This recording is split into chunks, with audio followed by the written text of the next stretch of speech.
Obsession. Yangshi had been awake for a while, seated in solitude, surrounded by furnishings that were both alien and familiar. She gazed at the flickering candle, its flame illuminating the room. As her eyes shifted from the dancing light, the reason for her fear of fire emerged. She had perished in a conflagration in her former life. The vivid memories of that inferno flooded her mind, and a wave of sorrow washed over her, causing tears to escape her eyes. Upon reopening them, the fragility within her had vanished. Here lay one of her obsessions. The child within her womb was not yet 2 months old, and she had only just confirmed her pregnancy. "The porridge is ready, my lady," came the voice from the kitchen. She felt no hunger, her thoughts consumed by the life growing inside her. "Bring it in," she instructed. The door creaked open, and Yunya cautiously entered, carrying the porridge with delicate care. She gently set the tray down, saying, "My lady, allow me to assist you." Yunya sighed inwardly, suppressing her own fears and anxieties. Whispers among the servants echoed through the estate, speculation about the impending calamity that loomed over the Zhou family. She too was gripped by trepidation. She regarded Yunya, her trusted maidservant, who was meant to be one of her closest confidants. Yet, having endured too many bizarre events, she now placed her trust solely in herself. "Yunya, you may retire for now." Yunya hesitated. "My lady, I am concerned for your well-being." She shook her head firmly. "Leave now." Her tone brooked no argument. Understanding her mistress' temperament, Yunya complied, reluctantly exiting the room. She confirmed that Yunya had walked away before she slowly rose to her feet. She was not only burdened by the child within her, but also by the presence of her eldest son, who was being cared for by her mother-in-law in the main courtyard. Her mind was a torrent of thoughts, and she feared that her mother-in-law might discern her unease. Alone in the room, she wandered about, marveling at the wonders of fate, reincarnation, and rebirth. Counting carefully, she realized this was her third life. Was her modern reincarnation a means to grant her some extraordinary advantage? She could not help but feel as if she were a favored daughter of heaven. Strangely enough, in her modern incarnation, her name remained unchanged, and her appearance had not altered significantly. She approached her jewelry box, opened it to reveal all her adornments, and then turned toward the bedside, where her and her husband's possessions lay in the nightstand. In her previous life, the Zhou family had been caught off guard, expelled from the Zhou residence, and at that time, she had no money to buy medicine for her eldest son. She pressed her fingertips into the box, feeling a pain that paled in comparison to the anguish in her heart. Chapter 2. Hidden silver. She and her husband were childhood sweethearts, both hailing from noble families. Her father was once a high-ranking official in the Ministry of Rights. Although her dowry was modest, it was not due to a lack of affection. Rather, her father passed away prematurely.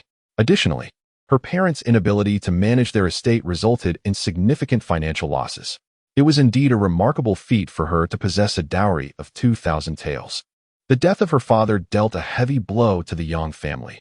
Fortunately, her father-in-law was an honorable man, and the Zhou family, known for their integrity, would not go back on their word regarding the engagement.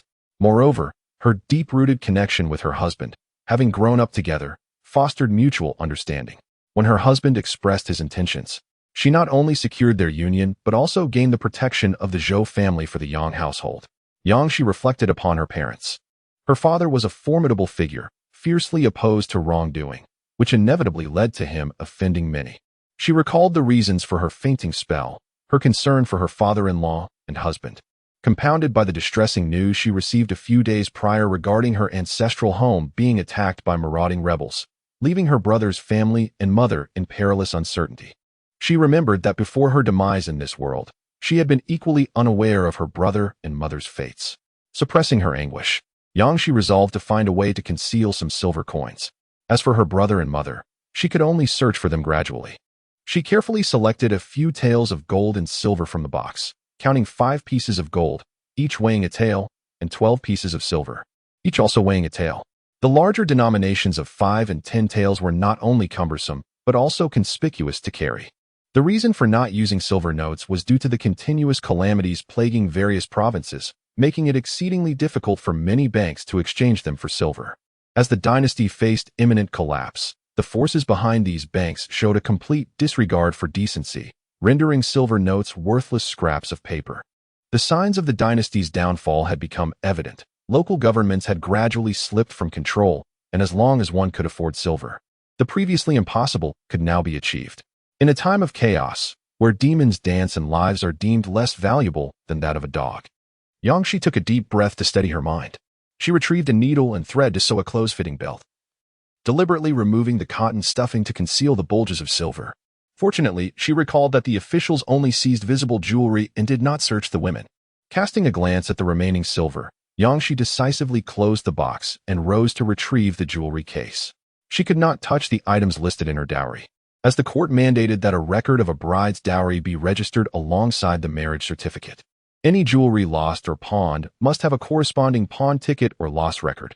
Hastily jotting down such details would be too suspicious and easily detected. The only items she could access were those gifted by her husband. Calculating her possessions, she realized the jewelry she could take was limited. She found a handkerchief to wrap the earrings she could carry, selected several fine jade pendants, and finally took a few strands of beads. Yangshi cast a lingering glance at the dragon and phoenix gold bangles from her dowry, pure gold, but alas, she could not take them and reluctantly averted her gaze. Positioning the jade pendant against her side, she secured it with the strands of beads, shaking it gently to ensure it would not fall before she donned her clothes. Finally, she released her hair. It was dark and thick. Changing her hairstyle, she concealed the handkerchief holding the earrings within her bun, checking her reflection in the copper mirror to confirm it was undetectable.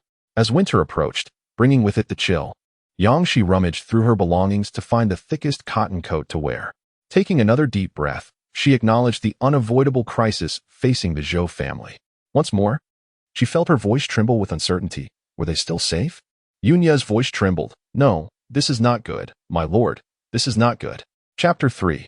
The military household. Yang. She closed her eyes momentarily, then reopened them, suppressing the anguish that lay beneath. Her father-in-law had raised her as his own daughter. In him, she perceived the shadow of her biological father. Over the years, their bond had blossomed, and he had come to resemble a true father to her. Yunya was gripped by fear, terrified that the madam might suffer any mishap. Madam, Yangshi's voice was heavy with sorrow. Let us proceed. Before Yangshi could reach the main courtyard, the air was already filled with wails of grief. As she entered the main courtyard and strained to discern the voices, she recognized them to belong to those she held most dear. The cries of her mother-in-law were laced with lamentation, while her younger brother-in-law and sister-in-law sobbed in a state of trepidation. The loudest wail came from her eldest son, Zhou Zihong. In that room, the only absence was the voice of her husband, Zhou Yu. The servants in the main courtyard wept silently.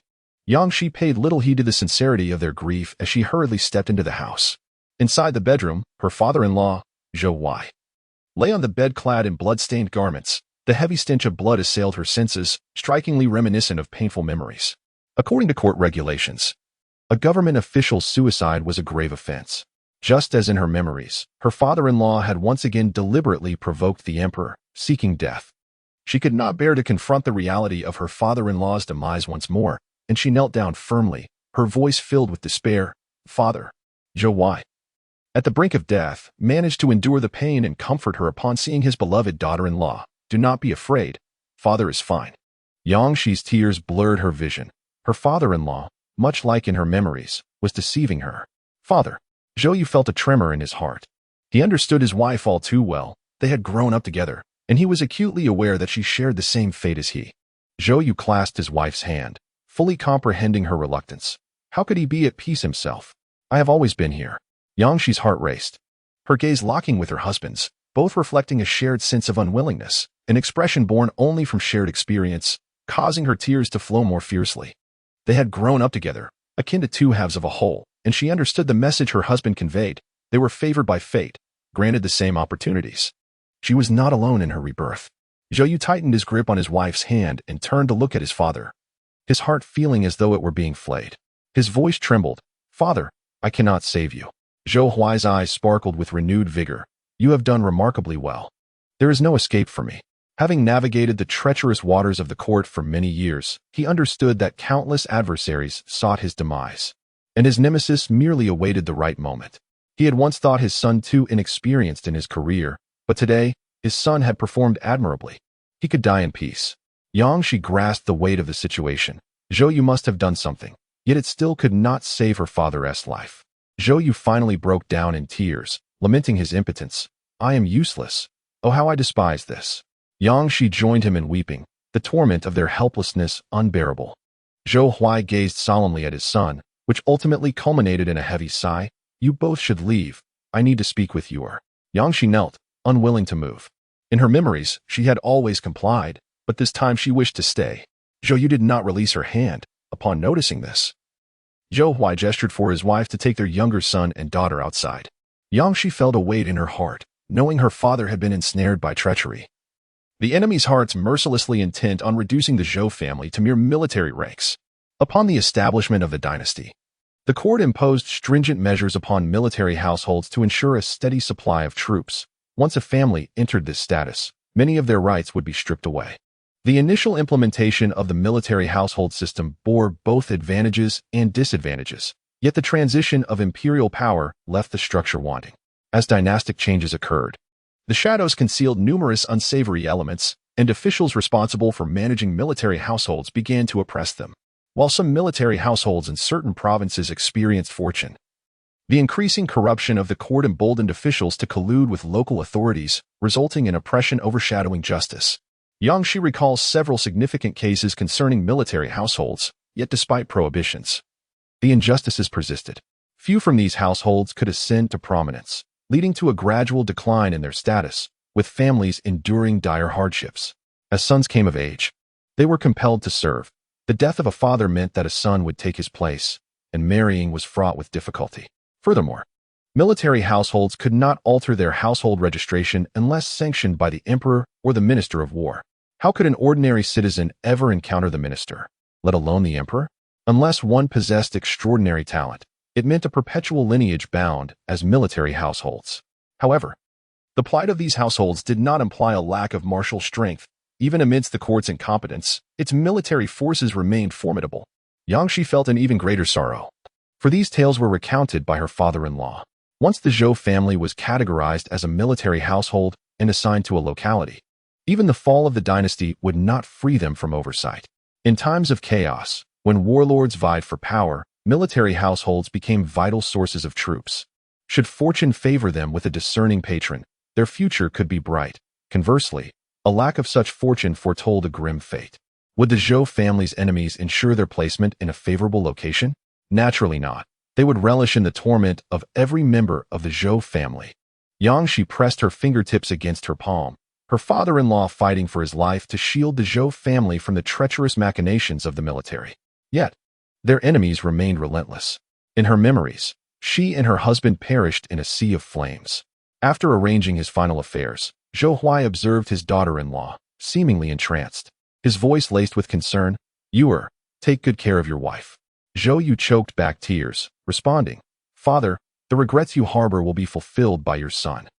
Zhou Huai smiled, affirming, "Good, good," before slowly closing his eyes for the last time. Chapter 4. Memories. Zhou Huai, at the tender age of 42, fell victim to a calculated scheme, marking the end of the Zhou lineage. The servants, realizing their master had departed, wept in a chorus of fear and unease. The couple held hands in silence, each needing a moment of tranquility amidst the turmoil. Yang Shi's heart trembled, as if the heavens themselves were showing them mercy. "Zhou Yu sought confirmation. After my death, I reincarnated with memories intact. What of you?" Yang Shi widened her eyes. Reincarnation with memories was no blessing. Zhou Yu would be consumed by vengeance, burdened with endless anguish. With reddened eyes, he declared, "I have sought relentlessly, for I possess the means to continue my search." Zhou Yu understood that this was not the moment for idle conversation, despite the myriad thoughts swirling within him. He felt fortunate that his wife had not been reborn with her memories. He alone could bear the weight of suffering. Now that his wife had regained her memories, though it brought its own pain, they possessed the ability to alter a future yet unwritten. They still had each other. Zhou Yu inhaled deeply, knowing that tomorrow's raid was inevitable. "I am aware," she replied. Even if they evaded the impending raid, escaping the capital with their riches would be a formidable challenge. Zhou Yu continued, "We shall hide some silver and gold that we can take with us. The shameless ruler has descended to the depths of depravity, even seizing his wife's dowry. They donned mourning attire, adorned only with minimal accessories, which were snatched away by the officials. When they were driven out, they possessed not a single valuable item." Zhou Yu's voice was hoarse. He inquired about her well-being. Yang Shi, cradling her abdomen, responded with unwavering conviction, "He is well. He will be born safely." Zhou Yu took a deep breath and rose to search for silver they could carry away. Yang Shi meticulously detailed the hidden coins she possessed, prompting Zhou Yu to furrow his brow. "Leave the matter of the hidden silver to me. You are with child." Yang Shi shook her head, asserting, Both I and the baby are well. There is no need for concern. We should take as much as we can. Ultimately, Zhou Yu was able to gather only a modest amount, some silver, a few jade pendants, and several fine ink blocks. Yangshi expressed her intention to see their eldest son, saying, I will go to see Ziheng. Also, please ensure that our younger siblings dress warmly. Zhou Yu paused for a moment before replying, very well. Upon reaching her son's courtyard, she found Ziheng already dressed. Her eldest, now 5 years old, was born when she was just entering womanhood. 7 years had passed since her marriage into the Zhou family, making her 22 now, while Zhou Yu was 2 years her senior at 24. This year, her husband had achieved second place in the Imperial examination, a momentous occasion for the Zhou family. Yet now they faced the loss of her father-in-law, and her husband's achievements seemed to fade away. Ziheng, the eldest grandson of the Zhou family, bore the weight of responsibility despite his tender age. Noticing his mother lingering at the entrance, he called out in a small voice, Mother, what troubles you? Yangshi hurriedly approached her son, crouching down to embrace him tightly, calling out his name repeatedly, Ziheng, Ziheng. Sensing his mother's distress, Ziheng clumsily reached out to comfort her. Mother, do not be afraid. Father and I are still here. Yangshi steadied her emotions, her eyes filled with tenderness, assuring him, Mother will protect both you and your father. Ziheng's eyes widened, quickly brimming with tears. Mother, why did grandfather abandon us? He could not comprehend how his grandfather, who had promised to take him out of the city just the day before, could now be gone. The manner of his grandfather's death was too horrific. He had been brutally beaten to death. Yangshi held back her tears, for it was in the act of protecting them that grandfather had to sacrifice himself. Chapter 5. The plunder. Yangshi dressed her son in a thick cotton coat, and he obediently complied. She had also hidden some finely crafted silver coins on him. Faced with her son's puzzled expression, Yangshi gently stroked his hair, explaining, This is money for your survival. Although Ziheng struggled to understand the necessity of concealing silver, he was obedient and promised to safeguard the coins. News reached them that Zhou Huai was dead. Observing that her younger brother and sister were adequately clothed, she exchanged knowing glances with them, realizing they too had hidden silver. Mother-in-law Yi wept softly, her quiet sobs echoing with sorrow. The bond between her in-laws had been profound, having grown up together as childhood sweethearts. Her father-in-law, who had risen from humble beginnings to achieve success in the Imperial examinations, had attracted the attention of noble ladies. Yet, he was not the kind to abandon his wife and children. His character stood in stark contrast to that of Lord Su, whose vile nature became apparent through comparison. Su Chan harbored a deep-seated hatred for her father-in-law, and thus began the downfall of the Zhou family. In the days to come, there would be a relentless pursuit against the Zhou family. Yangshi felt the chill in the air, recalling that the first snowfall of the season would grace them tomorrow. She pondered whether this was an omen of her father-in-law's grievances or a portent of misfortune for the Zhou family. In her previous life, they had been destitute, barely clothed against the bitter cold, a struggle at every turn. Her eldest son had succumbed to illness first, a victim of the harsh weather. Yangshi had yet to see her husband. The Zhou family could not afford any missteps at this juncture. She feared that any significant alteration might hinder their smooth exit from the capital. Casting a glance at her sorrowful mother-in-law, she slowly rose. Aware that she had matters to attend to, she summoned Stewardly to her side. As she made her way to the side chambers of the main courtyard, she reflected on how her mother-in-law had entrusted the management of the household to her upon her marriage into the Zhou family. Her mother-in-law's health had deteriorated after enduring hardships to support her father-in-law's scholarly pursuits, and the traumatic childbirth of her younger sister had left her frail and unable to oversee the household. Stewardly arrived promptly. In Yang, she held a box containing a contract of servitude. Madam, he spoke cautiously, do you have any instructions? Yang, she replied with a tone of nostalgia. You have served the Zhou family faithfully for many years. We owe much of our stability to your dedication. With a voice thick with emotion, Stewardly responded. Without the master, I would not have survived to this day. Yang, she felt a pang of sorrow. It was precisely because of the loyal servants that she felt compelled to act.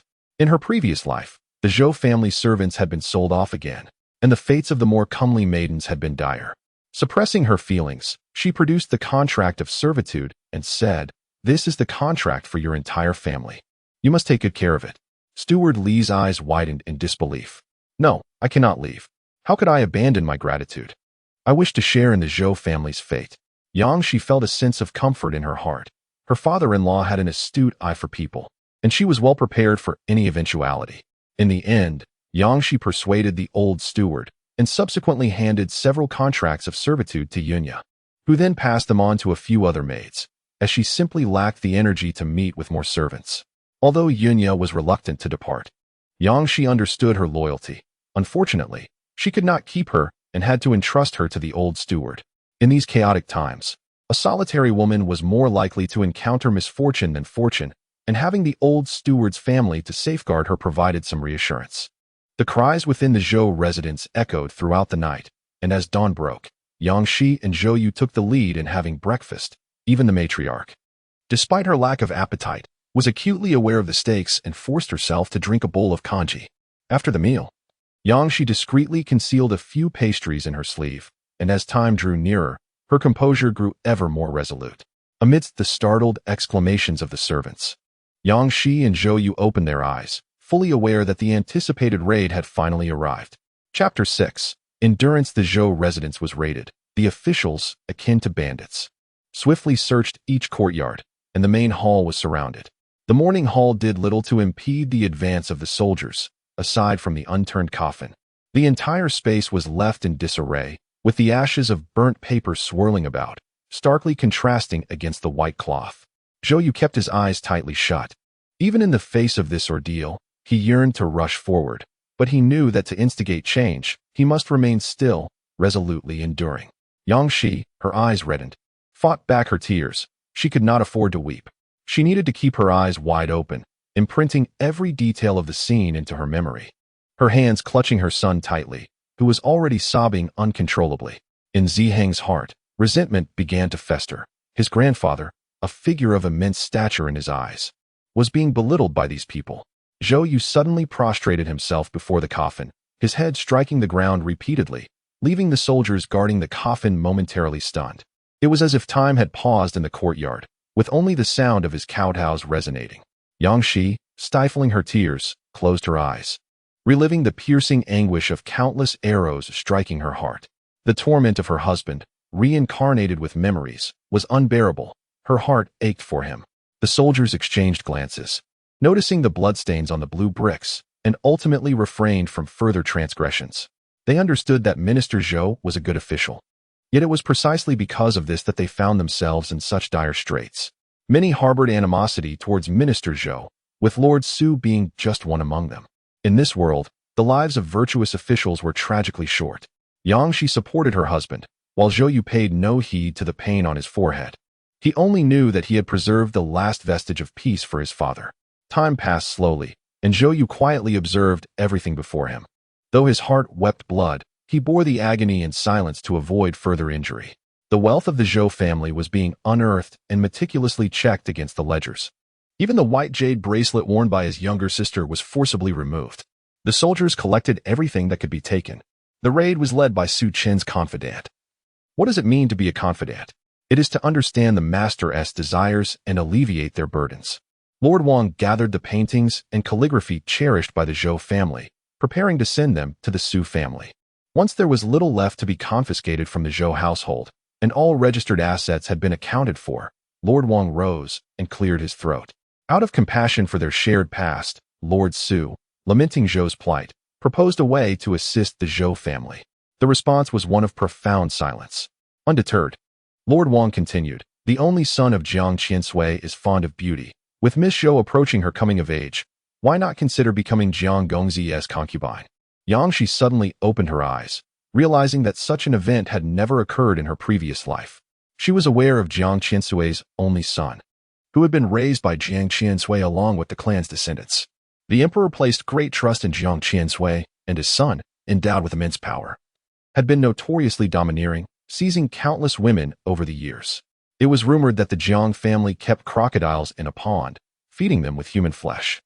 Zhou Yu's heart sank. Was this consequence a result of his excessive behavior yesterday?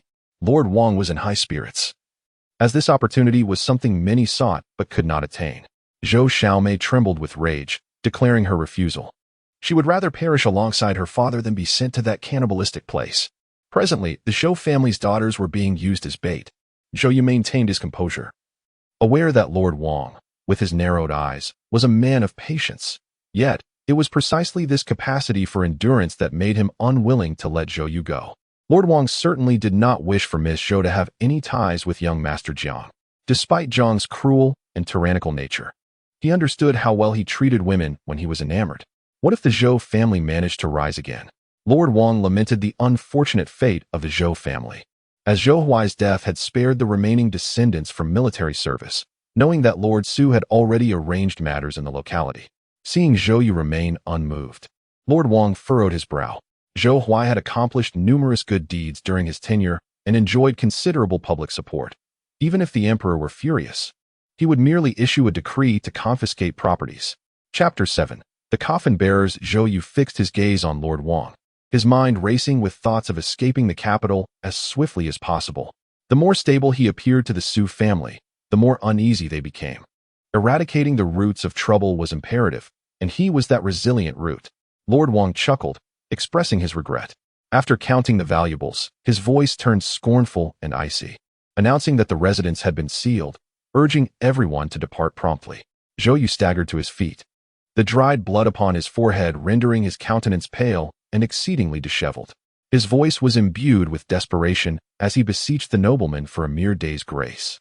Yet he faltered, revealing his predicament. Clad only in mourning attire, all valuables including precious jade had been seized, and the proper interment of his father's coffin demanded attention, while they lacked even the funds to hire bearers. Yang Shi, joining in the lamentation, implored for just an hour's reprieve, or even half an hour would suffice. Lady Yi, accompanied by her young son and daughter, wept in unison. The more wretched the Zhou family appeared, the more satisfaction bubbled within the heart of Lord Wang, who recalled Zhou Huai's previous troubles. Casting a glance at Miss Zhou, he lamented the missed opportunity for her enlistment into military service. Lord Wang was disinclined to endure the cold any longer, as the snow fell heavily, wishing only for it to intensify. Zhou Yu and Yang Shi sensed the performance had reached its zenith and approached the coffin together. Zhou Yu pressed his lips together, while Yang Shi raised a hand to silence her husband, assuring him, "I am well, I can manage." She was acutely aware that the child within her remained calm and would not be harmed. Zhou's younger brother and sister soon joined them, with the brother declaring, "Brother, we shall lift it together." Lady Yi, choking back tears, urged, "Mother is strong. Sheer, take good care of Zihong."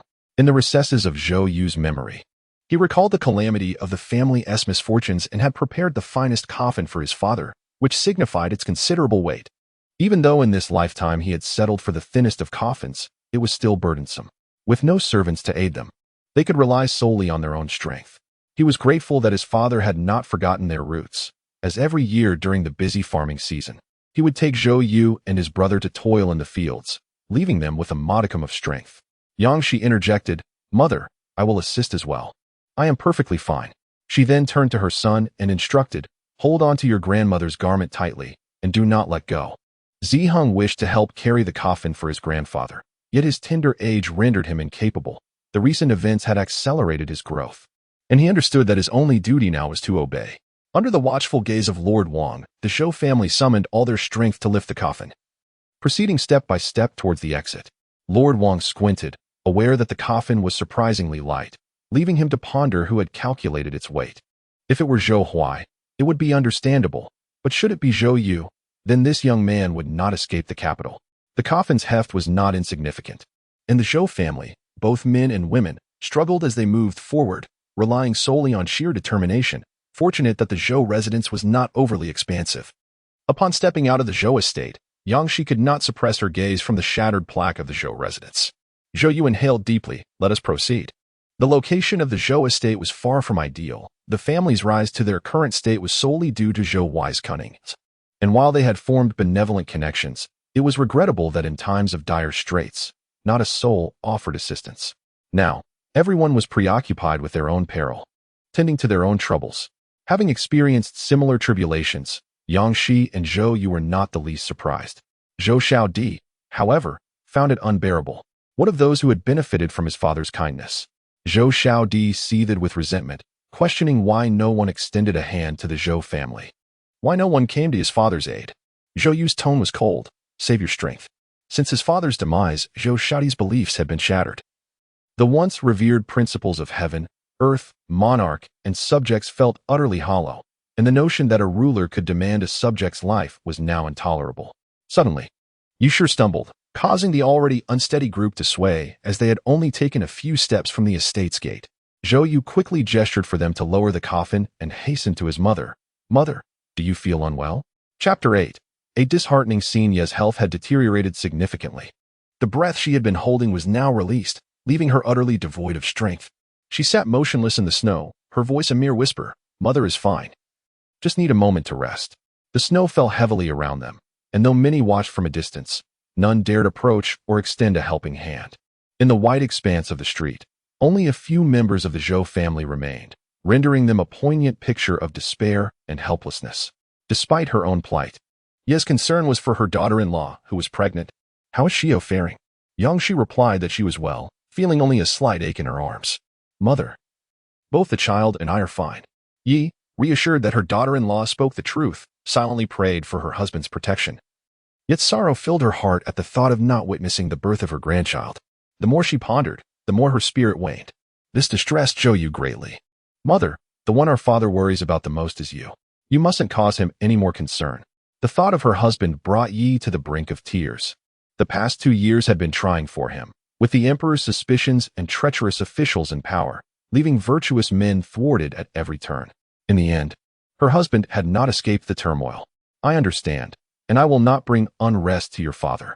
Meanwhile, Lord Wang sat in his carriage, observing the scene before him with a click of his tongue. The Zhou family was indeed in a dire state, clad in mourning garments and bereft of funds, forced to endure the cold beside a coffin. He admired Lord Su's suggestion to the emperor regarding the confiscation of the Zhou family's assets. It was a stroke of brilliance that had caught them completely off guard, leaving them without even a moment to conceal their wealth. Lord Wang found the prospect of poverty intolerable, yet he could certainly share the Zhou family's misfortune with others of influence. Lord Wang remained oblivious to the fact that his arrogance had prevented a thorough search, allowing the Zhou family to conceal a significant amount of silver. The relentless snow continued to fall, and Zhou Yu was deeply concerned for his parents and wife, realizing they must hasten their departure from this place. He rose, stating, "I shall be away for a moment." He intended to impart a few instructions to his younger brothers, but turned his gaze towards his wife, whose presence afforded him greater solace, knowing she would care for their children and mother. Yangshi, very well, he affirmed. Yangshi first sought to comfort Zhou Xiaodi and Zhou Xiaomei, 2 children accustomed to indulgence who had never truly faced hardship. The recent events had dealt them a heavy blow. Zhou Xiaomei clung tightly to her sister-in-law, finding in her a sense of security that surpassed that of their mother. Yangshi held Zi Heng in her arms, wishing for a cloak to shield them from the biting wind and snow, as the little one had already grown cold. She too felt the chill. The official families favored thick cloaks in winter, rendering even the most substantial cotton garments insufficiently warm. The group remained silent, striving to huddle together for warmth and conserve their strength. Suddenly, Zi Heng broke the silence. "Mother, father has been gone for some time. Could he be in danger?" Though he had not intended to speak, fear gripped him, the fear that something might have befallen his father. Yangshi's expression tightened. She shared his apprehension. Lord Wang's animosity towards Zhou Yu was evident, and should Zhou Yu remain unscathed, Lord Wang would undoubtedly seek retribution. Anxiety coursed through her as she waited, fervently praying for their safety. Chapter 9. The coffin time passed, though the duration felt interminable. Lord Wang, losing patience, departed, and it was only then that Zhou Yu reappeared within Yangshi's line of sight. At that moment, Zhou Yu appeared frail. His once thick cotton clothing was absent, and even his boots had been replaced with patched cloth shoes. Yangshi realized that Zhou Yu had sacrificed his warm attire. Due to being under watch, they could not touch a single coin of the concealed silver on their persons. All currency utilized must have a clear provenance. Moreover, there could be no indications of any arrangements. They had to flawlessly perform the act of sudden chaos, thereby allowing the adversary to lower their guard. Ziheng had already begun to weep. "Father, are you cold?" Zhou Yu, dressed in 2 thin cotton garments for the sake of pawning, still wore one. And though it was chilly, he could endure it. "Father is fine." As they spoke, Zhou Yu retrieved some rope and several wooden planks from the shed. Yangshi approached and noticed something peculiar about the planks, which bore long iron nails. "Are you intending to make a coffin?" As she reached out to feel Zhou Yu's clothing, confirming he had another thin cotton garment, she breathed a sigh of relief. Observing the increasingly fierce snowstorm, Yangshi mused, "This is our opportunity. It is still early, We must leave the city today. Since my husband is uninjured today, Lord Su will not relent easily. I fear he may harbor intentions to eradicate any threats in the capital. For our safety, we cannot remain here. Zhou Yu, she asserted, we must depart the city. Yang Shi, quick-witted, suggested, let us seek refuge among the refugees. Leaving the city did not equate to safety. In fact, the Zhou family faced greater peril. Truly caught between a wolf in front and a tiger behind, with no way to retreat. Zhou Yu noticed the soldiers in the distance watching them, prompting him to hasten his movements. After their conversation, Zhou Yu summoned his younger brother to assist with binding the rope, ensuring the coffin would not slip from the planks. He tested the structure with a push. The freshly fallen snow still required considerable effort to move, yet the presence of the cart ahead would alleviate some of the strain. Yang Shi, deeply concerned about Ziheng's exposure to the cold, placed her son in the shed, where a worn yet clean quilt awaited. A faint smile finally graced her face. Mother, you and Ziheng should take the cart, Yang Shi suggested, supporting her mother. However, Yu sure shook her head. Reluctant to burden her son, I can walk just fine. Zhou Yu approached, saying, Mother, please get on to help stabilize the cart. The snow makes it quite difficult to push the coffin. Upon hearing this, Yi Shi insisted that Shi take a seat, as she was with child. I am in better health than you, mother. Do not worry about me, Yang Shi reassured her. Zhou Yu, without hesitation, assisted their mother onto the cart. Recognizing her frail condition, Zhou Xiaodi and Zhou Xiaomei pushed the coffin from behind, while Zhou Yu pulled the cart from the front. The rope linking the cart to the coffin, making the task significantly easier for the siblings. With Yang Shi pregnant, Zhou Yu felt a pang of concern for his wife and anxiety about further mishaps. Ultimately, Yang Shi accompanied the cart. The soldiers were momentarily taken aback. Realizing this was an alternative method, exchanging glances, the guards acknowledged that a scholar's wit was indeed remarkable. Zhou Yu shared this sentiment, noting that he still had 50 remaining from his funds. Yang Shi, with a tone of concern, inquired, Have you been wearing only thin cotton clothing? Zhou Yu's voice lowered further. I have made arrangements. When did you make these arrangements? Yang Shi questioned, apprehensive, knowing that the Zhou family was already under scrutiny. And especially for Zhou Yu, the eldest son. I arranged it yesterday during the day, Zhou Yu replied. Yet, time was not on their side. As they neared the palace gates, the only funds he had available were the silver notes he had prepared, amounting to less than 10 taels, limiting his capacity for further arrangements. Chapter 10. The Art of Acting. Even amidst the swirling snow, a handful of pedestrians could be spotted on the streets. Yang Shi and her companions were particularly eye-catching. Rather than heading towards the inns in the inner city, they had a clear purpose, to seek out an inn near the city gate, a type of lodging that was affordable and suitable for the common folk. However, dragging along a coffin, they were met with disdain from several inns, who deemed their presence inauspicious. After being turned away by a few establishments, they reluctantly made their way to a thatched shelter by the city wall. These makeshift huts had been in place for several years, originally intended for housing refugees.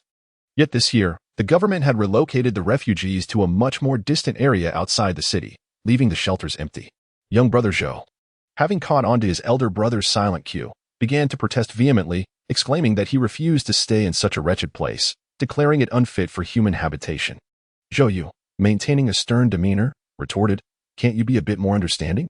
Not only did young brother Zhou refuse to enter, but he also held back his sister, insisting she remain where she was, asserting that he would rather perish than reside there. Yang Shi and Zhou Yu had no intention of stepping into the thatched shelter, which was not only neglected and filthy but also harbored fears of disease.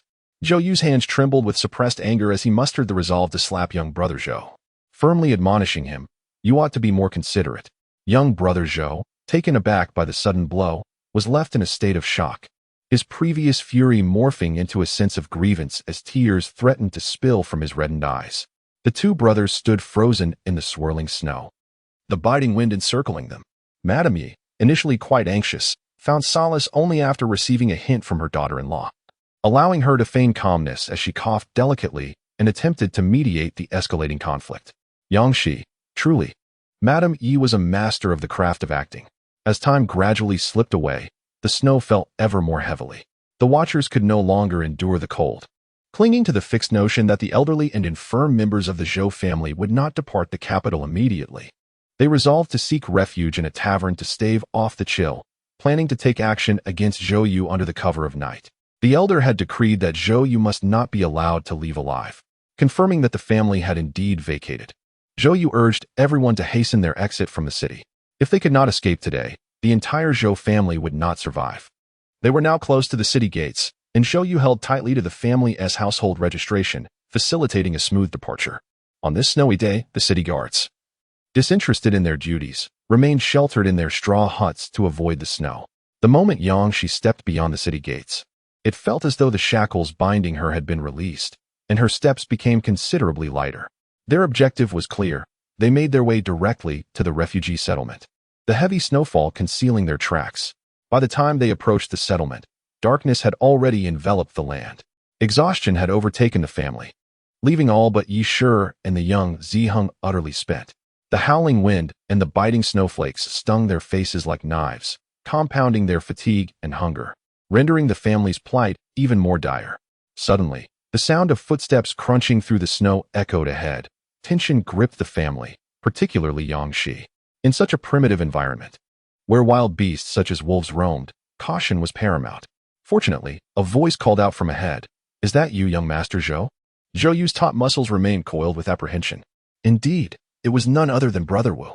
As the footsteps drew nearer, they would soon be able to discern the figures approaching, for men in total. Yangshi remained silent, acutely aware of the limitations imposed on her as a woman of the inner chambers. She could not make arrangements as Zhou Yu could, and she was unfamiliar with who Wu Shan was. Zhou Yu cautiously inquired, "Who might these three gentlemen be?" Zhou Yu remained on high alert, despite having saved Wu Shan. He dared not lower his guard, for human nature is most susceptible to trials. Wu Shan must not speak of great. The young master saving my life equates to saving my entire family. He harbored his own thoughts, feeling the need to repay the life-saving grace. However, Master Zhou is a scholar. Guiding his family in even a few matters would reap immeasurable benefits. Upon arriving at the makeshift shelter erected by the Wu family, a separate room was allocated for the Zhou family. It was then that Yangshi inquired, "When did you save him?" Chapter 11. The Tomb at Yangshi's Question. Zhou Xiaodi and the others turned their gaze towards him. Zhou Yu, having spread out the bedding and assisted his mother to sit, replied, "A month ago, my father and I rescued Wu Shan from the hands of the soldiers. He was on the brink of death under their blades." Yangshi felt a weight in her heart. This area, designated for the settlement of refugees, housed no fewer than 10,000 displaced souls.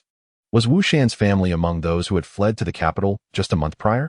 Zhou Yu lifted his son, gently brushing his forehead to check for fever, and upon confirming he was well, his anxious heart found solace. Yes, Wu Shan's hometown was attacked by marauders. They had no choice but to leave their home. Yangshi understood that the northeastern region was plagued by the greatest number of bandits, with nomadic tribes often raiding from the grasslands. The government's delayed suppression left the common folk in dire straits, forcing them to abandon their homes and become wanderers. Zhou Xiaodi, recovering from his previous exertion, felt his stomach grumble. Noticing everyone's gaze upon him, he quickly covered his belly, declaring, "I am not hungry." The snacks Yangshi had hidden had long been consumed, and with their movements in the capital being closely monitored, they wished to depart swiftly. The Zhou family now faced a dire shortage of provisions. As Zhou Yu was about to speak, Wu Shan arrived outside the thatched hut. "Young Master Zhou, may I enter?" "Please come in, Brother Wu." Wu Shan entered, carrying 2 large bundles. "These are the items you entrusted me to procure, all here." He then produced the remaining silver and copper coins from his pocket and placed them atop the bundles. Zhou Yu, being well aware of the accounts, quickly assessed that Wu Shan had not concealed any silver, alleviating his suspicions considerably. With a grateful expression, he said, "Brother Wu, you have assisted me greatly. I wish for you to accept this token of my appreciation." Yangshi noticed that there was still over 6 taels of silver and several hundred copper coins left. Zhou Yu handed Wu Shan about 2 taels of silver. After a brief hesitation, Wu Shan, his face flushed, accepted it. "It is indeed difficult to find work as winter approaches, and my family truly needs this silver to survive the cold months. I apologize for being so forward in accepting it." The plight of the refugees was dire, and Wu Shan's ability to enter the city for work was solely due to Zhou Yu's assistance in obtaining a travel permit. Even if he earned some silver, it would scarcely suffice for his family's needs. He was already graying with worry over winter provisions. Zhou Yu smiled and gestured toward the bundles and coins, saying, "I admire your integrity, Brother Wu. Your help to me is rightfully yours." Wu Shan still felt a sense of guilt and patted his chest, declaring, "As long as I Wu Shan, live. I shall ensure no one dares to bully you, young master.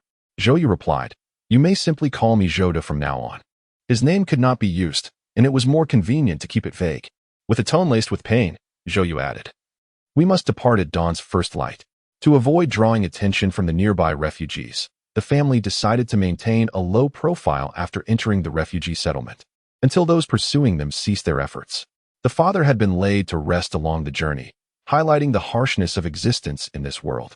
With tearful eyes, Zhou Yu expressed his gratitude to Brother Wu for the troubles he would face on their behalf the following day. Wu Shan offered a few comforting words before taking his leave, while the Zhou family turned their gaze towards the two tattered bundles.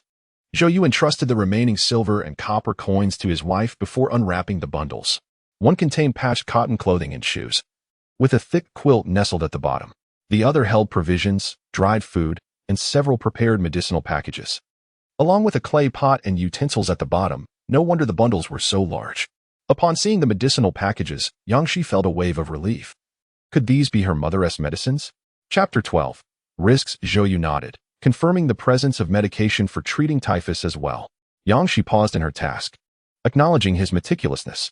Zhou Yu, you are capable of handling matters outside, just as I would arrange things similarly. Yangshi contemplated how Zhou Yu's modern mindset had transformed him. In ancient times, he had treated her well and communicated openly. However, as the eldest son, he had grown accustomed to making decisions. Now, he regarded her not merely as a wife but as a partner in their shared endeavors. Their conversation caught Zhou Xiaomei's attention, being perceptive. She sensed something amiss between her brother and sister-in-law, yet could not quite grasp what was wrong. Yangshi neatly arranged the items in her bundle, draping a thick cotton quilt over her mother-in-law and son. Once Zhou Yu donned his warm clothing, she inquired, how did you manage to request these provisions from the Wu family? Zhou Yu smiled, reflecting, it seems a matter of reciprocity. Wu Shan was grievously injured at the time, and I thought it prudent to assist him by arranging for a passage permit. With the permit, he could enter the city during the day to earn a living. Wu Shan, thankful for the support, sent some fish to our residence, and I learned from stewardly where he was working. Pausing briefly, he continued, yesterday, I sent away the servant and personally sought out Wu Shan, providing him with nearly 10 taels of silver. I informed him that we would come to find him, though I could not confirm whether we would be able to leave the city today. We agreed that if he did not see me in 2 days, he would come to the city in search of me. My intention in dismissing the servant was not out of distrust. Rather, I feared that his personal attendant would be questioned. Fortunately, when we rescued Wu Shan, his attendant was absent, thus reducing the risk of exposure. Zhou Xiaodi fixed his gaze intently on his elder brother, questioning why he had instructed the Wu family to dig a grave. Given that their father had not yet encountered any misfortune, Zhou Yu, confident in his reasoning, replied, I initially intended to hide our family's silver, never anticipating that it would lead to our father's burial. Yishe, too, cast a glance at her son, not wishing for her husband to be alone in the capital. She contemplated speaking, but Zhou Yu gestured for her to remain silent. She sighed inwardly, aware that her words regarding her father-in-law would inevitably be misconstrued. Zhou Yu's voice was heavy with grief as he declared, I too wish to take father with us, but the Su family will not spare us. If we do not leave the city today, we shall not survive the night. Father desires nothing more than for our family to remain intact, rather than face ruin and despair. Transporting the coffin would draw too much attention. Yi closed her eyes in anguish. Only with her descendants' survival could she find solace for her husband. Otherwise, she would have no face to meet him in the afterlife. Upon hearing this, Zhou Xiaodi fell silent. Yangshi held the ceramic pot, stating, I shall prepare medicine for mother. However, she was momentarily taken aback, as she was unfamiliar with igniting a fire. In the modern world, she had always relied on an induction cooker due to her fear of flames. Zhou Yu took the pot from her. I will brew the medicine. You all should eat some dry rations to fill your stomachs. Yangshi retrieved the provisions and distributed them among her mother-in-law and younger siblings, gently caressing her son's small face, who had already drifted off to sleep in the bedding. Turning around, she saw Zhou Yu had procured fire and dry twigs. Using snow for water, Zhou Yu had been observing his wife closely. Her fear of fire in modern times had left a lasting impression on him, and he felt a surge of joy knowing she was unafraid now. She had countless questions swirling in her mind, but alas, they lacked the opportunity for a proper conversation and had to suppress her thoughts. The thatched hut was enveloped in tranquility, with only the crackling of the burning twigs breaking the silence. The warmth from the fire elevated the temperature within the hut, leaving Zhou Xiaodi and Zhou Xiaomei drowsy on the grass. Not only were they fatigued, but Yang Shi and Zhou Yu were equally exhausted. Their alertness sustained solely by sheer willpower. Suddenly, a startle pierced the air as Zhou Xiaodi clutched his stomach with both hands. Chapter 13. Difficulties. Zhou Yu sprang to his feet, rushing over with a voice laced with anxiety, fearing something was amiss. What is troubling you? Zhou Xiaodi's face flushed crimson. Brother, I am fine. Yang Shi quickly grasped Zhou Yu's sleeve, realizing her younger brother might be in need of a privy. Zhou Xiaodi's face reddened further, his tone filled with embarrassment. Zhou Yu, in a fit of anger, struck his younger brother on the back, startling the lad. If you wish to go, do so promptly. Zhou Xiaodi, wide-eyed in disbelief, questioned whether he had misheard. Is it really that urgent? Zhou Yu cleared his throat. The Wu family has constructed latrines. Yet, Zhou Xiaodi remained hunched over, clutching his stomach. Yang Shi, realizing the predicament, reflected on the challenges of relieving oneself in ancient times. The wealthy could afford handkerchiefs, while commoners resorted to various makeshift solutions. Fortunately, there was already coarse toilet paper available, which, despite its rough texture, was quite marketable. The Zhou family had always utilized such paper. However, in their current plight of fleeing, their primary concern was currency. Who would think to carry toilet paper? As Yang Shi pondered, her own stomach began to churn, and she too felt the pressing need to find a restroom. Zhou Yu, coming to the same realization, fell into an unusual silence before finally suggesting, perhaps we can make do. His gaze drifted towards the branches, the implication clear. At that moment, Zhou Xiaomei interjected, I brought some toilet paper. Fortuitously, she had taken note of its significance earlier that morning when her own stomach had been unsettled. Zhou Xiaodi felt a pang of despair. Sister, you truly are dependable. Yang Shi exhaled in relief. Indeed, Xiaomei was astute. Subsequently, Zhou Xiaodi quickly retrieved his hidden silver, hastening outside with the toilet paper in hand. Yang Shi calculated the amount he had brought. This boy had always had a penchant for saving money. He had managed to gather over 30 taels of gold and silver, alongside some valuable jade pendants. Zhou Xiaomei also produced her stash of silver, though meager, consisting mainly of bracelets and other trinkets. Yang Shi had tucked away her belongings. Even the cunning rabbit had its hidden burrows, and wealth was securely concealed. Before long, the medicinal concoction was ready. Yushur had just consumed the medicine along with a light snack, but her appetite had waned, leading her to retire for the night. By the time the rice porridge was prepared, Zhou Xiaodi and Zhou Xiaomei had also succumbed to slumber. Only Yang Shi and her husband partook in the porridge. Zhou Yu remarked, you should rest. I will keep watch tonight. Yang Shi, being with child, had already exceeded her limits for the day. Very well. Call for me in an hour. Zhou Yu, glancing at his sleeping brother, replied, no need. I will wake my younger brother. The only response from Yang Shi was the sound of her steady breathing. Utterly exhausted, she had fallen asleep against Zhou Yu. He gently draped the thin cotton garment over her and carefully adjusted her head to rest upon his leg. In the makeshift shelter, 2 wooden beds had been constructed. On the larger bed, the mother and son lay down, while the younger siblings nestled close together, covered with blankets, fast asleep. The couple occupied the smaller bed. In the stillness of the night, Zhou Yu remained alert, bearing the weight of his family's safety, for this was not a place for prolonged stay.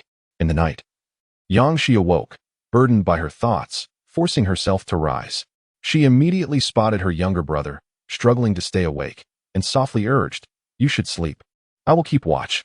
Zhou Xiaodi shook his head. Sister-in-law, I am fine. In his heart, she was not merely a sister-in-law, but a sister he had grown up alongside. Yang Shi, unaware of the hour, insisted, I am already awake. You should rest. Eventually, Zhou Xiaodi could not withstand the fatigue and drifted into a drowsy slumber. Yang Shi, illuminated by the flickering firelight, caressed Zhou Yu's face, marveling at the peculiarity that despite their reincarnation, their appearances remained unchanged. Her gaze then shifted to their slumbering son, and she could not help but sigh at the daunting challenges that lay ahead. In the morning, Yang Shi awoke to find her younger sister anxiously staring at the doorway. She realized that Zhou Yu and Zhou Xiaodi had gone to lay their father to rest. Chapter 14. Pawnbroking. On Shishan, the Wu family, adhering to Zhou Yu's wishes, sought a secluded spot to dig the grave. They had cleared away the snow, and the coffin was carefully lowered into the prepared earth. The task of burying it was arduous, underscoring the struggles faced by the Wu family during this somber undertaking. Zhou Yu's hands were blistered and sore from the labor. Yet the pain in his heart was far greater. He felt deep remorse for not being able to honor his father's memory adequately. No women from the Wu family appeared, evidently having been instructed by Wu Shan to keep their distance. Yang Shi waited for Zhou Yu to set down the firewood before speaking up, suggesting they eat the porridge that was ready. Zhou Yu and Zhou Xiao Di remained silent, the breakfast consumed in a heavy stillness. The meal consisted of bland porridge, and even the youngest, Zi Heng, refrained from complaining, as the recent upheaval had hastened his maturity and understanding. After the breakfast, Yi Shi broke the silence. Addressing Zhou Yu, "Eldest, what are your plans?" Zhou Yu responded, "For now, we shall stay here for a few days. There are those outside searching for us, and I intend to make some preparations during this time." Yi Shi, coming from a farming background, was acutely aware of their difficult circumstances, particularly concerning provisions. She urged for more food to be stored. Yang Shi produced a handkerchief containing a pair of earrings, stating, "We must keep our wealth concealed. The Wu family is aware of our financial situation, and it would be unwise to flaunt our possessions. While we cannot test human nature, hiding away the earrings is acceptable. We can pawn this pair for now." It was a matter of principle. They believed that a small sum of money should not compel them to compromise their moral integrity. However, once the amount exceeded a certain threshold, the temptation for risk would arise, especially given how easily their family appeared to be bullied. Zhou Yu took a pair of inconspicuous earrings. This would suffice for their needs. Yang Shi instructed, "Do not forget to purchase salt. It is essential to consume it regularly." Zhou Yu took note and gestured for Zhou Xiaodi to rise and remove his cotton clothing and boots. Upon hearing this, Yang Shi insisted, "Let us also part with our cotton garments." Zhou Yu hesitated, considering his pregnant wife and the frigid weather outside. However, Yang Shi remained resolute, stating, "Our cotton clothing is too conspicuous among the refugees. It is wiser to exchange them for silver, which will also convey to the Wu family that we possess little wealth." Yi also chimed in, "I shall part with my cotton coat as well." A glance exchanged between Yang Shi and Yi culminated in the decision that the entire family would relinquish their cotton clothing, save for Zi Heng's. Now, the Su family must be scouring the city for them. The heavy snowfall has obscured all traces, making it safe for the Wu family to visit the pawnshop. Zhou Yu had anticipated this, having already sought assistance from his elder brother. Yang Shi mused on the unscrupulous nature of pawnshops. Their family's cotton garments were crafted from the finest materials, and even her inconspicuous earrings could fetch 5 or 6 taels. Wu Shan felt a pang of discomfort. He was aware of the Zhou family's financial struggles, and despite his polished appearance, he knew he would be an easy target for exploitation at the pawnshop. Yang Shi handed Wu Shan the leftover pastries from the previous day, wishing to treat her elder brother to a proper meal in gratitude. Yet, given the recent bereavement and ensuing chaos at home, she opted instead to have him share the sweets with the children. Wu Shan quickly waved his hand, stating, "I already received silver yesterday. Accepting pastries would be too greedy." Zhou Yu insisted, "Please take them. There will be many occasions in the future where we will need to seek your help. If you refuse now, how will I approach you later?" Only then did Wu Shan accept the pastries, grateful even for the simplest of treats, which he had never been able to afford. Zhou Yu seized the opportunity to say, "I find it difficult to descend the mountain. Would it be possible for you, my elder brother, to assist me in obtaining some grains and eggs from the nearby village tomorrow? Our household is in dire need of nourishment. My mother's health is frail. My wife is with child, and my son is still quite young. I feel the weight of responsibility upon my shoulders has grown heavier." After Wu Shan departed, Zhou Yu brought in several long wooden planks and retrieved a concealed dagger, tracing its blade against the wood. Yang Shi organized their belongings. This was not the time for disdain. She approached with a patched old cotton coat and inquired, "What are your intentions?" Chapter 15. Expertise. Zhou Yu made space for his wife, stating, "I intend to construct a sled." Yang Shi's eyes sparkled with excitement. The first snowfall of the year had settled, and another was anticipated in half a month. In this ancient era, where conveniences were scarce, the paths in the wilderness remained unkempt. Traveling in the northeast during winter was best accomplished not by carriage, but by sled. Noticing his wife's elation, Zhou Yu felt a lift in his spirits, and a smile crept upon his lips. "I plan to create a large sled." Yang Shi's fingers twitched with anticipation. In this lifetime, her practical skills were commendable. As a child, she delighted in dismantling objects. After her father's death, she abandoned that passion. Upon reincarnating in the modern world, her maternal grandfather, a skilled carpenter, indulged her interests, and later she pursued a degree in mechanical engineering. Zhou Yu, sensing his wife's emotional shift, gently asked, "What troubles you?" Yang Shi, unable to speak of her modern relatives, replied, I think of my mother and younger brother. I wonder how they fare now. She shook her head. My ancestral home has been overrun by marauders, and our family is far too vulnerable. Thus, it is wiser to preserve our lives than to seek a feudal demise. Zhou Yu furrowed his brow as he pondered the plight of the common folk. The Imperial forces still held some strength.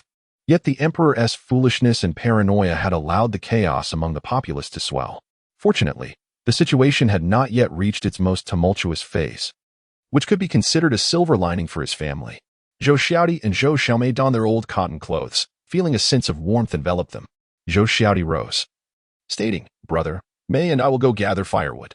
Yang Shi did not hinder her younger siblings from working. Life would only become more arduous in the future, and self-sufficiency was essential for survival.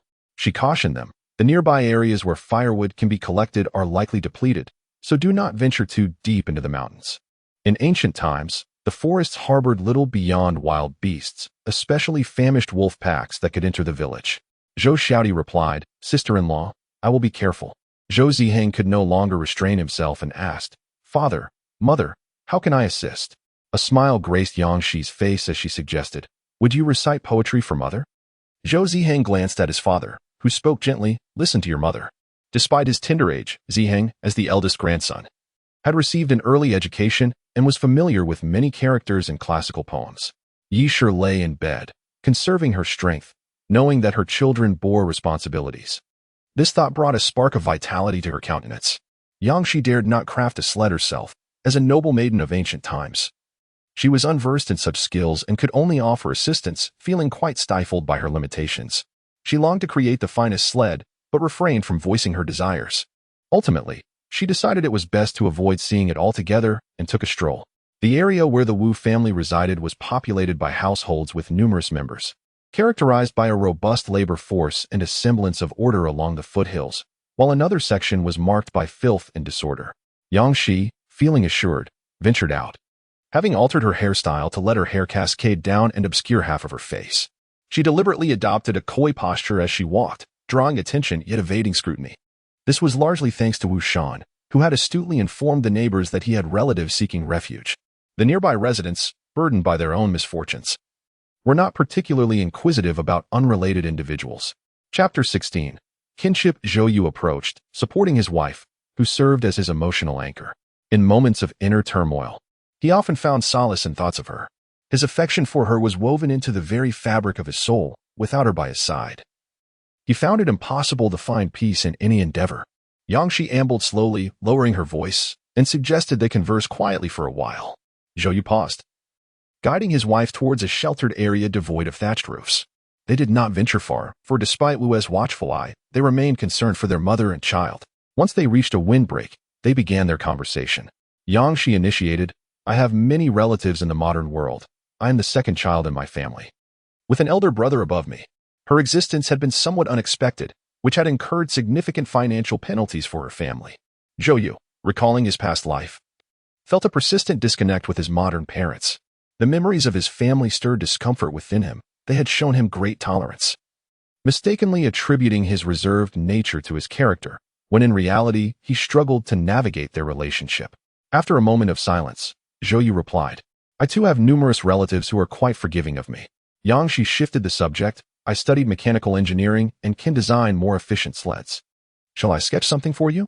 She adeptly engages in crafting without the need for drawings. Her simplicity in creation has transcended the necessity for sketches, a skill honed through experience.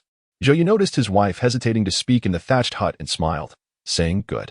Yang Shi, what about you? Zhou Yu's tone was reminiscent. I studied physics. Yang Shi raised an eyebrow, somewhat unsurprised. Her pursuit of mechanical studies was merely a hobby.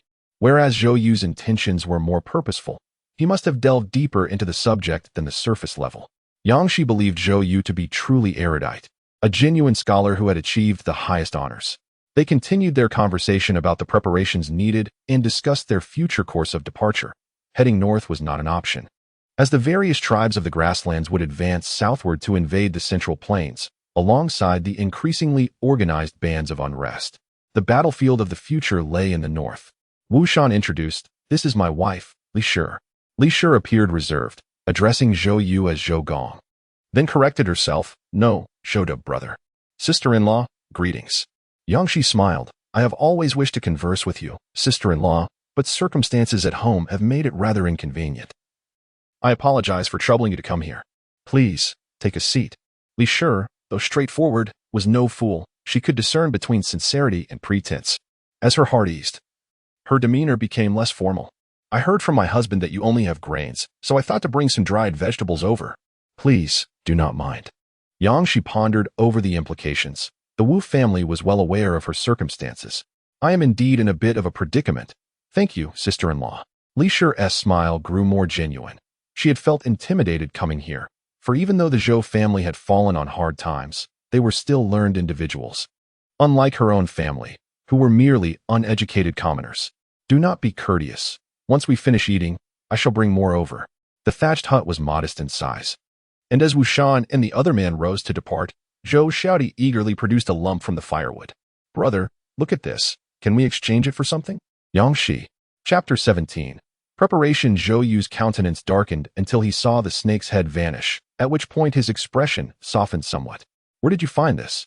Zhou Xiaodi weighed the snake in his hands. It's quite plump. I discovered it while gathering firewood, and it nearly frightened my little sister to tears. Yangshi glanced at her sister, whose face was frozen in fear at the sight of such a long snake. Zhou Yu took the snake, stating, We are in mourning and cannot consume meat. It would be fitting to present this to the Wu family as a token of gratitude. Yangshi interjected, The Wu family will not accept it without compensation. Zhou Yu replied, Brother Wu's family is struggling. This was their first visit to the Wu family's thatched hut. The Wu household consisted of 12 members, 4 sons and 2 daughters. The eldest and second sons were already married, and each household had lost a child along the treacherous journey. Not only the elders had perished, but each family had also suffered the illness of one child. Yangshi, feeling a bit famished, let her gaze linger on the eggs, her pregnancy leaving her perpetually hungry. Zhou Yu, sensing her distress, said, I will boil the eggs. You and mother can each have one. Yangshi declined, insisting that her mother should have them. Yi Shi, feeling sympathy for her pregnant daughter-in-law, prepared a soup, ensuring everyone had a bowl. As a mother, she also felt sorrow for the other children. At noon, they each enjoyed a bowl of wild vegetable and egg soup, which warmed their bodies against the chill of winter. Yangshi secretly sketched a sled design, waiting for Zhou Yu to remember it. But she found herself unable to assist and soon dozed off while holding her son. Presently, there are 3 blankets, Yangshi with her son, Yi Shi with Zhou Xiaomei, and Zhou Yu sharing one with Zhou Xiaodi. Zhou Yu was busy arranging things with Zhou Xiaodi when Yangshi inquired about the Wu family's descent from the mountain. Zhou Yu replied that it was during the latter part of the night, explaining that the refugees were facing food shortages and Brother Wu was concerned about being targeted. The Wu family was indeed cautious, proving to be invaluable allies. Most of the food received consisted of coarse grains, along with some radishes and cabbages. Yangshi felt elated. With food, her heart was at ease. Once, while several brothers were selling firewood, they encountered individuals inquiring about the Zhou family. Stealthy investigations revealed that nearby villages had been scrutinized in recent days. Consequently, the Zhou family dared not descend the mountain. The only consolation for Yi Shi was that after 2 days of rest, she could now get out of bed and move around. On this day, Wu Shan did not enter the city for work, but instead crouched by the sled. Brother, it's time for us to leave, he urged. Zhou Yu, without hesitation, acknowledged. Yes, our elder brother is aware that our enemies are searching for us. This place is not safe, and they will inevitably come for us. Wu Shan held a twig in his mouth as a makeshift cigarette, assisting by passing wooden planks without further comment. Yangshi observed Wu Shan closely through their recent interactions. She noted that he possessed both strategic acumen and foresight. After a considerable while, Wu Shan finally discarded the chewed twig and declared, Tomorrow, I will take a few lads to make sleds as well. Zhou Yu responded affirmatively. Good.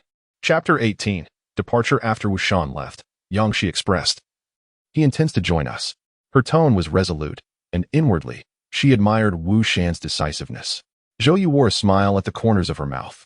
Over the past few days, I have recounted the grievances between the Su family and ours, underscoring the Su family's allegiance to Jiang Qiansui. Yangshi must have frightened Wu Shan as well. Zhou Yu lowered her voice and said, I have been observing the Wu family closely these past few days. Their character is commendable, and having the Wu family alongside us ensures greater safety. Yangshi, I have also informed Li Shi about the situation with the unruly northern populace. Zhou Yu chuckled softly. Excellent. I, too, have analyzed the circumstances for the coming years. The couple exchanged knowing smiles, sharing the same sentiment. In these tumultuous times, unity is essential for survival. It is far too arduous for a family to navigate these challenges alone. Allies like the Wu family are indeed rare. The Wu family boasts a considerable number of strong laborers, and although Wu Shan appears older, he possesses remarkable strength. Northerners are typically tall, and in this region, few dare to provoke the Wu family. Wu Shan spoke solemnly, this place is not a long-term refuge.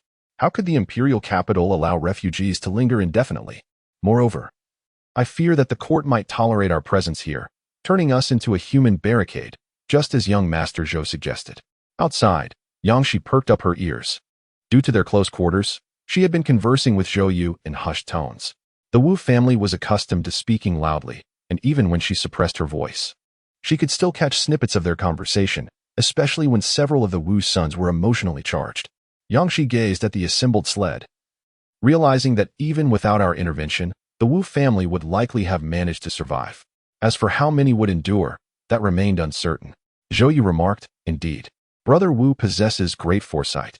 He speaks in measured terms, yet his vision extends far beyond, a quality that is truly rare. The Wu family's hut quickly fell into silence. Before long, Wu Shan, accompanied by several of his sons, ascended the mountain to gather timber, truly embodying the spirit of action. Yangshi observed and felt a genuine trust in him, not bothering to inquire about their destination. Zhou Yu watched the departing Wu family with a smile, knowing that once the Wu family's sled was prepared, they would soon depart. The Wu family would undoubtedly feel fortunate about their decision today. Yangshi suggested, let us purchase some provisions before we leave. The Zhou family's ancestral home was in Huizhou, which is not far from the capital, just 2 provinces away, and a carriage ride of 10 days would suffice to reach it. Huizhou lies to the west, and their initial aim was to head towards the coastal provinces. As Yangshi caressed the sled, she recalled the numerous models of boats she had crafted, which brightened her spirits further. In the following 2 days, the Wu family not only constructed 3 sleds for themselves, but also assisted the Zhou family in building a canopy atop their sled. Once the sleds were completed, Zhou Yu prepared for their departure. Brother Wu, we shall leave at midnight. Wu Shan readily agreed. Very well. However, Zhou Xiaomei expressed her unease. Sister-in-law, are we truly leaving? Yangshi nodded, affirming, it is not safe here. We must go. Zhou Xiaomei fell silent, having endured so much in such a short span. She cherished this rare moment of tranquility. After dinner, aside from Yangshi and the children who succumbed to fatigue, the other members of the Zhou family remained awake. In the latter part of the night, upon hearing some noises, Yangshi groggily opened her eyes. Zhou Yu reassured her, you have just awoken. There is no rush to head out. Yangshi hesitated to rouse her son, noting that in just a few days, he had already lost the baby fat from his cheeks. With people nearby, even the Wu and Zhou families, despite their caution, had inadvertently made some noise. Although no one emerged to investigate, Yangshi was acutely aware that someone was likely watching through the gaps in the straw canopy. Gratitude for the first snowfall, which compacted the snow and facilitated the sledding. The Wu family was well acquainted with the nearby villages. They chose not to travel the official roads, instead opting for the winding country paths. As dawn began to break, the Zhou family's sled trailed behind the Wu family. Yangshi, with her heightened visibility, soon realized that someone had been following them. Chapter 19. The youth. The blinding white snow reflected the light, and it was only with careful scrutiny that Yangshi discerned a youth of around 16 or 17 years of age. Upon confirming that only the boy was trailing them, she spoke up. There is a young man following us. Zhou Yu halted, glancing back momentarily. No need to concern ourselves with him. Yangshi inquired, have you seen him before? Zhou Yu nodded. Yes, I noticed him among the onlookers when I was preparing the sled. The sled was quite large, and while working outside, there were often spectators. The only one that had left an impression on Zhou Yu was this young man. Yangshi felt a surge of curiosity about the boy. Observing that many of the refugees they had left behind remained, yet only this youth had chosen to follow. At that moment, Ziheng stirred from his slumber, rubbing his eyes with his small hands. After adjusting to the light, he exclaimed, Mother, where are we? Yangshi playfully tapped her son's nose. We are on our journey. Ziheng peered around with a mixture of curiosity and excitement, his little mouth agape. Are we safe now? Despite his tender age, he understood the unease of his parents. Yangshi gently stroked her son's head, unwilling to shield him with falsehoods. Not yet. We still face many dangers ahead. In the northeast, chaos wrought by marauding bands and foreign invaders had rendered the populace homeless, transforming them into refugees. Meanwhile, the south was plagued by incessant floods and natural disasters, and the pestilence ravaged the northwest. It was said that desolate cities had emerged in the northwest, where unburied corpses lay scattered. Yet the capital remained a hub of extravagance and revelry, with refugees scattered throughout the nation. A heavy weight settled in Yangshi's heart as she and Zhou Yu joined forces with the Wu family, ever vigilant against the plight of the displaced. In the face of survival, humanity often fades. The biting wind grazed Yangshi's cheeks, prompting a sharp intake of breath. She had contemplated donning a mask. But upon reflecting on their family's pleasing appearance, she abandoned the notion. Now is the time to blend in rather than stand out. Their journey was relentless, with Zhou Yu and Zhou Xiaodi taking turns pulling the sled, propelling their group forward with great haste. Whenever hunger struck, they would nibble on dry rations before resuming their trek, striving to traverse the looming mountains before nightfall and ideally find shelter. As winter days grew shorter, darkness enveloped the landscape. By the time they stumbled upon a village that offered little warmth in its welcome. After parting with 10 copper coins, the village had begrudgingly allowed them to rest in an unoccupied courtyard. The dilapidated straw hut had been long abandoned, barely providing a shield from the wind. Though a clay wall, standing taller than a person, offered a modicum of security for the night. Zhou Xiaodi accompanied the Wu family's sons to gather firewood. The straw huts, 3 in total, housed the Wu family in 2 and the Zhou family in 1, each equipped with a clay kong, the quintessential winter haven of northeast China. Once the fire crackled to life within the hut, the warmth of the kong began to permeate the air, alleviating the chill. As Yangshi busied herself preparing a meal, she glanced up at the youth, his tattered hat perched upon his head, his coat frayed and revealing straw within. The only notable aspect of his attire was the relatively new cotton shoes. Despite the frostbite reddening his face, his features conveyed a striking symmetry. Zhou Yu spoke up. He offered 10 for a night's stay. Yangshi's eyes widened in surprise. She had not anticipated that the youth possessed silver coins. With a squint and a smile, she inquired, "Shall we share a meal?" The boy, enticed by the fragrant porridge, licked his lips and replied, "Yes." He then retrieved a cloth pouch from his bosom, producing 2 copper coins from within. "Is this sufficient?" Chapter 20. Cunning Yangshi accepted the coins, the firelight glinting off their surfaces as she cheerfully affirmed, "Yes, you can sit here by the fire to warm yourself." Yet, her mind was occupied with thoughts. She had witnessed the Li family counting their coins, which were not only clean but also gleaming with oil. In contrast, the boy's coins were somewhat grimy, suggesting he cared little for their condition. Given the boy's attire, one would expect him to be more mindful of his coins, yet there were inconsistencies in his appearance. Yangshi exchanged a glance with her companion, both pondering the situation, while the boy remained focused on the fire. Zhou Xiaodi could no longer contain his curiosity and asked, "Do you have no family?" The boy responded casually, "I grew up on the kindness of strangers. My parents passed away long ago." Zhou Xiaodi scoffed. "Yet you seem to have quite a bit of silver." He had heard the clinking of coins in the pouch. How could an orphan fleeing from disaster amass such wealth? The Wu family had no elder brother to provide them with money, and they could scarcely save a single copper coin. The boy lowered his voice, saying, "I've scavenged from many corpses. If you search carefully, you can always find a few copper coins. When the time comes, I shall teach you how to scavenge." Yangshi observed that Zhou Xiaodi was convinced, yet she thought to herself that the young lad was still too naive. The boy, alone in the world, was not the one who would be scavenging from the dead. Zhou Yu's eyes sparkled with intrigue as the young boy followed them throughout their journey. One would expect a solitary wanderer to exercise caution, yet this lad not only offered 10 coins for lodging, but also procured 2 coins to purchase porridge, clearly testing their intentions. That evening, they dined on a simple concoction of egg and cabbage porridge, accompanied by a few flatbreads. After the meal, Wu Shan approached regarding the watch schedule. "Zhou, I shall take the night watch with my sons," he proposed. Zhou Yu shook his head. "Wu de go. We shall take turns. An equitable relationship fosters longevity. I have no desire to sever ties with the Wu family." Observing Zhou Yu's resolve, Wu Shan conceded.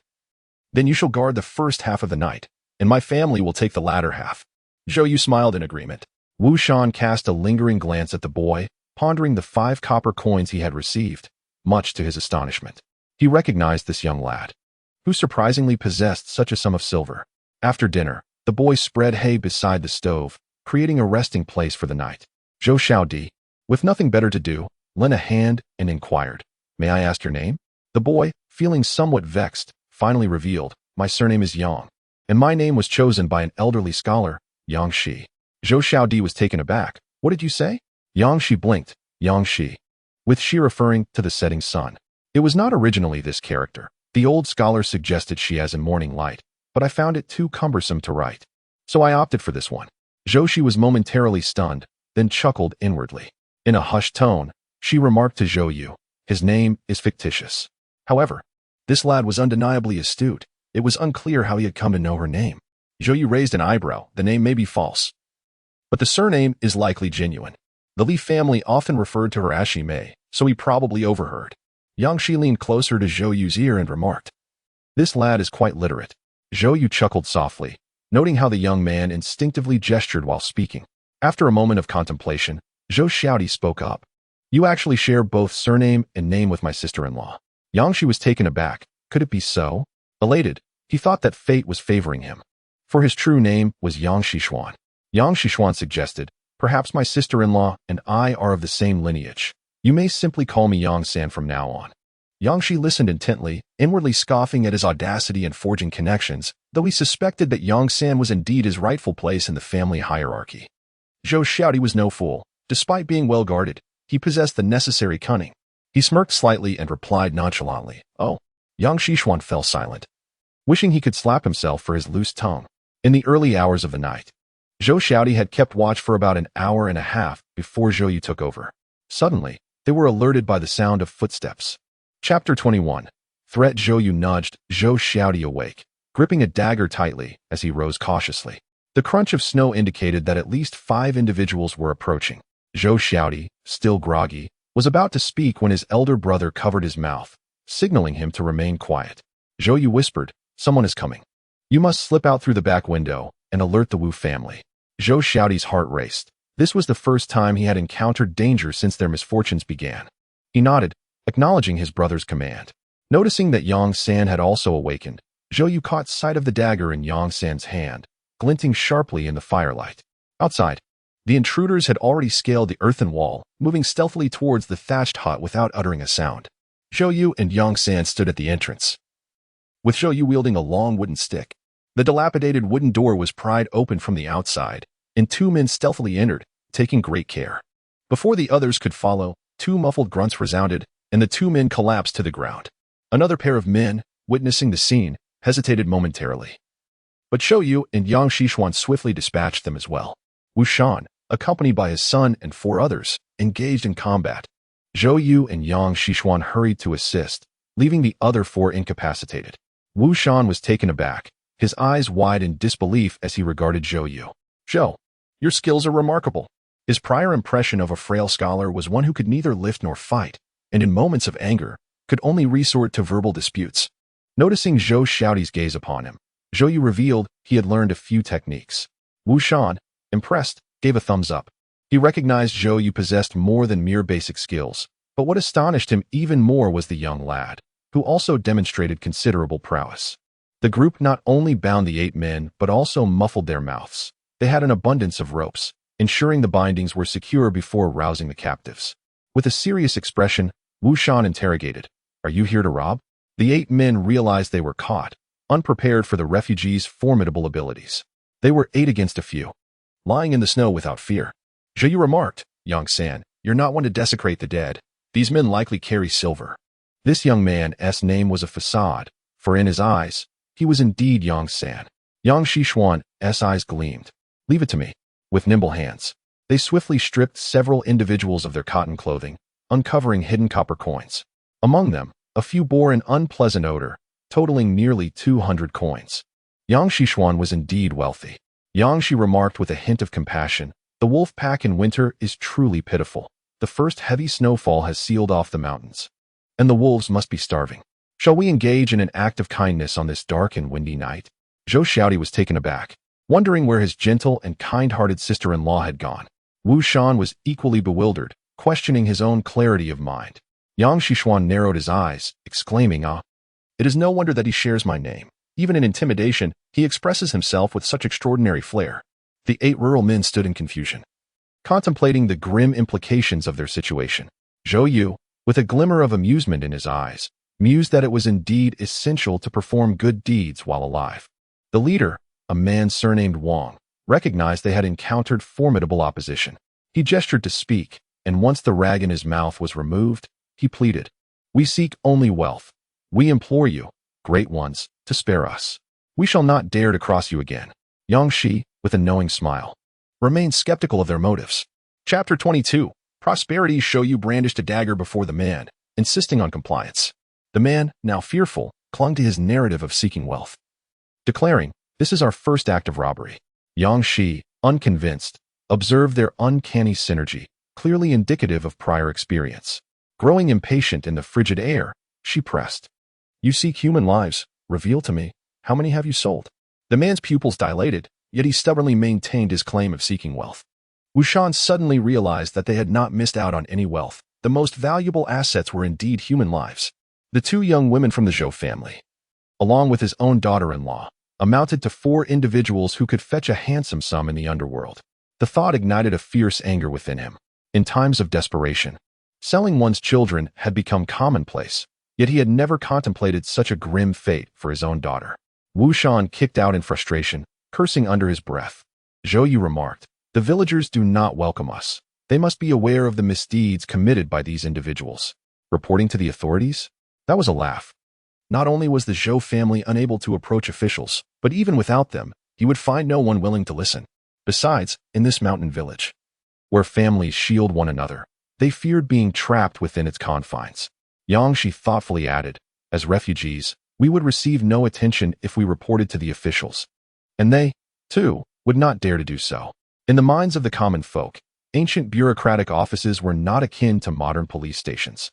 There was a palpable fear of such establishments, and many matters were resolved within the family or through local leaders. Zhou Yu interjected, "They are our hostages." Yang Shi smiled and responded, "We lack many things, but look at their thick cotton clothing. They must have some means. I believe they will negotiate for their release." Wu Shan swallowed hard. Were officials' families truly this formidable?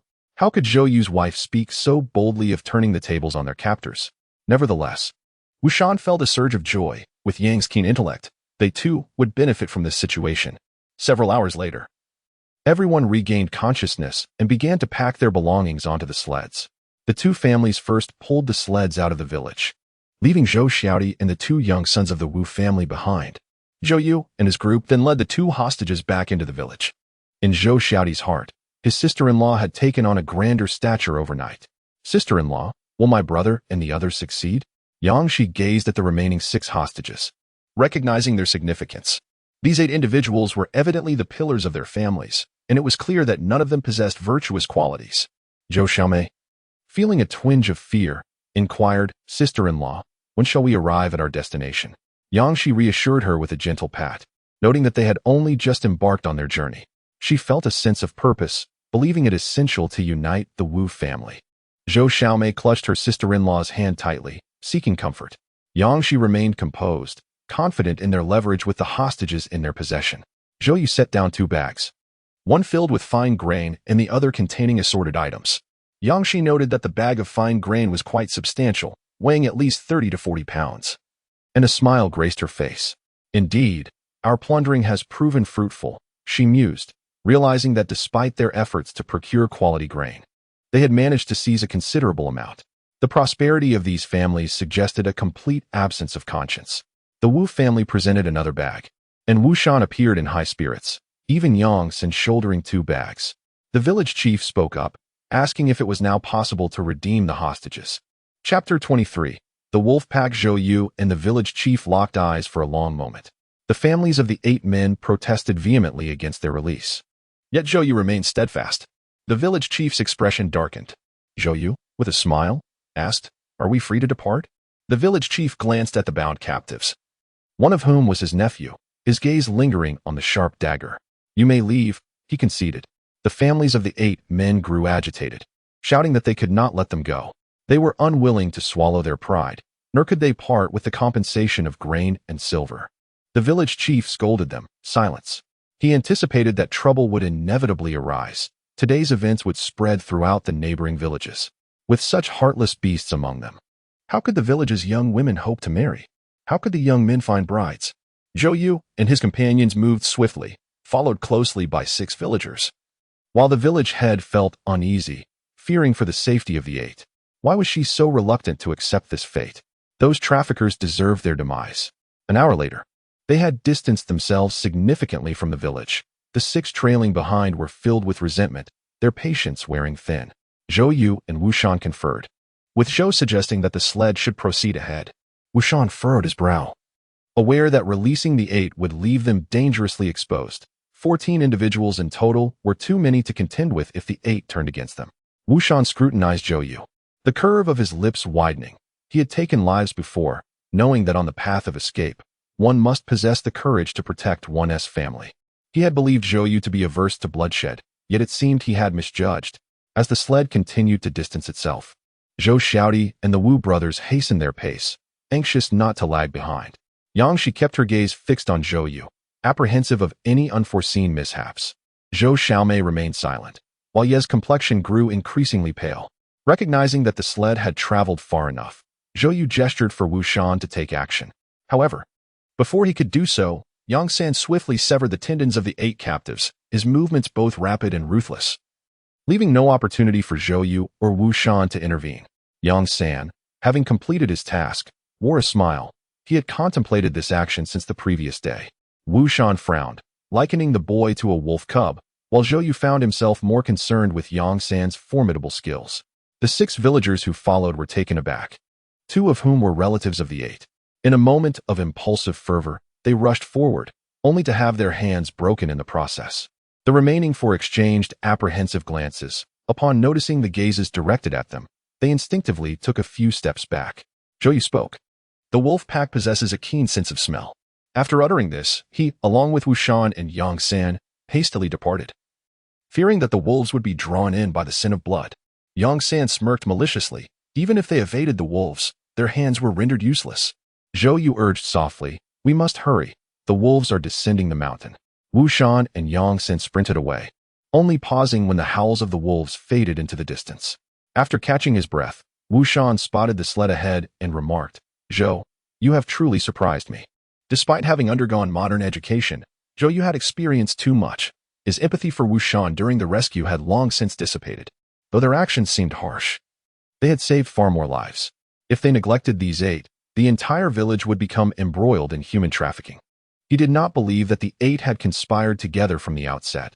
Their incapacitation served as a warning to the entire village. Chapter 24. Admiration. Yang Shi signaled for Zhou Xiaodi to pause and rest. Having spotted Zhou Yu and the others, a sense of relief washing over her, Zhou Xiaodi called out a few words to those ahead, bringing the sled to a halt. Yang Sen appeared isolated, his eyes glinting with envy, though this feeling quickly dissipated as he rejoiced in his newfound inclusion in the group. Zhou Yu briefly recounted the events to his family, while Yang Shi glanced at the Wu family, appreciating that this approach would prevent them from perceiving the actions as excessively ruthless, simultaneously reassuring them that Zhou Yu and his companions were not merciful souls.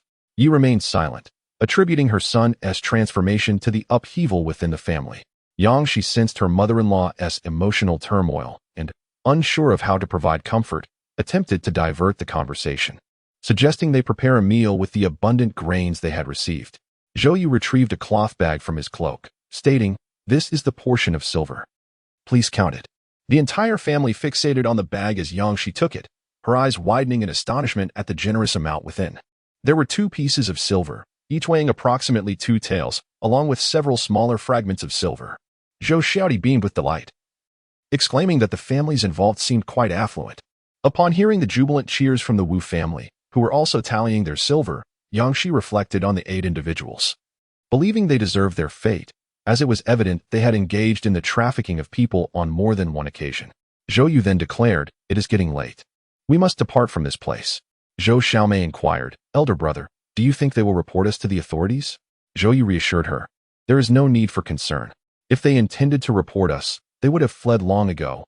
Besides, these individuals lack the courage to do so." As they resumed their journey, Yang San's bag was placed on the Wu family's sled, yet he chose to accompany the Zhou family instead. Yang San remarked, "We have endured hardship together." Yang Shi smiled, teasingly asking if he was finally ready to speak the truth. Yang San awkwardly rubbed his frostbitten nose and replied, "Sister-in-law, I am indeed the third in my family, and my name includes Shi. Let us reintroduce ourselves. I am Yang Shi Xuan. Zhou Xiaodi chuckled, having suspected Yang San was not entirely forthright.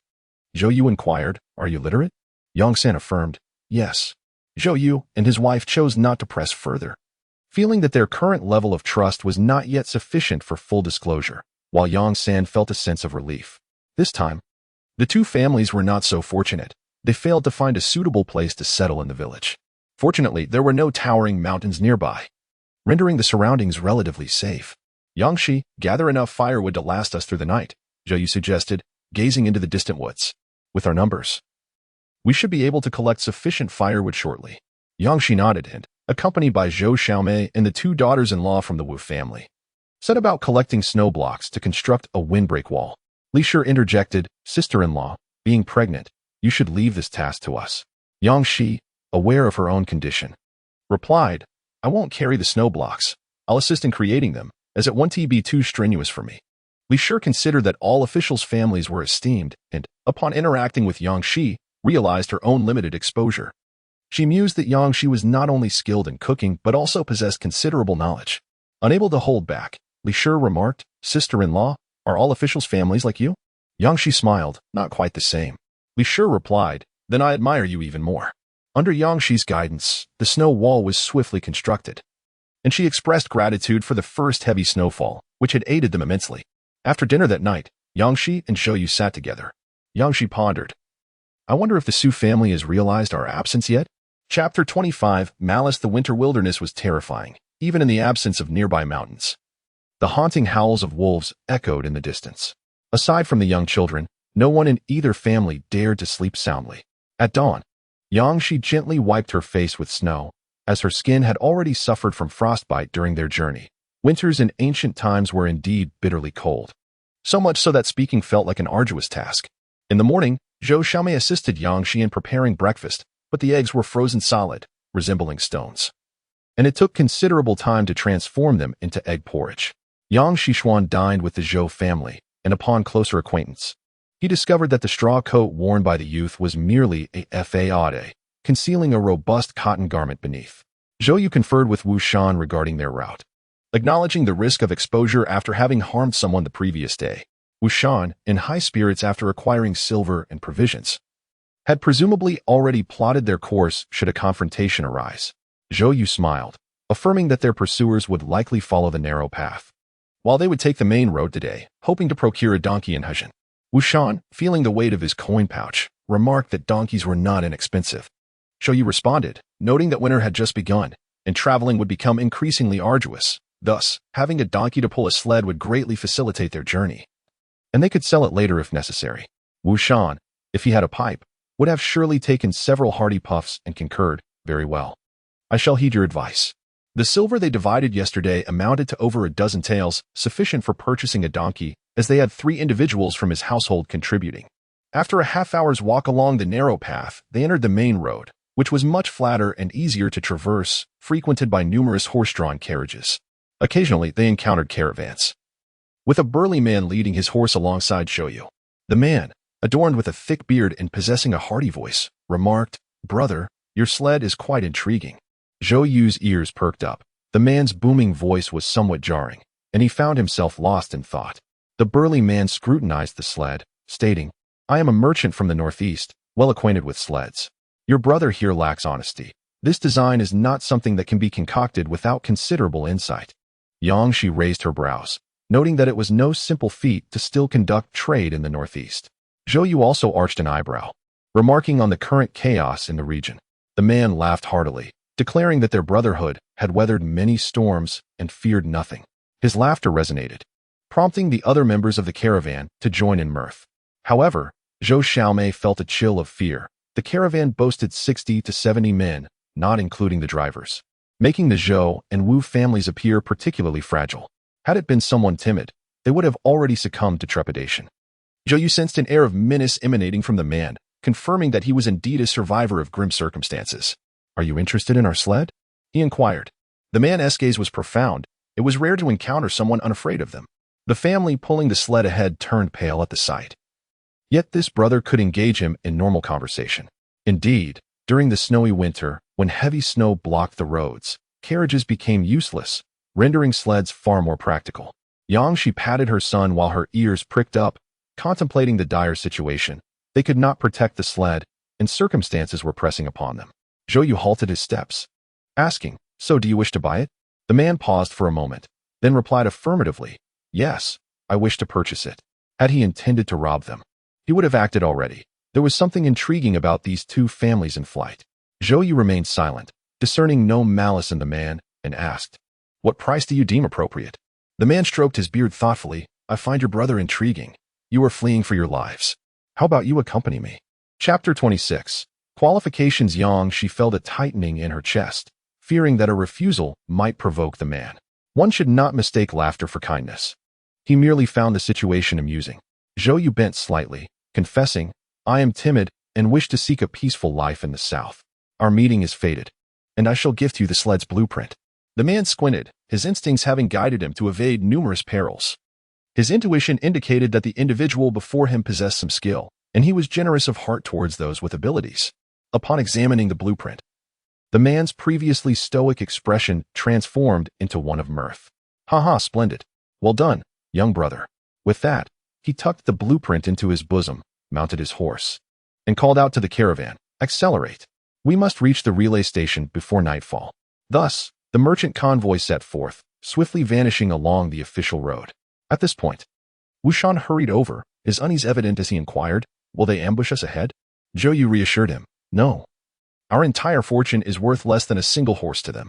He discerned clearly that the caravan was composed of fine steeds, likely procured either from the military or the steppes. Zhou Xiaodi interjected, "Elder brother, they took the blueprint without so much as a gesture." Zhou Yu replied, "The blueprint was a gift to him. Remember, without an equal standing, one has no right to negotiate terms." Wushan added, "You are still young. It is fortunate that we remain safe today. If they had indeed robbed us, there would have been little we could do." Zhou Xiaodi's understanding was that trade ought to be equitable. Today, he learned a hard lesson. He was no longer a scion of nobility, and his spirits dampened.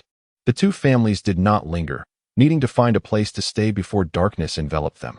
As they were to reach Hijin by the morrow with enemies on their heels, urgency hanging over them both. Meanwhile, the Su family in the refugee district of the capital had uncovered a lead, confirming that the Zhou family had departed. The more elusive the Zhou family became, the more it pricked the Su family like a thorn in their throat. They not only sent men to continue the pursuit but also dispatched others ahead to the Zhou family's ancestral home to await their arrival. The Zhou family has successfully arrived in Hijin, a modest town that pales in comparison to the bustling southern towns with populations exceeding 10,000. With a mere 2,000 inhabitants, Hijin lacks the vibrancy of a major thoroughfare, featuring just a single main street that stretches to the horizon, lined with a smattering of essential shops and few passers-by. Acquiring 3 donkeys is proving to be quite the challenge for the Zhou and Wu families, who have not had the luxury of proper rest and have opted to stay at a local inn. After a refreshing bath and applying some frostbite ointment, Yangshi feels a semblance of comfort return to her face. The experience is akin to a rebirth. A simple bowl of noodles brings her a sigh of relief and a sense of ease. Zhou Yu, burdened by his responsibilities, feels a newfound lightness after his bath. Acknowledging the hardships they have endured together, "Yangshi, I am not weary, and the child as well," he says, his gaze soft as he looks at her abdomen. The child, indeed, seems to sense their struggles and has remained calm throughout. Yangshi smiles. "I have a premonition. She will be a well-behaved little darling." Zhou Yu's lips curl into a smile, indeed. As their son finishes his noodles, Yangshi gently pats his belly, confirming he hasn't overeaten. "Donkeys are hard to come by. We cannot linger in Hijin," she remarks, as they plan to use the impending heavy snowfall to thoroughly conceal their tracks. "Let us visit the morning market tomorrow. If all else fails, we may have to consider purchasing a cow," Zhou Yu replies. Yangshi furrows her brow, aware that a single cow costs no less than a dozen taels. Currently, they possess just over 10 taels of silver. "We shall cross that bridge when we come to it," Zhou Yu assures her. Yangshi hopes for a stroke of good luck. Yet the morning market reveals 2 donkeys but no cows or horses, only sheep and other livestock. Chapter 27. Household registration with the aid of donkeys and mules pulling sleds. One could comfortably sit upon the sled, covering a distance threefold that of walking in a single day. The capital city, as the imperial seat, offered a semblance of stability in the nearby villages, devoid of mountain bandits along the roads. However, once beyond the confines of the city, one could no longer travel without caution. Within a couple of days, the two families ventured outside the city limits and sought refuge in a larger village for the night. Choosing not to hasten their journey the following morning, Yangshi prepared breakfast. Their supply of cabbage and radishes had long been depleted, and they had exchanged some vegetables and pickled goods with the villagers the previous day. Breakfast consisted of millet porridge, a bowl of steamed egg custard, and a plate of pickles. The lodging they found was quite comfortable, with a warm Kong stove burning cheerfully, while Ziheng remained nestled in the cozy blankets, still asleep. Zhou Yu entered the room to rouse his son and personally assisted him in dressing. The little one, feeling shy, protested, "Father, I can dress myself." Rarely having the opportunity to tend to his son, Zhou Yu replied, "Today, we shall not rush. Let me help you." Ziheng loosened his grip on the clothing, perplexed. Not in a hurry. Zhou Yu, despite the cracks on his frostbitten hands, endured the discomfort as he dressed his son, saying, "Indeed, we shall rest today." Noticing his father's hands, Ziheng inquired, "Father, have you applied the ointment?" Zhou Yu replied, "I have. Now let us go eat." After breakfast, Zhou Xiaomei cleared the table while Zhou Xiaodi and Yang Xin went to the mountains to gather firewood, as they planned to stay an additional day. And their collected firewood was insufficient. Yang Shi and her husband visited the Wu family to discuss strategies for evading the mountain bandits. In her previous life, in ancient times, Yang Shi had suffered a miscarriage, and the Zhou family had faced a series of calamities, which ultimately left them no choice but to remain in the outskirts of the capital until spring, when the influx of refugees compelled them to leave the city. The circumstances have changed. They must venture southward. Beyond the confines of the capital, bandits abound, and their presence is palpable as they appear to prey on the vulnerable, particularly those with donkeys. Even without such beasts of burden, they would not dare take a chance. Wushan furrowed his brow, foreseeing the treacherous path ahead. Zhou Yu had often heard tales from his father regarding the bandits, and he possessed a keen awareness of their territories, particularly the formidable presence of bandits in Xinzhou. Wu Shan was oblivious to the number of provinces in the nation. He had never encountered disorderly folk, with his farthest journey being to his ancestral town. Unbeknownst to him, Xinzhou lay ahead, as Zhou Yu refrained from disclosing this information. Wu Shan remarked, "I shall heed your counsel, guide our path, and I shall follow." Zhou Yu retrieved a charred stick and began sketching on the tabletop. "We shall navigate around the periphery of Xinzhou, striving to evade the haunts of the bandits. They guard the official roads, targeting affluent households or merchant caravans. Thus, the outskirts should offer us greater safety." Wu Shan, unfamiliar with maps, was taken aback. "You possess knowledge of the Xinzhou map?" For a mere farmer, he understood well that cartography was not a skill possessed by all. Zhou Yu replied, "My father would depict the places he has visited. I have a good memory and have etched it into my mind." Wu Shan felt a twinge of admiration, recognizing Zhou Yu's remarkable talent. Alas, such gifted individuals often meet untimely ends. "Very well, I shall follow your lead." Zhou Yu rose. "Today we shall rest well. For in the coming days, we must hastily depart from Xinzhou. Opportunities for respite will be scarce." Wu Shan understood the gravity of the situation and nodded in agreement. Exiting the Wu residence, Yang Shi glanced at the time. "Let us proceed to the county town." They lingered for a day, not merely to rest, but also to change their household registration. In the north, tumultuous elements roamed, and those with means fled southward. This migration resulted in increasingly stringent control over household registrations in the southern regions. Without proper registration and transit permits, they would not only be barred from entering the city gates, but also subjected to penalties, potentially leading to severe convictions. Chapter 28. Transit permits now outside the capital's boundaries. They needed to expedite their affairs and re-establish their household registration, making it more challenging for the Su family to scrutinize them. Yang Shi and her husband journeyed to the county town, reassured by the presence of the Wu family watching over their home. The couple rented a donkey cart from the village, arriving in the county town within half an hour. Upon entering, they did not rush to find a moneylender. Instead, they first pawned 2 jade pendants at a pawnshop, receiving only half of their original value. These pendants had been received as gifts for her father-in-law's birthday and later handed to Zhou Yu. Originally worth at least 100 taels each, they were now pawned for a mere 90 taels. Having pawned the jade, they evaded the watchful eyes of their pursuers and proceeded to a clothing shop to purchase 2 sets of the cheapest garments. After changing into these new clothes, they finally made their way to the moneylender. The moneylender, a local power broker, was known for his capability to facilitate any transaction for the right price. Upon hearing their need for household registration and transit permits, he glanced at Yang Shi and her husband, asking no further questions. Such was the nature of survival. He had dealt with many such requests before, quoting a flat fee, 50 taels for the household registration and 10 taels for the transit permits. Zhou Yu whispered, I require 2 transit permits. The Wu family possessed permits, but the Su family would undoubtedly investigate them. Thus, caution was paramount. Replacing the Wu family's permits was the safest course of action. The moneylender was only interested in silver, eager to profit from every transaction, adhering to the unspoken rules of his trade. Zhou Yu's status, while notable, did not warrant the moneylender to breach his regulations. When do you require them? He inquired. Today. Zhou Yu replied. The toothless man extended his palm, demanding an additional 5 taels. Yang Shi felt a pang in her heart. Just like that, 5 taels of silver vanished. She couldn't help but lament the rampant corruption within the government, where wealth alone dictated the course of affairs. In a time when the nation teetered on the brink of collapse, the toothless man, elated with his ill-gotten gains, said, Come back in an hour to collect. He then scribbled a note, instructing them to present it to retrieve their household registration later. Zhou Yu inscribed the amended names. He simply wrote Zhou Da. His wife retained only her surname. His brother Zhou Hu, affectionately known as Huzi, his younger sister Zhou Xiaomei, and their son Zhou Yi. His mother was recorded solely by her surname, and Yang San was added to the household registration, as he shared the same surname as his wife. With an additional person in the registry, it became even more challenging for any inquiries to be made. The couple did not linger at the moneylenders. With over 14 taels of silver remaining, they strolled through the county town, which still boasted a semblance of prosperity, with various shops lining the streets. Their first stop was the grain store, where they found prices had risen once more. Natural disasters and human calamities had left the populace displaced, with lands lying fallow and unharvested. Crop failures, exacerbated by the fact that 90% of the arable land was controlled by the elite, rendered life increasingly arduous for the common folk.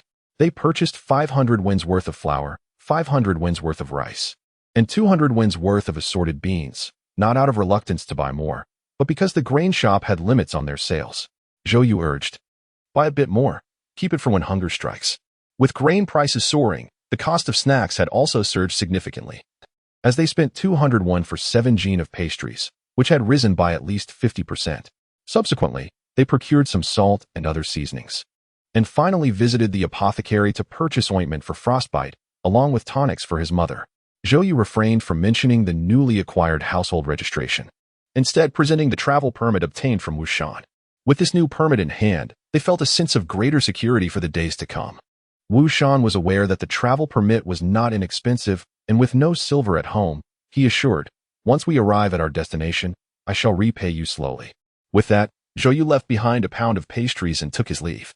Wushan knew that the Zhou family had numerous members, making it easy to discreetly hide a piece of jade or something similar, yet it would not yield much silver. Now, trading for a travel permit would likely consume most of it. Li pondered this as well. With so many hidden items, there was no need to endure hardships alongside them. In the Zhou household, Yang San was elated as he shared the same household registration with the Zhou family. Chapter 29. Unfriendly Zhou Xiaodi and Zhou Xiaomei were thrilled at the prospect of white flour and rice, having not indulged in white flour for quite some time. Yi sighed, furrowing her brow, realizing that money was required everywhere. How could they still afford white flour and rice? Yang Shi replied, as we are in mourning, we cannot consume meat. We must have some white flour and rice to nourish ourselves. Otherwise, if we only eat coarse grains, my mother's health cannot withstand it. I have noticed that she has been eating less and less. Their family had all grown thinner, and the situation was dire. This could not continue. With her own condition, her mother required nourishment. Spending a bit more silver now on rice and flour was better than regretting it later when misfortune struck, especially since their purchases were modest. Ye's heart ached for her children. She gently touched her grandson's face and sighed, dividing the pastries, ensuring even Yang San received some.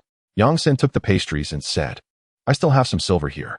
Zhou Yu chuckled lightly. When the time truly calls for it, we won't hesitate to accept your generosity. Yang San grinned widely. With their shared household registration, the last barrier between him and the Zhou family had vanished in an instant. Yang Shi went to prepare the dough, intending to steam buns for dinner, which would conveniently serve as breakfast for the following day. She planned to make cabbage and egg buns, and inquired if Yang San desired meat. He shook his head in refusal.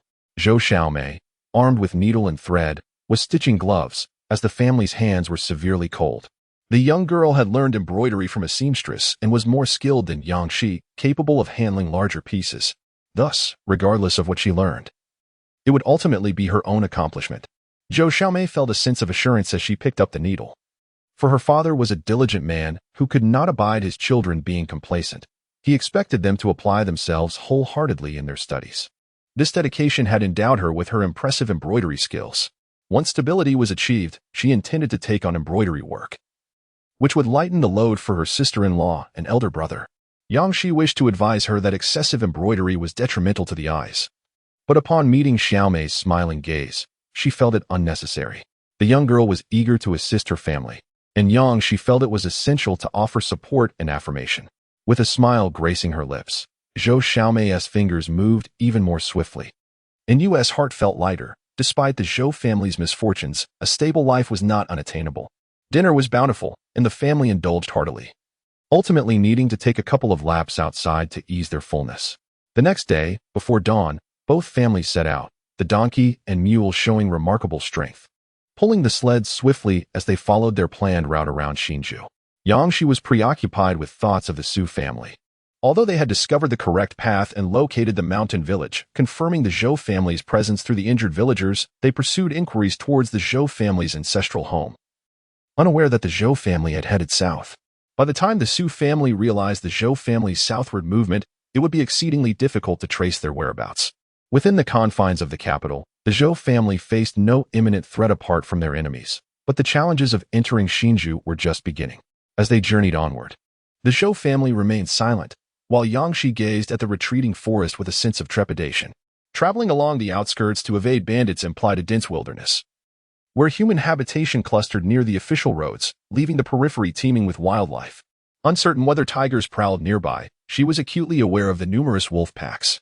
The only sounds accompanying them were the thudding hooves of their donkeys and the soft gliding of the sled, as they feared attracting the attention of the forest creatures. After a day of relentless travel, they were compelled to make camp outdoors, ultimately discovering a cave at the foot of the mountain. The cave bore signs of previous excavation, yet it was shallow and had a notably large entrance. To ensure their safety, they gathered ample wood to barricade the opening. Both families, requiring the assistance of donkeys and mules, led their animals into the cave. They shared a simple meal of dried provisions, falling asleep amidst the lingering scent of the animals' droppings. Yang Shi reflected on the human capacity to endure, noting how the threshold of tolerance diminished in the face of survival. Observing her younger siblings sleeping soundly, she reached to touch her abdomen, a gentle smile gracing her lips. The children were indeed well-behaved. However, the night was far from tranquil, as the howling of wolves echoed both near and far, rousing them in the latter part of the night with the fear that a pack might encircle them. At dawn, although they did not encounter the wolves, distant paw prints revealed their presence, heightening the tension amongst the families. Swiftly, they vacated the cave and resumed their journey. Yang Shi kept a vigilant eye behind them, while Zhou Xiaodi, sharp-eyed, remarked, "Elder brother, it seems something is following us." Zhou Yu, serious and attentive, searched the surroundings, realizing that the wolf pack was indeed tracking them. If they failed to find a suitable place to rest that day, they would have to confront the wolves. Zhou Yu called out to the front, "Elder brother Wu, we have wolves on our tail. We must press on without stopping tonight." Wu Shan acknowledged the urgency, responding affirmatively. Yesterday, the donkey and mule, having rested well, quickened their pace under the pressure of several lashes. The wolves lurking behind them revealed their presence, and as time passed, what began as a solitary wolf soon multiplied to at least 3. Yang Shi tightly embraced her son, lacking any means of defense. The ferocity of the wolves in the wild was formidable, and once they set their sights on a target, they seldom relinquished their pursuit. Yang San furrowed his brow, aware that they could not allow the pack to encircle them. "Zhou Yu, it would be prudent to encounter a mountain village soon." The villages on the outskirts lived primarily by hunting, each household equipped with bows and arrows, skilled in the art of the hunt. Finding a village would ensure their safety. Otherwise, they faced peril. Yang San gripped his dagger more tightly, his frown deepening as he had yet to spot the lead wolf. He would rather confront a bear than face a pack of wolves. The donkey and mule required rest, and as time elapsed, Their speed diminished, forcing them to halt. Wu Shan approached with a serious demeanor. The wolf pack had not given up. Zhou Yu acknowledged with a sound, remarking that the mountains here were unwelcoming, leaving them uncertain of any nearby villages. Wu Shan contemplated the prospect of smoking a pipe, his gaze fixed on the distant horizon, recognizing the difficulty in locating help. Zhou Yu glanced at the exhausted donkey and mule, unable to relax, fearful of an impending wolf attack. Yang Shi, with her younger sister, dared not stray far from the sled, one hand gripping a kitchen knife, while Zhou Xiaodi stood guard over the donkey, vigilant beside the sled. She observed the relentless pursuit of the wolves, lamenting that even if all 8 of them had survived initially, very few would remain alive now. As Yang Shi had surmised, of the original 8 villagers, only 4 had endured, and the families of the deceased harbored deep resentment towards their group, with the Su family having provided substantial information about their whereabouts. In the distance, a pack of wolves halted to observe, uncertain whether they awaited their companions or were preparing to encircle their prey as night approached. Zhou Yu wished to check his watch, yet lamentably, he possessed no modern timepiece. He could only estimate the passage of time. They could not afford to wait for the donkeys and mules to rest adequately. "We must proceed," he declared. Wu Shan furrowed his brow in agreement. As they resumed their journey, Yang Shi noticed an increasing number of wolves revealing themselves. This was an ominous sign. They scrutinized the pack, which in turn assessed their group. The winter days grew dark swiftly, and the donkeys and mules were beginning to show signs of fatigue. Zhou Yu felt a surge of anxiety, for their family comprised both the elderly and the young, rendering them particularly vulnerable. Yishur spoke up, "The wolves are closing in. You all should go on without me." Yang Shi and her husband were taken aback. "Mother," they exclaimed. Yishur understood that her children wished for her survival. Yet she recognized that her presence was a burden. Without her, their load would be significantly lighter. "Let me do something for you in my final moments," she resolved. Yang Shi pressed her lips together, saying, "We cannot lose even one of us." Zhou Yu echoed her sentiment. "We cannot afford to lose anyone." Yishur opened her mouth to speak again, but was abruptly embraced tightly by her youngest daughter. Worry etched across Yishur's features as the darkness deepened. The wolves could no longer afford to wait. Chapter 30. The reward. The donkeys from both families, despite the imminent danger, were unable to flee, restlessly kicking their hooves and occasionally emitting anxious sounds. The 2 families unloaded the sleds and flipped them over to form a barrier in front of themselves. The 4 sleds provided coverage from all directions, granting them a fleeting sense of security. Once the barricade was established, the wolves revealed themselves, a total of 21. With the lead wolf marked by a tuft of white fur upon its forehead, its eyes fixed intently upon the 2 families. The young children clamped their mouths tightly, paralyzed by fear, terrified of provoking the pack of wolves. Zhou Yu observed that this was no ordinary pack. It was substantial in size. Wu Shan gripped his machete, acknowledging that this was likely the largest pack in the vicinity. The wolves had encircled them, poised to spring at the command of their leader. The donkey and mule were the most restless, with the sled providing a mere barrier for the humans, leaving the animals exposed. The Wu family felt the greatest sorrow, having spent all their silver on a donkey and a mule. The alpha wolf howled, and 4 wolves surged forward, lunging at the donkey and mule. The animals narrowly evaded their deadly assault, managing to kick a few wolves in the process. Moments later, another quartet of wolves charged towards them, while the remaining wolves lunged at the sled, attempting to leap over it. Wu's machete was long, and with a swift swing, it struck down a wolf, which fell to the ground with a mournful howl. Yang Shi marveled at the innate strength of the Wu family. At that moment, Zhou Yu also pierced the neck of a wolf, becoming stained with its blood. The standout was Yang San, whose swift, fierce precision resulted in the wounding of Wu Shan's second son and the demise of 4 wolves. However, the donkey and mule sustained injuries, with the mule now on the brink of death. The loss of 4 wolves enraged the pack. Wolves are vengeful creatures, and they immediately abandoned the incapacitated donkey, converging upon the rest of the group. The alpha bared its teeth, its gaze menacingly fixed on Zhou Yu and the others, as if intent on tearing them apart. Yang Shi could not help but clutch her son tighter, for the wolves' eyes were chillingly cold, as though they were pronouncing their doom. Another wave of attacks ensued, tightening Yang Shi's heart further. Being wounded in ancient times was perilous, especially in the winter. Did she regret taking this path? With no regrets, they faced the wolf pack, still possessing a flicker of hope. However, when confronted by mountain bandits, men were met only with a dead end, and the plight of women was even more dire. Zhou Xiaodi was injured. A bite mark marred his arm, prompting Yang San to swiftly slay the wolf that clung to him. Zhou Xiaomei wept in distress. Wu Shan's youngest son also bore wounds, his legs savaged by teeth. The chilling sounds of wolves closing in were abruptly silenced as a few were pinned to the snowy ground. The sharp twang of arrows sliced through the air, and wolves fell in rapid succession. Zhou Yu and Wu Shan exchanged a glance. Abandoning their defensive position, they charged forth with Yang San, determined to prevent any wolf from escaping.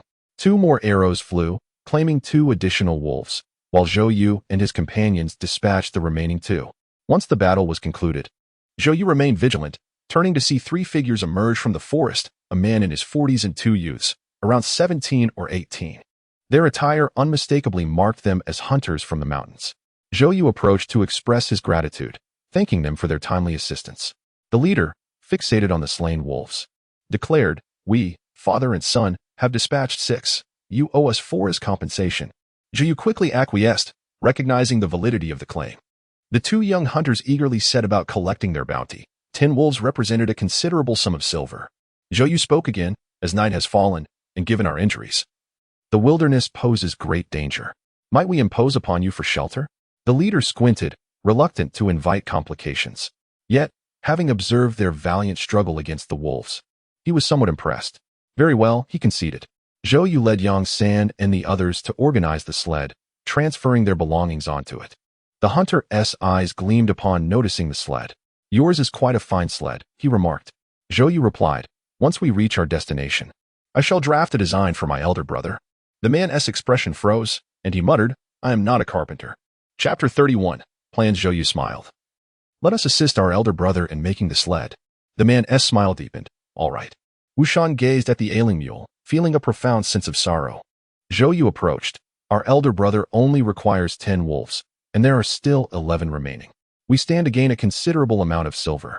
Upon hearing this, Wu Shan's furrowed brow relaxed, and he lamented over the wolves, realizing that their focus had solely been on survival, oblivious to the valuable pelts.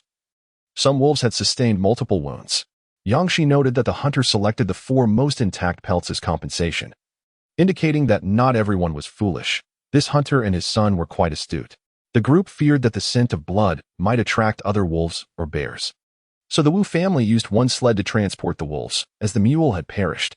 The hunter's residence was not nearby. They traveled another 4 or 5 miles before arriving. Yangshi blinked in surprise at the size of the hunter's home. The courtyard was expansive, and the walls towered as high as a grown man. Their arrival created quite a commotion, and as the large gate swung open, 2 women, an elder and a younger, stood at the entrance. The hunter, surnamed Wang, greeted them with a smile. "You have arrived. My household is small enough to accommodate you." Wang's wife, adhering to the traditional belief of a husband's supremacy, concealed her reluctance and urged them to enter.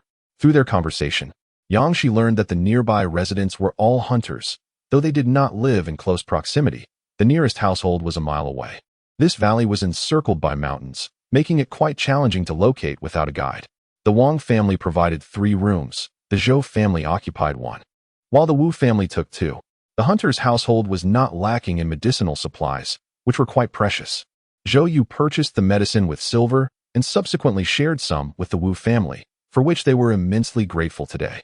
After tending to his younger companion's wounds and confirming their injuries were not severe, Zhou Yu breathed a sigh of relief and, together with Wu Shan, sought out Hunter Wang. Zhou Yu spoke frankly, "We are unfamiliar with this area. We kindly request your assistance in selling the wolves and mules, and we shall offer compensation." Hunter Wang, with his seemingly simple demeanor, felt a tumult of thoughts akin to a hornet's nest within. He considered that assisting in making sleds would serve as adequate compensation. Indeed, 2 sleds. Zhou Yu and Wu Shan deliberated on resting for 2 days, as they had sustained injuries and were shaken by their recent encounter with a formidable hunter. They wished to ask the Wang father and son for an escort, believing this would enhance their safety, and thus readily agreed. Wu Shan, delighted by the prospect of not spending any silver, added, "At that time, we would also appreciate it if you could help us procure a donkey or a mule." Hunter Wang nodded in agreement without any intention of taking them to sell the wolves. Zhou Yu and Wu Shan then took their leave, with Zhou Yu acknowledging that while Hunter Wang was indeed astute, he adhered to his own principles, which was quite commendable. Yangshi shared this sentiment, appreciating the transparency in their dealings, which felt rather comfortable. That evening, they had a simple porridge for dinner. As they retired for the night, Yang Shi was anxious about her son and mother-in-law potentially suffering from shock and fever, while also worrying about Zhou, the younger companion, contracting an infection in his wounds. Consequently, she had a restless night. Upon rising the next day, she found her son and mother-in-law did not have a fever, though they appeared listless from the fright, unable to rise from their bed. In contrast, Zhou, being younger, seemed relatively unscathed. The hunter's medicine had worked wonders, and his wounds had improved significantly overnight. When they checked on the two injured donkeys, their wounds were healed as well, though they too lacked energy, having been startled the previous day and needing a couple of days to recuperate. Wang Lu handed a bundle to Zhou Yu, containing silver coins, as well as the medicinal ointment and tranquilizers you had asked me to procure. Chapter 32. Unrest.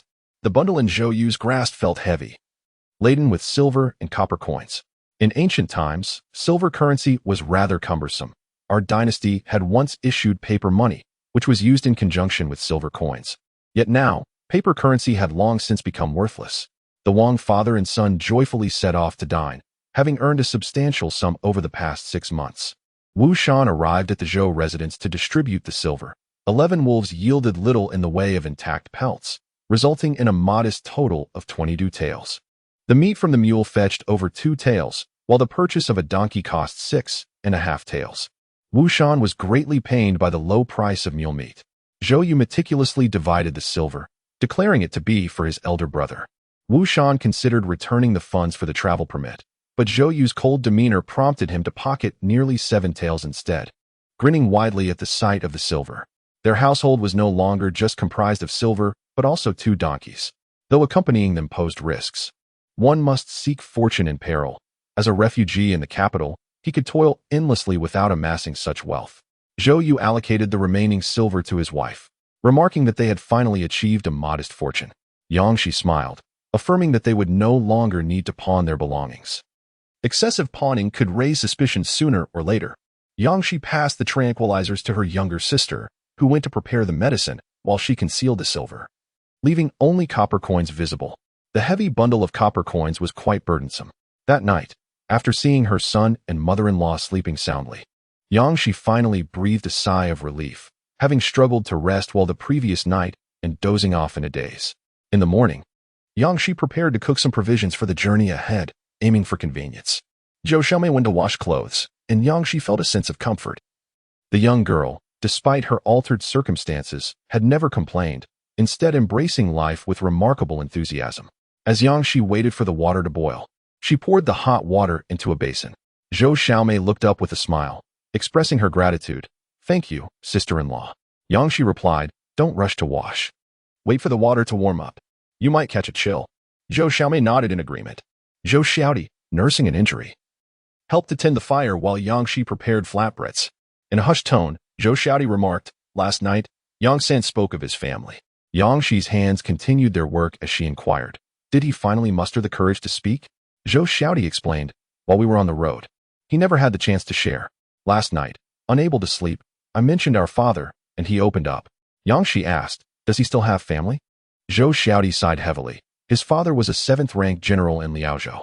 During the chaos, when the rebels gathered outside the city, his uncle conspired with them, urging his father to collaborate. In the end, his father swore loyalty unto death, only to be betrayed by his own uncle. Zhou Xiaodi's tone carried a sense of indignation. His uncle, in a so-called act of righteousness, reported his father, falsely accusing him of being in league with the rebels.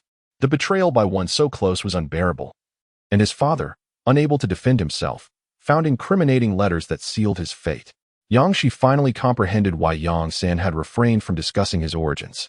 He had introduced himself simply as Yang San. Surely, he had siblings. A heavy weight settled in her heart as she thought of the young girl, separated from her family at such a tender age. She could hardly bear to contemplate the outcome. Had she been waiting in the capital for her sister?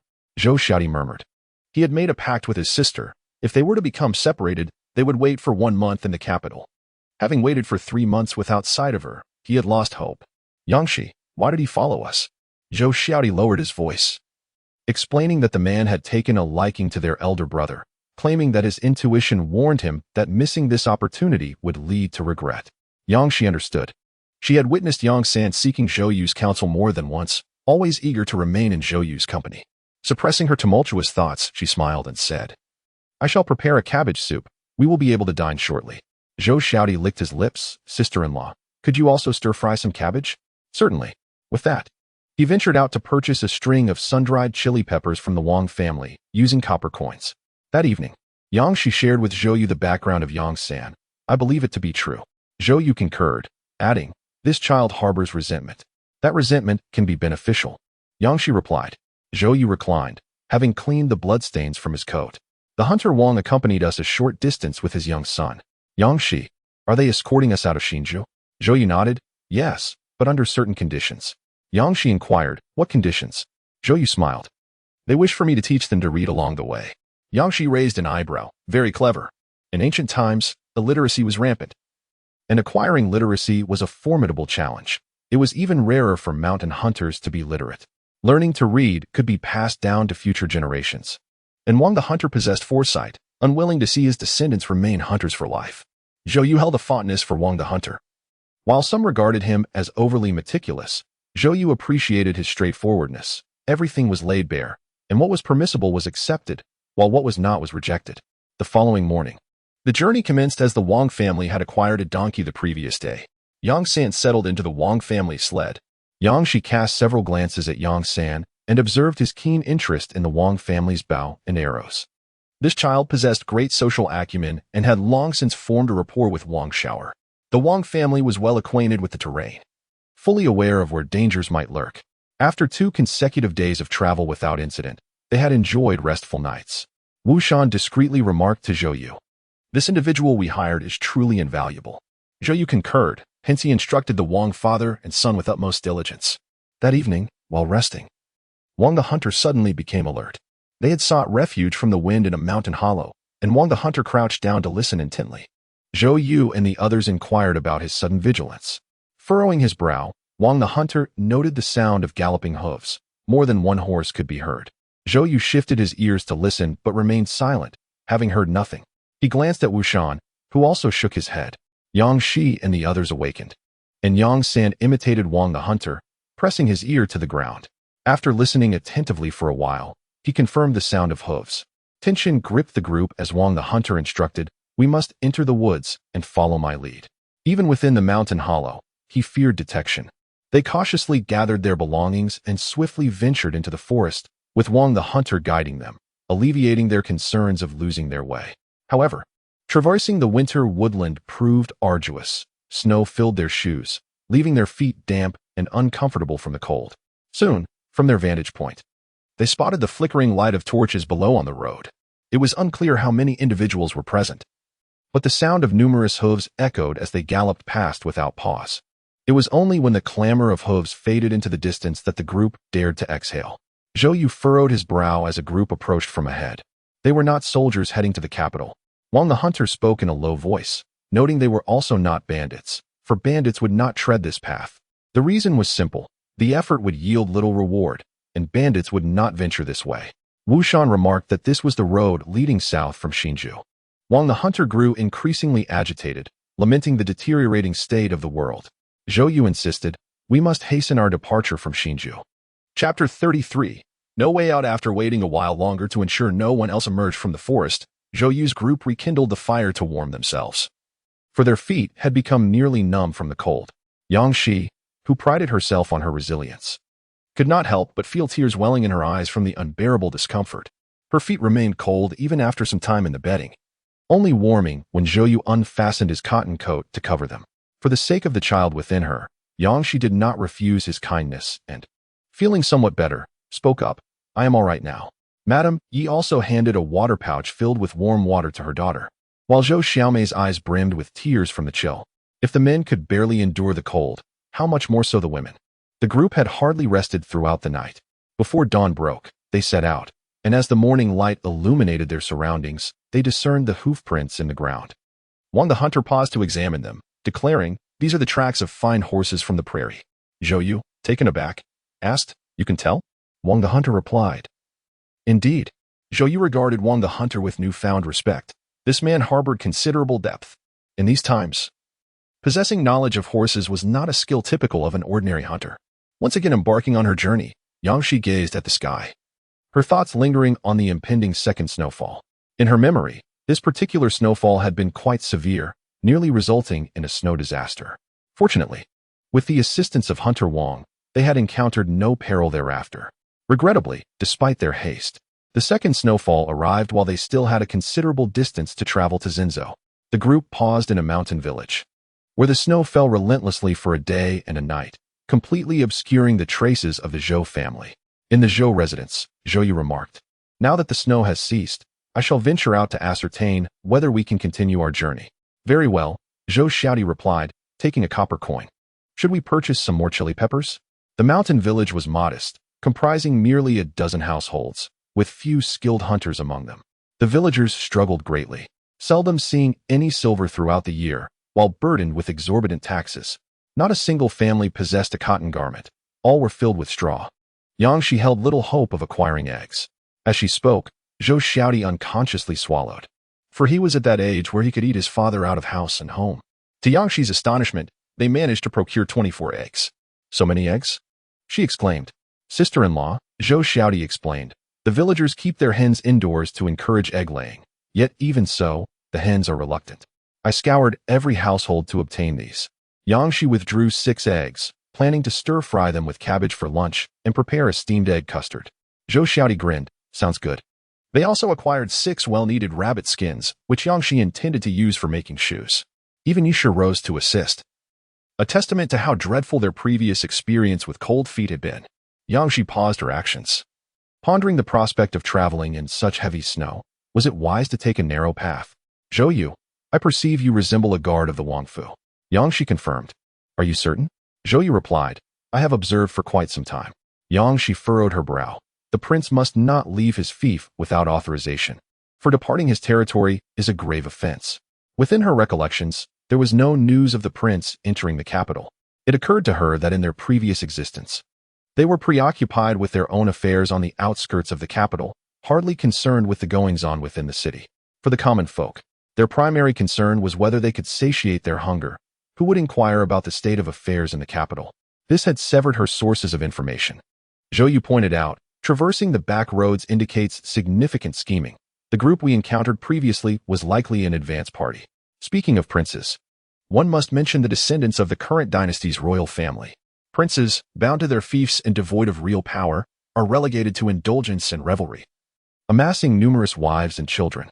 It is said that the royal stipends account for over half of the court's revenue. 90% of the land in the nation rests in the hands of the affluent, with princes claiming 50% of that. Considering hidden fields and other factors, one can easily fathom the plight of the common people. Bereft of land, they are burdened with ever-increasing taxes, leaving them with no means to survive, compelling them to rebel against the court. Yang Shi, lacking understanding of the Jiang Wang, suggested that it would be prudent for them to leave swiftly. "Will we be able to travel tomorrow?" Zhou Yu assured. "Thanks to this group, we shall be able to make our journey tomorrow." A smile graced Yang Shi's face. Fortune favored them. After their midday meal, the head of the household they were staying with approached. The elderly man appeared quite timid. For Zhou Yu's entourage had transcended the label of mere refugees. They possessed donkeys and sleds, and there were many men among them. When they had entered the village, the townsfolk were so frightened they dared not open their doors. Zhou Yu inquired, "Is there something troubling you, elder?" The old man shrank his neck, his eyes darting nervously. "My second grandson, at 17, was robust and exceptionally capable of hard labor, and could be taken away for merely 5 taels of silver." "Yangshi, is this an attempt to sell your grandson?" Zhou Yu was taken aback, furrowing his brow. "We have no need for a servant." The old man's eyes dimmed with sorrow. He had not approached the Wu family, recognizing them as mere farmers. Reluctantly, he considered selling his grandson, as circumstances had become unbearable. It was only after the old man departed that Yangshi realized there were no girls in this household. "You know, sister-in-law, there are hardly any girls in the entire village," Zhou Xiaodi remarked. A discomfort settled in Yangshi's heart. It was implausible that only boys were born. The girls must have either perished at birth or been sold away. Zhou Yu noticed Yang San had stepped out, and soon, sounds of a scuffle reached the room. Yangshi exchanged glances with her husband, and they rose to investigate, discovering Yang San engaged in a one-sided altercation with a young boy. The scene was less a fight and more a brutal display, with Yang San mercilessly overpowering the lad until he collapsed, exhausted. Yang San then produced 5 copper coins. Handing them over, as promised, Zhou Yu chose not to inquire about Yang San's intentions, opting instead for a restful night in preparation for their morning departure. Yang Shi sat in the sled, cradling her son, yet she noticed Yang San was absent. Where is Yang San gone? She wondered aloud. Zhou Yu scoffed. He'll be here shortly. Just then, Yang San appeared, accompanied by the same boy from the previous day. Her suspicions were confirmed at that moment. Yang San grinned, sister-in-law. I'll take care of his meals. Yang Shi glanced at the timid young boy, whose face bore bruises from Yang San's earlier test of strength, and she acknowledged the situation with a silent nod. Wu Shan observed the situation at hand, his brow slightly furrowed, only to subsequently relax. Zhou Yu, with a profound gaze, noticed Yang San's discomfort as he averted his eyes, before finally speaking. Let us set forth. Chapter 34. The domestic thief. Due to the heavy snowfall that had besieged the mountains, their progress was sluggish. It took them 5 days to exit Xinzhou. Throughout this period, Yang Shi admired her own resilience, managing to endure 5 nights without finding a village for lodging. Each night was spent either in desolate wilderness or within a cave. And now she dared not touch her face, which was both painful and itchy. Upon leaving Xinzhou, the Zhou family sought refuge in the nearest town. After 5 days, even the men were feeling the strain, let alone the women and children. They rented a small courtyard in an inn, where Zhou Yu conferred with the Wu family about extending their stay for a few more days, as the women and children could hardly withstand the rigors of travel. Yang Shi, enduring the discomfort of her face, assisted Zhou Xiaomei with the cleaning. The rented courtyard boasted 6 rooms, with each family claiming 3. Once Yang Shi had tidied up their quarters, Zhou Yu was still occupied, penning a letter to Hunter Wang. Taking a moment to rest, Yang Shi reflected on the value of ancient books, which were quite costly. Enlightening texts were not accessible to everyone. Had she not been a modern individual reincarnated into this ancient era, she would have had to relearn the characters anew. At noon, she prepared noodles with a savory egg sauce, the condiment purchased from the inn for 30 yuan a jar, sufficient to last 2 months with careful consumption. Regrettably, tofu was sold out, and she would have to wait until the next morning to indulge in it. The Zhou family occupied 3 rooms. Yang Shi and her husband shared one with their son. Yimu and Zhou Xiaomei had another, while Zhou Xiaodi, Yang San, and Li Zheng shared the third, with Li Zheng's original name being Li Shanzi, which Yang San had renamed. After lunch, Yang Shi gently patted her son to sleep, still feeling quite spirited. Zhou Yu continued with his dictation, and she took out some copper coins and silver scraps, intending to visit the fabric shop. Concerned for his wife, Zhou Yu stood up, flexing his wrist, and said, I will accompany you. The slippery roads in this snowy weather can be treacherous. Yang Shi had initially intended to take her younger sister along. Have you nearly finished your dictation? She inquired. Almost, Zhou Yu replied. Yang Shi would not decline his company. All right, let us go together. They left their younger sister to watch over Ziheng and ventured into the street. The town boasted numerous shops, and as Yang Shi walked along, she observed a variety of goods. Although this place was not a transportation hub, the presence of many merchants indicated that Pingzhou was well governed. Zhou Yu, the local officials in Pingzhou are quite capable. It feels safe here. This was also the reason for his eagerness to depart from Xinzhou, as Pingzhou never tolerated banditry. Upon arriving at the fabric shop, they found it empty. In these times, prosperous families were scarce, with the year-end marking the peak of trade. Yang Shi purchased some cotton fabric along with some blue and dark-colored cloth, all at reasonable prices. They were not merely destitute refugees as they traveled south. Appearances became increasingly important, for tattered attire would bar them from entering the city gates. Unfortunately, after searching thoroughly, they could not find any cotton. The shopkeeper remarked, Cotton has been scarce in recent years. We ran out of stock 2 weeks ago. Would you care to look at some furs? Yang Shi did contemplate making a cloak, but it felt too ostentatious and costly. Thank you, but I shall pass. The shopkeeper had already calculated the total, 141. Yang Shi gazed at the fabrics and the needles and thread she had purchased, then reluctantly pulled out her copper coins, thinking to herself how expensive it all was. In the evening, a family of 3 lay on the warm kong, with Ziheng, having taken a nap, struggling to fall asleep. The little one clutched his father with one hand and his mother with the other, accustomed to sleeping nestled between them, for only then did he find solace. Zhou Yu awaited his son's slumber. However, the little fellow kept shifting, almost dozing off. Ziheng closed his eyes but soon reopened them, inquiring, Father, are we safe? Yang Shi felt a pang in her heart. Yes, we are safe. Ziheng, initially delighted, quickly fell into sorrow, missing his grandfather, who was all alone in the capital. Unable to bear it any longer, Yang Shi succumbed to sleep, unaware of when her son finally drifted off. The next day, the hunter Wang and his son departed, with Zhou personally seeing them off. Having spent time together, the hunter understood Zhou's capabilities, saying, "I have noted your skills. There is no need for further farewells." Upon returning to the courtyard, Zhou noticed the absence of Zhou Xiaodi and Yang San, prompting him to frown in concern. Where have they gone? Wu Shan was chopping firewood in the yard, and Yang San had mentioned going out for a stroll. Zhou approached to lend a hand, but Wu Shan, wielding an axe, sidestepped him while continuing, "I am not one to gossip, but Yang San is not the most settled of characters." Zhou replied, "Even my elder brother has noticed." Wu Shan snorted, "That lad is far from a mere servant. I suspect he is nurturing Li Zhang.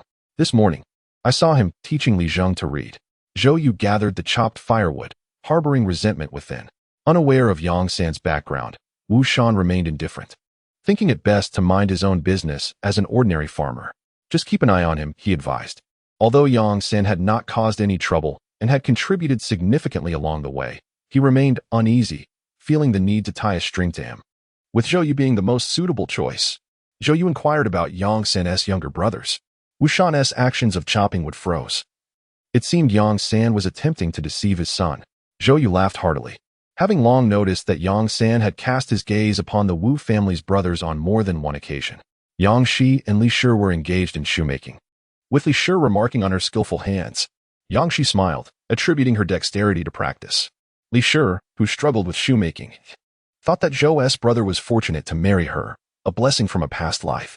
Despite the upheavals in her family, she had remained steadfast, managing her pregnancy while caring for her mother-in-law and children, which earned her deep respect for the Yang family. Yang Shi's lips curled upward. Indeed, Zhou had cultivated good fortune, and Wu Degu's marriage to his sister-in-law was enviable. Li Shi felt a sense of comfort as she recalled the numerous matchmakers who had approached her from far and wide, yet she had solely chosen him. Yang Shi mused that her sister-in-law had an eye for selecting a responsible man like her brother. Li Shi reflected that being educated and literate made all the difference, as evidenced by the pleasing manner in which Yang expressed herself. At that moment, a tavern attendant entered the courtyard and announced that today, the king of Jiang had sent people to distribute steamed buns in town, with each person eligible to receive 2 by presenting their household registration. Those interested could collect them at the Fujian Tavern. After the attendant finished speaking, he went to inform the other guests. In these hard times, no one would refuse 2 buns. Yang Shi exchanged a glance with Zhou. There was no such thing as unmerited kindness in this world. Chapter 35, Thoughts. Cautiously, the couple decided against going to collect the buns. Wu Shan emerged holding his household registration, noticing that Yang Shi and her husband were empty-handed. He inquired, "Aren't you 2 going?" Zhou replied, "Elder brother is aware of our circumstances. We shall not attend." Wu Shan hesitated for a moment, clutching the registration. Zhou encouraged him with a smile, "Elder brother, you should go." Wu Shan, reluctant to part with the steamed buns, considered his family's size. 2 buns per person sufficed for a day's meal. "Very well, I shall take a look. If anything seems amiss, I want tea partake." Zhou resumed chopping firewood, while Yang Shi offered to assist, but Zhou insisted, "Just sit and keep me company." Yang Shi found a wooden stump to perch upon, and now the yard was occupied solely by the couple. With a smile, Yang Shi remarked, "You've gained quite a bit of strength." Zhou beamed, "Indeed, it's from exercising." Yang Shi inquired, "If you have time, would you like to practice archery?" Zhou paused his chopping and turned to his wife, "Can you handle a bow?" Yang Shi blinked. "I didn't initially know how, but I have observed archery more than once." Having befriended Yang San and Hunter Wang, she had seized opportunities to practice, mentally drafting designs for a bow and arrows.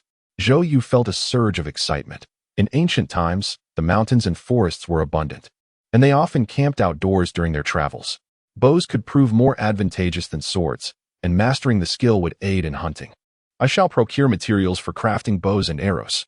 Yang Shi thoughtfully responded, "I inquired with Hunter Wang, and he spent a whole year merely gathering materials, specifically commissioning someone in the south to acquire water buffalo horns and such." She regarded Hunter Wang favorably. He did not underestimate women, and when she accurately identified the required timber, he had given her a thumbs up in approval. Subsequently, she inquired if the other materials bothered Wang the hunter, who, in turn, shared everything he could articulate, including his insights on crafting bows. Zhou sighed, realizing why Wang cherished his bow so dearly. Indeed, it was exceptional. The mere sight of it stirred his envy, for ancient bows and arrows were a craft passed down through generations, and acquiring a fine bow was no easy feat. Zhou Yu remarked, "Excellent." Wu Shan smirked slightly, noting it was only available to the locals. Yang Shi, the innkeeper, failed to clarify this. Li remarked, "What a waste of our trip." Wu Shan frowned, asserting it was not entirely in vain, as each household must register their household information to receive the steamed buns. Upon hearing this, Yang Shi queried, "Was there registration for the last distribution as well?" Wu Shan, having inquired specifically, shook his head, stating, "No. I learned that the next distribution will be based solely on the registered households."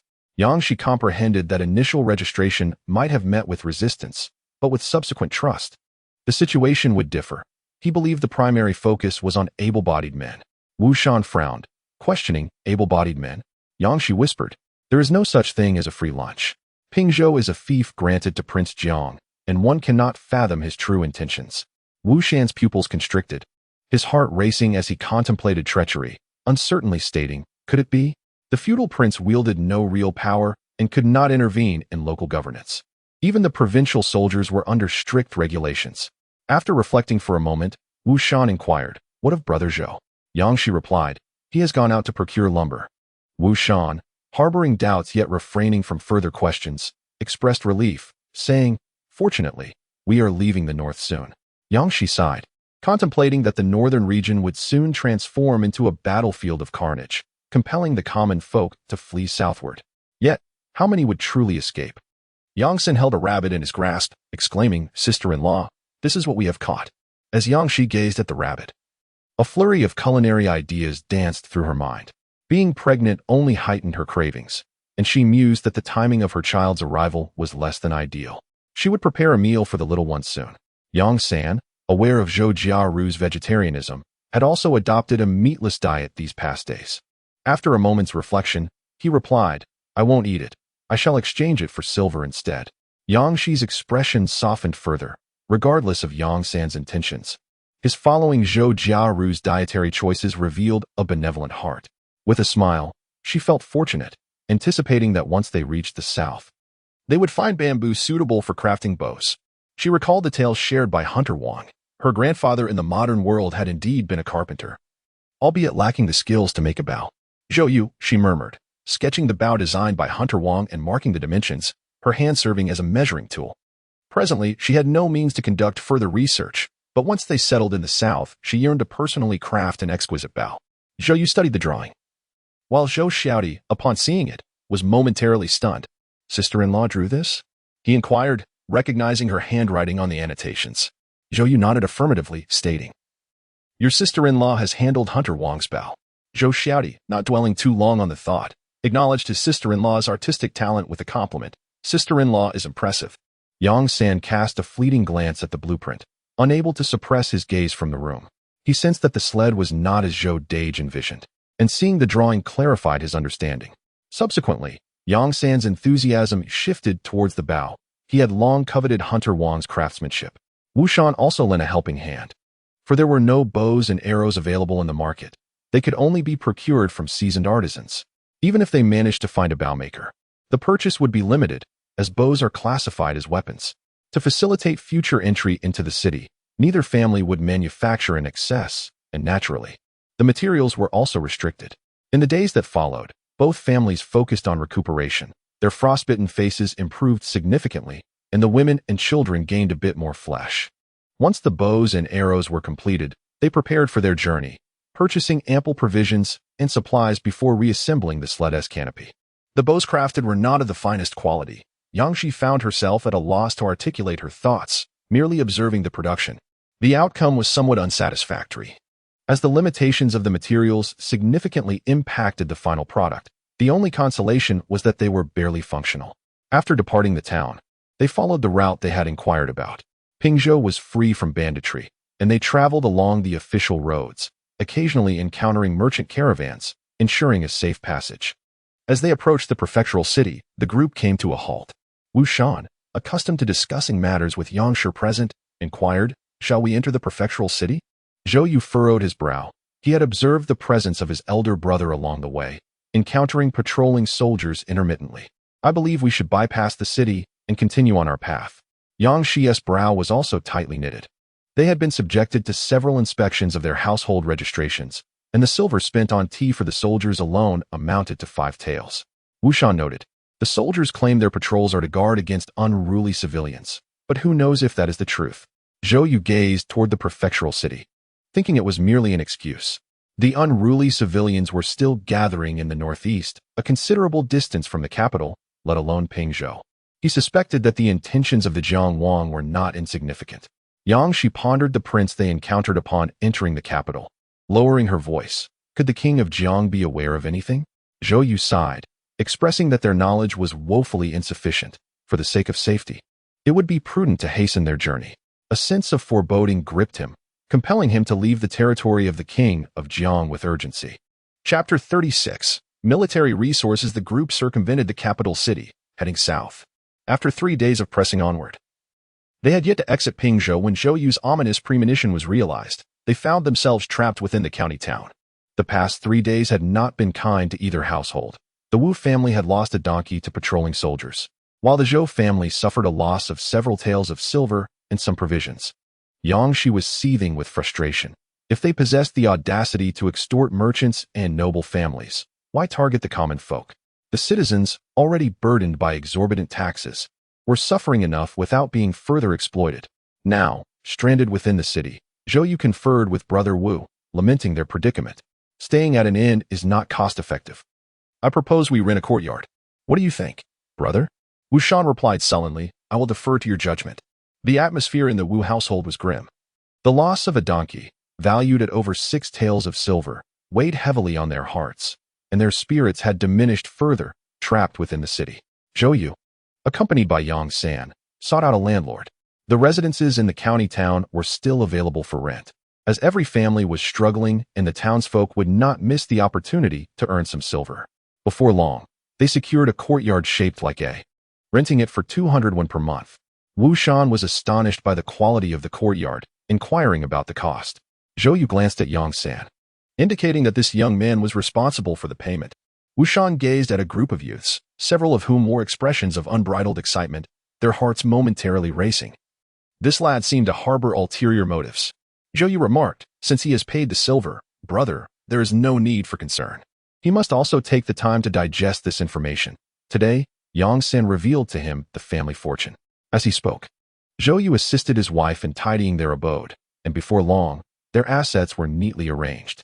Yang Shi expressed a sense of accomplishment, saying, unknowingly, we have gathered our resources along the way.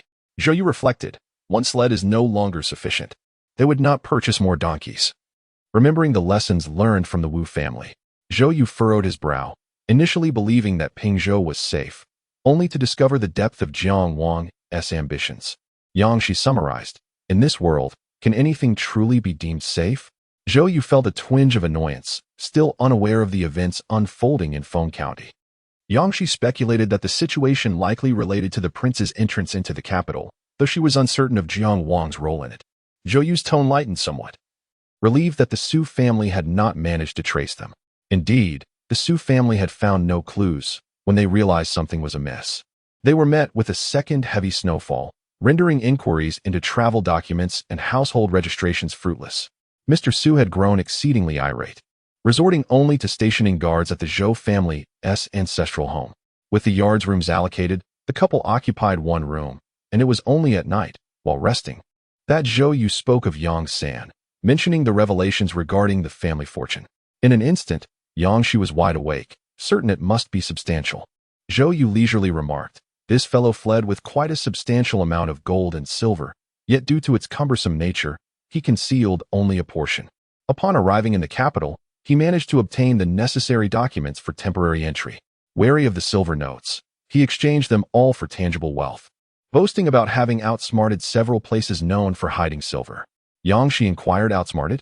A smile graced Zhou Yu's lips as he replied, indeed, he used himself as bait, taking advantage of his agility to outmaneuver several establishments in the refugee district, amassing a considerable fortune. Yang San had originally stated that these establishments were hardly virtuous, engaging in outright robbery and pilfering from the deceased. Yang Shi was impressed, recognizing the audacity of this young man. Zhou Yu chuckled softly, revealing, including the jewels, He possesses over 5,000 taels of silver. Most of it is hidden away, and he carries only valuable ornaments and some gold and silver. This fellow truly trusts you. She mused, convinced that Yang Sen had not lied. Zhou Yu scoffed lightly. This lad is quite adept at gathering followers. Yang Shi's eyes sparkled with amusement. It is a natural talent. The third and fourth sons of the Wu family are now inseparable from him, much to the chagrin of brother Wu. She laughed further. I believe our little brother is honing his skills quite well. Their families, unable to leave the county, could only speculate on the reasons behind the closure of Pingzhou. Soon, officials began a meticulous household registration check, scrutinizing each domicile for outsiders, requiring verification of travel permits. Indeed, many without permits were apprehended. The current Zhou family, merely ordinary citizens, lacked reliable channels for information, resulting in significant delays in news.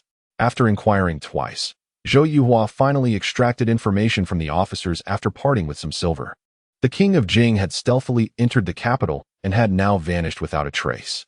Upon hearing this, Yang Shi pondered whether the king of Jiang had sensed his arrival. Zhou Yuhua inclined towards the belief that he indeed had, suggesting that it was possible the king of Jiang had leaked the information. Presently, the authorities in Pingzhou were fervently hunting for the king of Jing, with the king of Jiang's motivations being twofold. Firstly, to demonstrate loyalty in order to gain the emperor's trust, and secondly, to set his sights on the territories of the king of Jing, which were adjacent to his own. Wu Shan was taken aback, questioning how Zhou Yuhua could draw such conclusions from such scant information. Zhou Yuhua explained that the king of Jiang was providing free provisions to the common folk in the territories and had dispatched soldiers to patrol Pingzhou, which spoke volumes. Wu Shan, somewhat bewildered, remarked that the king of Jiang only commanded his own troops and lacked authority over the garrison of Pingzhou. Zhou Yuhua chuckled, asserting that the officials in Pingzhou were all loyal to the king of Jiang. The officers' incessant praises for the king of Jiang when Zhou Yuhua sought information indicated everything. Yang Shi, contemplatively, remarked that the troubles befalling the king of Jing could very well be a ploy by the king of Jiang, designed to divert the court's attention. Wu Shan fell silent. Indeed, while he possessed foresight, it was limited to mere survival, unable to broaden his perspective. Observing Zhou Yuhua and his wife, he felt a sense of reassurance, realizing that following them had been the right choice. Yang Sen had been quietly listening, and his wife had provided him with quite a surprise. Seeing Yang Sen's eyes sparkle with excitement, Yang Shi couldn't help but chuckle inwardly, amused that this lad had successfully inserted himself into the deliberative assembly. The following day, further news arrived. The garrison of Pingzhou had received the emperor's decree to eradicate the remnants of the king of Jing. The forces of the king of Jing were, in truth, disorganized and lacked leadership. They had not yet solidified their power. Observing the unrest among the commoners, it was evident that the forces of the king of Jing were still in the process of development. The military expedition from Pingzhou was swift, and its conclusion was equally rapid. However, it brought considerable suffering to the common folk residing in the territory of King Jing. Zhou Yu and his companions bore no expressions of joy, for their journey southward necessitated traversing through Boizhou, a region now engulfed in chaos, effectively imprisoning its inhabitants. Even those not native to the province were barred from departure, with the justification that King Jing and his progeny were in flight, ensuring that not a single citizen could escape. Wu Shan, what shall we do?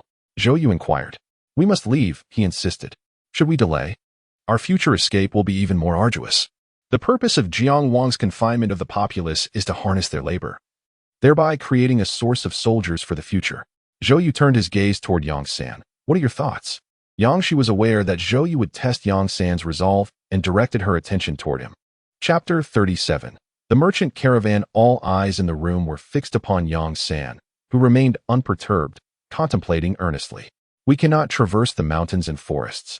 It is precisely those areas that are heavily guarded now. Should we be captured, our fate would be dire. Zhou Yu nodded in agreement, urging him to continue. Yang San cleared his throat. We can proceed alongside a merchant caravan, thereby departing Boizhou under the guise of legitimacy. Noticing that no one interrupted, he grew increasingly confident. Brother Zhou mentioned that citizens are forbidden to leave, but what of the merchant caravans? Pingzhou cannot completely sever trade. As individuals with foreign household registrations, we would find it easier to depart with the caravans. Yang Shi highlighted a crucial point. However, we are not acquainted with any merchant caravan. And even if we locate one, they may not be inclined to take us along. Yang San countered. The merchants would likely have an interest in sleds. We could leverage our sled to engage with the caravan's overseer. In recent winters, the temperatures have plummeted, and it is said that the southern regions have also experienced frequent heavy snowfall, making travel for winter caravans particularly challenging. A deeper smile spread across Zhou Yu's face. Indeed. That is a splendid idea. Yang Sen received praise, yet it was insufficient. Upon glancing at Zhou Yu, Yang Shi understood everything. Zhou Yu had been preparing for some time and had found the merchant caravan. Zhou Yu nodded, explaining that 3 merchant caravans had been trapped within the city during the lockdown. He had meticulously observed them, concluding that the Qian family's caravan was the most reliable. The joy that had briefly filled Yang Sen evaporated. The strategies he had contemplated had already been considered by Brother Zhou, who had even taken action. The caravans within the city had not departed. They were awaiting news and were watching each other with caution. Zhou Yu wasted no time and took Yang San to find the caravan. Zhou Xiaodi, feeling somewhat dejected, helped pack their belongings while lamenting, "Sister-in-law, why doesn't brother take me along?" After all, he was the biological brother, so why was brother intent on nurturing Yang San instead? Yang Shi did not lift her gaze, stating, "You are different from Yang San." She acknowledged her bias towards family, yet she had to admit that Zhou Xiaodi was far from Yang San's caliber. It was evident that after a year away, Yang San not only thrived in chaotic times but also emerged as a leader, while her younger brother could not. This was the disparity. Zhou Xiaodi grew even more disheartened. He had harbored ambitions of being like Yang San, but now the tables had turned. He muttered gloomily, "Yang San has so many ideas." Hesitantly, Zhou Xiaodi inquired, "What about the Wu family?" Yang Shi replied, "A few days ago, the Wu family also purchased fabric to make clothes." Yang San interjected, "Indeed, the Qian family's third master greatly admires brother." This was the prowess of an educated individual. He aspired to become a martial general, yet his scholarly pursuits were solely focused on military strategy. He read voraciously, but despite his literacy, he struggled to find someone to guide him in his studies after losing his family. In the refugee district of the capital, he had already noticed the distinctiveness of the Zhou family, and in retrospect, he felt quite astute and decisive. Zhou Yu explained, "I informed the Qian family that we needed to leave swiftly, and they requested me to analyze the situation."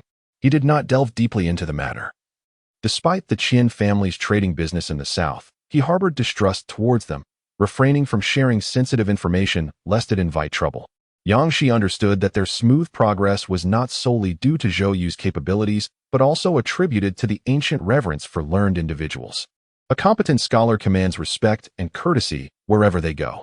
Had the Zhou family emerged from the same background as the Wu family, even with the sled plans in hand, the Qian family would have merely purchased the designs without involving any personnel. Zhou Yu deliberately showcased his knowledge and perspective, given the current circumstances. The Qian family required guidance and analysis, as the caravan was apprehensive about potential cargo confiscations. Yang Shi inquired, "When will the caravan set out?" Zhou Yu replied, "The Qian family needs a day to prepare, allowing us to finalize our own arrangements. The caravan has provided us with 2 carts." Yang Shi frowned. 2 carts are insufficient. We cannot acquire horses now. They are military supplies, and I know without inquiring that there are no horses for sale in Pingzhou. Zhou Yu suggested, "Let us purchase 2 carts and use 2 donkeys for towing." Yang Shi hesitated. "What about the sled?" Zhou Yu was equally reluctant. "We must disguise ourselves as members of the caravan. It is normal for a trading caravan to utilize donkey carts. Horses are not easily obtainable. With 2 carts and a donkey cart, our families will have enough." Yang Shi asked, "And the sled?" Yang San interjected, "Sister-in-law, leave the sled to me. I will ensure it is sold at a good price." Yang Shi smiled, "All right."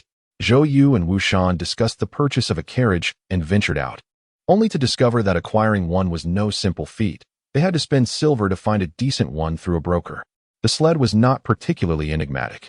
Its allure lay in its novelty, easily replicable by any carpenter, and it was impressive that Yang San could command such a price for it. The Wu family rejoiced, having lost a donkey, yet gained 6 taels of silver. The following day, Yang Shi went to the market to procure grain, only to find that the grain store was closed. The streets were sparsely populated, with few shops open, and she could only acquire some salt and other seasonings.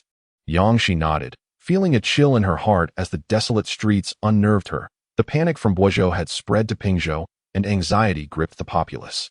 She was grateful for her daily habit of stockpiling grain, as the Zhou family was not currently in want. She couldn't help but sigh, recognizing the challenges that lay ahead.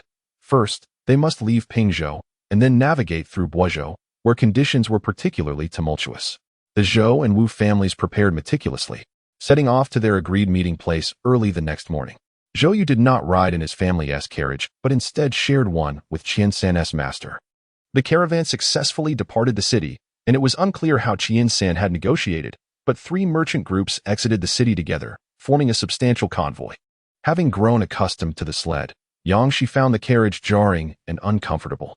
The unfamiliar sensation of morning sickness, which had previously evaded her, soon struck her as they traveled, and she found some relief by nibbling on pickled vegetables. Zhou Xiaomei, filled with concern, asked, "Sister-in-law, do you feel any better?" Yangshi was reluctant to respond and tried to remain still, her brow furrowed in distress. Zhou Xiaomei kept a watchful eye on her sister-in-law and muttered, "If only elder brother were here." Yi spoke up, "Your elder brother would be of no help. It is only through Qian San's master valuing him that your sister-in-law suffers less." Upon reflection, Zhou Xiaomei realized that it was due to the financial backing of the Qian family that they were afforded the luxury of traveling by horse-drawn carriage. Yangshi, with her eyes closed, found her thoughts wandering far afield, one moment contemplating enhancements for the carriage, the next envisioning their future journeys. Despite their hardships, they had managed to navigate their circumstances with a degree of success. Recalling her past life in ancient times, Yangshi could not suppress a shiver. Life as a refugee had been utterly wretched. Inside the carriage belonging to the Qian family, Qianzhu exhibited remarkable courtesy. Inquiring about the gentleman's extensive knowledge and experiences, questioning why he had not participated in the Imperial examinations to pursue an official career. "How do you know I have not?" replied Zhou Yu. Qianzhu, having overseen the merchant caravan and encountered a myriad of individuals, possessed discerning eyes capable of seeing through facades. The moment he laid eyes on Zhouda, he sensed that this individual was extraordinary. The very name Zhouda brought a broader smile to his face. Rather than probing further, he remarked, "The world is indeed harsh. We are merely striving to make a living. However, the Qian family can still ensure safety, and with many offspring in need of a good manner. You might consider our offer." Zhou Yu had his own plans, and, raising his teacup to speak, was interrupted when the caravan came to a halt. Outside, the guards announced, "The Master's soldiers are stopping to conduct a search." Chapter 38. Medicinal Materials. Qianzhu was the temporary leader of the 3 merchant caravans and personally took charge of the situation. The combined fleet consisted of over 70 horse-drawn carriages, and with the addition of donkey carts, the total approached 100. The lengthy procession resembled a dragon. With more than 200 guards and, including the drivers and accompanying servants, the entire entourage numbered around 400. In contrast, the guards stationed at the roadblock were fewer than 50, yet they maintained a firm grip on the thoroughfare, their commanding officer's gaze never straying from the cargo. Qianzhu's eyes were filled with disdain. Ever since the city was sealed, individuals had approached the merchant convoy daily, and they had spent over 1,000 taels in total. Contemplating the journey ahead, Qianzhu suppressed her irritation and smiled, saying, "The city has already been inspected once. As a merchant, I always believe that harmony breeds prosperity. The soldiers will undoubtedly search us, and we shall cooperate. However, we do have women and children in the carriage. I kindly ask the soldiers to show some mercy." As she spoke, she handed over a bag of silver, heavy and containing no less than 20 taels.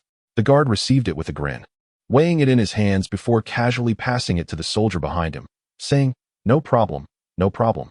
It was a pity, however, that they had orders not to go too far. Otherwise, with such a substantial cargo, they could have made a considerable fortune. The search was meticulous, checking every household registration and scrutinizing the travel permits, leaving no box of goods unexamined. Zhou Yu and Qianzhu stood by, watching helplessly as the guard removed 2 baskets of grain, not even accounting for the hidden goods. By the time they set off again, an hour had passed. Their progress on the first day was painfully slow, enduring 2 inspections that felt like being skinned alive, layer by layer stripping away the merchant's wealth. That night, resting in the wild, Yangshi stepped out for fresh air and relished a warm bowl of soup, which finally settled her stomach.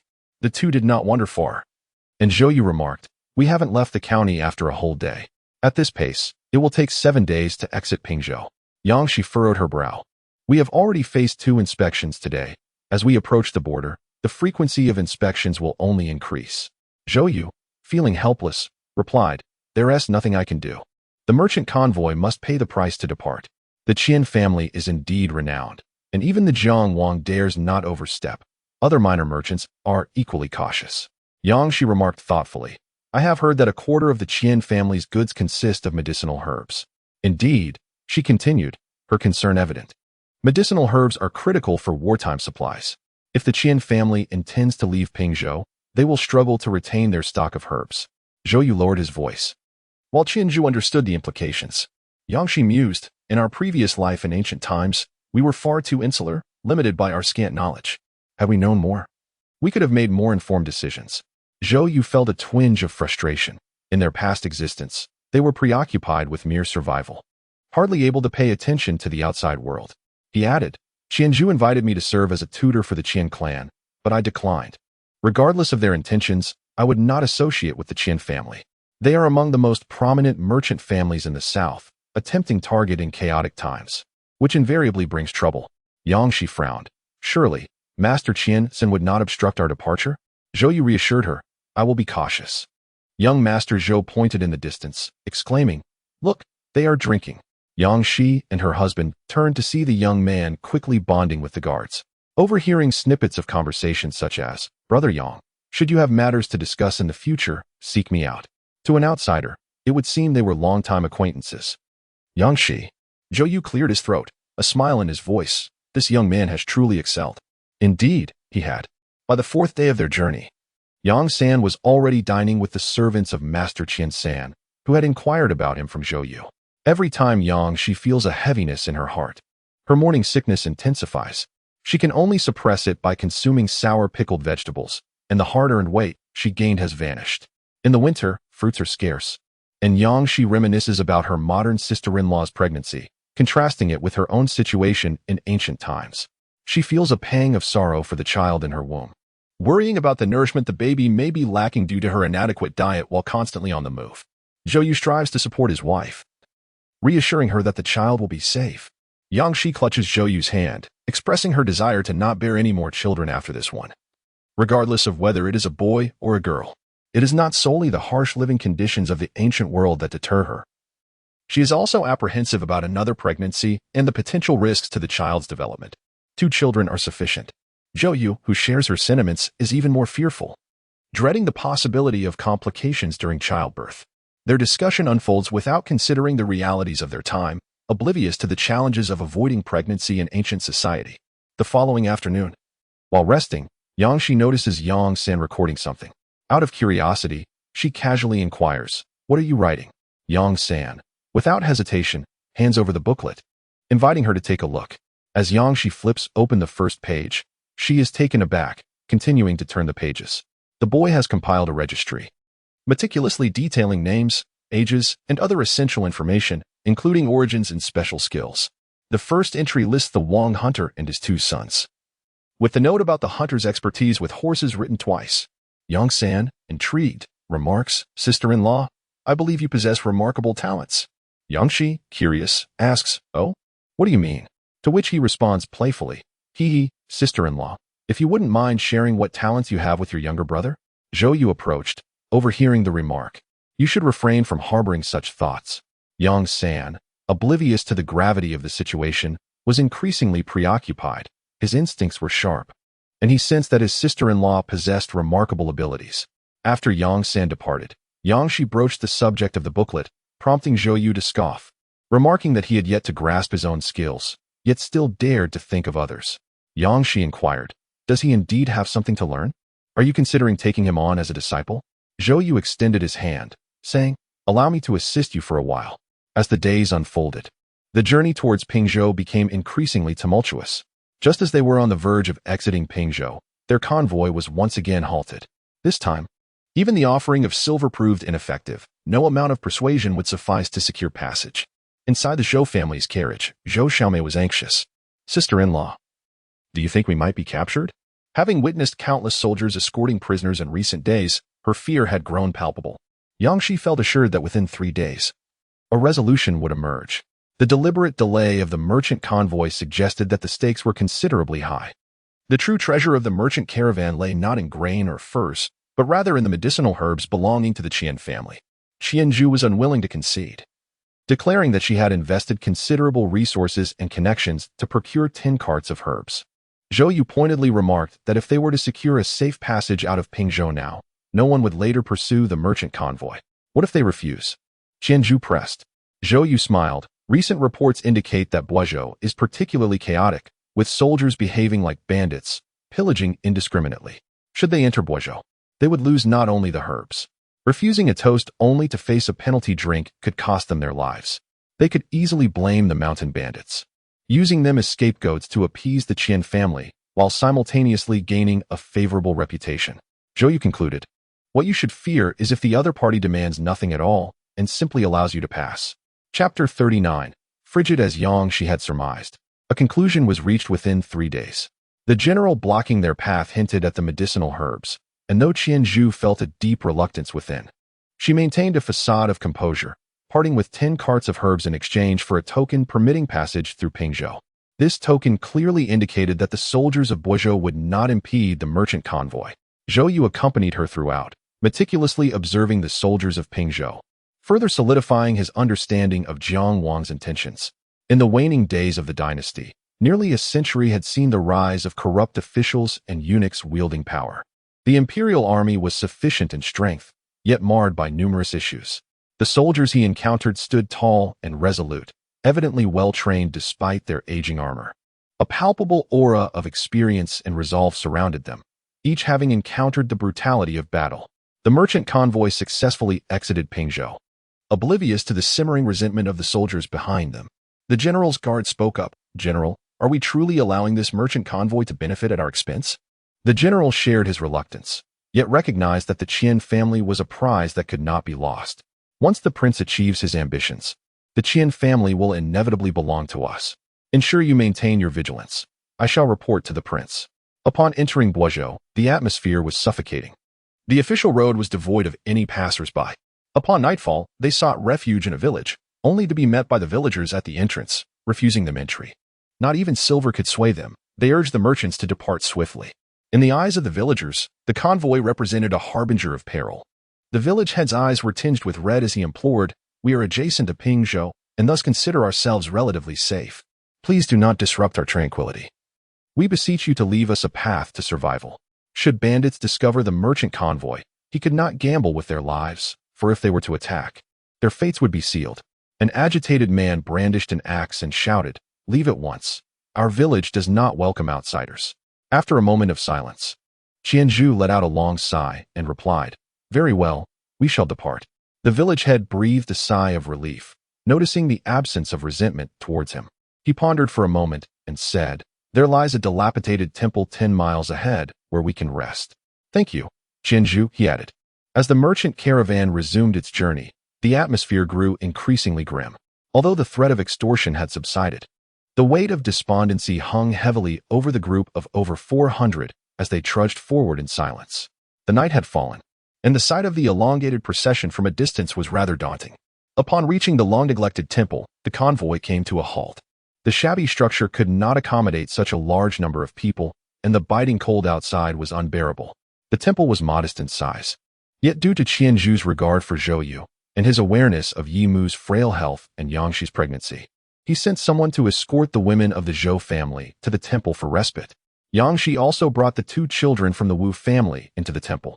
Within, a space was designated for the women of the Zhou family, while Zhou Xiaodi and Yang Xin rested outside alongside the Wu family. Seated on the hay, Yangxi felt a wave of nostalgia wash over her. Having once dwelled in a dilapidated temple in her past life, she recalled the struggles of survival without silver. The mere opportunity to find shelter in such a place was a cause for prolonged joy. Comparing her 2 lives, she felt the warmth emanating from the fire and reflected that their fates had shifted, and they would surely prosper in the days to come. Zhou Yu conversed with Qianzhu, noting that the region bordering Pingzhou remained relatively tranquil. However, once they passed this area, even with their credentials, caution would be paramount. Qianzhu furrowed his brow, realizing that business would only grow more challenging in the future. Zhou Yu felt a deep sympathy for the people of Boizhou. The chaos enveloping the region could only be a deliberate act by King Jiang. As long as Boizhou remained in turmoil, King Jiang would have the opportunity to train his troops openly. Alas, it was the common folk who suffered, unable to leave their homeland. Zhou Yu lowered his voice, lamenting the plight of the people who had endured hardship since the onset of chaos. with no hope for a better future. Yangxi's heart felt heavy. In times of turmoil, human life was often regarded as less than that of a dog. She vividly recalled the anguish of losing a child. Zhou Yu grasped his wife's hand, urging her to rest against him. Indeed, Yangxi was weary. Traveling with the merchant caravan meant she need not keep watch, allowing Zhou Yu to rest soundly. The night was filled only with the crackling of burning wood, and the Zhou family slumbered peacefully, while Qianzhu found no solace in sleep. In the morning, Yangxi noticed Qianzhu's somewhat ashen face and understood her concerns. Without absolute strength at any time, one could fear notoriety, and the Qian family's caravan was quite renowned. Qianzhu was clearly apprehensive. After 2 consecutive days of travel, the caravan departed from the security of familiar territory. The cold winter roads were rife with beggars, and occasionally, they encountered soldiers escorting prisoners. The caravan possessed a token, and the soldiers were not overly demanding, only requesting food and hot water. Yet Yangxi's gaze was fixed on the prisoners, men aged from 16 to 40, their hands bound, their expressions vacant, clearly devoid of hope for the future. Ziheng peeked out, initially frightened but now watching intently, his small face unusually solemn. Yusha wished to admonish him not to stare, opening her mouth yet remaining silent. She recognized the transformation in her daughter-in-law. She was pleased to see her become strong and responsible, yet her heart ached for the girl she had raised. She understood that in this world, one must face challenges with courage. Yangxi watched helplessly as a severely coughing boy with a reddened face was dragged from the line. The soldier, venting his frustrations, kicked him mercilessly several times, leaving the boy motionless in the snow by the roadside. Her pupils constricted, and her hand instinctively tightened around the carriage window. Yangxi was acutely aware that in this tumultuous world, they were powerless, struggling even to protect themselves. Had it not been for their association with the merchant convoy, they would have been unable to leave Pingzhou. The dire consequence of remaining in Pingzhou was that adult laborers would be seized under various pretexts. Comforting her son, she reflected on how the soldiers' justification for seizing laborers stemmed from the remnants of the late King Jing being escorted to an unspecified destination.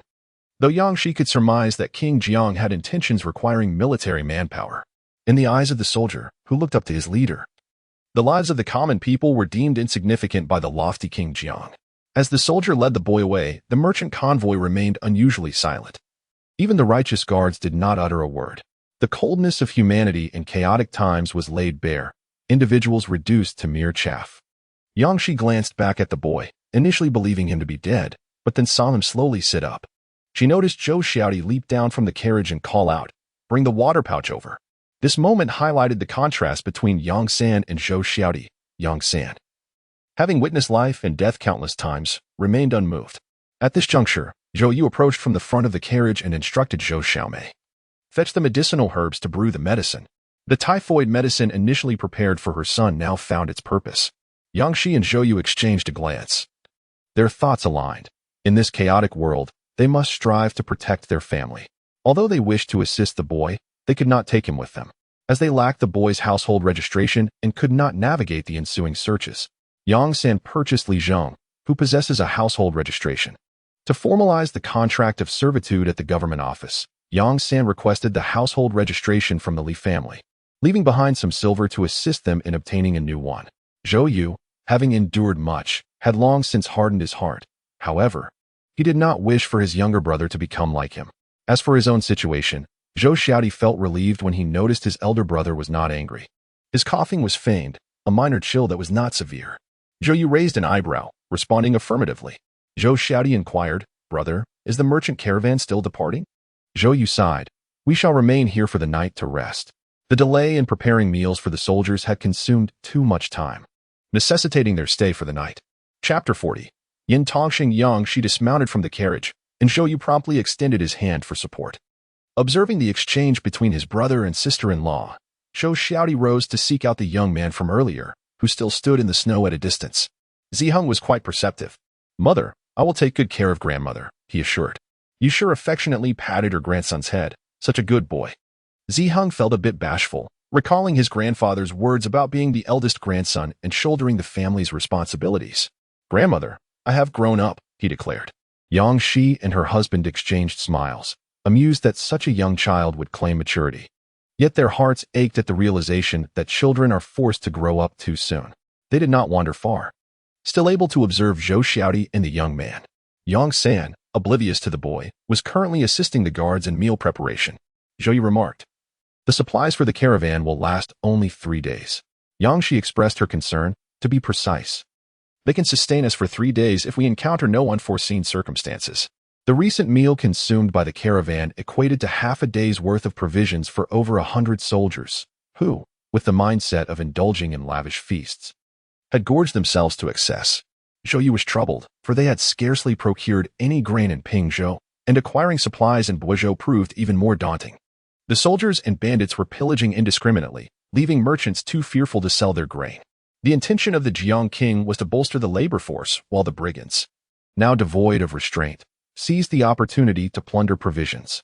The common folk, bereft of strong laborers and sustenance, faced a dire fate. Zhou's younger brother offered a water pouch to a young boy. After Yang Shi had eaten, she observed the boy had already gathered firewood to kindle a fire. Her fingers brushed against the flatbreads. Their family had contributed their share of provisions, leaving them with a few flatbreads. The Zhou family, being affluent and under the patronage of the wealthy merchant, dined on the caravan's rations, whereas the Wu family was not as fortunate. Yang Shi had prepared flatbreads for their journey, and after giving 2 to the boy, they had consumed only 5 in total, preserving the rest. Night fell swiftly, and they were to camp in the wild. Yang Shi nestled within the cart to rest, while the cold wind howled outside. She held her son close, his warmth akin to a furnace. Cradling him tightly, she caressed his small face and, illuminated by the moonlight, glanced at the hand warmer. A gift from the wealthy merchant to Zhou Yu. The following morning, the breakfast for the caravan was halved. Aside from the guards who were moderately satiated, the rest of the personnel received a mere bowl of clear soup and a flatbread the size of a palm. After finishing her meal, Zhou's younger sister was even more protective of their dwindling supplies. "Sister-in-law, how much longer until we depart from Boizhou?" Yang Shi replied, "Boizhou is a vast province, 1.5 times the size of Pingzhou." Zhou Xiaomei, had she known, would not have inquired, perhaps by refraining from questioning. She could have harbored fantasies of departing from Boizhou more swiftly. His heart brimmed with relief, grateful for Xia's foresight. Otherwise, their family would not have amassed such a substantial reserve of grain. "Yang Shi, little sister, please convey to the Wu family to safeguard their provisions." The Wu family had not accompanied her daily to procure grain, leaving them unaware of how much remained. As the caravan prepared to set forth once more, Yang Shi noticed that the youth from the previous day had joined their ranks and struck up a conversation with Yang San. Yang Shi inquired of her younger brother whether Yang San intended to take the youth along. "Little brother, I cannot say," he replied, his mood decidedly sullen. It was perplexing. He had aided Yin Bing, yet this morning, Yin Bing had allied himself with Yang San. What they discussed remained a mystery, but Yang San had taken Yin Bing along, intending for them to share the burden of the donkey cart. Yang Shi paid little mind. The world was rife with the plight of the unfortunate. She assumed the youth would depart today, yet to her surprise, he had not expressed any gratitude for his rescue. "He merely thanked me and mentioned that he would remember this kindness," Zhou Xiaodi lamented, his tone increasingly despondent. Following this exchange, he fell silent. After a brief interlude, the caravan resumed its journey, enveloped in an unsettling stillness. Today, with provisions halved, it became apparent to all that their supplies were dwindling. The weight of this concern pressing heavily upon everyone's hearts. By nightfall, they arrived at the city of Guixian. But the buoyant spirits that had once accompanied them vanished upon sighting the city gate. It stood unguarded, wide open, yet devoid of any passers-by, evoking a profound sense of desolation. Qian Shu cursed under her breath and turned to Zhou Yu, inquiring whether they would still enter the city. As their acquaintance deepened over the days, he found himself increasingly valuing Zhou Yu, nurturing aspirations of enlisting her talents for the benefit of the Qian family. Zhou Yu felt a heavy heart. Guizhou was far more desolate than he had anticipated. He wondered how many people in the capital had been swayed by King Jiang, and dispatched several capable individuals to enter the city and gather intelligence. Qianzhu summoned 6 guards, instructing them to ride into the city. Zhou Yu inquired about the government office and turned to Qianzhu, expressing concern over their lack of lodging in the city. Their large entourage had already instilled fear among the townsfolk. Suffering from severe toothache, Qianzhu had been irritable lately, suggesting they rest outside the city. Zhou Yu nodded in agreement. The difficulty of procuring food had increased, and he pondered how much grain King Jiang had seized for military supplies. Yang Shi's complexion paled as she recalled the numerous dismembered corpses she had seen that day. Her stomach churned, and she declared that she would forego dinner. She simply could not eat anymore, for those who perished of hunger on the road went unclaimed, and the wilderness beasts showed no mercy. Zhou Yu expressed his concern, advising her not to look outside while traveling the next day. Yang Shi closed her eyes, contemplating the number of lives that would be lost in Guizhou this winter. With the populace lacking food and unable to purchase any, many would surely perish, and those struggling to survive could do nothing to alter their fate. Zhou Yu comforted his wife by patting her shoulder, wishing to divert her thoughts. What is the story behind that youth accompanying Yang San? He asked. Yang Shi perked up slightly, replying, I do not know. Why not inquire yourself? Zhou Yu indeed wanted to ask, so he called for Yang San, stating, I thought you would ignore the boy. Yang San did not conceal the truth, admitting, I truly had no intention of paying him any heed. For him to receive medicine from a younger brother was quite fortunate. In these times, medicinal herbs are nearly impossible to procure. Yang Shi then asked, What made you change your mind? Yang San raised an eyebrow, for he was astute and not a native of Guizhou. He held a residence permit from the capital. Yang Shi and her husband were astonished. A residence permit from the capital? Yang San harbored grave concerns about him. It was hard to believe he hadn't been searched. How could he conceal such a document during a search? TSK, this man was quite cunning. Ah, yes, his name was Yin Bing. Yang Shi thought of Zhou Xiaodi, who must indeed be feeling quite distressed. She, too, perceived the depth of Yin Bing's cunning. Yesterday, he had seized the moment perfectly as the escorting soldiers, well-fed and in high spirits, were accompanied by a vast merchant convoy, allowing Yin Bing to navigate his predicament without harm. Had the timing been miscalculated? He might have met a grim fate. Zhou Yu inquired how Yin Bing had recounted his background. Zhou Yu replied languidly, a scholar. Yang San remarked, I have tested him. He has indeed received an education, and a commendable one at that. Yang Shi turned her gaze to Zhou Yu, who nodded and said, Take me to meet this Yin scholar. Chapter 41. Harming others and oneself. Yang Shi wished to accompany them, but alas, her pregnancy made her particularly vulnerable to illness. And with Yin Bing unwell, she dared not approach. Zhou Yu, upon meeting Yin Bing, remained silent, exuding a palpable sense of pressure. His numerous experiences had forged an inherent aura that could easily discern Yin Bing's feigned timidity. Yang San's gaze fell upon Brother Zhou, raising an eyebrow.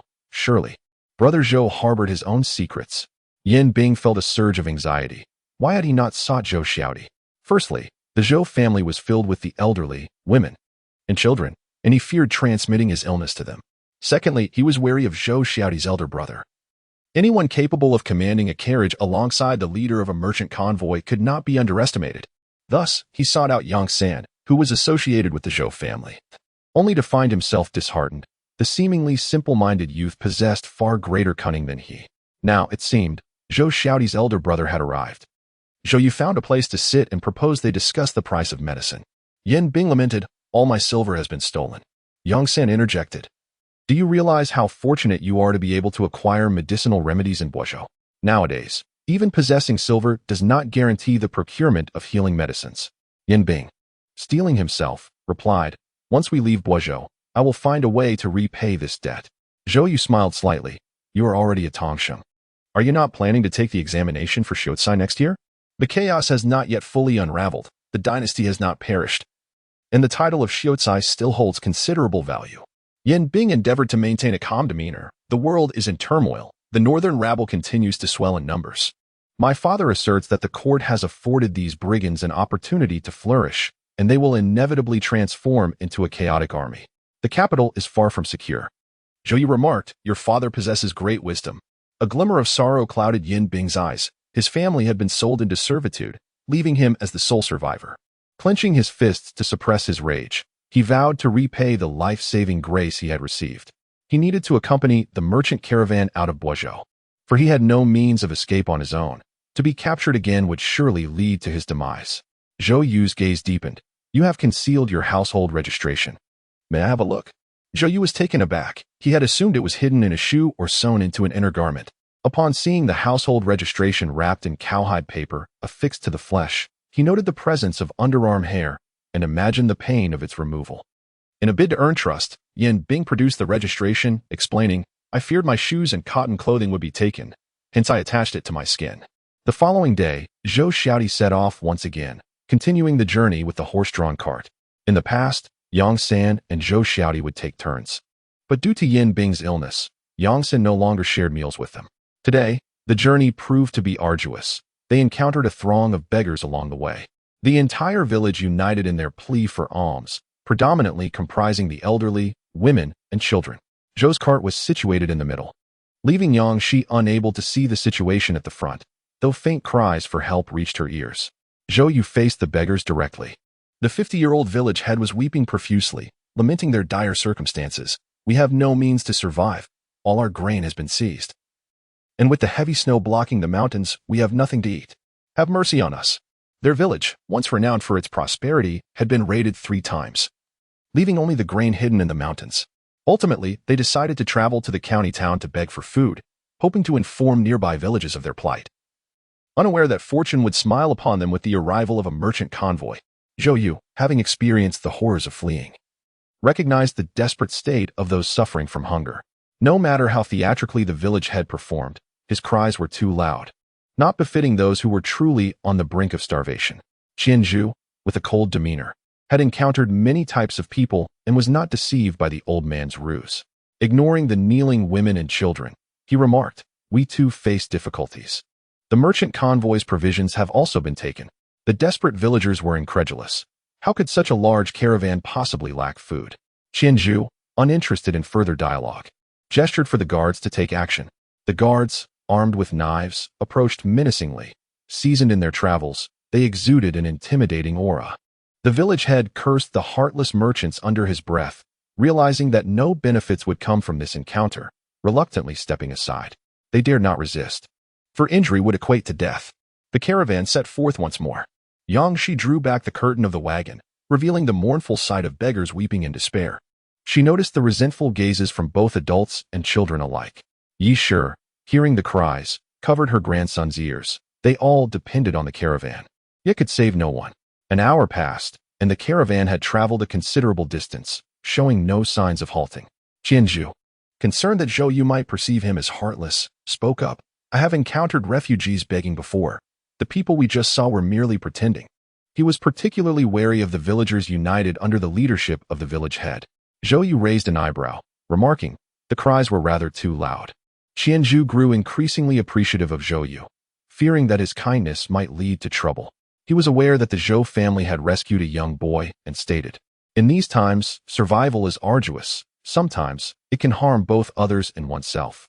One boy is manageable, but if the Zhou family continues to rescue people, I must consider whether to involve them further." Zhou Yu discerned the underlying implication.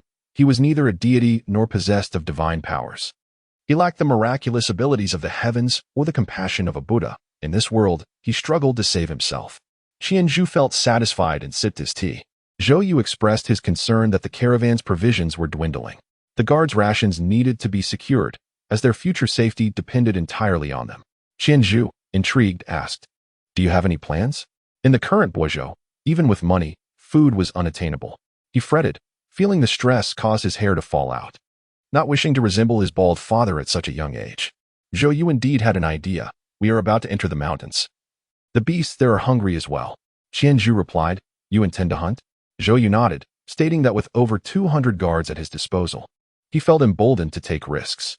Qianzhu furrowed his brow, aware that wolves roamed the mountains, particularly fierce in the winter season. Having encountered packs of wolves before, he understood their terrifying nature. Zhou Yu contemplated the possibilities in his mind. The presence of so many guards instilled both confidence and courage in him. With a smile, he remarked that it was essential to prepare traps in advance. Wild beasts possess a keen sense of danger, and the crux of hunting lies in the effectiveness of traps. Otherwise, the wolves would not dare to show themselves with so many people around. Qianzhu, intrigued, asked him to elaborate on how to set the traps. Chapter 42. Contributions. As food supplies dwindled, the provisions for the Qian family also diminished, leaving them with barely enough to satiate their hunger. Zhou Yu first offered a piece of pastry to his mother, then to his wife, followed by his son and younger sister, while he and his younger brother refrained from eating, as there were only 4 pieces in total. After distributing the pastries, Zhou Yu mentioned that he had suggested a hunting plan to Qian Dongjia, who, in his delight, had prepared the pastries for the evening. Yang Shi noticed her mother-in-law hesitating to eat the wrapped delicacies and quickly interjected, "Mother, you need not save any for Ziheng. Please enjoy it yourself to replenish your strength." Their family, having consumed the merchant's fare, had not gained any weight and desperately needed the sweet pastries to restore their vitality. Ziheng held up his pastry for his grandmother, stating, "Grandma, Hunger is a big child now and no longer has a taste for sweets. You may have mine too." Upon hearing this, Yishur grew anxious that her daughter-in-law and daughter might also refrain from eating, promptly retrieving a pastry from her cloth, saying, "I have some here. You all enjoy your own." Yang Shi and her mother-in-law savored the delicacy, and she herself took a bite. It had been ages since she had tasted sugar. It was simply delightful. The morsel was not large, yet she consumed half of it, and swiftly offered the other half to Zhou Yu. Zhou Yu, somewhat exasperated, remarked that he was faring better in terms of his meals. Aside from his vegetarian diet, he enjoyed fine grains at every meal, not to mention the occasional sip of tea. Yang Shi, with her eyes dancing with joy, expressed, "This is my heartfelt gesture." Yishur was taken aback. Despite her close bond with her husband, they had never shared a pastry. However, her expression quickly returned to normal. She should indeed feel pleased that her son and daughter-in-law shared such affection. Zhou Xiaomei broke off her portion and took the remaining half to seek out Zhou Xiaodi. Observing his wife rubbing her waist, Zhou Yu offered, "Shall I accompany you for a stroll?" "Yes," Yang Shi replied, as the couple passed by the guards and the coachman. They overheard discussions concerning the grain supplies of the merchant convoy. They also noticed the proprietors of 2 other merchant groups seeking out money pearls. The issue of grain must be addressed, for if not only would they struggle to leave Boizhou, but their own group would descend into chaos. Yang Shi inquired, "Do you have confidence in the hunt?" Her concern was palpable as she asked, "Will you be joining them?" Zhou Yu shook his head. "There is no need. I merely need to offer suggestions. The guards possess ample hunting experience." Yang Shi pressed further, "What will we use as traps and bait?" The convoy had no surplus donkeys or horses to spare, and in the depths of winter, finding bait was a challenge. A troubling thought crossed her mind, causing her eyes to widen in alarm, and she could not help but retch. Zhou Yu, noticing her distress, quickly patted her back. "You are overthinking it. Do not distress yourself." Yang Shi felt exceedingly ill. The delicacy she had just managed to consume was now returning. "If only you had clarified things," she lamented. Zhou Yu felt a pang of sympathy for his wife, acknowledging his missteps. What could serve as bait? A secret? Yang Shi, on the verge of exasperation, contemplated her frustrations. The following day, their journey progressed swiftly, and by afternoon, they entered the mountainous terrain. Yang Shi gazed at the endless expanse of peaks, aware that many wild beasts lurked in the shadows, uncertain whether their hunting endeavors would yield success. Should fortune smile upon them, Zhou Yu would earn the respect of the entire caravan. However, any misfortune resulting in casualties would render their family's circumstances dire. At dawn on the next day, a contingent of 40 guards departed from the convoy. The merchant caravan resumed its journey, and that morning, their fare consisted solely of thin soup and a small flatbread.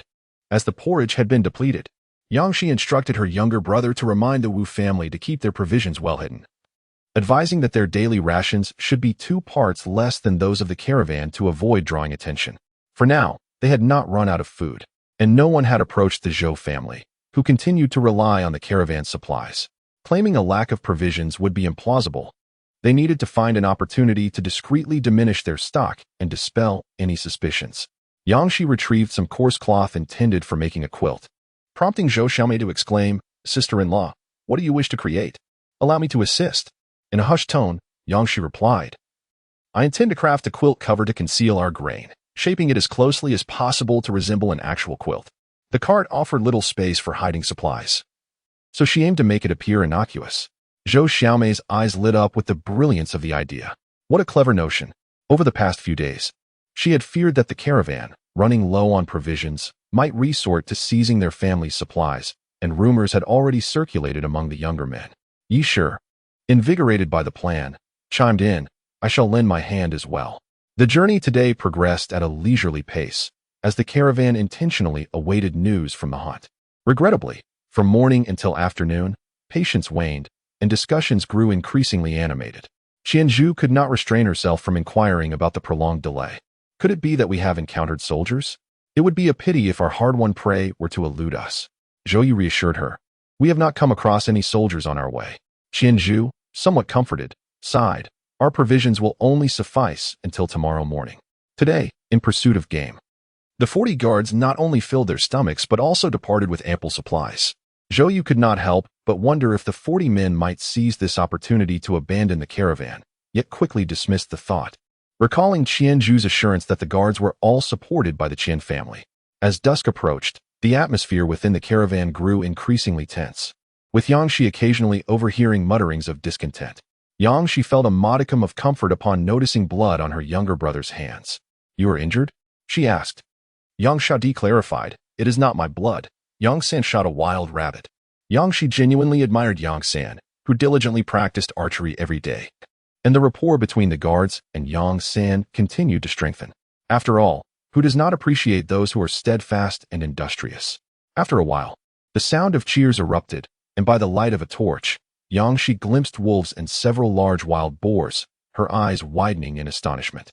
Despite meticulous planning, injuries still occurred during the hunt. A few were bitten while dispatching wolves. Fortunately, the caravan was well stocked with medicinal supplies. It had been a long time since the caravan had feasted on meat, culminating in the capture of 16 wolves, for boars exceeding 100 pounds, and several more under that weight. Alas, Zhu Jiaru was a vegetarian and could not partake, leaving Yang Xiaodi to suppress his cravings. Zhou Yu also felt a pang of concern for his family. To maintain their survival and nutrition, adhering to a vegetarian diet for 3 years was unrealistic, and even a year seemed impractical. He resolved to care for his father until the 7th day, and upon discussing it with his mother, she agreed. There was no room for dissent. The family desperately needed nourishment. When Yangshi encountered sugar and dried fruits, she smiled, seemingly oblivious to the fabric. Soon, she would prepare a syrup from the dried fruits. Zhou Yu approved.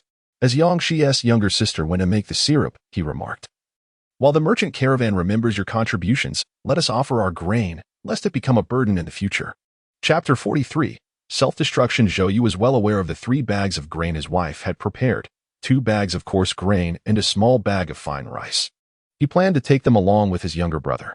Yangshi, patting the newly made quilt cover, said, "The cakes we haven't eaten, which last long in winter due to the oil added, I've hidden away. It will be more challenging to cook after giving away the grain today. It's more convenient to eat the cakes soaked in hot water." Mrs. Yi was willing to part with coarse grain, but was reluctant to give away the fine grain. Fine grain was not to be spared. With a pregnant woman and children at home, coarse grain was already hard to come by, let alone the nourishing fine grain. It was unacceptable not to have fine grain at home. Better to generously offer it up, considering the elderly and young dependents. The employer valued Zhou Yu, so he would not accept fine grain. Mrs. Yu was deeply convinced by her daughter-in-law, yet her heart ached, lamenting how much better it would be if her husband were still alive, providing for the family. When Zhou Yu arrived, Qianzhu and 2 other employers had just begun their dinner. Zhou Yu explained his intentions, and Qianzhu understood immediately. Zhou Yu felt immense gratitude, acknowledging the genuine need at home, and thus he did not decline their generosity. The individuals who initially sought to exploit the grain of the Zhou family have abandoned their intentions. They are reluctant to offend the capable scholars. After finishing his dinner, Wu Shan arrived, his lips still glistening with oil. He remarked, "If you are short of grain, do not hesitate to inform me." Zhou Yu lowered his voice, saying, "I differ from my elder brother. Our family has been reliant on the merchant convoy for sustenance from the very beginning. Now that we are able to procure grain, we can continue to dine with them in the future. I am particularly concerned about my elder brother. His supply of grain must be safeguarded." Upon hearing this, Wu Shan realized that Zhou Yu had concealed provisions, and though he felt a sense of relief, he was also filled with worry. When would they be able to exit Boizhou? While today's catch had indeed alleviated some hunger, the wild animals of the mountains were astute and would not venture out easily after the commotion. Once they emerged from the mountains, where would they find food? Zhou Yu mused, "Let us proceed cautiously. If all else fails, we may have to resort to slaughtering a donkey." Wu Shan cursed the damned bandits silently, lamenting that they had left the common folk with hardly any grain. The road ahead would be fraught with difficulties. He had heard from the guards that there were 2 million citizens in Boizhou. Zhou Yu, on the other hand, contemplated how many would perish from hunger. The Jiang king regarded the populace as mere cattle for slaughter, and this massacre would only serve to fatten the pockets of the Jiang king and other dignitaries. Zhou Yu muttered a curse under his breath, feeling that the common people were being forced into rebellion. Yangshi pointed out that the strong laborers had been captured. Wu Shan interjected, "Even if not all were apprehended, without weapons, they are of little use." Zhou Yu, overwhelmed with anger, realized that the Jiang king had orchestrated this scheme meticulously. hitting multiple targets with a single arrow. Yang Shi felt a tinge of panic, grateful that she had aligned herself with the merchant convoy. Wu Shan, too, felt a sense of dread and expressed his gratitude. Brother Zhou, thank you for the meat you provided. Their family is robust and hardworking, yet these days they have been surviving on meager rations. The sons are so famished that they lack the strength to carry on. He has tacitly accepted that the third and fourth sons will follow Yang San, for that young man possesses considerable skills, allowing them to procure ample food. Zhou Yu remarked, our two families support each other. Elder brother, there's no need for formality. He had contemplated reserving a portion of the meat to freeze, but then reconsidered, realizing that retaining it could lead to unforeseen troubles, as it might end up in the wrong hands. Thus, it was better to give it all to the Wu family. After a lively evening, they resumed their journey. The caravan now buoyed by sustenance, shedding its former gloom. Yang Shi believed that what one consumes is truly one's own. During this period of scarcity, it was prudent to hastily enjoy some precious food. Consequently, for the next 2 days, they continuously prepared dried fruits and syrup, delivering portions to the Wu family while dividing the remainder with Yang San.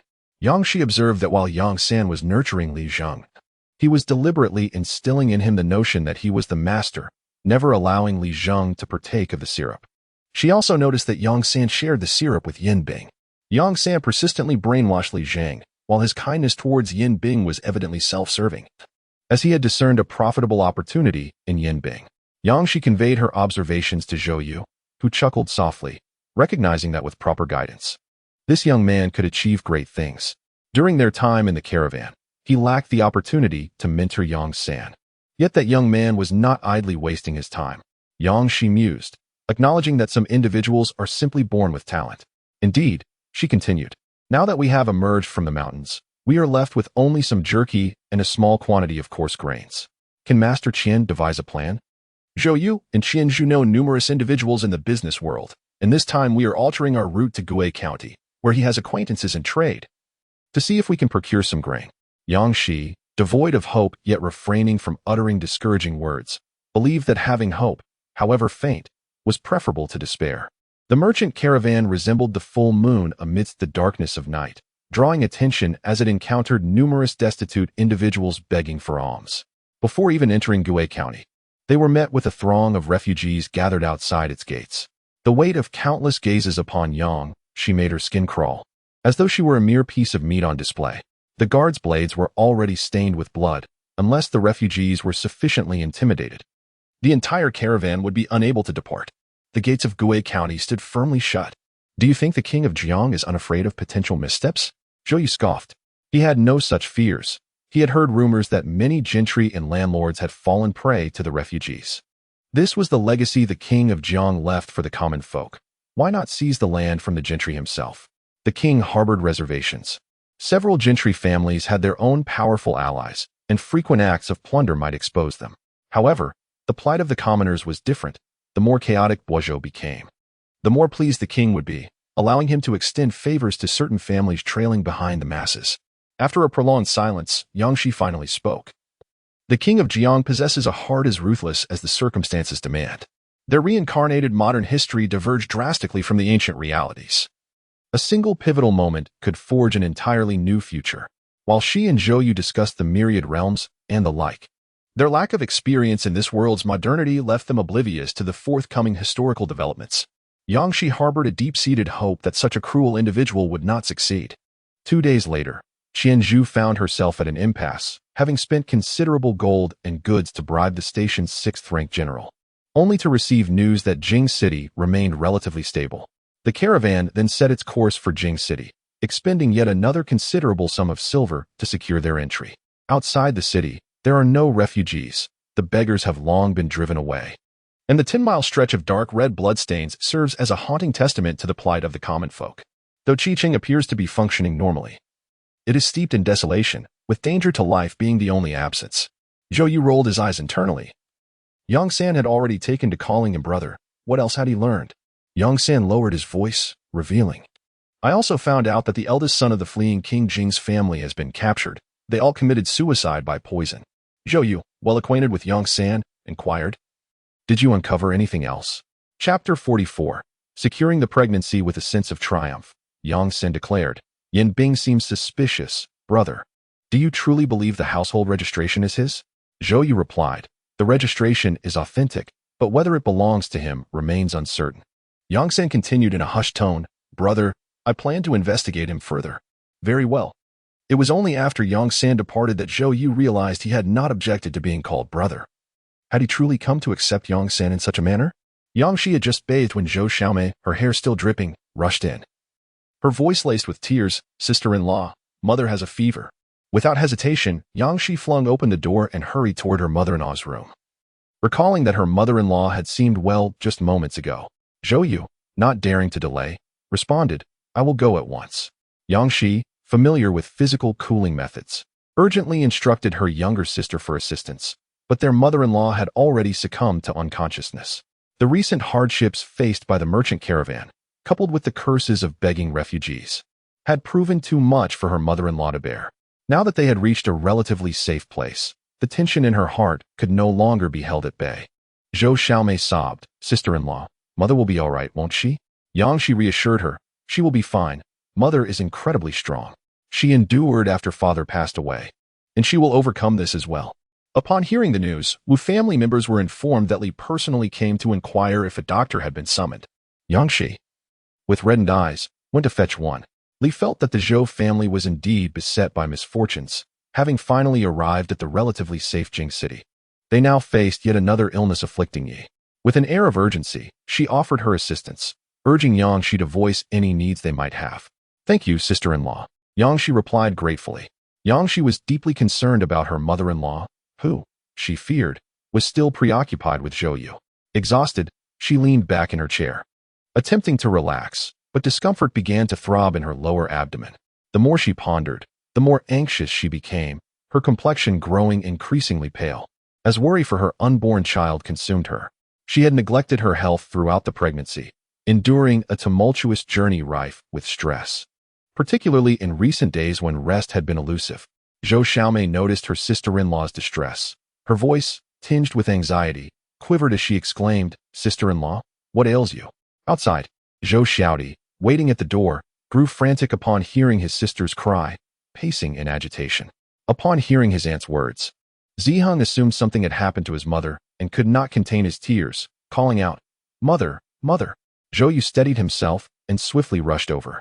Yang Sen clutched the doctor, his expression fraught with urgency, imploring, please hurry, it may be a serious matter.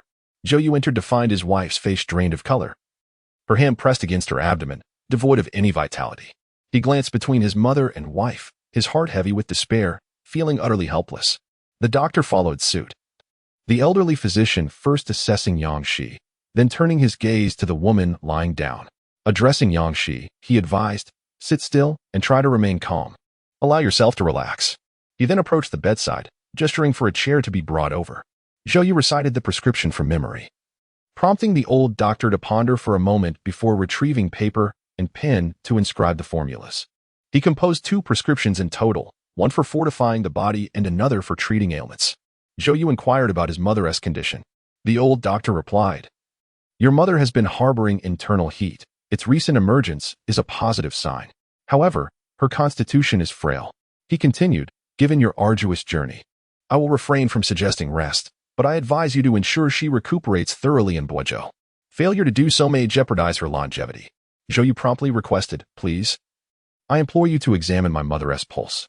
After taking her pulse, the old doctor penned another prescription, indicating some disturbance to her pregnancy, a remedy to stabilize it. Yang Shi paused for a moment and asked, where did you manage to find a doctor? Zhou Yu took a seat, explaining, I visited 4 medical establishments, all of which were closed. I knocked at the shop for quite some time, yet no one answered. He was genuinely on the verge of despair and continued, eventually, I knocked on the doors of the local residences, spending a couple of taels to inquire about the whereabouts of several doctors. After persistently seeking assistance with Yang San, we finally managed to secure a physician. Yang Shi grasped Zhou Yu's hand, fully understanding the helplessness of being without aid. You have endured so much, she said, her nose tinged with emotion. We will be all right. Look, none of us have been lost. Zhou Yu noticed that Qian Dongjia's expression was less than favorable. Is procuring grain proving difficult? He asked. Qian Dongjia replied, there is not much to be had. Can you guess where I managed to acquire some? Zhou speculated. From the governor's office? Qian Dongjia was astonished. How did you deduce that? We too have sought out information. Qian Dongjia was preoccupied with thoughts, wishing to depart from Jing City immediately. Today, I shall rest well. I will send someone shortly to bring you some sugar and eggs. Thank you, Shoyu, he replied. Sugar is a rare commodity. It is now impossible to find in the markets of Jing City. Yang San, while inquiring about news, had managed to procure some coarse grains at a hefty price. That evening, Yang Shi consumed the prenatal medicine, feeling a warm sensation in her abdomen, and soon drifted off to sleep, awakening in much improved spirits. Yi Shi, having taken her medicine, was no longer feverish, mustering her strength to reassure them. I am fine. Do not worry about me. Zhou, mother, once we leave Boizhou, we must find a suitable place for you to recuperate, Yang Shi suggested. Yi Shi felt a pang of distress, burdening her children. She contemplated the finality of death, yet hesitated to gaze at her daughter-in-law's belly. Aware that her daughter-in-law was experiencing complications, she feared that her passing might jeopardize the child's safety. As the merchant caravan departed the city, Yang Shi, having taken her prenatal medicine, sensed that perhaps the child understood that this was not a time for turmoil, as her morning sickness had subsided.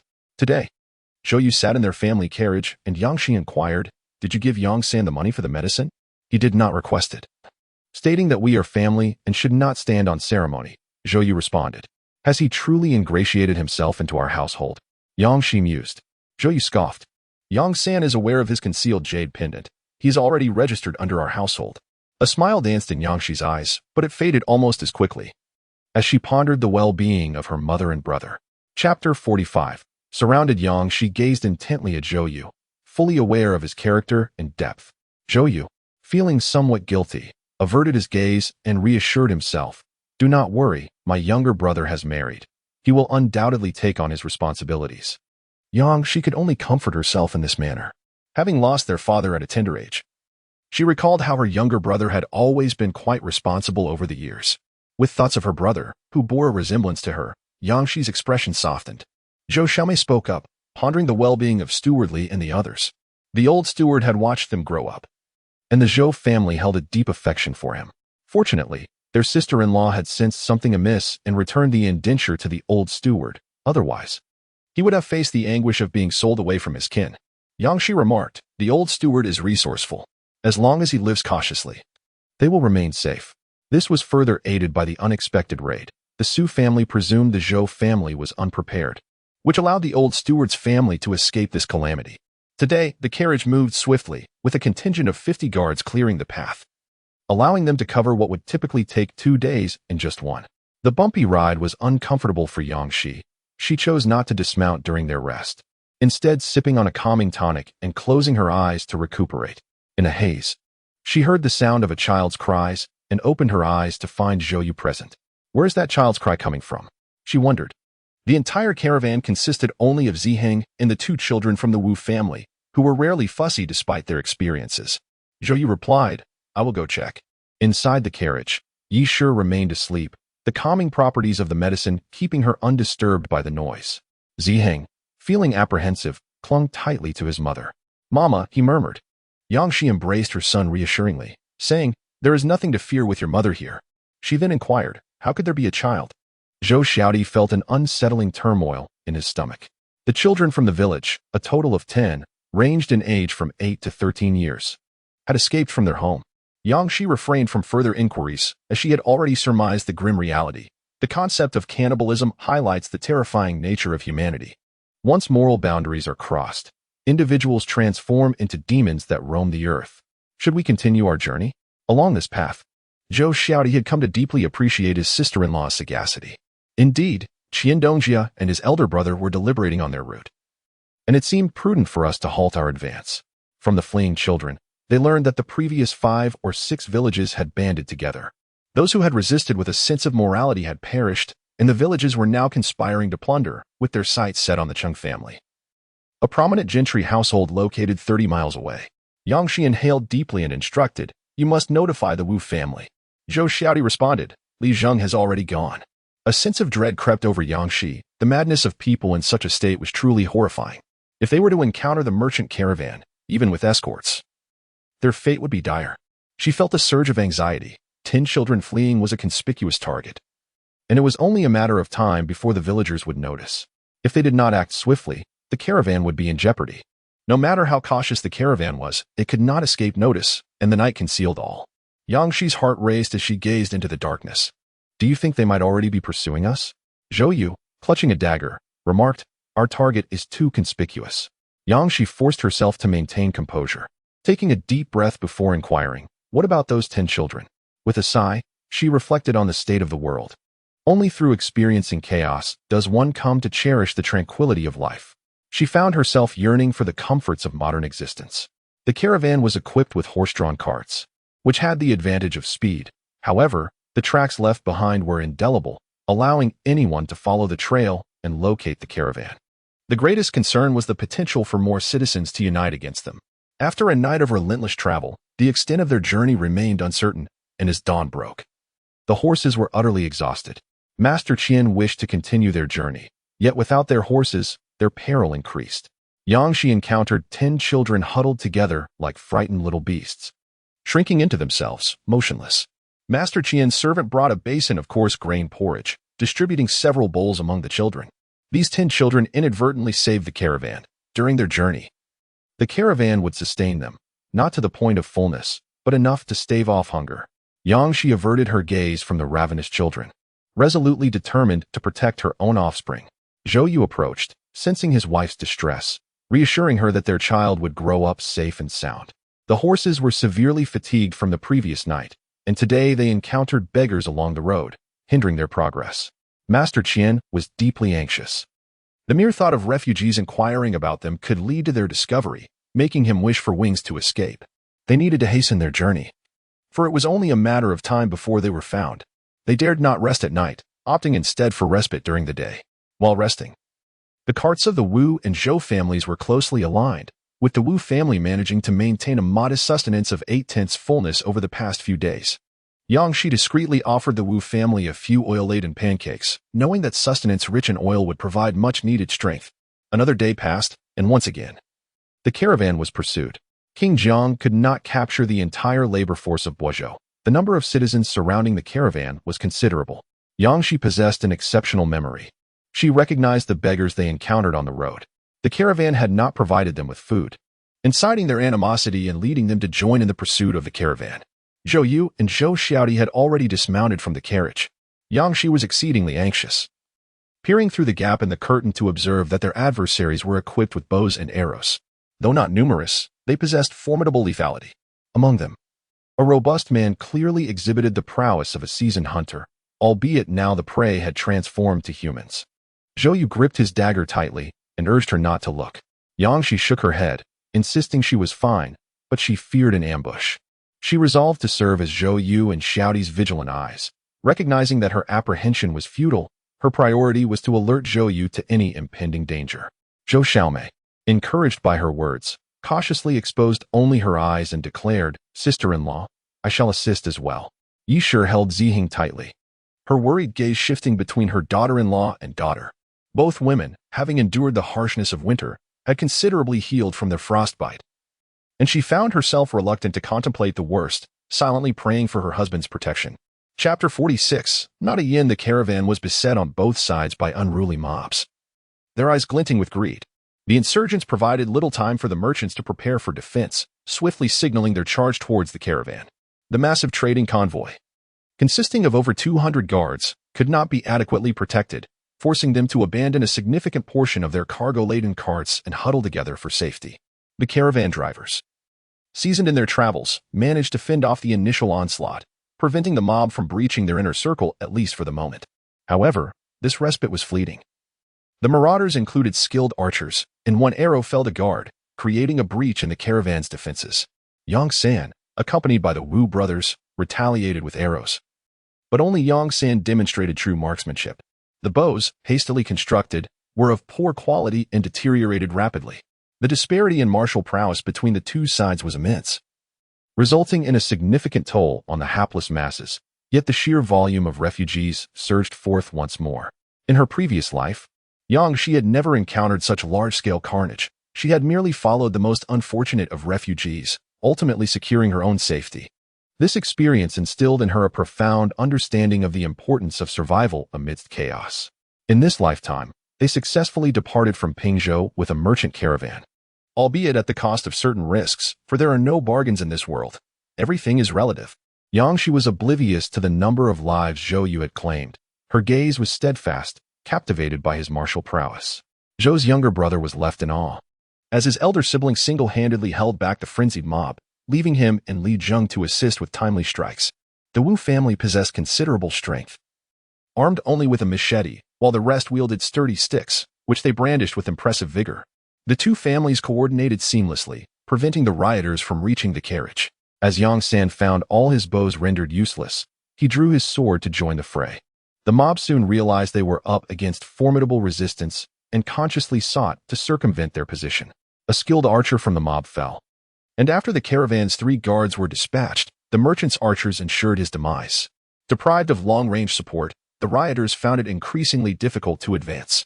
Yangshi covered her mouth, overwhelmed by the pungent scent of blood. Zhou's younger sister had closed her eyes tightly, trembling in fear. The acrid stench fueled the fervor of the combatants, leading to a brutal toll among the mob until their resolve crumbled. Terrified, those with strength abandoned their tools and fled. Yangshi pulled back the curtain once more, witnessing the bloodthirsty guards on horseback pursuing the retreating rioters. Zhou Yu, drenched in blood, spoke with a tremor in his voice. Zhou Yu's arm throbbed with excruciating pain, yet he reassured, it was merely a scratch, no damage to the tendons or bones. I am fine, do not worry.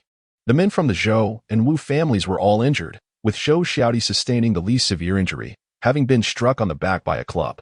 At that moment, the situation was perilous. Had it not been for Yang San's timely intervention, the club would have struck Zhou Xiaodi's head. She noticed Yang San had endured 2 wounds. Where was he? Zhou Yu pointed ahead. He is attending to the corpses. The Zhou family had medicinal ointments, purchased previously through Hunter Wang, which now served as a lifeline.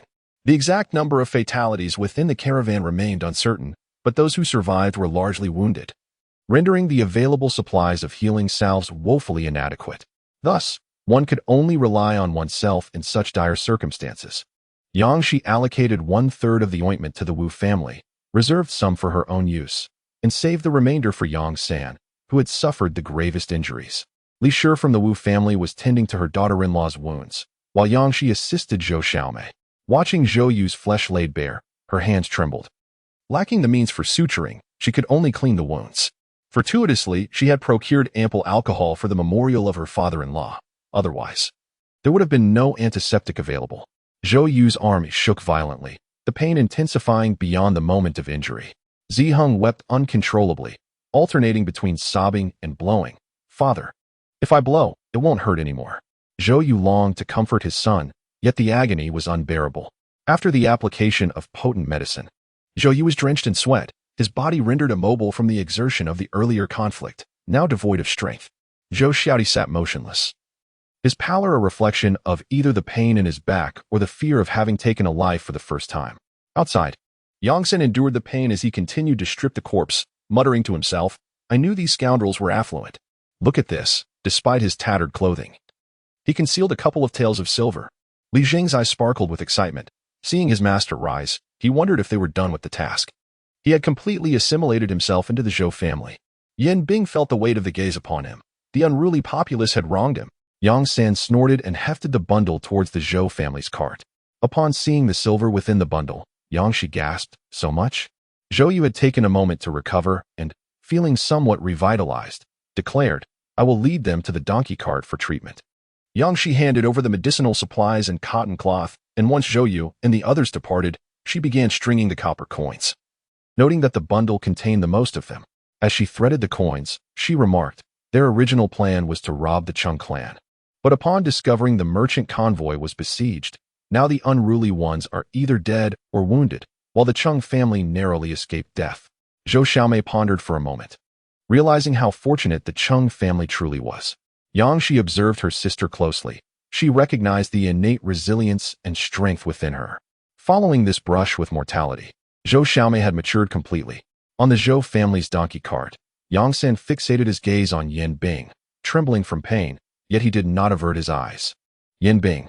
Zhou Yu was not one to show gentleness. He adeptly tended to Yang San's wounds and coldly remarked, Only by surviving can there be a future.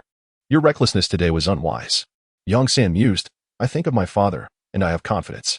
Zhou Yu scoffed, the most foolish belief is in one's own certainty. Those who drown are often the strongest swimmers. Yang San fell silent, while Zhou Yu continued to assist Li Zheng in tending to his wounds. Yang San was skilled in training, having been raised in a military camp since childhood, and his expertise in drill was evident. Today, Li Zheng's performance was particularly striking. Zhou Yu contemplated the idea of taking in some young lads for Yang San to train once the situation stabilized. Relying solely on the Wu family was insufficient. With his elder brother no longer watching over him, Yang San smiled at Yin Bing and presented him with two choices. First, to voluntarily confess. Second, to leave and fend for himself in Guozhou. Yin Bing. Was this truly a choice? Clearly, there was but one option. Zhou Yu's peripheral vision darted towards Yin Bing as he continued to tend to Li Zheng's wounds in silence, confident that Yang San could handle the situation adequately. Over the past few days, Yin Bing had observed that both Zhou Yu and Yang San were formidable individuals. Taking a deep breath, he declared, I do not bear the surname Yan. I am a native of Guozhou. Chapter 47. Prosperity. Zhou Yu, multitasking with keen concentration, quickened his movements, causing Li Zheng's wounds to throb with increased pain. His eyes reddened with the urge to weep. Yang San raised an eyebrow at Yin Bing, urging him to proceed. Gritting his teeth, Yin Bing explained, the Yin surname is that of my late husband. The household registration is genuine. However, my husband's family perished, and I have taken the place of his son. Yang San cleared his throat and leaned closer to Yin Bing, whispering, Are you a descendant of Prince Jing? Fury ignited within Yin Bing, yet he restrained his voice, hissing, I swear by my ancestors, I am not of royal lineage. Yang San, intrigued, inquired, Then what is your surname? With a stern countenance, Yin Bing replied, Regardless, I do not bear the surname Wang. I am no royal. The glint in Yang San's eyes deepened with amusement. What of your family? Yin Bing's entire being radiated animosity as he responded, They are all deceased. In Guozhou, there are a total of 534 clansmen. This number reflects only the clan members. Including servants and maids, over 1,000 lives have perished. Zhou Yu tended to Li Zheng's wounds and gestured for him to stand guard outside. Yang San, receiving a subtle cue from his elder brother, continued to inquire, Is your family under the command of the Duke of Jing? With the capture of the Duke's legitimate son, has his influence been entirely eradicated? Zhou Yu observed silently, aware that the implications hinted at a far greater secret. However, given the multitude of factors involved and the lack of sufficient trust and recognition, this individual would not divulge any further information. Yang San asked, If you do not disclose your surname, how shall I address you in the future? Zhou Yu cast a penetrating glance at Yin Bing and replied to Yang San, I will go check on Qin Dong's carriage. You best behave yourself. Yang San relished the sense of being managed, interpreting it as a sign that his elder brother did not regard him as an outsider. Elder brother, the spoils I have gathered are from the commoners we both dispatched. We shall divide the silver between us. Zhou Yu acquiesced, very well. Yang San grinned, Elder brother, you may proceed with your tasks. Yang Shi had already sorted the coins. There were 17 taels of silver, 300 copper coins, 4 pairs of silver ear pendants, and 1 pair of silver bracelets. Zhou Yu remarked, That is quite a substantial sum. Indeed, while we did not rob the affluent, we likely accrued a considerable amount from the villagers, Yang Shi responded. Zhou Yu expressed concern for his younger brother, noting it is his first time taking a life. Ensure he drinks a little medicine when mother takes hers. But elder brother, mother's medicine is for fevers, Yang Shi countered. 1 dose will not cause harm. Zhou Yu insisted. The younger brother, feeling uplifted by his elder sibling's words, readily proposed to deliver silver to the Wu family. Yang Shi secretly concealed 3 buns within her bundle, and she couldn't help but commend herself once more. She had successfully prepared over 50 buns. The Wu family had not sustained severe injuries, as the entire family wielded their staffs, making it challenging for the unruly crowd to approach. Upon seeing the silver, Wu Shan regretted not rushing out with Yang San. Such a rare opportunity for wealth had arisen, and once they exited Guozhou, silver would be required at every turn. The merchant caravan reported the death toll. 31 guards had perished, with the drivers suffering the highest casualties at 40. Upon hearing this, Yang Shi fell silent. The primary combatants behind the Wu and Zhou families were the guards and drivers. The 2 families had only sustained injuries, relying entirely on the guards for protection. With so many guards lost, most had been struck down by arrows, while the drivers had been overwhelmed in the fray. The survivors of the caravan bore wounds, and once their injuries were treated, some of the lightly injured began to scavenge bodies, clearing the path as they went. Those who had perished were to be cremated, while the remaining members gathered firewood. The caravan did not depart. The stench of blood lingered heavily, deterring wild beasts, which instinctively recognized the danger. For the time being, they were relatively safe, preparing to cremate their fallen comrades to prevent their bodies from being desecrated by animals. As for the bodies of the unruly crowd, it was fortunate that they were not whipped, as no one was available to assist with their burial. The three owners of the caravan wore grim expressions. Guards were difficult to train, and to lose so many at once pained their hearts deeply. Yang Shi remarked that he and Brother Wu's 4 sons had gone to assist with the removal of the bodies. Zhou Yu was taken aback. His younger brother had volunteered? Yang Shi nodded, affirming that he was indeed your younger brother, and in truth, he bears a strong resemblance to you, having overcome his inner hurdles. The younger brother was no longer afraid. In his previous life, he had been forced to mature, doing his utmost to protect them. Zhou Yu's features softened. He indeed made me proud. Yang Shi inquired, when shall we depart? Zhou Yu replied, for now, we are safe here. We shall leave once the merchant convoy has cremated the deceased. Many refugees had fled in a panic. They were thoroughly terrified, and it was likely that their accounts would provide us with a semblance of safety for a few days. Zhou Yu accepted the water offered by his younger sister and took a sip before continuing. We can take advantage of this period of relative calm to hasten our journey out of Buizhou. Yang Shi expressed her concern. The merchant convoy has suffered injuries across the board. I fear that some may succumb to infections. Without medicinal herbs to save lives, they would face a grim fate. However, the convoy did possess some healing ointments. While the fleeing commoners would struggle to find any remedies, those injured would have to endure their suffering, with survival left to mere chance. Zhou Yu recalled the frustration of Qian Dongjia regarding the lack of medicinal supplies. Yang Shi sighed, in the future, it will be even more challenging to procure herbs. Once we find stability, I must stockpile as many medicinal supplies as I can. Considering this necessity, she realized there were numerous items she would need to gather. With a larger group, tasks were completed swiftly and a firewood structure was constructed. During this time, Yang Shi felt the urge to relieve herself and stumbled upon a pile of corpses, a sight that bore a profound visual impact. As darkness fell, the firewood blazed brightly, and the merchant convoy set forth. Yang Shi was momentarily taken aback. Are we not going to collect the ashes? She fell silent, resigning herself to the situation. The atmosphere within the convoy was thick with sorrow, punctuated only by the sounds of their journey. The convoy pressed on throughout the night, and by dawn, they encountered a troop of over 200 soldiers. They noticed the startled horses and donkeys that had fled. Yang Shi and her husband understood that the soldiers, upon discovering the runaway animals, would suspect a robbery had occurred, prompting them to hasten their journey in pursuit of potential riches. Chapter 48. Jiazhou. This contingent of soldiers was led by an officer of the 8th rank, appearing to be in his early 20s. With 2 scars on his face that lent him an air of intimidation, he blocked the path, his gaze fixed on the horses and donkeys of the merchant convoy. Master Qian seethed inwardly, cursing repeatedly while wearing a forced smile, acknowledging the hardships endured in order to present this silver to the officer for a cup of tea. The officer accepted the silver, feeling the weight of the bundle, a satisfied expression emerging on his face. Yet, as he received the token, a flicker of regret crossed his eyes. He was reluctant to depart empty-handed. Master Qian produced the token, which had been issued for passage through Pingzhou, and requested the officer to examine it. Zhou Yu, sensing the officer's disquiet, approached with a heart full of trepidation, and with a mournful expression, he implored, "We are fortunate to encounter you, esteemed officer. Please, I beseech you to advocate on our behalf. Just yesterday, we were beset by marauding civilians, resulting in nearly 100 casualties."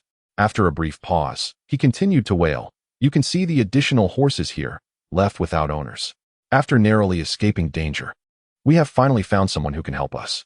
Master Qian, quick to react, suppressed his fear and swiftly added, "We implore you, esteemed officer, to champion our cause. These horses, bereft of their masters, represent the hard-earned money of our brothers. We request your assistance in avenging them." After a torrent of curses, he lamented, "Our brothers endure much hardship while patrolling, so I shall not mince words with you, Master Qian." With that, soldiers without horses hastily went to lead the animals away, even absconding with a few donkeys. The members of the merchant convoy simmered with anger. Some closed their eyes, choosing not to witness the injustice. The officials arrived swiftly and departed just as quickly, leaving the merchant convoy in a deeper silence. Master Qian patted Zhou Yu on the shoulder, grateful that he had arrived in time. Zhou Yu gazed at the departing soldiers, reflecting that even in his absence, the merchant would still bestow horses upon them. Master Qian sighed and urged, "We must hasten our departure from Bozhou." The caravan resumed its journey, markedly increasing its pace. With so many lives lost, Master Qian was bereft of the spirit to seek refuge for the 10 children in their care. The caravan pressed onward, and after 3 days, they finally reached the outskirts of Bozhou. During this time, no one dared obstruct their path. The fierce demeanor of the caravan's guards had instilled fear in the hearts of the populace. The guards harbored resentment towards the entire citizenry of Bozhou, holding tightly to their weapons in a display of unyielding resolve. As the caravan advanced towards the border, encounters with common folk diminished. The villages near the border lay desolate. With most homes abandoned, the inhabitants had fled in terror from the soldiers.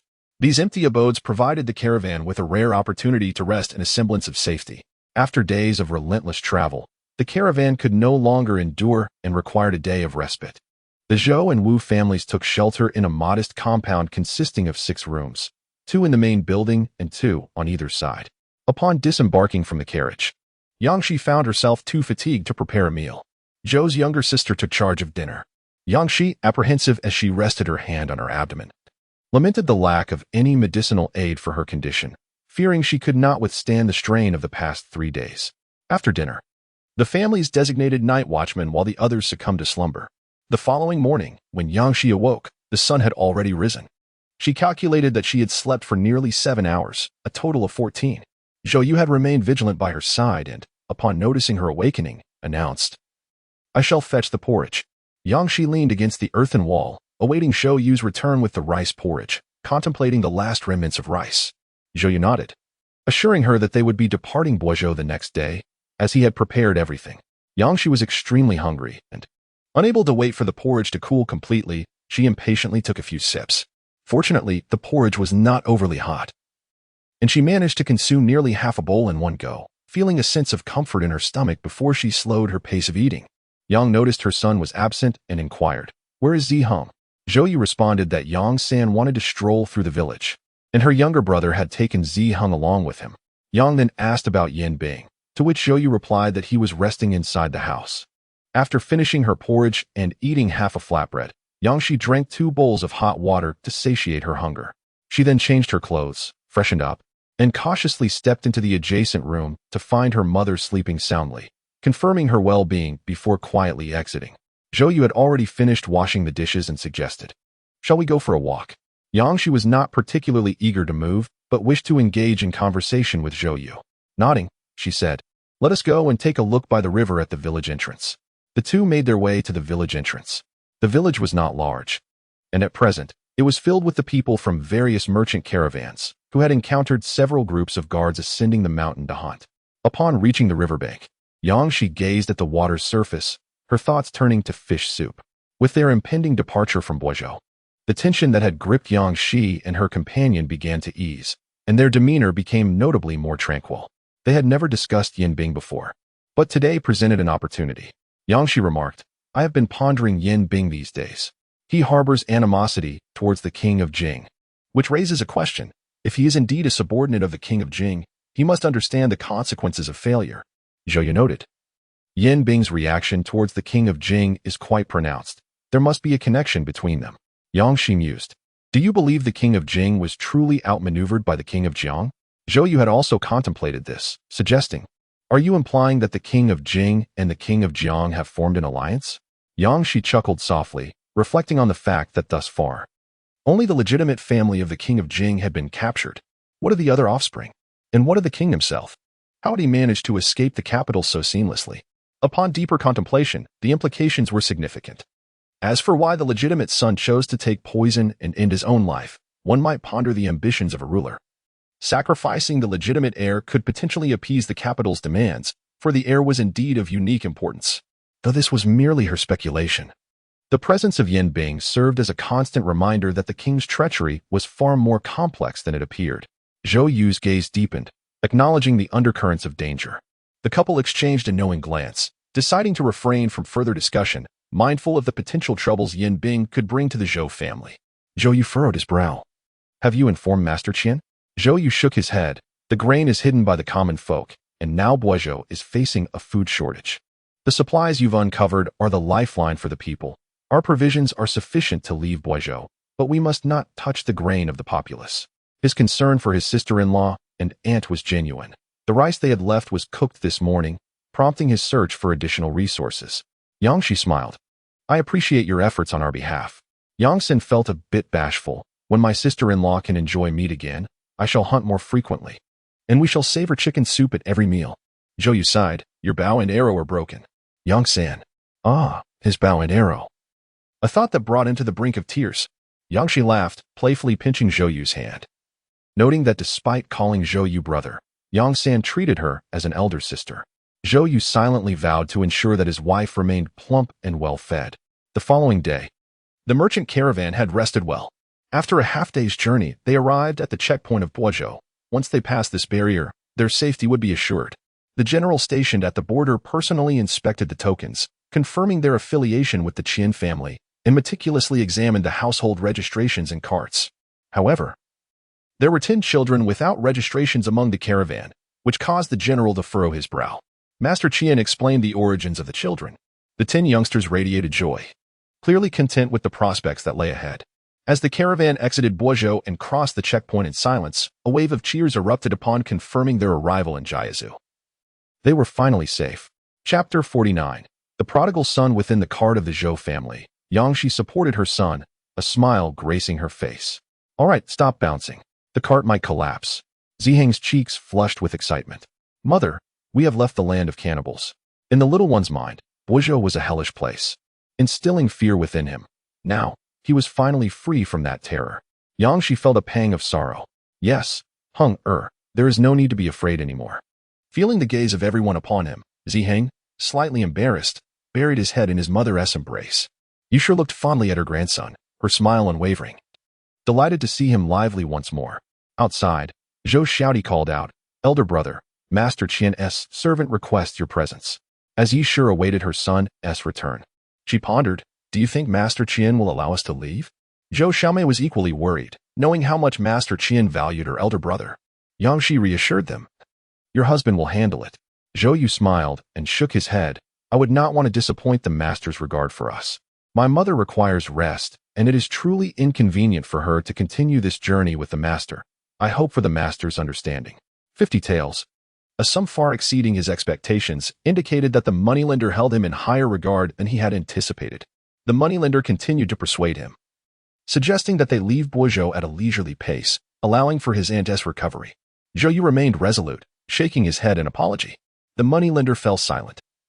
Through recent observations, he understood that Zhou Yu's reluctance was not due to a lack of silver, but rather a genuine disinclination to go to the Qian family. They sat in quiet contemplation. Zhou Yu indeed owed a debt of gratitude to the Qian family and felt compelled to offer a word of caution. He advised the moneylender to prepare for the impending chaos, suggesting that in this world, one must sometimes relinquish in order to gain. The moneylender squinted thoughtfully, pondering how one might be willing to part with something. He recalled the words of the magistrate from Jingcheng, his anxiety mounting as he realized the Qian family had drawn the attention of the Jiang prince. Zhou Yu smiled, remarking that every family has its share of prodigals. The moneylender agreed, acknowledging that the Qian family was not lacking in such characters. Zhou Yu continued, pointing out that every family also has its troublesome relatives. The moneylender conceded, mentioning that his own in-laws were quite bothersome. Zhou Yu added, bandits are unpredictable. What is your opinion on this? The moneylender, holding his teacup, expressed gratitude for Zhou Yu's insights. Estimating the time, Zhou Yu noted that the moneylender had matters to attend to, and thus they must part ways, hoping to meet again under more favorable circumstances. After disembarking from the carriage, Zhou Yu had taken only a few steps when a servant from Qianzhou caught up with him, saying, Sir, the master has arranged for the carriage to be sent to you. He also mentioned that if you seek stability in the future, you may consider visiting the Li family's general store in Qi County, Huizhou. Zhou Yu paused, and the servant smiled, wishing him safety and success. Thank you. We shall take our leave now. Wushan smiled broadly, harboring a fear that Master Qian might not allow them to depart. He sought not wealth, but merely the safety of his family. All right, let us take our leave. I will prepare the carriage. Zhou Yu appeared relaxed, his tone cheerful. Master Qian has gifted us the carriage.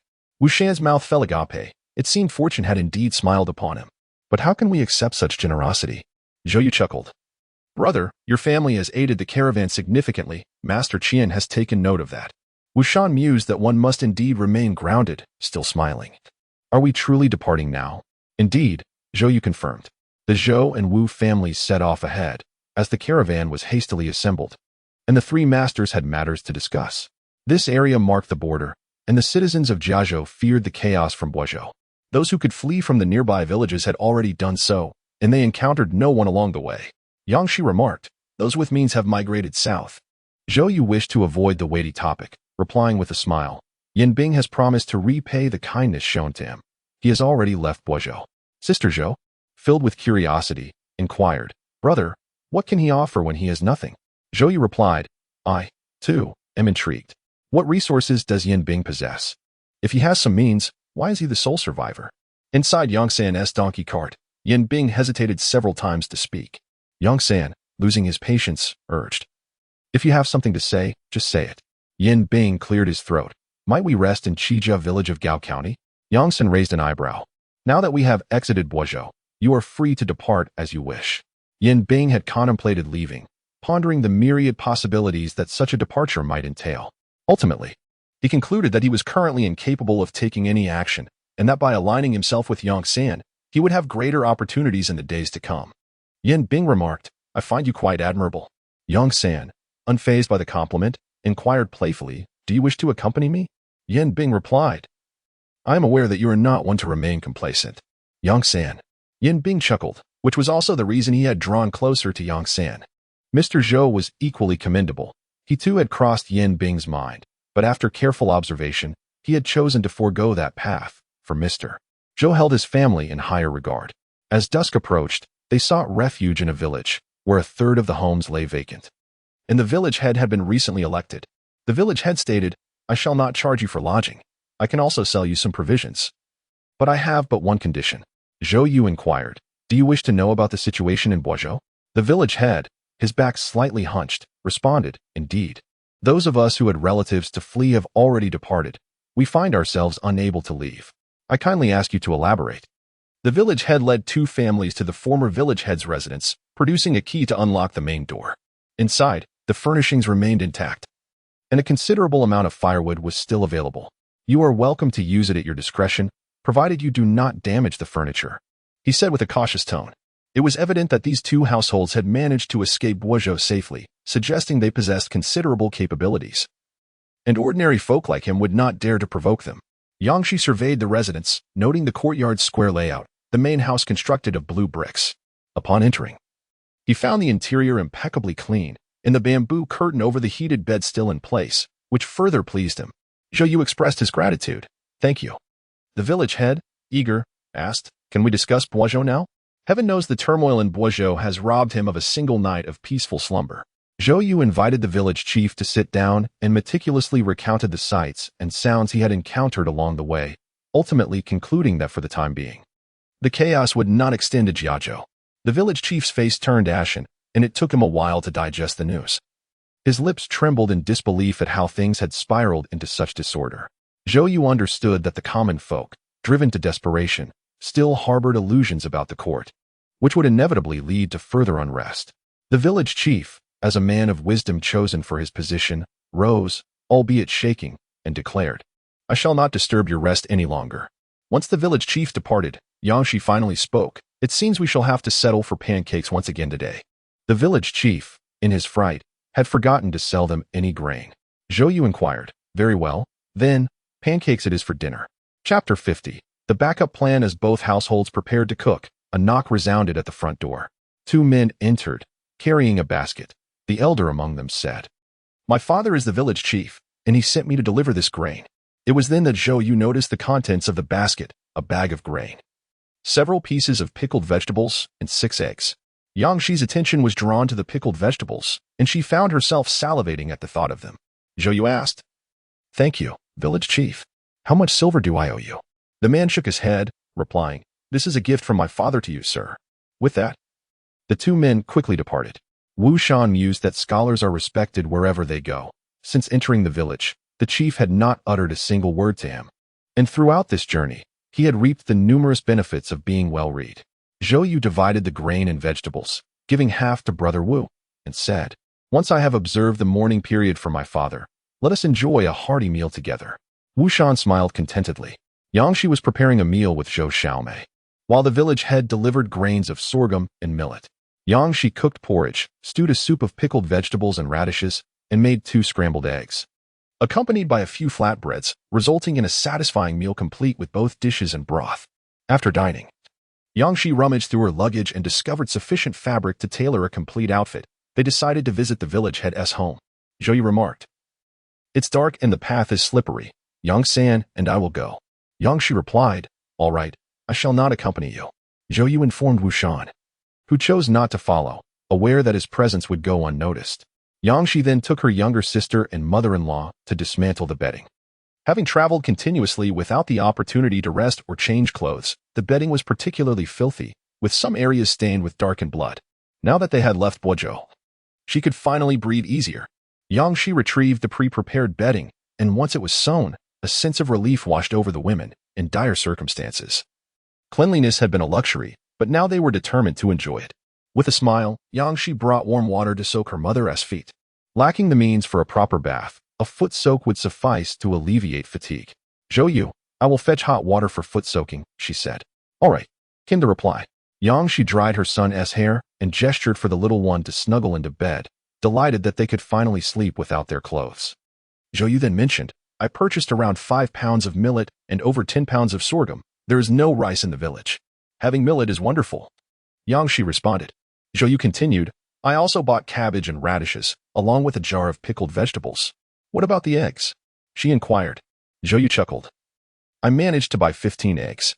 This is indeed the greatest harvest, yet the winter hen is reluctant to lay eggs." Yangshi chuckled. "And what about the salt?" They had run out of salt, and today's sauerkraut soup was flavored with pickled radish. Zhou Yu sighed, having been unable to procure much. And now the price of salt had risen again.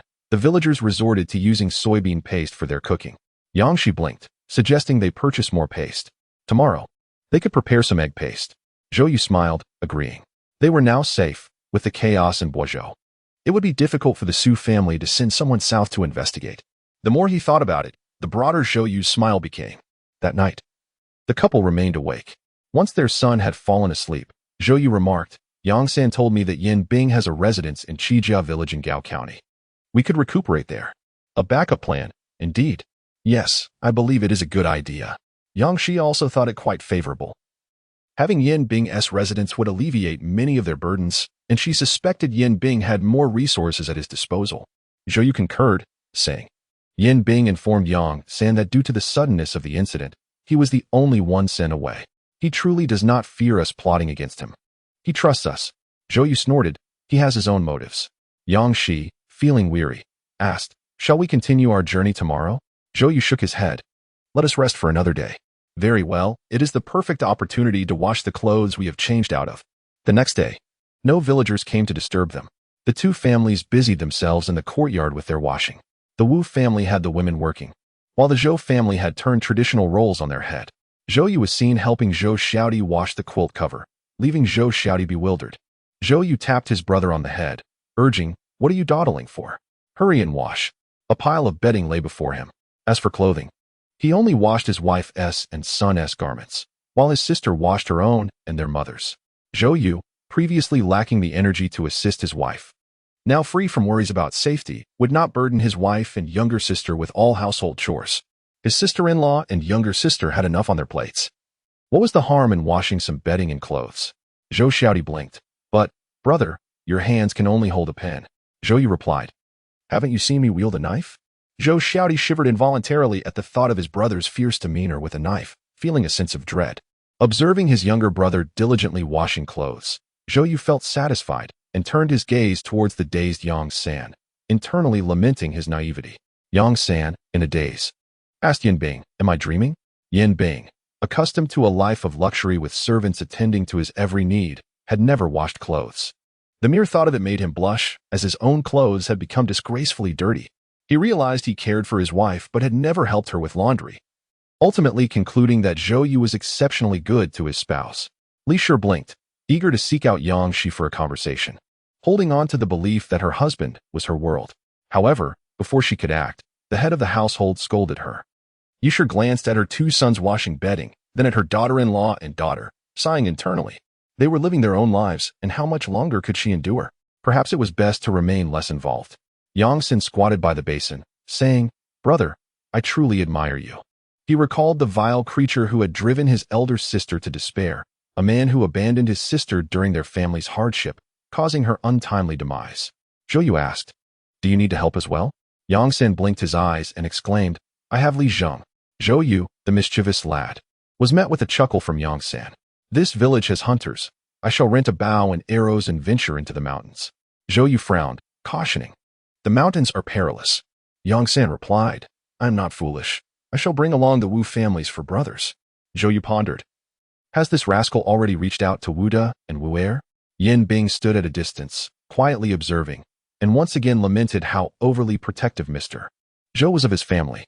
In the afternoon, Yongsan returned empty-handed from his hunt, but managed to gather some frozen wild pears and raided a squirrel's nest to procure a few pine nuts. On the following day, the group departed from the village, with Yongsan being the most fortunate, having successfully bargained for a hunter's bow and arrows. After resting for a day, they resumed their journey along the official road, not encountering the Qian family merchant caravan, likely having departed ahead of them. Yin Bing, familiar with Jiazhou from previous visits, took the lead. Chapter 51. Qi Family Village. The pace of the two families was leisurely, as individuals require periodic relief from mental strain. Though they appeared untroubled, their hearts remained unsettled. The families traversed the path, pausing frequently to procure various items. The Zhou family had few necessities, only acquiring some nourishing snacks and candies. Conversely, the Wu family, being larger in number and possessing some silver, purchased a considerable amount of grain and fabric. Despite the journey being only 5 days long, it took them 10 days to reach Gao County. Upon arrival, the families sought lodging at an inn to rest. Yongsan accompanied Yin Bing to Qi Family Village, ensuring there were no issues before returning for the others. Meanwhile, Zhou Xiaodi and his sister entertained Ziheng while Zhou and his wife strolled through the streets. Gao County, situated in the central region of Jiazhou, was not particularly prosperous due to its geographical location. From a security standpoint, Gao County, surrounded by mountains, is an easily defensible and formidable location. Yangshi squatted before a street vendor, sifting through rabbit pelts, admiring the elderly man's craftsmanship. "Old man, dear lady, this is a family heirloom skill. If the lady likes it, do purchase a few more, and I shall offer you a discount," he said. Yangshi contemplated crafting a rabbit fur cushion for her mother-in-law and a hat for her son, ultimately selecting 5 pieces. "I shall take 5. Please calculate the cost," she requested. The old man, smiling, replied, "Each pelt is 31, totaling 150 wen." Yangshi countered, "That's no bargain. It amounts to 28 wen each."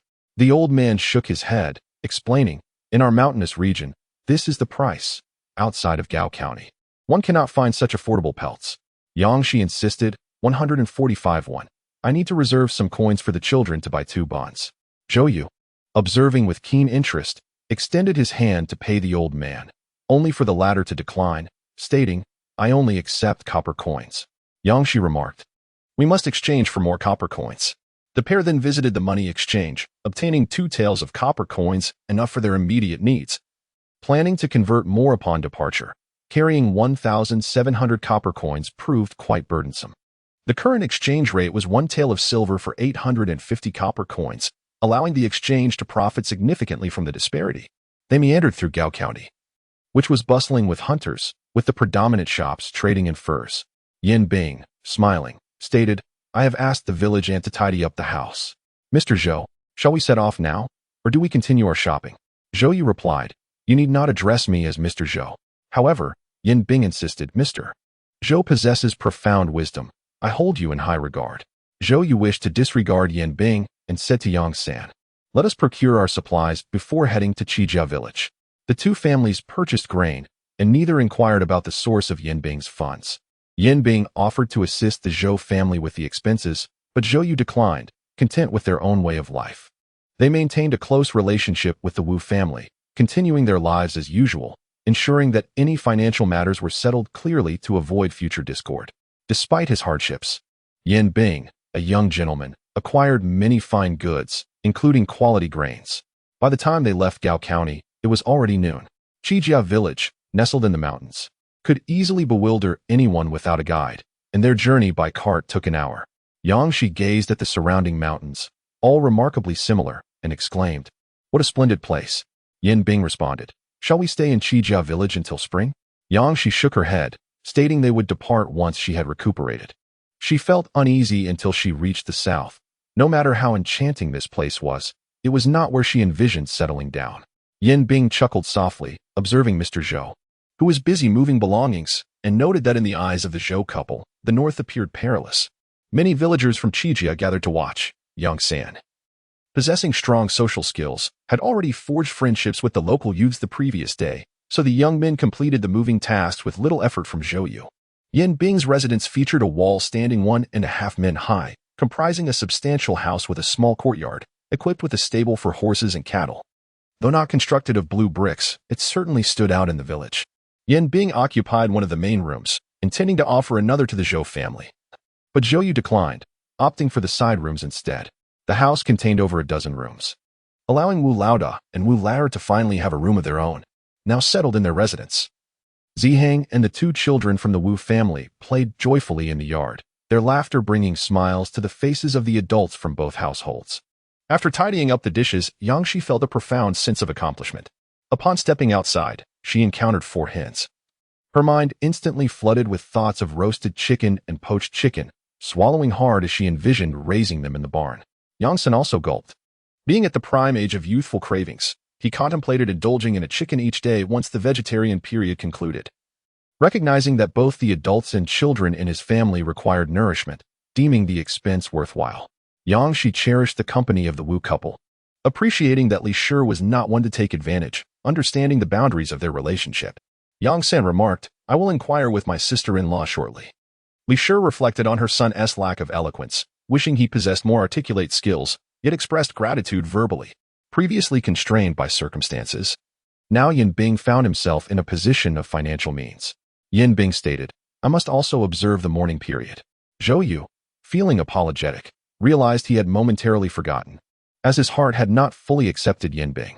Tonight's dinner was lavish, featuring a cold dish of wood ear mushrooms, braised cabbage with tofu, and a soup made with lion's mane mushrooms, procured by Yang San from the village. Yin Bing placed his bundle down, declaring, "This is a token of gratitude." Chapter 52. The beauty of Yangshi and her husband watched as Yin Bing unfurled the bundle, revealing 4 gold ingots, 4 silver ingots, scattered jade pendants, and jewelry. Yin Bing unearthed a small box from the bottom of the bundle, opening it to reveal an abundance of silver fragments. After unveiling the contents, he fell silent, keenly observing the reactions of the Zhou family. Yang Shixin pondered that Yin Bing's ancestors must have hidden quite a bit of silver in Chijia village. Though the exact location remained a mystery, it was certain that this residence would not contain a substantial amount of wealth. Zhou Yu addressed Zhou Xiaodi, instructing him to collect the silver. His tone was unremarkable, and his expression did not waver, as if the treasure before him held no significant value. Zhou Xiaodi, taken aback by the reality of the situation, was accustomed to following his elder brother's lead. When Zhou Yu commanded him to collect, he complied without hesitation. Zhou Yu then turned to Yin Bing, stating that their debts of gratitude were now settled. Yin Bing suddenly felt a twinge of regret. Perhaps he should not have been so swift in repaying the favor. Yet, upon reflection, he realized that should he fail to uphold his promise, the Zhou family would certainly not welcome his company, and he muttered, "The matter is settled." Zhou Yu continued, "Let us now discuss the rent for the residence." Yin Bing widened his eyes, taking a moment before responding. In this village, the rent was minimal, merely 50 won per month. Yangshi neatly counted out the 50 won. Securing them, Yin Bing did not claim the coins immediately, smiling as he remarked, "If I am to share meals with you, I cannot simply take provisions, thus. This 50 won ought to serve as compensation for my sister-in-law and sister's efforts." Zhou Yu instructed his younger brother, "See Yin Bing off." Yin Bing hurriedly replied, "Do not address me as Yin Gongzi, simply call me by my name." After Yin Bing departed, Yang Sen clicked his tongue in contemplation. Recalling his thorough exploration of the residence the previous night, he had discovered only one concealed cellar, which housed a considerable amount of grain, while the silver amounted to merely a single chest, of which Yin Bing had taken half as his token of gratitude. Yangshi mused, this fellow, if he harbored ill intentions, could easily engage in many nefarious deeds. Zhou Yu's tone was somber as he added, He has purchased a significant amount of grain in Gaosan. Yongsan cannot conjure grain out of thin air. His attempts to purchase it merely deceive the villagers. Humph.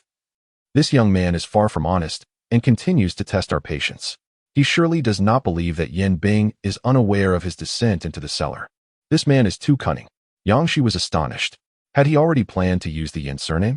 Zhou nodded, speculating that the Yen family had sensed something amiss and wished to depart, yet their actions were regrettably sluggish. After the two young men left, Zhou raised an eyebrow and remarked that they would need to devise a means to conceal their wealth once more. Each of them had already stashed away a considerable sum, and now they had acquired an additional burden. Yangshi opened the bundle again, revealing gold and silver, each weighing 10 taels, along with a box of fragmented silver totaling over 20 taels. The more valuable items included jade pendants and other ornaments. The box of fragmented silver was intended for the Zhou family's expenses, while the gold and silver ingots and jewelry were meant as a token of gratitude for the younger Zhou brother. Yangshi retrieved the box, gathered the remaining fragmented silver, and counted. Over 40 taels, sufficient for future needs. Zhou, let us set aside the gratitude gift for our younger brother. We shall present it to him when he weds. Agreed. The following day, after the family had finished their meal, Zhou instructed his siblings. You should keep the silver you have hidden. Remember, do not spend it frivolously. The younger brother protested. I had intended to give it all to my sister-in-law today. The younger sister added, Elder brother, our family is facing difficulties. We should not keep the silver for ourselves. Zhou chuckled. Our family is not in distress. The silver you hold is insignificant to me. Allowing you to keep it is merely to cultivate your ability to manage finances. In the future, the silver you earn shall also be yours to keep. After a brief pause, he continued, the betrothal gifts and dowry for your marriage will be prepared by my elder brother. Xiao, aware that his brother's decisions were immutable, replied, then we shall contribute to the monthly expenses. After a moment of contemplation, Zhou agreed, very well, but you must not touch the current funds. Xiao was taken aback. This implied he would have to earn money on his own each month. Confusion enveloped him. His family had not encountered any calamity, and he was set to take the scholar's examination next year. His sole skill lay in studying, leaving him bewildered about how he would earn money. Meanwhile, Zhao's eyes sparkled with excitement. All right, she exclaimed, and Xiao felt a twinge of envy. Possessing a skill was indeed advantageous, and his sister had a talent for embroidery. Zhou admonished her, you must not embroider large pieces, nor work at night. Xiao felt a warm sensation in her heart. Her brother was concerned for her well-being, and she nodded in agreement. At the same time, Yangshi was listening to Yongsan speak.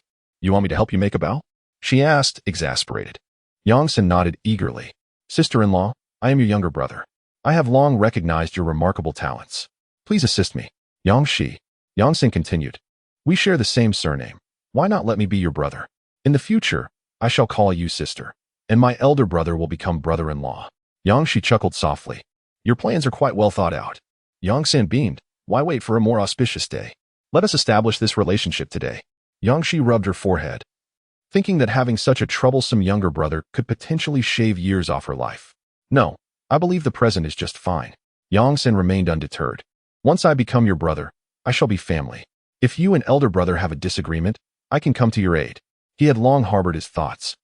Though he called him brother Zhou, they did not share the same surname. Even as he integrated into the Zhou family, he always felt a certain disparity. However, recognizing his sister-in-law as an elder sister changed everything. He became Zhou's little brother-in-law, free to seek guidance whenever he wished, feeling particularly at ease with the arrangement. Yongsan thumped his chest, insisting she must indeed be an elder sister. He chuckled. Yet, Yongsan lamented his unfortunate luck. Yangshi was already laughing uncontrollably, while Yongsan felt the urge to cry. Brother, why do you walk so silently? Zhou knew this rascal was up to no good. It's my fault. It's my fault, Yongsan admitted. As Zhou took a seat, he asked, do you know where the entrance is? Yongsan. He urged him to leave quickly, feeling embarrassed, and he hurriedly exited. Once Yongsan was gone, Zhou turned to his wife and remarked, his suggestion is rather astute. I thought you would disagree. Zhou continued, his shared surname with you is indeed a stroke of fate. It will alleviate many troubles in the future when inquiries arise regarding household registration. This fellow has sharp eyes. He surmised that the improved sled was crafted by me and wishes for my assistance in designing a bow. Zhou muttered under his breath, as if. Yangshi inquired, have you discussed matters with your younger brother and sister? Yes. Zhou Yu was about to mention the meal allowance when Zhou Xiaodi burst in. Brother, the village chief is looking for you. Chapter 53. Teaching. The village chief entered, and Zhou Yu signaled for his younger brother to fetch some sweet soup. The village chief's gaze lingered on Yang Shi, clearly unaccustomed to seeing a woman seated while men served tea and water. Yang Shi noticed this and remained seated, unwilling to leave. Zhou Xiaodi felt no sense of discomfort. He had grown accustomed to not avoiding his sister-in-law in any situation. Zhou Yu inquired whether a suitable residence had been found in the village. Zhou Yu shook his head, indicating that it was unnecessary, and stated, "You tell me where the house is, and I shall go there directly tomorrow." The village head had initially feared that Mr. Zhou might have deceived him the previous day, but now he felt reassured. "I will have my young grandson come to escort you tomorrow," he added. Zhou Yu contemplated this for a moment, then agreed. He paused before introducing, "This is my wife. We grew up together as childhood sweethearts. My father raised her as if she were his own son, and her knowledge is no less than mine." Zhou Yu smiled. "The sled design I showed you yesterday was improved by my wife." The village head raised his thumb in admiration, exclaiming, "Your wife is indeed exceptionally talented." Yang Shi raised an eyebrow, speculating on Zhou Yu's intentions. The village head no longer frowned at Mr. Zhou's wife. With her intellect and capabilities, she was deserving of respect. He composed himself, recognizing that the key matter was the tuition fee. It was fortunate for the village children that Mr. Zhou was willing to educate them, but he wondered how the fee would be collected. Zhou Yu explained, "We will be recuperating in Qijia village. Once we have rested sufficiently, we shall depart. The tuition will be collected daily, 1 hour in the morning and 1 hour in the afternoon, with each child providing 1 egg every 2 days." The village head quickly calculated in his mind. In winter, 1 egg costs 2 won, amounting to 15 eggs and 30 when over 30 days, and a total of 120 when over 4 months. In the county's private schools, the annual tuition is 1.5 taels. If Mr. Zhou were to remain in Qijia village for a year, the children would not need to spend even half a tael on their education. Furthermore, receiving eggs rather than direct copper coins made it more acceptable to the villagers, who were willing to contribute some. In the future, as the children prospered and left the village, they would enhance the village's connections. Li Zheng harbored beautiful thoughts, but the reality was that Mr. Zhou would leave once he recuperated. Feeling a pang of discomfort, Li Zheng could not help but speak up, "Sir." Zhou Yu smiled gently, "Please, enjoy your tea." Zhou Yu then affirmed, agreed. Once Li Zheng departed, Yang Shi inquired, "Are you teaching the village children to read? You said nothing about it last night." Zhou Yu nodded. "I intended to surprise you. It is wise to teach the children while recuperating, lest they remain ignorant of the outside world." Yang Shi speculated, "Shall I join you in teaching the children?" Zhou Yu smiled. "I will teach them literacy in the morning, and you shall instruct them in arithmetic in the afternoon." Yang Shi laughed in agreement. "Very well." Together, the couple began educating the village children. Through the words of Zhou Xiaodi, both the Wu and Yin families became aware of this endeavor. Sitting beside Yang Shi, Li Shi, who once dared to hold Yang Shi's hand, now hesitated. "Sister-in-law, are you truly going to teach the children to read?" Yang Shi affirmed, "Yes, your grandchildren will learn alongside them." Li Shi casually remarked, "Xiao Feng will go, but Xiaoyu will not." Xiao Feng was the son of the Wu family's eldest branch, now 4 years old, while Xiaoyu was the daughter of the second branch, also 4. Among the two, Yang Shi favored Xiaoyu, who was remarkably clever and sweet-tongued, always calling her Grandma Yang whenever she came to play. Yang Shi said, "Sister-in-law, this world is inherently challenging, particularly for women. A woman must possess inner strength to navigate tumultuous times. Do you not agree with my words?" Li wished to express that girls need not pursue education, yet found it difficult to articulate this sentiment in the presence of Yang. The head of the household remarked on Yang's intellect and capabilities, urging her to respect Yang. Wu Shan, upon hearing this, decisively declared that the young girl should accompany them. He had come to a profound realization that in turbulent times, only those with skills could thrive. Their current stability was entirely reliant on the Zhou family. Without the Zhou family, they would still be refugees, living precariously. At that moment, Zhou Yu added, "There is another piece of good news. Yang Xin shares our family name, and henceforth, he will be considered my mother's younger brother. Once we observe the mourning period for my father, we shall formally acknowledge our kinship." Zhou Xiaodi, puzzled, wondered how he could be so oblivious to this development despite having been home all day. Yang San, overwhelmed with joy, grinned and said, "Brother-in-law, leave the banquet arrangements to me. Zhou Xiaoti's enthusiastic call of brother-in-law resonated even more powerfully than his previous address of brother. Wu Shan was not surprised. Yang San had endeavored to integrate into the Zhou family, and now that his efforts bore fruit, congratulations were in order. After dinner, Zhou Xiaoti observed his sister and mother dividing embroidery threads, his expression growing increasingly distressed. Brother, may I also pursue a career in teaching? Zhou Yu replied. 2 days for a single egg? Zhou Xiaoti fell silent. Having spent the day contemplating ways to earn a living, he confessed, Brother, I do not know what I am capable of. The prospect of becoming a scholar was beyond reach. They would have to live incognito in the future. As for the arts, he could only appreciate music, his calligraphy was passable, but he possessed no talent for painting. Initially, their father had been skeptical, ultimately driving away 2 tutors before conceding defeat. Zhou Xiaoti felt a sense of injustice, questioning why he resembled their father so closely. While both his father and brother excelled in the arts, leaving him devoid of any aptitude, Zhou Yudo remarked, in 2 days, there will be a temple fair. You may go to the temple to assist in writing letters. Zhou Xiaoti, having never set up a stall before, felt a twinge of embarrassment. Meeting his elder brother's gaze, he straightened his back and replied, I will help others write letters. Zhou Yu nodded in agreement. Due to its geographical location, few had ventured out of the mountains in Gao County, resulting in a scarcity of educated individuals. Consequently, it was challenging to find someone to write or read letters. Yet writing letters could still yield some silver coins. The following day, after breakfast, the village head's grandson came to guide them. Both families proceeded to a residence located at the eastern edge of the village. As the grandson introduced, the family's son, who possessed considerable talent, had already moved to the county, leaving the house vacant as no one wished to purchase property in the mountains. The house appeared somewhat dilapidated, indicating that the family had departed some years ago. The village head awaited at the entrance with villagers, and upon seeing Zhou Yu and his wife approach, he invited them inside. Yang Shi had anticipated a small turnout of children, but to her surprise, she counted 10. Once inside the courtyard, she took a seat with paper and pen, intending to record the children's names and basic information.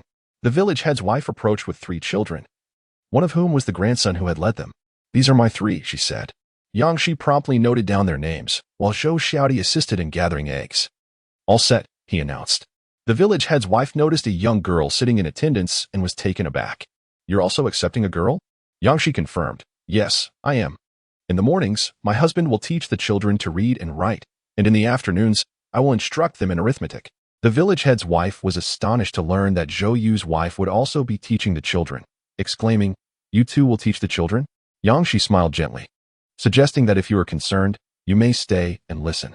The village matron felt a bit shy, offering a smile without uttering a word, implicitly indicating her intention to remain for the lesson.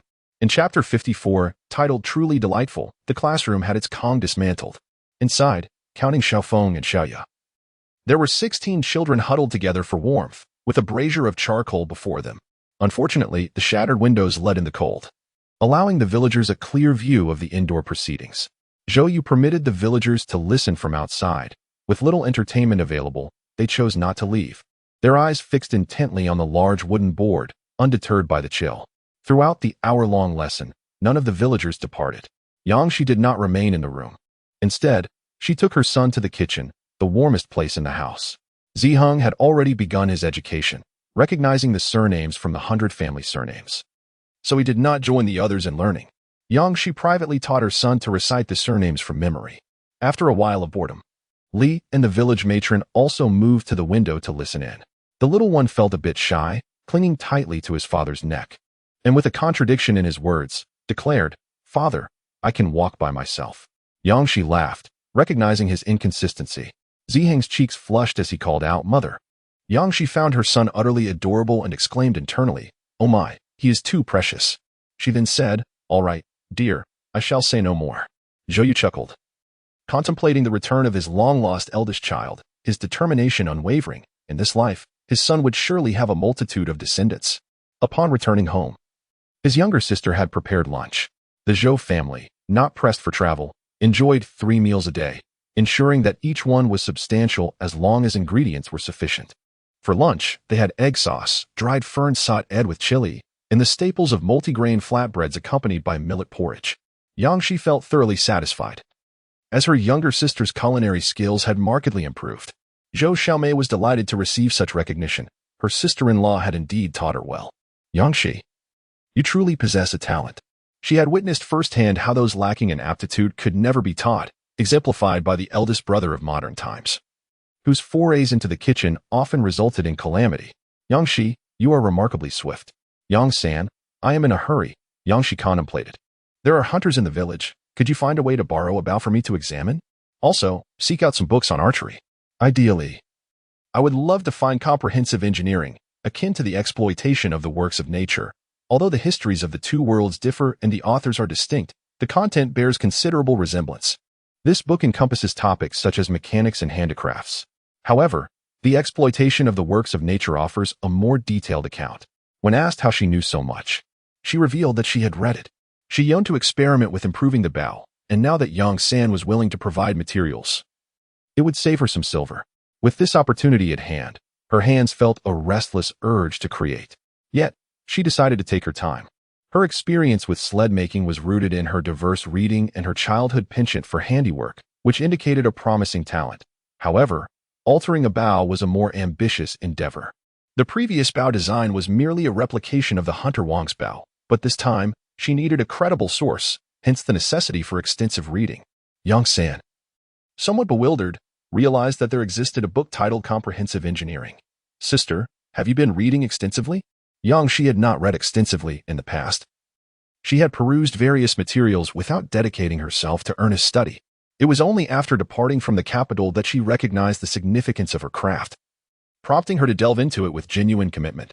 Fortunately, she possessed a certain aptitude, and it would indeed be a pity to let it go to waste. Yang San, taken aback, exclaimed, Sister, you are not merely somewhat talented. In my eyes, no one possesses greater talent than you. He vividly recalled the blueprints she had drawn, which had left a profound impression on him at the time. With a twinkle in her eye, Yangshi responded, Then I shall study diligently. If you have the ability, seek out more books on mechanics. I have a fondness for such literature. Yang San patted his chest in assurance, promising, I will certainly find some for you, sister. Yangshi beamed with delight, relishing the advantages bestowed upon her by her brother, which would save her future expenses on books. Yang San left with enthusiasm, invigorated by the prospect of nurturing his sister, which filled him with motivation and a sense of accomplishment.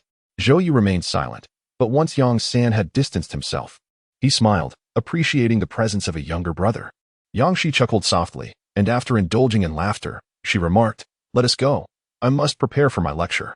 In the afternoon, Yangshi observed an increased attendance among the townsfolk eager to learn.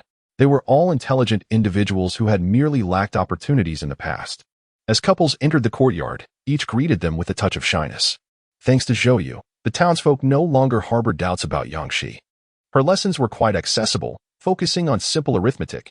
She was unaware of the historical evolution of mathematics and could not lecture as Zhou Yu did.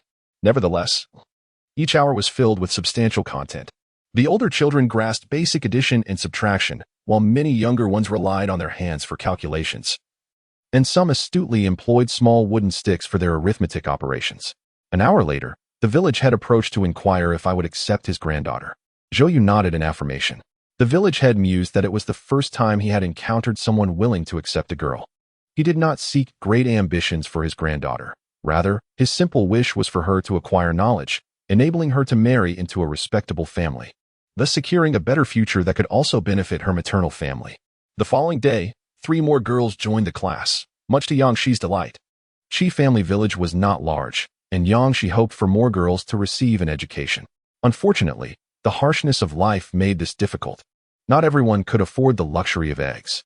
Few families in the village were affluent, and poverty was the norm, with many struggling to put food on the table. There were hardly any surplus eggs. Most villagers sent their boys to learn, hoping that their sons would acquire enough knowledge to secure jobs in the county. That evening, Yangshi aspired to make an abacus, but alas, there was no carpenter in the village, and she would have to travel to another village for such a creation. She wished to craft it herself, yet Zhou Yu could not bear the thought of her toiling.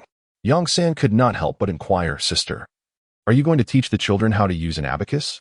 That is a skill reserved for merchants, passed down from master to apprentice. Yangshi replied, There are 2 with exceptional talent. It would be a pity for them to limit themselves to mere arithmetic.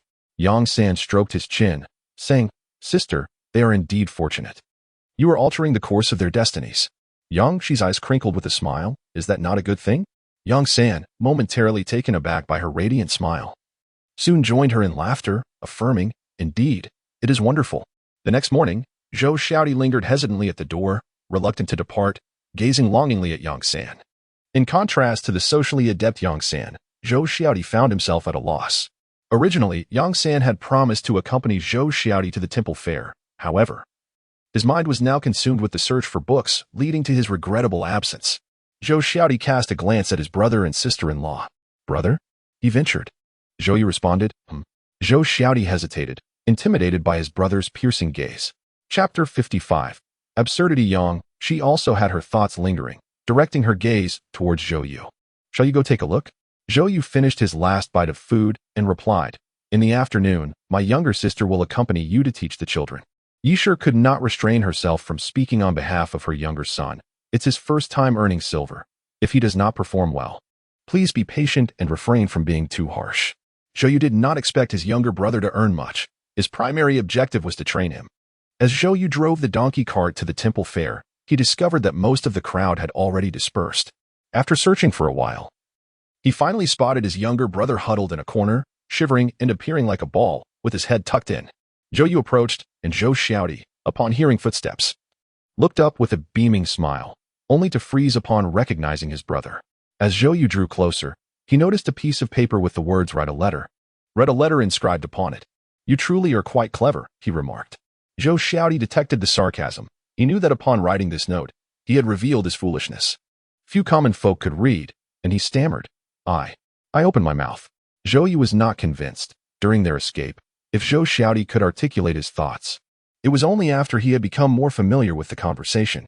Now, confronted by strangers, Zhou Yu refrained from disputing his brother's words and inquired, how much did you earn today? Zhou Xiaodi's hands were somewhat numb from the cold. After rubbing them together for a while, he managed to produce 10 copper coins. Writing a letter cost 5 won, and reading a letter cost 1 won. Zhou Yu was astonished. He had indeed made a profit. Zhou Xiaodi's voice rose a few notches. Brother, I truly spoke up. In Zhou Yu's eyes, his younger brother resembled a puppy yearning for praise. One hand clutching the cold copper coins while the other patted his brother's shoulder. Yes, I am genuinely happy for you. Yang Shi, sister-in-law, believes in you. Zhou Xiaodi turned his gaze towards his younger sister, his hand trembling as he jingled the coins, their clinking sound particularly crisp. Zhou Xiaomei. Zhou Yu was at a loss for words. Today, Yang San took the handkerchief embroidered by his sister to the county to inquire about its price. Can you guess how much a handkerchief costs?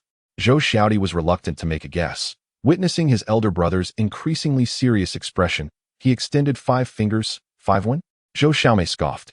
Zhou Yu replied, 10 won for a handkerchief. After deducting costs, we can earn 6 won. Xiaomei can embroider 2 handkerchiefs a day. Zhou Xiaodi, proficient in arithmetic, ceased his boasting. Brother, I wish to visit the county tomorrow. Zhou Yu agreed. The next day, Zhou Xiaodi accompanied Yang San to the county. Zhou Xiaodi inquired at the bookstore about the possibility of copying books, but alas, it was a futile question. The bookstore had a fixed group of scholars who were entrusted with such tasks, based on mutual trust and long-term collaboration. Ultimately, under Yang San's recommendation, he secured a position organizing the bookstore, earning 15 won a day, excluding meals, which was rather absurd. Upon leaving the bookstore, Zhou Xiaodi asked, how did you manage that? It seems nothing can thwart Yang San. Yang San, driving the cart, replied, I helped my sister search for books throughout the county's bookstores. Many had piles of books that remained unorganized. You are both affordable and possess commendable knowledge. The shopkeeper would be a fool not to hire you. Zhou Xiaodi, you truly possess remarkable skills. You effortlessly used my name upon introduction. Yang San let out a derisive laugh, remarking that the shopkeeper still expects me to purchase books. Each volume costs an exorbitant amount, and few in the county can afford them.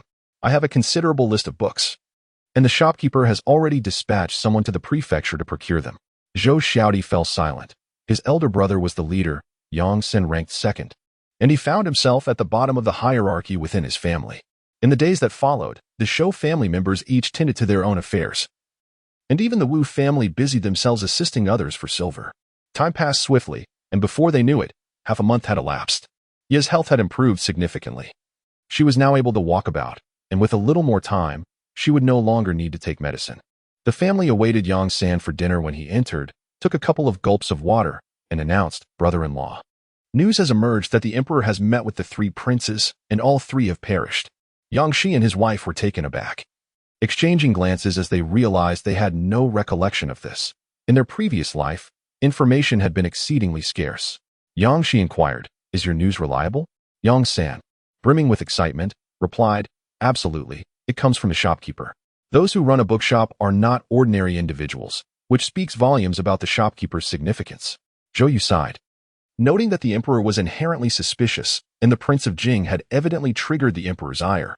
With the deaths of the three princes, one could only wonder who had stoked the flames further. A shiver ran through Yang Shi. The Prince of Jiang was a ruthless individual.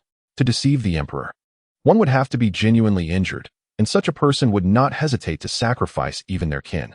This was a man of extreme cruelty. Yin Bing scoffed. "No matter who dies, the Prince of Jiang will remain unharmed." Yang San's expression deepened with meaning. "You are quite aware, aren't you?" Yin Bing fell silent, lowering his head to conceal the resentment in his eyes. Yang San spoke again. "Sister, aside from comprehensive engineering economics, I have purchased all the books available. Is there anything else you require?" Yang Shi replied, "That is sufficient. If we cannot find comprehensive engineering economics, it is of no consequence." Zhou Yu, meanwhile, was occupied with dinner preparations. The news from the capital bore no impact on the Zhou family at present, as Yang Shi and her husband busily prepared for the seventh day. Over the past few days, they had taken the time to transcribe Buddhist scriptures. Yang San was also preoccupied with formalizing the family ties. Before long, the day of Zhou Huai's memorial arrived. The family faced the direction of the capital to pay their respects, and the atmosphere of sorrow lingered throughout the day. Zhou Yu anticipated dreaming of his father, yet he was met with an entire night devoid of dreams. Yi Shi, too, did not dream of her husband and, with a hoarse voice, remarked, "We should be cheerful. It signifies that your father is at peace with us." Yi Shi continued, "Let us all find joy, Shi.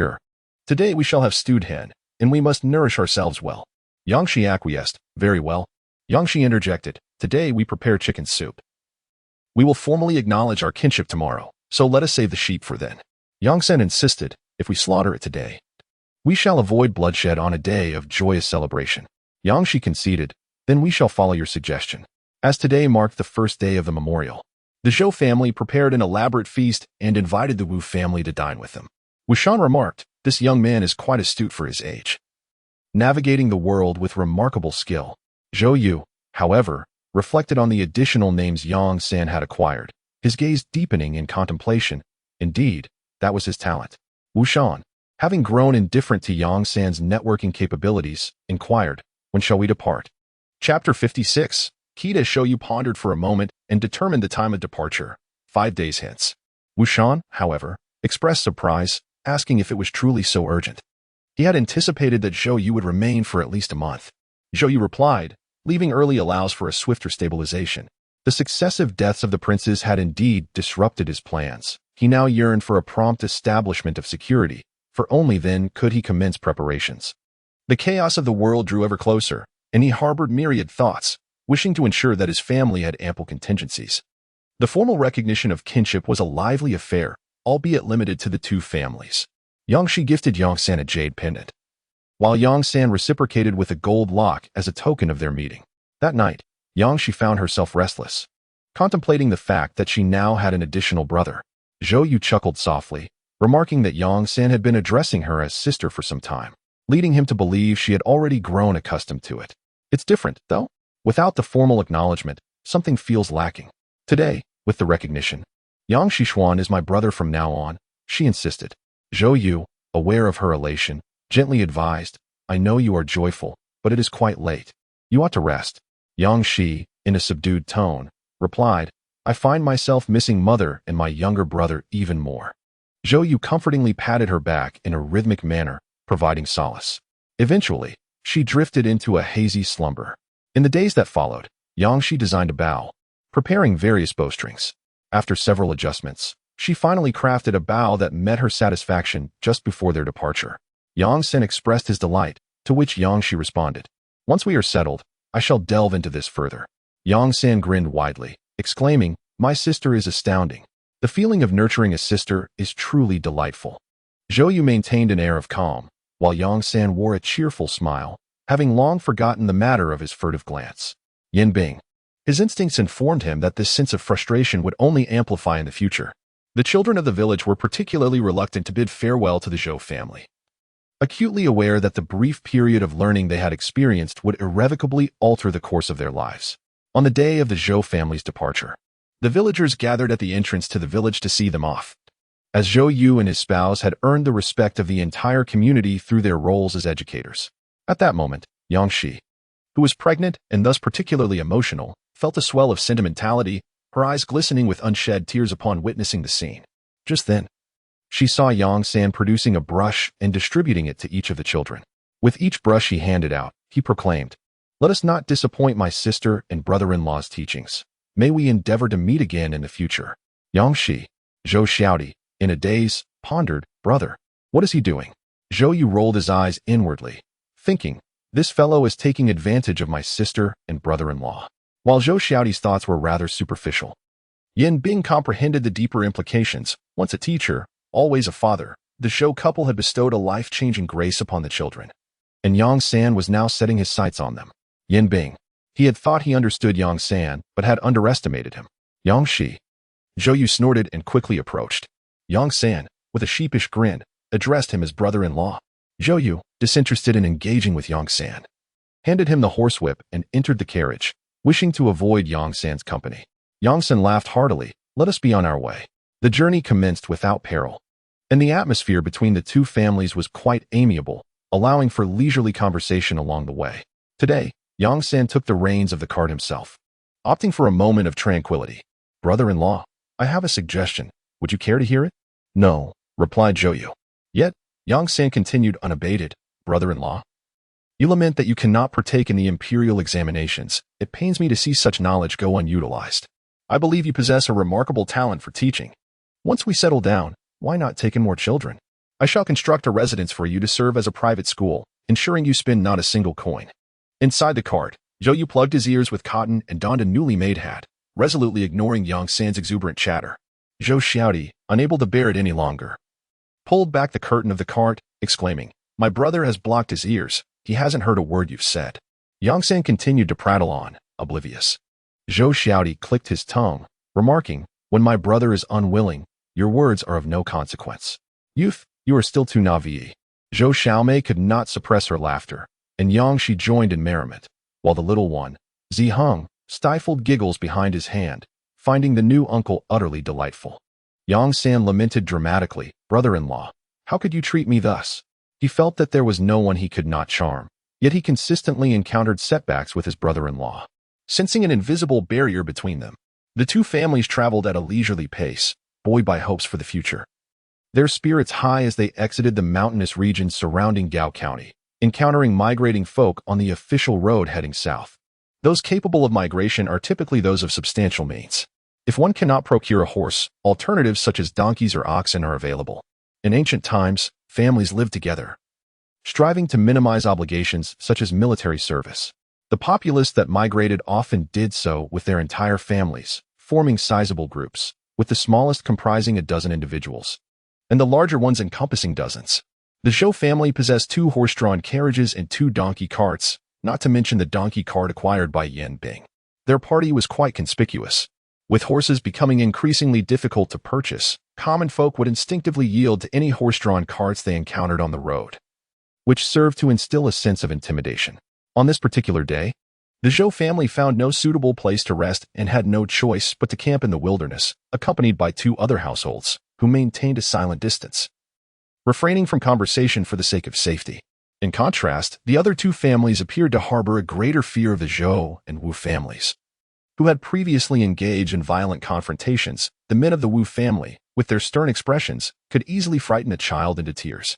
That evening, Yang Shi prepared chicken soup accompanied by braised cabbage with frozen tofu, the chicken having been slaughtered in advance. In the winter, a natural refrigeration system prevents spoilage, allowing for prolonged storage. The staple food consisted of pre-made flatbreads. The Wu family dined separately, lacking chicken but including slices of meat in their braised cabbage, which was quite a respectable meal nonetheless. Upon finishing their supper, Yang San rose, and both families braced themselves, having heard the sound of approaching hoofs. In the distance, a convoy of horse-drawn carts appeared, flanked by guards. Initially expecting the convoy to continue on its way, they were taken aback when it halted. The leading guards spoke with disdain, asserting their claim to the area and instructing the others to seek another location and depart swiftly. The Zhou and Wu families were well versed in the art of outdoor camping, having constructed a particularly sturdy snow wall, which would not draw undue attention in the desolate wilderness. Chapter 57. Rumors. Zhou Yu surveyed the convoy, illuminated by the flickering flames, discerning 5 carts and over 50 guards. We must depart immediately. The Zhou and Wu families soon made their exit, unwilling to stay the night. This imposing entourage was best avoided. Half an hour after the carts had left, Yang Sen approached Yin Bing's donkey cart. Were there any acquaintances among the convoy? This was the only rationale that made sense. This time, Yin Bing did not remain silent. He revealed the identity of the captain of the guards from earlier. He was from the family of the Jiang Wang's legitimate eldest son-in-law. Do you know him? Yang Sen inquired. Our families have some dealings. My father took me to a birthday banquet once, Yin Bing replied. Yang Sen speculated about Yin Bing's background. Though Yin Bing chose not to elaborate, Yang Sen felt certain he would learn the truth in due course. It seems we ought to exercise caution. Yin Bing was deeply agitated. He feared discovery. His family had been annihilated, not merely abandoned, but their wealth had been plotted against as well. The prolonged absence of any investigation surely indicated that their pursuers were growing desperate. With this thought, Yin Bing felt a surge of exhilaration. He could not leave Boizhou. It was a choice between conscription or being recognized. Both paths led to certain doom. Yang San nodded in agreement, adding, the Jiang Wang's son is off limits. But the son-in-law is active in the outside world. One wonders how many daughters Jiang Wang has. Zhou Yu possessed some knowledge of this. The Jiang Wang had numerous concubines, rumored to have over 20 children, sons and daughters in equal measure, with at least a dozen daughters among them. Yang Shi was particularly concerned. For the one who had journeyed south was Jiang Wang's legitimate eldest son-in-law, suggesting that the matters at stake were of considerable significance. Yang San's eyes sparkled brightly. In the south, numerous wealthy merchants undoubtedly sought fortune. With so many laborers captured and consumed daily, even the most minimal expenditure would be substantial. How long could Amir Boizhou sustain itself? The king of Jiang required silver and provisions. Zhou Yu commended Yang San's quick thinking, suggesting they pause in a county town for a few days to evade the entourage of the king of Jiang's son-in-law. After traveling through the night, the two families finally rested in the morning, soon encountering the two households they had shared a resting place with the previous day. They too had journeyed through the night, and after exchanging nods of acknowledgement, they broke their fast together before setting off once more. Yang Shi understood that these families sought safety by following them. By afternoon, they arrived in Zhang County, which was quite intriguing. Many county towns were named after surnames, and Zhang County was nearing the border of Jiazhou. Yang Shi noticed that a significant number of southerners had gathered in Zhang County. They found that the inns had no available rooms, leaving only large communal sleeping areas. So they reluctantly spent a bit more silver to rent a small courtyard. Yang San took Zhou Xiaodi to inquire about news. Under Yang San's guidance, Zhou Xiaodi learned many social skills and became increasingly cheerful, now particularly enjoying Yang San's company. Zhou Yu's brow was tightly furrowed. The plague loomed ominously. Without concrete information, he hesitated to proceed further. Wu Shan could not suppress a gulp, feeling apprehensive. There had been refugees from the northwest in the capital, but Yang San interjected, stating that the refugees from the northwest had been taken away separately, with rumors suggesting they had all been slain. Wu Shan nodded, recalling the chaos in the refugee district at that time, where everyone lived in fear. It was only after hearing of the deaths that the refugee camp finally settled down, with nearly 5,000 souls in distress. Many expressed relief at the demise, while others cursed the very notion of coming to the capital. Yang Shi was filled with trepidation. This was not the modern era, and even contemporary plagues were terrifying, let alone in ancient times. Not to mention diseases like smallpox. Unable to contain her anxiety, she clutched her son tightly. Yang San inquired, brother-in-law, do you believe the rumors to be true? Zhou Yu replied, regardless of their veracity, we cannot gamble with our lives. Yang Shi then voiced her concern, do you think last night's group will believe the rumors? She pondered that if there were any truth to the rumors, the possibility of it being the work of King Jiang was the most plausible. Zhou Yu instructed Yang San, keep a watch at the city gate. Yang San responded affirmatively. Yang Shi and her husband ventured into the marketplace, where she intended to procure ample cotton fabric to craft sturdy masks and gloves, some strong liquor, and a plentiful supply of vinegar. Yang Shi wished to equip her family from head to toe. As they completed their shopping, she mused aloud. Help me think of what else we should buy. Zhou Yu suggested, let us also purchase some radishes for soup. Isn't it said that eating radishes in winter and ginger in summer is wise? Yangshi raised an eyebrow, questioning his seriousness. Upon seeing Zhou Yu nod, she agreed to buy some for stock, along with additional Ban Lan Jin for reserve. I fear you may struggle to find the medicinal herbs, Zhou Yu remarked. Yet Yangshi remained undeterred. Ultimately, they found no herbs available in the county town, a testament to the populace's fear of death. Wu Shan remarked. It's possible they traveled slowly. We journeyed throughout the night. Zhou Yu concluded, let us guard for one more day. After dinner, Yangshi overheard Yang San persuading Yin Bing, saying, you alone driving the cart must be exhausting. Why not find a servant in Qijia village? We are quite distant from there now. Have you considered hiring a couple of young lads? Yin Bing scoffed, replying, I have Li Zheng, and that suffices for me. Unlike you, I worry you may not withstand the journey. Yin Bing was exasperated, thinking his sister, who spent lavishly on silver, sought to take advantage of him. The next day, many citizens entered Zhang County, bustling through the streets. Yangshi chose to remain indoors, as both families awaited news. Yang San and the Wu brothers took turns guarding for a day, yet they did not spot the cart from the previous day. Chapter 58. The Art of Dining After Dinner. Wu Shan approached to discuss whether they should depart the following day. Zhou Yu remarked, at present, I lean towards believing the rumors are unfounded. Wu Shan, feeling agitated, questioned why such rumors were being spread. Yang San scoffed. There are those who do not wish for the populace to migrate southward. Such a simple scheme, yet it has frightened the citizens intending to travel south. Wu Shan contemplated his own situation. Had he not followed the Zhou family southward, he would have likely succumbed to the fear of plague ahead, ultimately halting his journey. Throughout this journey, Wu Shan gained considerable insight. He had not inquired what Zhou Yu discerned, for his own observations sufficed to broaden his horizons. Shall we depart tomorrow? He asked. Zhou Yu admired Wu Shan's discernment, knowing what to inquire and what to leave unasked. Noticing it was still early, Yangshi suggested. My sister and I shall prepare some pancakes.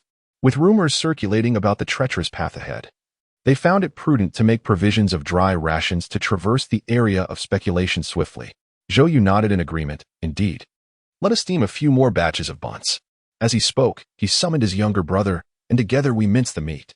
Yang San's tone was somewhat hesitant. Shall I assist in making dumplings? Yangshi smiled, of course. Yin Bing remarked, the men of the Zhou family are industrious. Now even Yang San is learning to cook. It must be said that Yang San was quite adept, skillfully wrapping the dumplings. Once the dumplings were steamed, Yang San savored one of his creations, exclaiming, homemade is simply delectable. The following morning, after both families had breakfast, they departed through the city gates. The official road leading south was devoid of travelers. It took an entire day's journey before they occasionally spotted a few villagers carrying firewood. As night fell and they took a rest, Yangshi remarked, the rumors have spread successfully. Zhou Yu replied, there's no urgency. Even if pressed into a corner, one must brave the looming plague. Yangshi sighed. Waiting until one is cornered to flee is too late for anything. Hearing the sounds of a scuffle outside, Zhou Yu observed. I see that Yin Bing's servant has purchased something for Yang San. Yangshi chuckled, though Yin Bing claimed he wouldn't buy.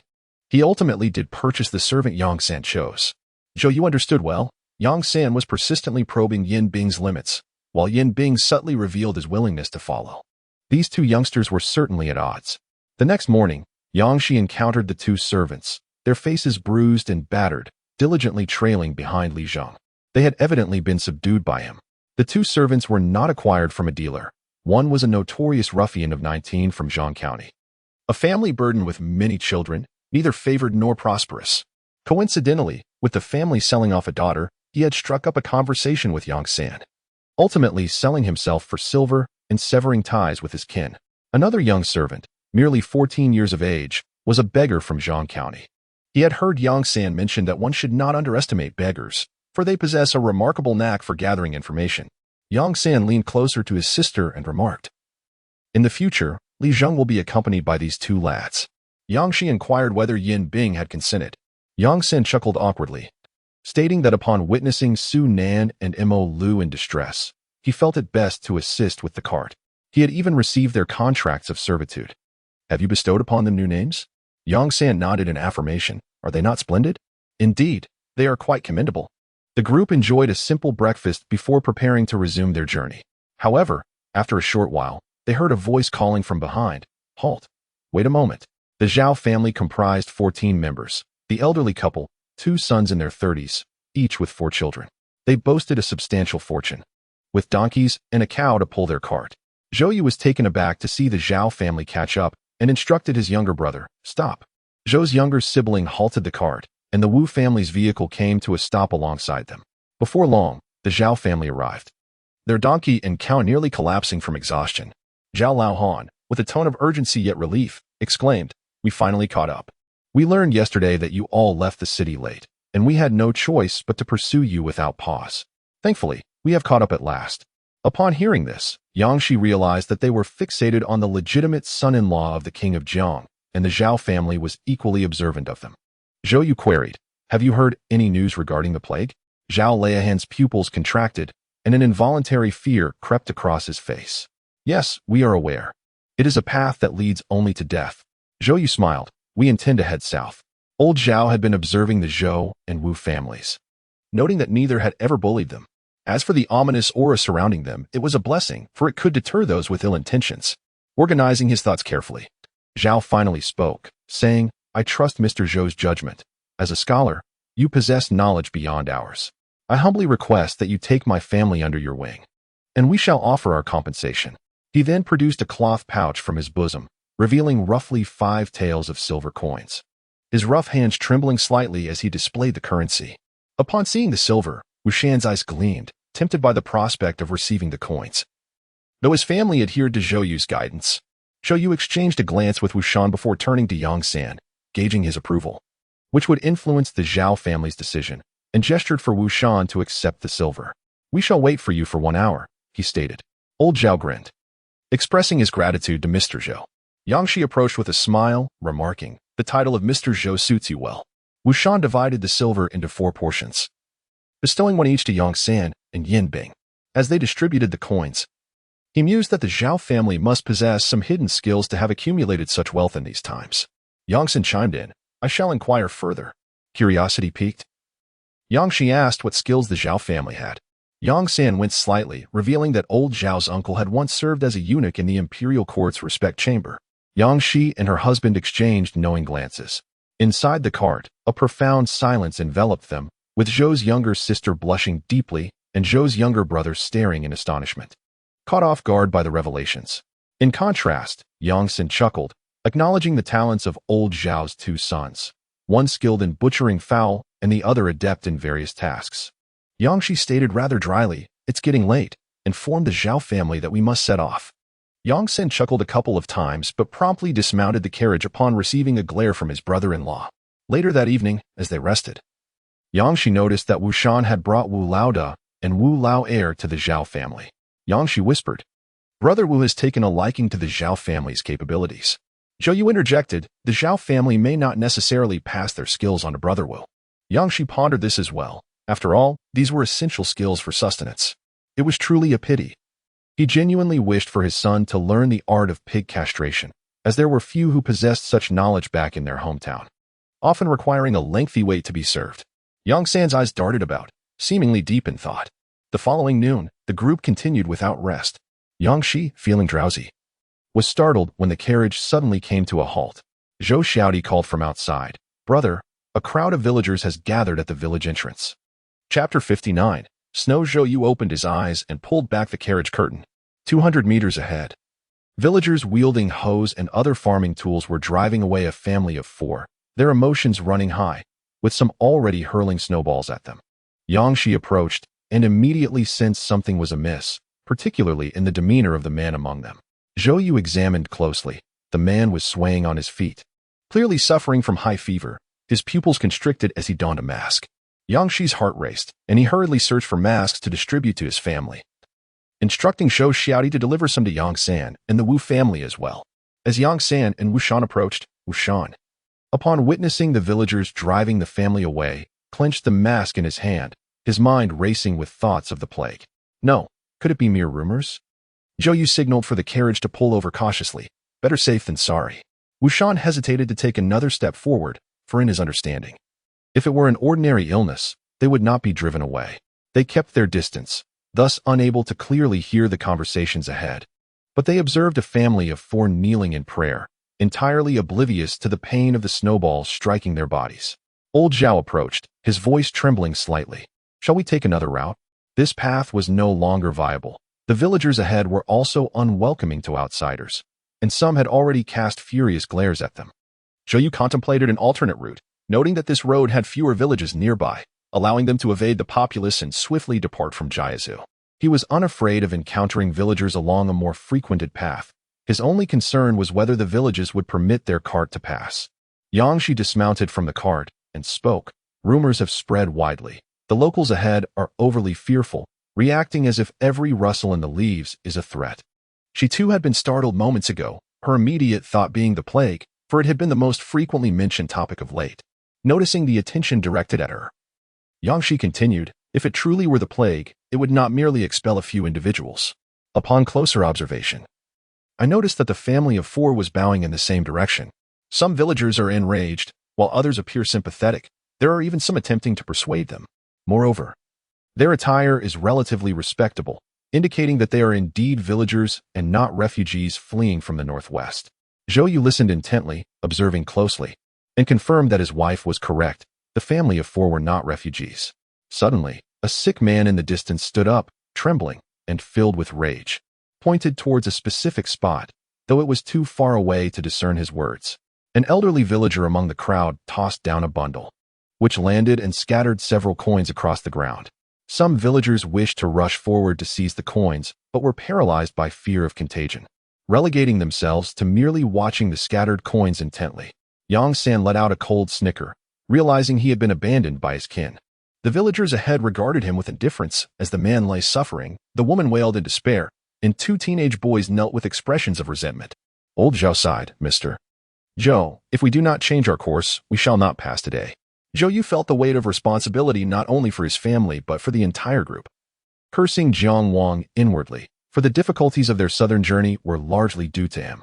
Yangshi glanced at the sky, estimating that snow would soon fall. Let us turn back and find a place to rest. Earlier that morning, they had encountered a dilapidated temple, which she preferred to avoid. Though the temple was indeed suitable for rest, the transient nature of its occupants rendered it precarious. Who could know what kind of people had sought refuge there? Even if the rumors of plague were unfounded, she wished to mitigate any potential danger. Zhou, let us turn back and find lodgings.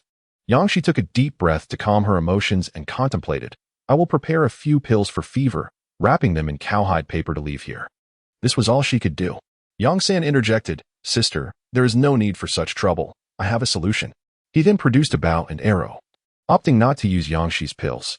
Instead, he retrieved a few pills from his own ceramic bottle, wrapped them in cowhide paper, and affixed them to the arrowhead. Acquiring medicinal pills was no simple feat, particularly those that treated fever and similar ailments. Yang San had established a rapport with the proprietor of the bookstore, who had procured 3 bottles for him. He had shared one with Yang Shi and cherished the remaining 2. Lost in thought, Yang San drew back the bowstring, aiming towards the direction of the family of 4.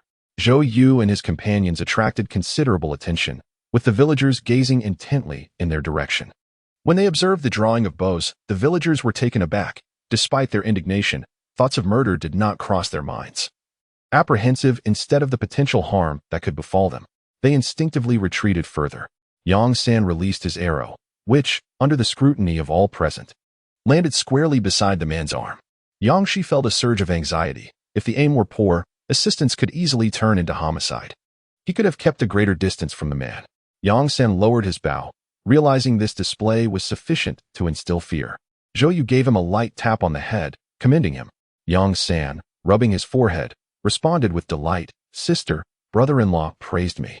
Yang Shi remained impassive, merely replying, Oh. The Zhao family departed first, followed by the Wu family, with the Zhou family bringing up the rear.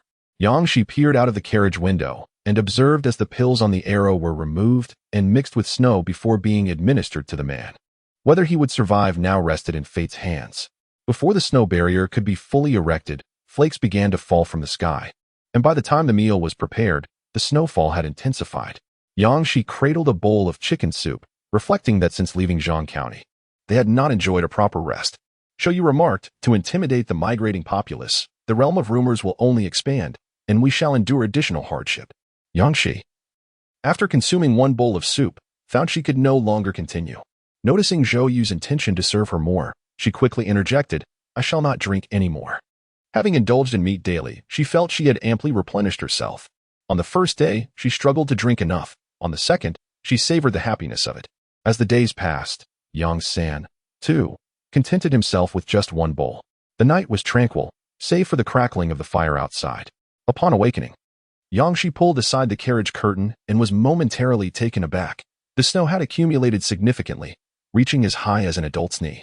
The sunlight glared upon the snow, causing Yangshi to swiftly shut her eyes. Having witnessed numerous winter snows, her eyes could hardly bear the brightness. The snow alongside the carriage had been cleared, and Zhou was discussing the route with Wu Shan. The heavy snowfall made it arduous for the carriage to progress. Wu Shan furrowed his brow, lamenting the ill-timed snowfall. Old Zhao squatted nearby, reminiscing about the winters in Jiazhou years ago, when heavy snow was a rarity. Recently, however, it had become incessant. Zhou, let us adhere to our original path, he proposed. Wu Shan and old Zhao fell silent. Without the heavy snow, they might have considered an alternate route. But now they were left with no choice. Yet, upon a cursory glance, the group was left dumbfounded. Chapter 60. The peddler. Just yesterday, the village appeared well-maintained. In Yang, she had never encountered such an orderly village during her travels to the county. Today, however, many houses bore the scars of fire. Most of the village's structures were built of straw, making them difficult to extinguish once ablaze. The remnants of the burned homes were nothing but collapsed earthen walls. Yang, she counted at least 7 or 8 households rendered homeless. Not only had their residences been destroyed, but a significant portion of their belongings had also perished in the flames. The village was engulfed in wails of grief. And Yang Shi's group chose not to enter, but instead hastily passed by the village entrance. Listening to the cries emanating from within, Zhou recalled the 2 children from yesterday, their eyes wild like those of wolf cubs. Surely they were responsible for the fire. Yang Shi shared this sentiment, reflecting that hatred is seldom without reason, and every cause has its consequence. Has the family of 4 from yesterday departed? Inquired Zhou Xiaomei with concern. Yi Shi felt a pang in her heart, pondering when this tumultuous world would find resolution. She attributed all suffering to the state of the world. Yang Shi mused that chaos would only intensify in the years to come, believing it would take at least another decade or 8 years to bring an end to this disorder. The carriage fell into a serene silence, the distant sound of weeping lingering in the air, for a great fire had ravaged the village, leaving no one to attend to Zhou Yu and his companions, who found themselves unimpeded in their journey. The heavy snowfall had rendered the roads devoid of travelers, which proved to be a hardship for the 3 families as they trudged along, shoveling snow and making their way forward. After a day's travel, only faint impressions of their passage were visible upon the snow-covered path. Upon entering the territory of Hu County, it was apparent that after traversing Hu County, they would require merely 2 more days to depart from Jiazhou. The group deliberated on proceeding to Hu County, yet, to their dismay, neither the Zhou nor Wu families were permitted entry into the county town. The soldiers, upon inspecting their travel permits, noted them as foreign and denied entry to those with out-of-town registrations. Only the Zhao family was granted passage, and the elder Zhao inquired, Sir, do you have any purchases to make? If so, I can drive the cart into the town. Zhou Yu glanced at his wife, pondering if there was anything she desired.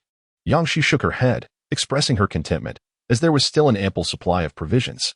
The elder Zhao then turned to Wu Shan, who also indicated he had no needs, having already procured everything necessary in Zhang County.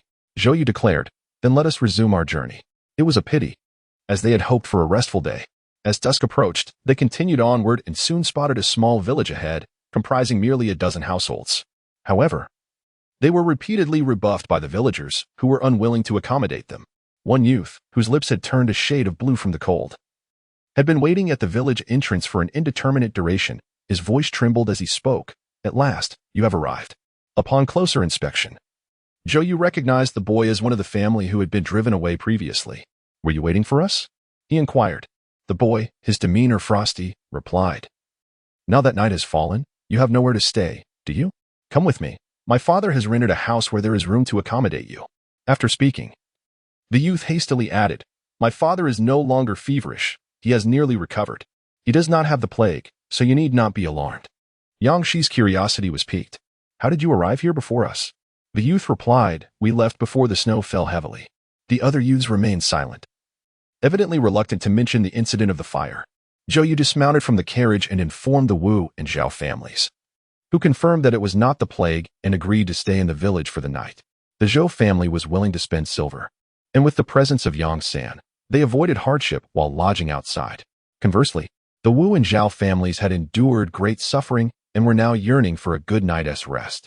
Following the youth into the village, they found that the residence rented by his family was quite spacious, consisting of 8 rooms. The youth introduced, my father is a traveling vendor. He is familiar with several counties nearby, and this house belongs to a friend of his. The family occupied 2 rooms, leaving 6 rooms available for the Zhou, Wu, and Zhao families, each taking 2. Once the rooms were allocated, the youth reiterated, my father's illness has nearly resolved. As his words faded, the head of the household emerged from the main room. The man appeared to be in his mid-30s, and his complexion had indeed improved significantly. He stood at the door without moving and introduced himself, I am Yi Shun, a name adopted for my travels, hoping for prosperous sales. He then expressed his gratitude, saying, the kindness of your medicine is unforgettable. Zhou Yu surveyed the courtyard, asking, are you so certain that you could wait for us? Otherwise, why would I rent such a large residence with 8 rooms? Clearly a deliberate choice. Yi Shun replied with a hint of pride in his tone. In this area, there is nothing I do not know, especially with the heavy snowfall. You had no choice but to take this route. Yi Shun observed the weary expressions of the group and continued, everyone, please take a rest. I shall not disturb you. Zhou Yu replied, thank you. Now that they had secured accommodation, Zhou Yu shared a room with his younger brother, while Yang San and Yin Bing resided together. Li Zheng and his 2 servants made makeshift beds in the kitchen. Yang Shi, along with her son, mother-in-law, and younger sister, slept comfortably on the warm kong, reluctant to leave their cozy blankets come morning. As dawn broke, the residence remained quiet. The families were utterly exhausted, relishing the rare opportunity for a good night's sleep. Yang Shi lingered in bed for a while longer, only rising when she heard the sound of firewood being chopped. She carefully dressed and ventured outside, her heart lifting at the sight of her still sleeping son and sister. Gently opening the door, she found Li Zheng chopping wood, while the other 2 servants busied themselves, one tending to the horse and the other carrying firewood to the kitchen. With the addition of the servants, Zhou Yu and his younger brother found their burdens lightened. Yang Shi noticed the tension in the woman and expressed her gratitude. Zhang, pursing her lips, nodded in acknowledgement. Yang Shi blinked, recognizing that while Yi Shun was eloquent, his wife was rather reserved. Their personalities were starkly different. I will join you, she declared. Very well. Just as the couple prepared to take out their silver, the main door opened, and Yi Shun remarked, your faces are unfamiliar. The villagers are quite resistant to outsiders. I traverse the streets frequently, and the villagers are familiar with me, which allows my wife to assist in purchasing meat. Upon hearing this, Yang Shi, wishing to avoid any undue trouble, agreed. The other 2 families, upon learning the news, also gathered their silver to buy meat, eager to replenish their strength after the arduous journey. After some discussion, they resolved to postpone their departure for another day, opting instead to rest. Yang Shi purchased 10 pounds of meat and 3 large bones, preparing bone soup noodles for lunch and vegetarian noodles specifically for Yin Bing. In the evening, she made braised pork while Yin Bing enjoyed vegetarian buns. She intended to retire early for the night, but just as she fell asleep, there was a loud knock at the door, accompanied by the barking of dogs in the village. Chapter 61. Miss Jiang Yang, she gently patted her son's back to soothe him, straining her ears to listen to the commotion outside. The residence was rented by Yi Shun, and Yang Shi's group did not venture outside. After a brief wait, footsteps were heard as Yi Shun emerged to open the door. It was unclear what was said, but after some time, the door closed once more. Yi Shun then knocked on the door of Zhou Yu's room. Sir, the one who just came was the village headman. Miss Jiang has arrived in the village tonight, having come to seek refuge with relatives from the south. They wish to accompany you tomorrow, sir. Zhou Yu opened the door, gesturing for Yi Shun to enter and speak. With a furrowed brow, he inquired, how many are there? Yi Shun shook his head, indicating he would not enter. Including Miss Jiang, there are 6 people, 1 maid and 4 servants. Pausing for a moment, he extended his hands. Miss Jiang offers a reward of 10 taels of silver. Zhou Yu asked, what did you tell them? Yi Shun replied, I said I would consult with you and discuss it tomorrow. Yi Shun hurriedly spoke to prevent the door from closing. Sir, our family of 4 also wishes to migrate south. May we accompany you tomorrow? Zhou Yu had already anticipated Yi Shun's intentions. You chose to wait here for us. You are clearly prepared. Yi Shun admitted, Sir, I may not be well versed in many characters, yet I have my instincts. The rumors of the plague leave me unsettled. I implore you to grant us permission. Zhou Yu harbors a disdain for incompetent companions, while Yi Shun navigates the world with astuteness, serving almost as a living map. Ah! Yi Shun exclaimed with surprise, Thank you. Sir. With that, he produced a pouch of silver coins from within his garments, presenting 5 taels of silver for the gentleman's acceptance. Zhou Yu raised an eyebrow, aware that the Zhao family had received 5 taels, and extended his hand to accept the coins. You ought to rest early, he advised. Yang Shi, only reclining with her son once the outside had fallen silent, pondered the words of the village head regarding Miss Jiang. They had confirmed from Yinbing, who was acquainted with Zhang's son-in-law, that the rumors were baseless. Yet, she wondered why this Miss Jiang seemed unperturbed by the plague rumors. Something felt amiss. In Zhou Yu's quarters, Zhou Xiaodi held the silver ingots in his hands. 5 taels of silver? Was it pilfered during the fire? Yang Xin shook his head, recounting, Today, while conversing with the 2 brothers from the Yi family, they intentionally revealed that Yi Shun had previously concealed silver, only contributing half of his earnings to his family. It seems he has stashed away quite a sum. Zhou Yu slipped off his shoes and ascended the Kong, realizing the hour was late and that he ought to retire. His thoughts were not on Yi Shun's wealth, but rather on Miss Jiang, who was heading south. The following morning, Yang Shi arose to find a donkey and a rickety cart added to the courtyard. Yi Shun was busy loading the cart with his 2 sons. Yang Shi mused to herself that every trade has its own means of survival. Having agreed to accompany the Yi family the previous night, they had promptly acquired a donkey and cart by morning, a commendable feat indeed. Last night, when the village head had arrived, Yi Shun had spoken without restraint, and the Zhao family, aware that the Yi family had also received 5 taels, was in high spirits. Old Zhao cheerfully inquired whether Yi Shun required any assistance. Yang Shi observed keenly, fully aware that if the Yi family's silver were confiscated, the Zhao family would undoubtedly feel unsettled today. Once again, she marveled at Yi Shun's astuteness as he willingly offered 5 taels of silver, thereby fostering a rapport with the Zhao family. Before they had even finished their breakfast, the village head paid another visit, this time accompanied by Miss Jiang, who had come to seek kinship. 2 horse-drawn carriages obstructed the entrance. The village head entered with a forced smile, approaching Yi Shun. Have you inquired? He asked. Yi Shun replied, Yes, uncle. The decision-maker for the group is Mr. Zhou.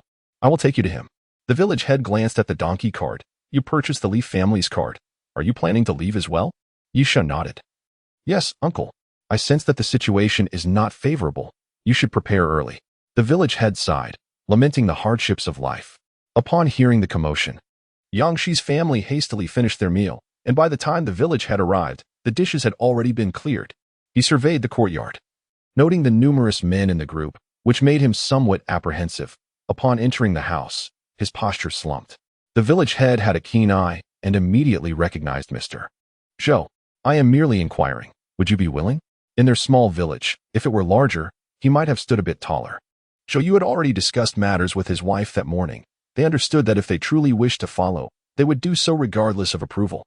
If you permit Yi Shun to remain in our village, we would be grateful, and it would not be a burden to you. Miss Jing may join us if she wishes. We shall set off shortly. The village head smiled contentedly, placing down the bundle in his hands. Here is the agreed sum of 10 taels of silver. Yang Sen opened the bundle to confirm its contents before accepting it. Well, I shall not impose any further. The village head remarked. Yi Shun followed them outside, lowering his voice.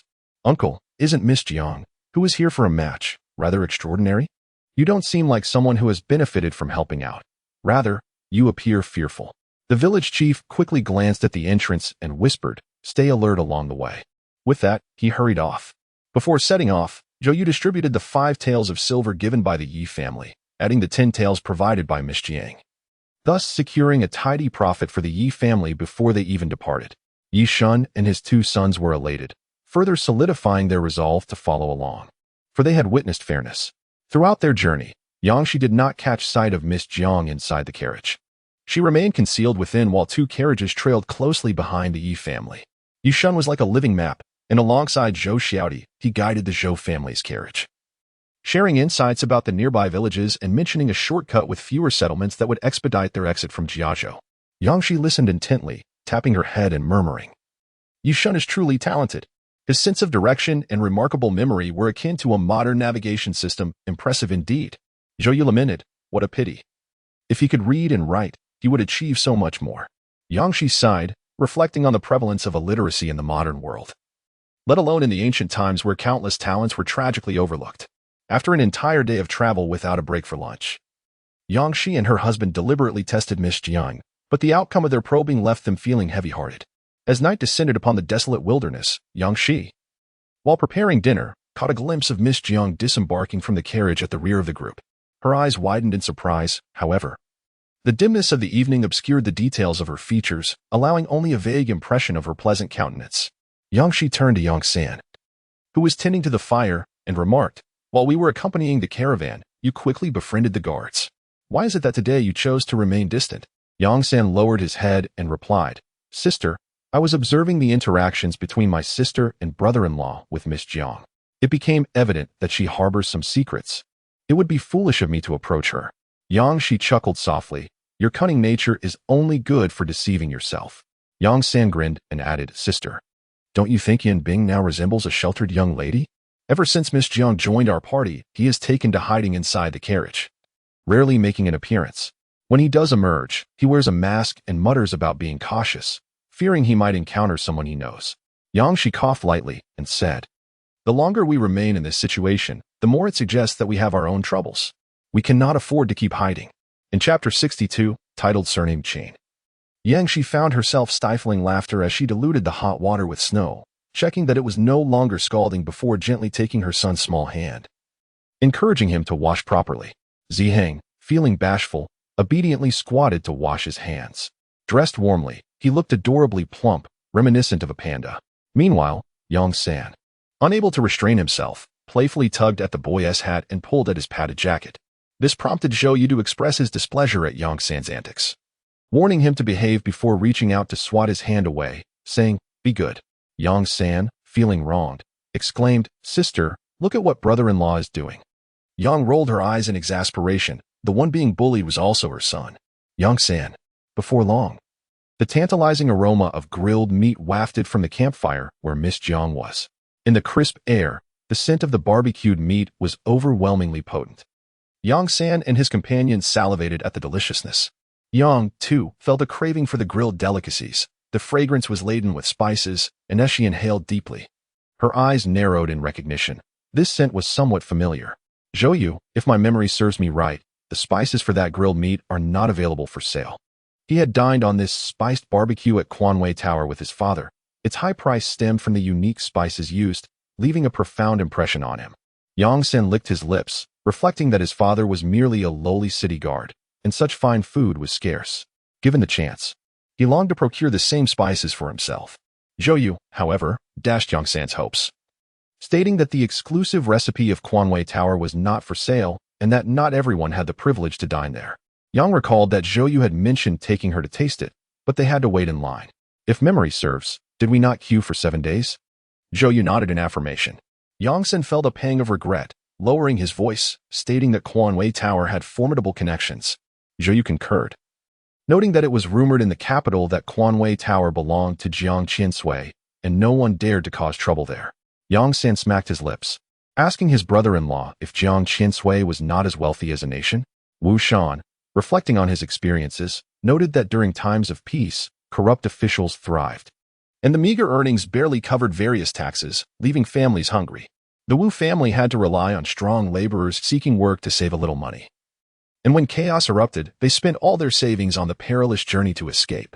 Had it not been for young Master Zhou's intervention, the downfall of the Wu family would have been inevitable. The night was enveloped in silence as Zhou Yu entrusted Yang San with the watch, instructing him to keep an eye on Miss Jiang and her entourage. The night passed without incident. However, Miss Jiang did not make an appearance in the morning, and her servant maintained a respectful distance from the group. Yin Bing remained inside the carriage, and Zhou Yu gestured for Yang San to engage in a candid conversation with him, suggesting that their mutual probing had reached its limits. Yang San reclined in the donkey cart, disdainfully remarking on Yin Bing's mask, "This won't do." Yin Bing, aware of the peculiar nature of Miss Jiang, expressed his concerns. "I fear she may recognize me." Yang San, with a piercing gaze, inquired, "Are you quite famous in Boizhou?" Yin Bing replied, "My family is quite renowned in Pingzhou. I am apprehensive that if Jiang Wang discovers I am not dead, he might commission a portrait to hunt me down." With one hand propping up his head, Yang San reassured him, "No one has pursued you on this journey. They must not realize you are alive." Yin Bing rolled his eyes. Wuzhou is a place of entry but not of exit. Even if they were to discover I am still alive, they would assume I remain in Wuzhou. The portraits I mentioned have indeed circulated widely there. Yang San pondered for a moment before shifting the conversation. "We had previously agreed that you would not bring us any trouble. Look at your current predicament. Are you certain you won't cause us any issues?" Yin Bing could only manage a bitter smile. "I did not anticipate encountering the daughter-in-law of Jiang Wang." Yang San pressed on. "Your deep-seated hatred for Jiang Wang and your agitation towards the legitimate son of King Jing reveal much. Even without your words, I have surmised the essence of your background." He had maintained connections with the proprietor of a bookstore in Gao County and had gathered quite a bit of information about the outside world. The rumors of King Jing's rebellion had spread throughout the nation, making inquiries about him rather straightforward. Yin Bing chuckled lightly. "Your sister-in-law and elder sister are indeed quite astute." When he sought counsel from Mr. Zhou, the latter would occasionally mention the situation in Wuzhou, each remark instilling in him a sense of admiration. With his astute observations, Mr. Zhou demonstrated an exceptional grasp of the overarching circumstances and a remarkable strategic mind. Alas, he was overly devoted to his family. Regarding the recent rumors of the plague, Mr. Zhou did not conceal his analysis from him, making it clear that he had confirmed his lineage. Yang San scoffed inwardly, thinking, why not reveal it sooner? Yin Bing relaxed entirely, reclining like Yang San, as he truly had nothing to hide. In a hushed tone, he confessed, "My aunt is the Princess of Jing, and she has only one son, my cousin. 5 years ago, the Prince of Jing allied himself with the King of Jiang. All allegations of rebellion are false. The prince's entry into the capital was orchestrated by the king, aiming for Guozhou's resources and military support, a fact you are well aware of." Yang San had already heard his brother-in-law's analysis. "Your cousin is merely a scapegoat for the Prince of Jing, while your family serves as the provisions offered to the King of Jiang." A sharp intake of breath escaped Yin Bing. The prince was indeed ruthless, surrendering his legitimate son to the court and offering the Yu family to the King of Jiang. Hatred permeated Yin Bing's tone as he lamented, "My aunt was suffocated to death, and my cousin's family ultimately could not escape." Yang San's voice turned somber. "You are truly a precious gem." Yin Bing, feeling an inexplicable chill race down his spine, instinctively distanced himself from Yang San. Noticing this, Yang San chuckled and reassured him, "Oh, come now, we are practically kin. Even if you doubt me, I trust my brother-in-law." Yin Bing. Yang San leaned in closer once more, inquiring, "Pray tell, how wealthy is your family that the King of Jiang is so keenly interested?" Yin Bing replied, "My family is impoverished, truly destitute." Yang San found the conversation too dismissive. Observing that Yin Bing no longer engaged with him, he contemplated the wealth of Yin Bing's family. Yin Bing's candidness about his background indicated a burgeoning trust in them, alongside an implicit reliance. When chaos ensues in the future and Jiang Wang discovers that Yin Bing is alive, yet fails to locate him in Guozhou, Yin Bing's likeness will undoubtedly circulate nationwide. Yang San scrutinized Yin Bing's face, contemplating its worth. Later that evening, Yang San brought Yin Bing aside for another candid discussion. Yin Bing still refrained from revealing his true name, merely disclosing that he was Qin's second son from the Qin family in Guozhou. Yang Shi fixated on Yin Bing's visage, recognizing its potential for calamity. Yin Bing, steeling himself, contemplated marking his face. Yang Shi, perplexed, questioned the rationale behind the belief that a few scars could alter one's appearance. Zhou Yu bluntly declared him foolish. Yang Shi cleared her throat, suggesting that one's looks could be transformed, inquiring if he was familiar with makeup. Zhou Yu fell silent, acknowledging the efficacy of modern cosmetic techniques. The following morning, Yang Shi employed rouge and powder to enhance Yin Bing's appearance. She had originally purchased these cosmetics to disguise herself and her younger sister, never anticipating their application on Yin Bing's countenance. The makeup rendered Yin Bing somewhat effeminate, leading one to assume he hailed from a theatrical background. Yang Shi admired her handiwork, feeling immensely satisfied, though she soon regretted indulging in excess food, resulting in discomfort. Chapter 63. Disguised as Yang Shi and her husband entered the woods, ensuring they were far from the convoy. Yang Shi finally spoke. "I believe I have seen Miss Jiang before." Zhou Yu inquired, "Where have you seen her?" He was aware that she held vivid memories only of her family, while everything else had long faded from her mind. Zhou Yu first scanned the surroundings for any dangers before stepping outside to stand guard. Yangshi, now unperturbed, sighed. It's not that I lack the conditions. Once I settle down, I intend to personally design our abode, particularly the restroom. How I wish I could be closer to Miss Jiang. Perhaps it would trigger my memories. With Yushun leading the way, the convoy progressed smoothly, the only inconvenience being their inability to locate a village for rest. During dinner that evening, Yang San sniffed the air intently, noting that Miss Jiang had not prepared any grilled meat today. Brother Zhou, did you not mention that Quanwei Lu does not sell spices? Yang Shi's mind sharpened. She had not noticed anything amiss yesterday, but now it dawned upon her. Spices were not sold outside, so how could Miss Jiang have access to them? Unconsciously stirring her spoon, she suddenly set it down. I remember now. Curious, Yang San asked. Sister, what have you recalled? Zhou Yu pieced it together. Realizing that the fact Yang Shi remembered due to the spices indicated a connection between Miss Jiang and Quanwei Lu. It was rumored that Quanwei Lu had ties to Jiang Qiansui. What was their relationship? However, Zhou Yu's brow furrowed deeper. For Jiang Qiansui had only one nephew and no niece, and there had been no whispers in the capital. This Miss Jiang certainly held an air of mystery. As Yang Shi felt a surge of excitement. Recalling a person from her long-buried memories was no small feat. They were not in a position to converse openly now. She whispered, let us discuss this after dinner. Yang Shi was in a good mood, having consumed yet another bowl of chicken soup. Even though she had long reached her limit, Zhou Yu displayed a look of satisfaction, as his desire was to see his wife and son grow pleasantly plump. He offered her a piece of chicken, urging her to eat more. Although Yang Shi did not wish to eat, she replied, all right. She continued, I encountered Miss Jiang at Quanwei Building. Mother, do you remember? This summer, when you were unwell and craved the pastries from there. I ordered them and went to fetch them myself. You sure recall the incident? Zhou Yu, noticing that his wife still had more to say, sensed something amiss. Yang Shi blinked and added, I remember that when I was going upstairs, Miss Jiang was coming down. I noticed her feet seemed somewhat large, and Yunya exclaimed, drawing Miss Jiang's attention. At the mention of Yunya, Yang Shi's spirits sank, as she wondered how Yunya was faring. Zhou Yu pointed out that Miss Jiang rarely descended from her carriage and never stepped on the soft snow. Yang San, quick-witted, expressed his astonishment. You don't think Miss Jiang is disguised as a eunuch, do you? Yang Shi and Zhou Yu exchanged glances, both taken aback. Yang San, puzzled, queried, am I mistaken? Quanwei Building is associated with Jiang Qiansui, and she shares the surname Jiang. Is it not common for eunuchs to adopt godchildren? Yang Shi, influenced by Yang San's words, found herself uncertain about whether Miss Jiang was cross-dressing. She glanced at Zhou Yu, contemplating if Yang San's speculation held any truth. Zhou Yu replied, could a eunuch truly masquerade as a woman while traveling south? Yang Shi shot Yang San a glare, blaming him for leading her astray.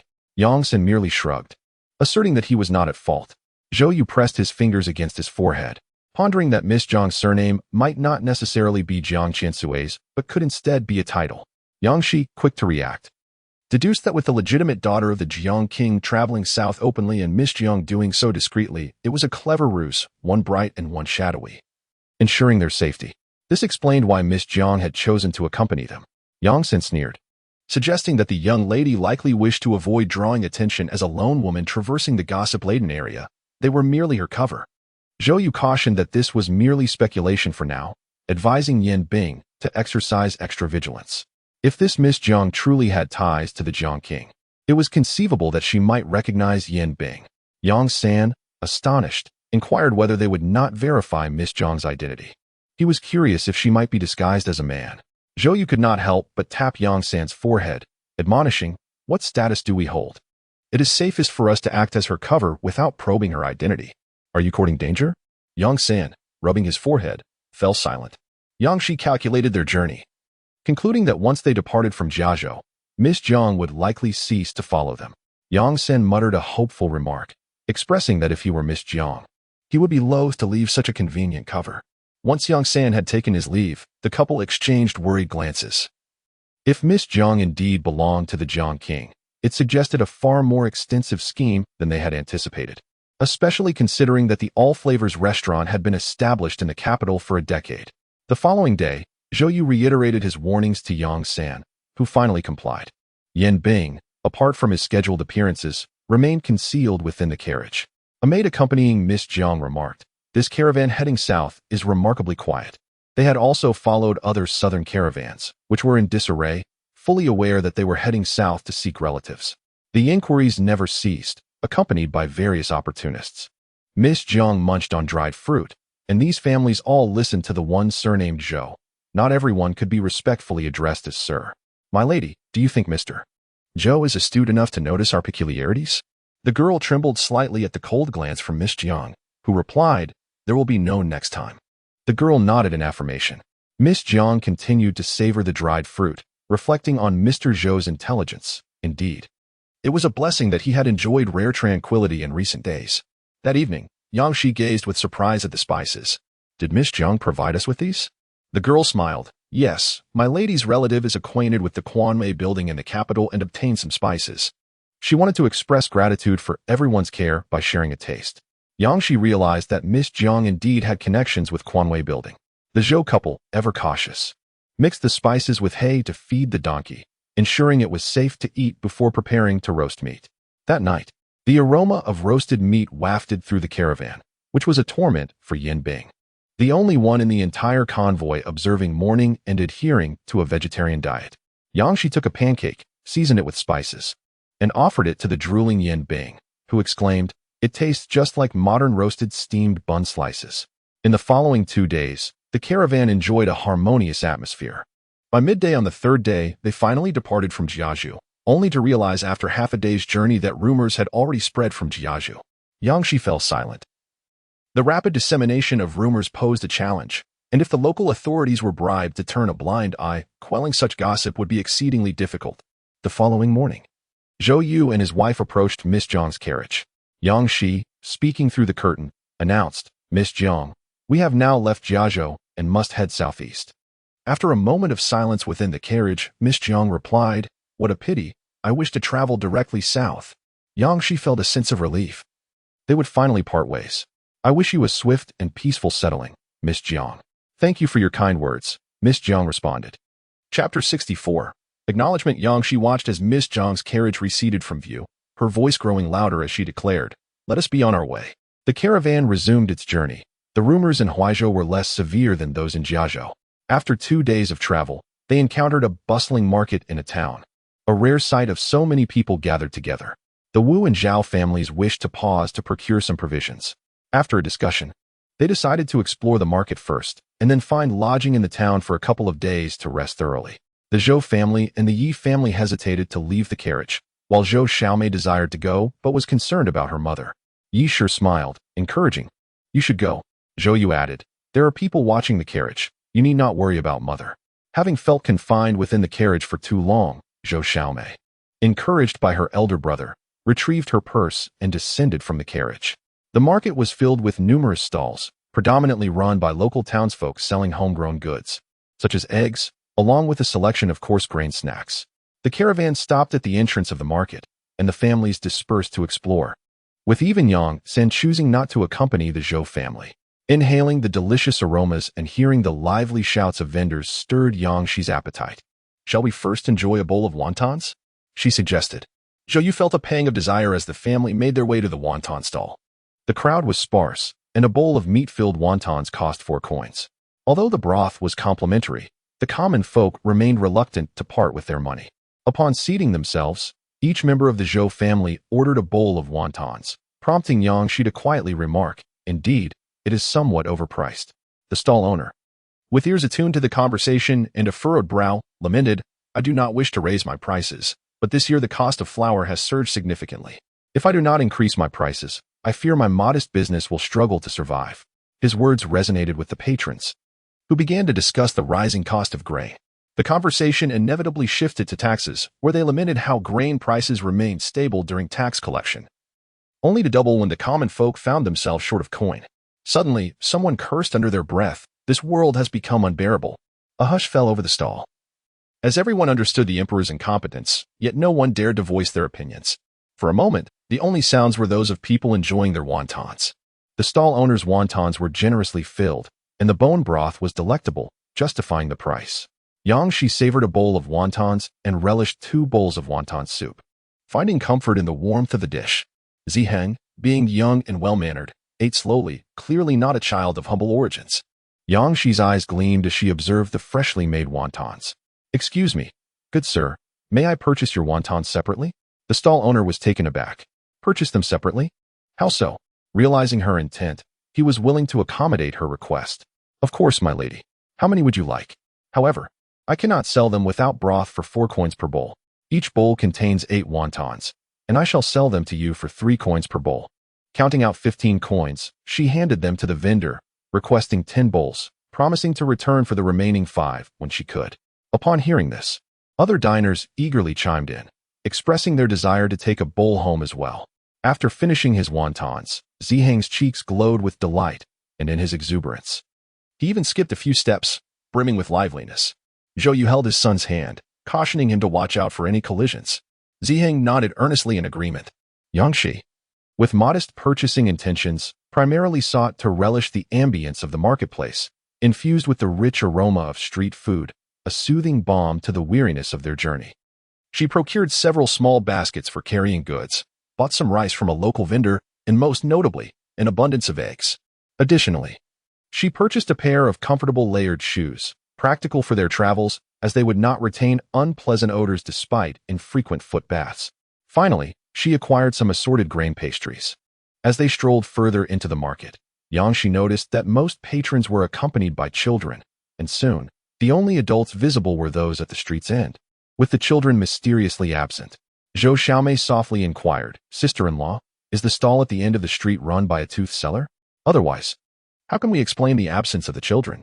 Being with child herself, she wished to avoid witnessing any dealings in child trafficking. Zhou Yu continued to hold his son's hand, assuring him. Upon returning to the wonton stall, Yang Shi presented her 15 coins, but the vendor only accepted 10, cheerfully attributing her good fortune to the day's sales, declaring that she had sold out and would only need to recoup her costs. Yang Shi, recognizing the vendor's insistence, expressed her gratitude. The vendor, smiling broadly, had already envisioned preparing wontons to freeze for future sales as she roamed the streets. Returning to the cart, Yang Shi was momentarily taken aback by the unexpected presence of additional siblings, exclaiming, "Who are they?" Yang Sanyu cast a sidelong glance at his expressionless brother-in-law and let out a dry laugh. "I purchased her. Zihang requires care. A little maid to accompany him would be beneficial. This girl cooks quite well, allowing my sister to rest in the future." Yang Shi chuckled lightly. "Do not involve me and Zihang in this. Pray tell, why purchase this pair of siblings?" Yang San lowered his gaze. "This girl bears a resemblance to my late elder sister." Yang Shi gently patted Yang San's shoulder. The maturity of this child made one overlook his tender age. In truth, Yang San was not very old, and he too missed his family. The resemblance was merely coincidental. Yang San understood his sister's concerns and smiled. "I know my limits." He would never project his feelings for his deceased sister onto a mere girl. Should he do so, his parents would certainly be displeased and seek him out in the night.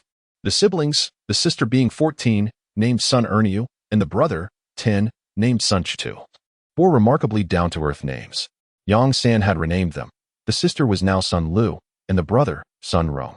The other families were indifferent to the addition of the siblings, as it did not cost them any silver. With no urgency to continue their journey, Yang San took out a book to seek answers, for this lad had purchased not only books for Yang Shi, but also a considerable number for himself. Zhou Yu reclined, pondering that one might think he was preparing for the Imperial examination. Yang San scoffed, "I have no intention of taking the examination. The Wang dynasty had long since faded away. He merely wished to broaden his understanding of various matters and remedy his own shortcomings." Zhou Yu set down his book, stating, "In the past, I answered your inquiries as you presented them, but upon reflection, I realized that this approach is inadequate." Yang San sat up straight, feeling anxious. "Has my brother-in-law lost the desire to teach me?" Zhou Yu's gaze was sharp. "If you wish for his guidance, you must heed his words.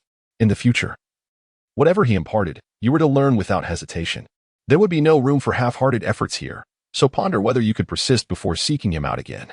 Yang San's expression grew serious. He understood that previously, when he sought advice, his brother-in-law had responded with casual indifference, aware that he had not captured his brother-in-law's esteem. Now, his heart raced, for he had finally gained his brother-in-law's recognition. Chapter 65, the first lesson his intuition had helped him evade numerous dangers.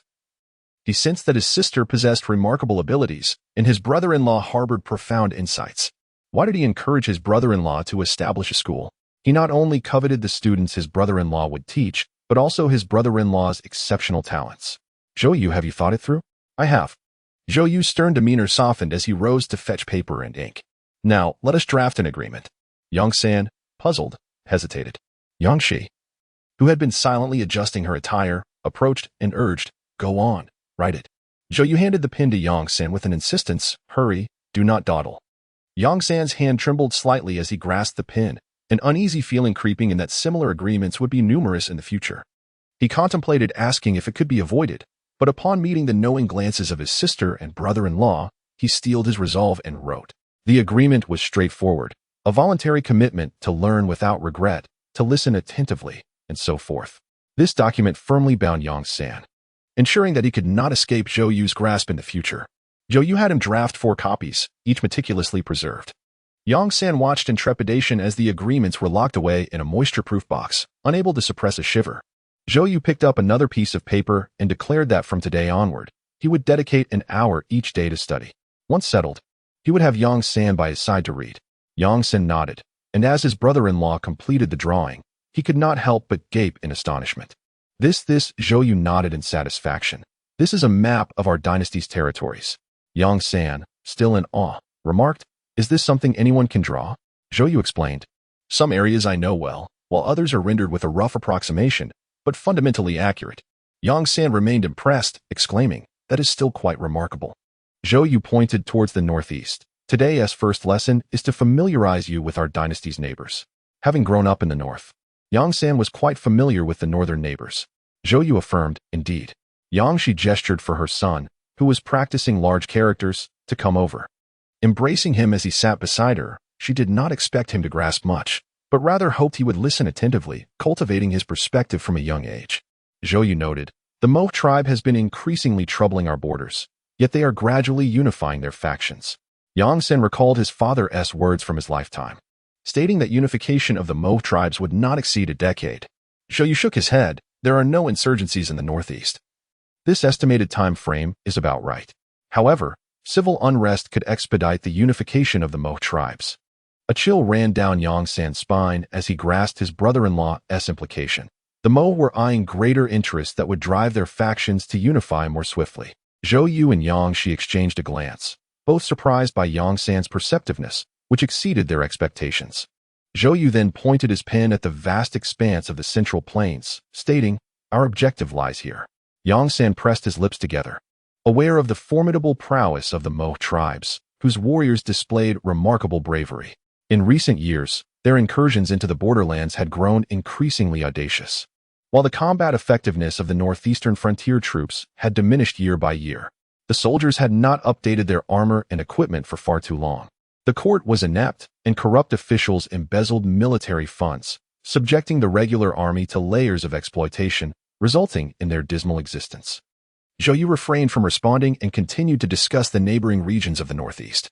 In addition to the Mo, there were the increasingly powerful Western nations.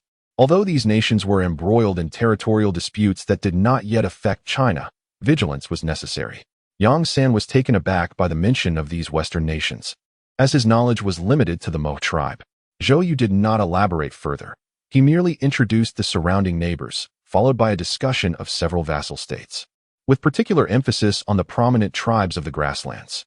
Zhou Yu inquired, "What do you discern from the map?" Yang San felt a chill run down his spine. Sensing a dire predicament, Zhou Yu tossed the drawing into the brazier, declaring, "That concludes today's lesson." Yang San, still eager for more, lamented, "Is that all?" Zhou Yu stretched his neck, dismissively waving his hand. "I do not wish to see you at this moment." Yang San scratched his nose, saying, "Brother-in-law, I have asked the innkeeper to prepare a sumptuous feast. May I formally apprentice myself soon?" Zhou Yu paused, responding, "No rush. Wait until things stabilize." After Yang San departed, Yang Shi expressed some reflections, remarking, "Some individuals are born extraordinary." Zhou Yu added, "There is still much to hone. This lad has a long way to go." Yang Shi chuckled, "So should we challenge him more often?" Zhou Yu let out a hum, feeling that everything had been going exceedingly well of late, as if his tale could soar to the heavens, making him feel quite exceptional. Yang Shi gently patted her son's head, still youthful. Zhou Yu took his obedient son into his arms, proclaiming that their child was indeed the best. Ziheng, slightly embarrassed by his father's affection, murmured, "Father." Zhou lifted his son, saying, "Come, I shall take you out to play." Ziheng wrapped his arms around his father's neck, adding, "Mother should come too." Yangshi, reluctant to move, expressed her desire to rest for a while, feeling a bit weary. Yan Bing set down the book he had been reading, inquiring, "What troubles you?" Yang San, eyes closed, replied, "I am in a state of introspection." Yan Bing chose to ignore Yang San's whimsical behavior, knowing it would pass soon enough, and returned to his reading. Suddenly, Yang San opened his eyes wide and asked, "Are you truly not going to tell me how much silver your ancestors amassed?" Yan Bing retorted, "Just go away." During dinner, Yan Bing learned that Mr. Zhou had officially accepted Yang San, which sparked a thought within him, though he swiftly quelled it. Feeling no urgency, Wu Shan also entertained thoughts, but lamented that none of his 4 sons were inclined towards scholarly pursuits. His grandsons lacked the wisdom of their granddaughters, rendering his aspirations futile. The Zhao family relied on their own expertise, paying little attention to the matter. Yu Shun wished for his sons to pursue education, but given the circumstances and Mr. Zhou's connection with his brother-in-law, they were merely acquaintances, leaving him hesitant to speak up. Upon hearing Zhou Xiaoti's agreement to teach reading, Yi Shun, a perceptive man, promptly offered a token of gratitude. Wu Shan also sent his sons to learn to read, while the Zhao family remained silent. After a brief respite, the group resumed their journey once more. 3 days later, old Zhao presented a bundle of gifts to young brother Zhou. After attending classes for 3 consecutive days, old Zhao finally brought his 2 grandsons to learn their letters. During the journey, the caravan fostered an atmosphere of learning, dedicating half an hour each evening to study. As the caravan progressed, it soon departed from the territory of Huai Prefecture. Yangshi anticipated a tranquil passage to Ending, but the peace was abruptly shattered just beyond Huai Prefecture. Chapter 66. Haizhou. Upon entering Haizhou, the caravan encountered a merchant group that had been robbed, not by mountain bandits, but by rampant pirates. Haizhou, being a coastal region and in close proximity to the neighboring nation, had suffered greatly since the court had imposed maritime prohibitions. The chaos wrought by the sea bandits had left the local populace in dire straits, stunting Haizhou's development and relegating it to one of the lowest ranks among the provinces. The merchant, surnamed Wang, had lost all his goods and suffered significant casualties among his guards, leaving him with devastating losses. Kind-hearted, Wang advised them to travel south along the border of Haizhou and Jizhou, warning them to steer clear of the coastline, where a ruthless pack of killers roamed. Young Zhou inquired, if the merchant is aware of the dangers, why would he still venture forth? He refrained from pursuing the question further, understanding that under sufficient profit, one's life could be easily disregarded. Wang seemed quite familiar with Haizhou. Wang grimaced, his arm in pain, his expression contorted, and spoke in a muffled tone, familiar indeed. Yang Sen then asked, "Are the sea bandits in Haizhou truly that rampant?" Wang regarded him as if he were a fool, unable to suppress a chuckle at the naivety. Yang San, feeling somewhat awkward from the laughter, did not take offense but instead humbly sought further enlightenment from the merchant. Wang Dongjia raised an eyebrow, his laughter abruptly ceasing. Were there so many bandits? Even if there were, they would only dare to raid coastal villages, not merchant caravans. I have over 100 guards, each a seasoned warrior. Zhou Yu, possessing greater knowledge, interjected, most pirates are from Haizhou. They fear for their families and deliberately masquerade as bandits. Wang Dongjia was unfazed, having discerned the man's difference at a glance. He addressed Yang San, the world compels them. In order to avoid starvation, they must take risks. Some pirates possess a degree of honor, while others harbor dark intentions. Unfortunately, I have encountered the latter this time. You are still too young in the future. Listen more to your elder brother. Yang San, having gained insight, grinned and remarked, "This is my brother-in-law." Wang Dongjia chuckled, "Then you should heed your brother-in-law's counsel. The world is treacherous." His collaboration with the magistrate was also born of necessity. Disobedience would lead to dire consequences, as the Wang family no longer held power. Yangshi remained anxious, fearing potential dangers ahead. Spotting a beleaguered merchant caravan, her heart tightened. "Have you clarified the situation?" Zhou Yu recounted Wang Dongjia's experiences, reassuring her. "If we continue along our designated route, we will encounter no peril." Wu Shan, entirely bewildered, was a pure inland dweller, and his curiosity about the sea was piqued. After witnessing a gigantic wave extinguish his enthusiasm, he questioned, "Should we still settle in Haizhou?" Yang Shi, wielding a fire poker, drew a coastline in the dirt, marking the location of the He Kingdom and indicating Haizhou, stating, "The place we seek lies further south." Yang San was not surprised by his sister's cartographic skills. During her brother-in-law's lectures, she would attentively listen nearby. However, Wu Shan was left in utter astonishment. Zhou Yu offered no explanation as he resumed his drawing with the fire stick in hand. We shall not traverse the coastline, thus mitigating any peril. Yang San gazed longingly at the expansive shoreline, lamenting its squandered potential. Yang Shi sighed, acknowledging that the coastal economy remained stagnant due to maritime restrictions. The inhabitants along the coast could scarcely sustain themselves, resorting to banditry to avoid starvation. Wu Shan was oblivious to the intricacies of the maritime economy. He only understood that the common folk endured hardships in any era. Yang Shi pondered that even during prosperous times, the plight of the common people persisted. In ancient times, there was no family planning, and families were often blessed with many children, growing in succession while the wealth they generated was wholly exploited by the elite. Despite their labor, the common folk remained in want. After dinner, the families took turns keeping vigil through the night. Although the Wang family was well-intentioned, unease lingered. Who can say whether they might be robbed? Fortunately, the Wang family did not harbor malicious intent, and the night passed without incident. Mr. Wang expressed his gratitude for the medicinal ointment received the previous day and bid farewell, inviting them to seek him out in Huai Prefecture should they need assistance in the future. Zhou Yu graciously acknowledged Mr. Wang's kindness, wishing him a safe journey home. Once Zhou Yu and the others had departed, he signaled for the caravan to commence their journey, as they were all individuals who valued life. Continuing southward along their designated route. Upon entering Haizhou, the stark contrast between Huai Prefecture and Haizhou was evident. The faces of Huai citizens still bore a semblance of flesh, while those of Haizhou appeared gaunt and emaciated, even away from the coast. The roads were lined with beggars, the majority of whom were children barely past their infancy. Yang Shi, cradling her son against her abdomen, found herself unable to bear the sight of such despair. The pitiful cries of the children begging for alms were heart-wrenching. In the evening, they sought lodging in a village, though their preference was to stay in the county town. Unfortunately, Haizhou, with its centuries of inadequate development, offers but a few county towns, and the distances between them are rather considerable. The village itself is modest, comprising just over 10 households. It demands grain rather than silver, and thus they secured a dwelling by providing some coarse grains as rent. As Yang Shi entered the village, she observed the surroundings. But due to the large number of people in their party, they rented 2 adjacent homes, residing in the Zhou and Wu families' houses together. Once the outsiders had departed, Yang Shi brought her son down from the cart. She remarked, "Have you noticed? This village is quite intriguing." Zhou Yu had already discerned this and turned his gaze towards Yang San, seemingly testing him. Yang San replied gravely, "This village is inhabited solely by the elderly, women, and children. There isn't a single able-bodied man, not even a young lad." Yang Shi inquired further, "What else?" Yang San pointed towards the houses, noting that while the elderly, women, and children were poorly dressed, the homes themselves had been well maintained. Where did the money for this come from? Who financed the repairs? Zhou Yu expressed his satisfaction indeed. Yang San, gazing at the village, took a sharp breath. Had all the men turned to piracy? Was Haizhou in such dire straits? Yang Shi, you have seen the plight. The common folk are struggling to survive. The officials of Haizhou are only concerned with lining their own pockets, indifferent to whether the people live or die.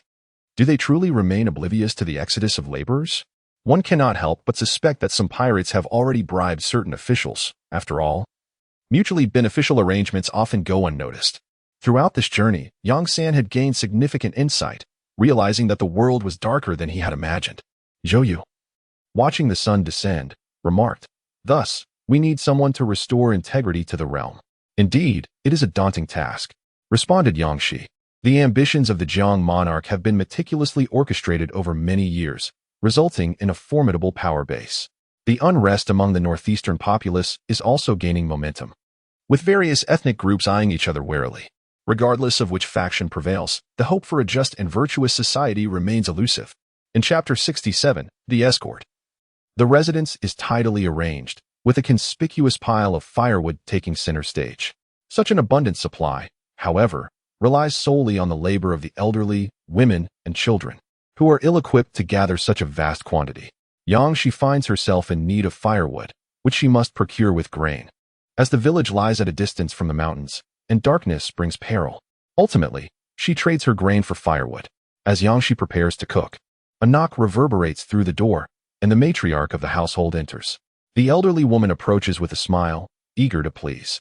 We have some dried fish and seaweed stored away. Would you care for some? Yang Shi's eyes brighten at the prospect. Yes, I would love some. I require nutrition for my child. May I see what you have? In this untainted era, free from pollution and radiation, she can indulge without concern. The elderly woman, nodding with a smile, retrieves hidden treasures from a jar, dried fish, seaweed, and some shrimp. Adding a few shrimp to your porridge enhances the flavor. You might want to try it. Yang Shi calls for her younger sister to summon Li Shi. However, Li Shi, unaccustomed to the briny scent, instinctively recoils a few steps. Shaking her head, if my family cannot appreciate it, then we shall pass. Yang Shi, accustomed to such flavors, has acquired various spices along her journey and is not deterred by the odor. Turning to the elderly woman, she states, our grain supply is limited. I can only take half. The elderly woman's expression dims momentarily, initially hoping for a greater exchange of grain. Yet, upon reflection, she realizes that even this trade is fortunate. With a smile returning to her face, she replies, very well, but could you spare some rice? My grandson was born not long ago, and there is insufficient milk. Rice soup is essential for his survival. As Yang Shi remained in the vehicle, she heard the wails of a child, the very child, Zi Hong, whom she had been nurturing. The little one was indeed crying from hunger. Thank you, Aunt. Yang Shi expressed her gratitude. The elderly woman waved her hand in farewell, her heart heavy with sorrow. Though their village was small, it was united, composed of simple, honest folk. Yet, the harshness of the world offered them little respite. In the past, many villages possessed a sense of conscience, but in recent years, such integrity had become increasingly rare. Despite the woman's kind suggestion, Yang Shi refrained from immediately preparing a meal. Instead, she decided to feed a small portion of the sea fish and seaweed to the rabbits.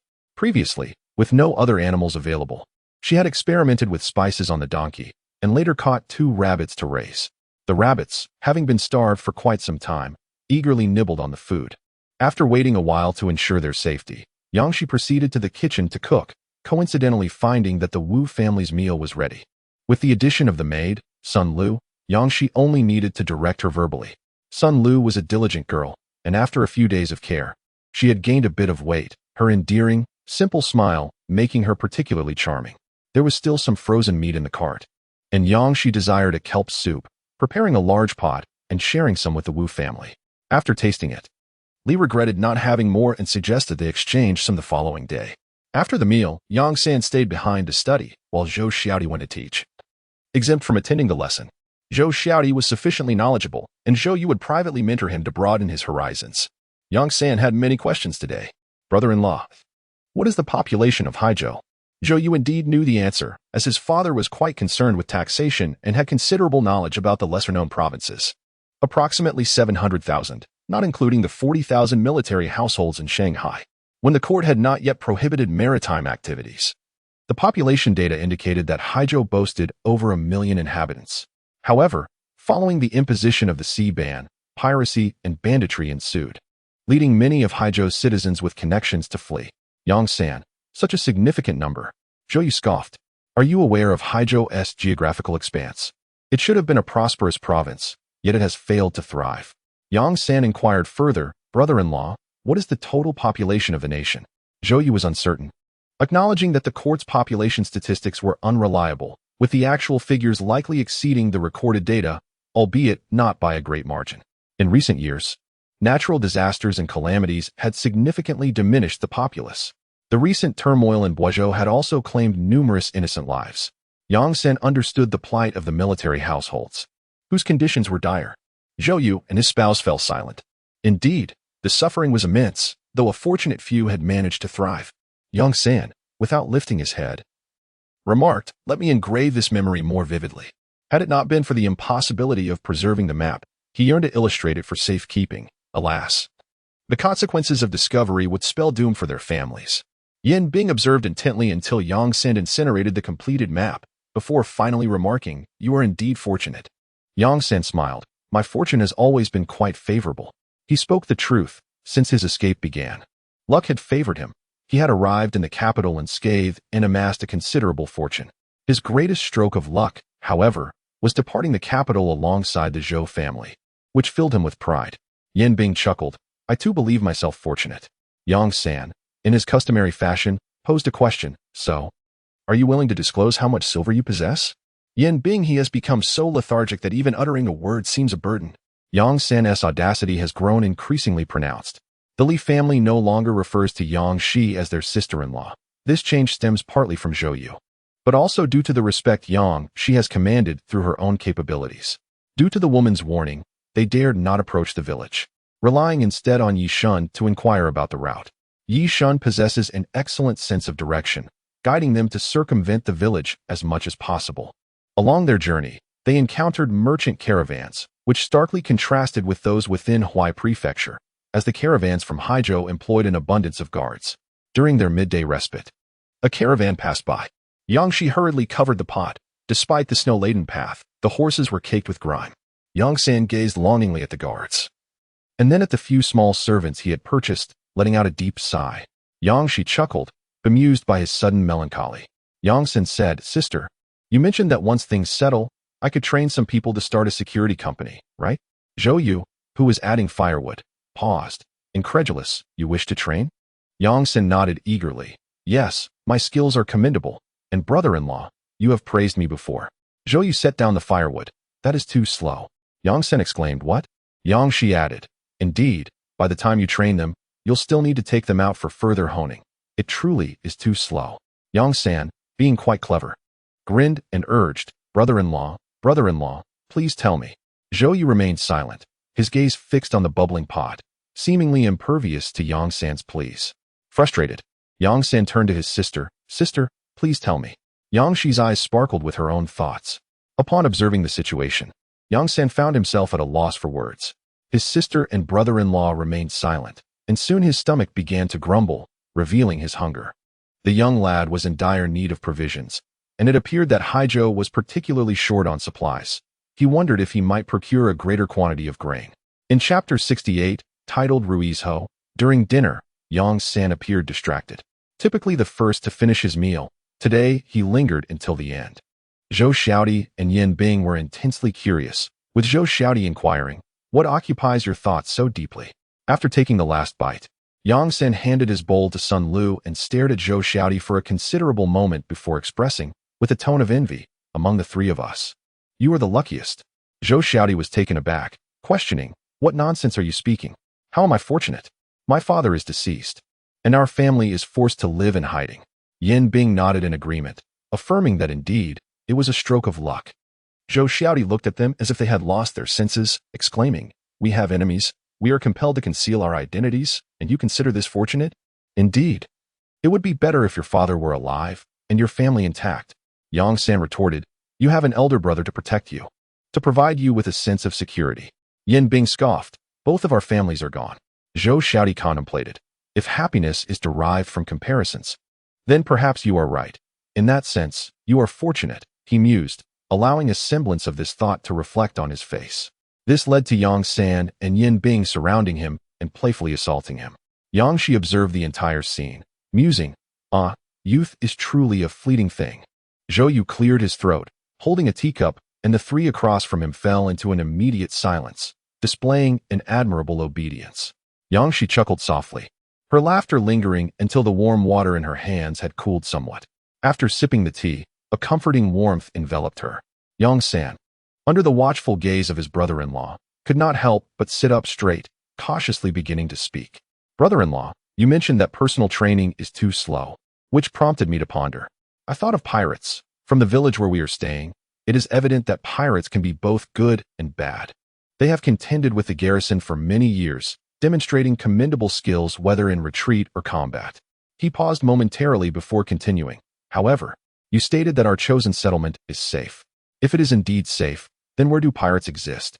Zhou Yu scoffed lightly, "There is no such thing as absolute safety. By safety, I mean within a controllable range. That is what defines security."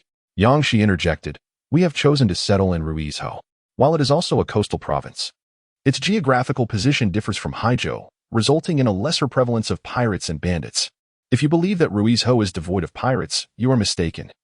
Any coastal province harbors pirates, albeit in lesser numbers in Rui's Ho due to its relative location." Yin Bing, puzzled, inquired, "Have you and your wife ever visited Rui's Ho?" Zhou Yu shook his head, admitting, "I have not been there." Yin Bing pressed further, Then how can you ascertain that Ruizhou has fewer pirates than other coastal provinces? Zhou Yu smiled slightly, appreciating the inquisitive nature of the child. It is due to taxation. There are over a dozen coastal provinces, and Ruizhou's tax revenue ranks in the middle among them. It is a rather advantageous position, is it not? I must once again express gratitude to my father for his attentiveness to Haizhou, for it is through his inquiries into other coastal provinces that I am able to speak with such clarity. Yin Bing, being an astute individual, chuckled. Indeed, Ruizhou is quite safe. The prominence of taxation signifies a substantial flow of resources, capturing the constant attention of the court. In the future, this will become a contested ground. Yet the position at the center is advantageous. The presence of taxes indicates that the living conditions in Ruizhou are quite favorable, thereby avoiding undue scrutiny from the imperial authorities. Although he is still quite distant from Ruizhou, he already yearns for life there. After listening, Yang San began contemplating how to win over the conscientious pirates. Though the task is undeniably formidable, his skills are commendable, yet his youth remains a significant disadvantage. Nevertheless, challenges render life intriguing, and Yang San immersed himself in thought. Zhou Yu noticed the widening smile at the corner of Yang San's mouth, realizing that the young man was far more astute than he had initially perceived. The following day brought fortuitous circumstances. By afternoon, they arrived in the county town. Haizhou was indeed impoverished, with the county town exhibiting a dismal atmosphere. The common folk struggled to make ends meet, many clad in patched garments. Concerned about the potential scarcity of grain in Haizhou, Yang San rushed to a grain shop upon reaching the town. Although the shop had some grain, it was limited. The shopkeeper informed him that the supplier would only deliver a week's worth of provisions, and a day's allocation had already been sold out. Yang San felt a surge of frustration. It seemed the shopkeepers were deliberately withholding supplies. The prices were reasonable, yet they restricted access to the grain. With a deep breath, Yang San pulled Zhou Yu out of the shop. Standing at the entrance, he surveyed the surroundings and noticed a few individuals squatting near the base of the wall. Since their entry into the grain shop, these people had huddled together. Yang San approached them, stating their intention to purchase grain, only to learn that the shop's supply had been depleted. The individuals appeared resourceful. Perhaps they had a solution? As the three exchanged glances, a man in his 30s stood up and spoke in a hushed tone. The grain shop's supply is fixed, even if you queue tomorrow. It will be difficult to procure any. After a brief pause, he remarked, "My dear wife possesses keen insight. Indeed, we brothers have some connections. But Haizhou faces a grain shortage, and these prices are considerably higher than those at the granary." Yang Shi silently scoffed. Such connections were merely the machinations of the granary owner, and these men were undoubtedly his subordinates. The owner, dissatisfied with the current grain prices, sought to profit further. Zhou Yu inquired, "Do you have fine grains?" The men's eyes brightened with excitement. Yes, indeed. They had just conspired to gather at the caravan's forefront, but unexpectedly, the lady from the caravan arrived first. Two other men departed momentarily, soon returning with 2 sacks of grain, each weighing 50 jin, one containing sorghum and the other rice. The price was 2.5 times that of the granary. This exorbitant cost left several in Wushan gasping in disbelief. Wushan muttered, "This is simply too expensive." The men remained unfazed, responding, "Here, we offer fair prices. You should visit the next county to appreciate how reasonable our prices truly are." Yang Shi, Zhou Yu interjected, "We will take all this grain, but do you have any flour? If so, we would like another 50 jin." They possessed both horse-drawn and donkey carts, their convoy being quite substantial, allowing them to purchase this grain without drawing undue attention. The men, encountering such affluent customers, eagerly replied, "Yes, yes, we have that." They were unconcerned about being targeted. It was evident that this caravan was bound southward, and any ill intent would only lead to swift demise. Wushan moved his lips, ultimately surrendering to a sigh. "Let us buy it. Leaving Haizhou will still take 7 or 8 days." After purchasing the grain from the men, they sought additional condiments and found an inn to rest for a day. At dawn the following day, the group set forth on their journey, their urgency palpable. With pirates and provisions weighing heavily on their minds, they were eager to depart from Haizhou. For 3 consecutive days, the caravan scarcely paused, traveling at full speed, covering more than half of the 8-day journey in just 3 days, finally arriving at the capital of Haizhou. Once a place of great prosperity, the state capital now bore signs of decay, as insufficient funds for wall repairs rendered it somewhat dilapidated. Nonetheless, as the most bustling locale in Haizhou, the capital exhibited a resurgence of activity, with more pedestrians gracing the streets, and the townsfolk appearing more spirited than those in the county town. They sought refuge in a modest inn, predominantly frequented by merchants. Yangshi could overhear discussions of pirates among the traders. Ascending to their quarters, they quickly freshened up. But hunger gnawed at Yangshi. She was exceedingly famished. Once Zhou finished his tasks, she proposed, "Shall we go downstairs to order? I have a craving for roasted chicken and braised pork knuckle." Zhou, enticed by the thought, agreed. Yangshi inhaled deeply, urging, "Let us go." Zhou, cradling their child, reminded her to proceed with caution, take it slow, don't rush too much. However, Yangshi found it difficult to restrain herself. Her appetite had surged recently. As the child within her absorbed more nourishment, she was effectively consuming for two. The couple exited their room and checked next door, confirming that her mother-in-law was dining within, while her elder sister remained in the room for company. Eventually, Zhou Xiaodi and several others followed them downstairs to share a meal. The inn was spacious, with plenty of vacant tables on the ground floor. They signaled to the innkeeper to combine 2 tables to avoid a cramped setting. As Yangshi listened to the innkeeper reciting the menu, her gaze fell upon the entrance, and she blinked in disbelief, confirming that her eyes had not deceived her. Chapter 69. Jiang Huiyang. She scrutinized the scene before her once more, confirming her initial observation. It was indeed Jiang Xiao. No, now he was Jiang Gongzi. Dressed in elegant attire, he exuded an air of affluence. Yangshi tugged at Zhou Yu's sleeve, signaling him to glance towards the entrance. Shaping the words Jiang Gongzi with her lips, Yang San observed his sister, then his brother-in-law, and finally turned his gaze to Jiang Gongzi. Realizing with a smirk that it was indeed a case of a male masquerading as a female, quite audacious, Yangshi urged Yang San to lower his voice.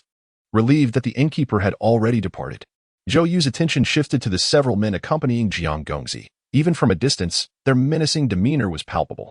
He noted the absence of Jiang Gongzi's maid and servant, which piqued his interest. Yangshi examined the sinister aura of the men, her gaze lingering on their dark skin. Unable to restrain herself from touching her own face. "What's wrong, sister?" Yang San inquired, seeing that Jiang Gongzi and his entourage had ascended the stairs. Clearly having checked into the inn before them, Yangshi whispered, "Those men's skin isn't just weathered by the cold winds." Zhou Yu's thoughts sparked. "The sea breeze." Yangshi nodded. "Indeed, we were right. Jiang Gongzi is involved in darker dealings. It's not merely for monetary gain, but also for piracy." Zhou Yu remarked, "Those men exhibit great respect towards Jiang Gongzi. Their delayed following signifies a subordinate's deference." A thrill coursed through Yangshi's heart. "Training pirates for profit?" Zhou Yu affirmed her suspicion, adding, "And salt. The price of salt has fluctuated wildly in recent years, soaring significantly. Private salt, whether for personal use or sale, not only yields profit, but also fosters numerous connections." Yangshi felt a chill run down her spine. If their suspicions were correct and young Master Jiang was connected to the Prince of Jiang, then the preparations made by the prince were exceedingly thorough. Yang San murmured, "We are in Haizhou, where pirates abound. Having traveled with young Master Jiang, could he fear that we might recognize him and eliminate us to silence our tongues?" Yangshi interjected, "There's no need to ponder. In the interest of secrecy, young Master Jiang would undoubtedly ensure our silence." This truly was a troubling situation. Zhou Yu also felt a headache coming on. Should he lament their fortune or celebrate it? On one hand, they had discerned numerous strategies of the prince, and with Yin Bing's presence, they had unearthed many of his secrets. If they did not flee today, they would surely face dire consequences. Yet, to flee abruptly would only draw the attention of young Master Jiang, which would be akin to confessing their intentions. Yangshi suggested, "Shall we dine first?" Zhou Yu noticed the waiter bringing hot water, prepared tea for his wife, and decided they should eat. Yang San expressed his impatience. He is still far too unsettled. The dishes arrived promptly. A single braised pig knuckle was insufficient, so another was ordered. 8 courses later, all that remained were a pile of chicken bones and a large marrow bone, with even the vegetable soup consumed by Yang San and the others with their buns. As Zhou Yu and Yang San stood to ascend the stairs, Yangshi suddenly exclaimed, "Oh dear, I think I have felt the stirrings of the baby. Quick, fetch a doctor." Yang San and Zhou Xiaodi were momentarily stunned. Zhou Yu felt his wife squeeze his hand, his neck stiff as he refrained from looking towards the staircase. He instinctively embraced his wife and urged Yang San and Zhou Xiaodi, "Why are you still here? Hurry and find a doctor." Yang San and Zhou Xiaodi were genuinely alarmed, fearing for her safety. After all, the journey had been bumpy, and it was the expectant mothers who were most vulnerable. Jiang Hua stood at the stairway, his expression icy and his eyes even colder. It was not until the man behind him inquired, "What troubles you, young master?" that he turned his gaze towards the scene below. There, he observed a woman clutching her abdomen, her brow furrowed momentarily before she relaxed. They were preparing to set sail. Stepping out of the inn, Jiang Hua noticed a carriage waiting at the entrance. He boarded and instructed a man, "Keep an eye on the individuals seated at the table with that woman. If they leave the city tonight, they must be dealt with. If they remain, we should avoid drawing attention. I intend to keep a low profile. I have confidence in my disguise." The man, marked by a long scar on his hand, was perplexed by the young master's orders but replied obediently, "Understood." Inside the inn, the innkeeper, aware of the underlying circumstances, exhaled in relief. "I shall have the servant prepare more hot water." Zhou Yu expressed his gratitude. "Thank you." Yang Shi nestled in Zhou Yu's embrace, releasing a heavy sigh.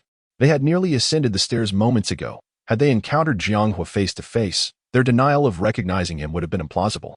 Even though Jiang Hua rarely dismounted from his carriage and had undergone noticeable changes, a direct confrontation would necessitate silence. Fortunately, Yin Bing disliked chaotic environments, which spared them from dining downstairs. Reflecting on this, their luck seemed rather favorable. Upon returning to their room, Yang Shi no longer bore an expression of distress. She poured herself a cup of cool water from the teapot, calming her racing heart. "Zhou Yu, our luck today has been unfortunate," she remarked. "We did not foresee Jiang Hua's arrival in Haizhou. He clearly stated he would proceed directly south." Zhou Yu pondered for a moment, realizing that departing the following day could also be perilous. It would be wise to rest for a few days to ensure their safety. Yang Shi listened to the clamor from below. The inn was bustling with merchants, and there remained approximately 3 days' journey to Haizhou. "We decided to accompany the caravan. I shall seek out the merchant convoy," I said. Yang Shi replied softly, "I will lie down and await the doctor." "Very well." The physician was slow to arrive, as there was a scarcity of doctors across the provinces. It was not until an hour later that a doctor was summoned to check her pulse. Yang Shi was indeed experiencing instability due to her travels, mistaking it for mere fatigue.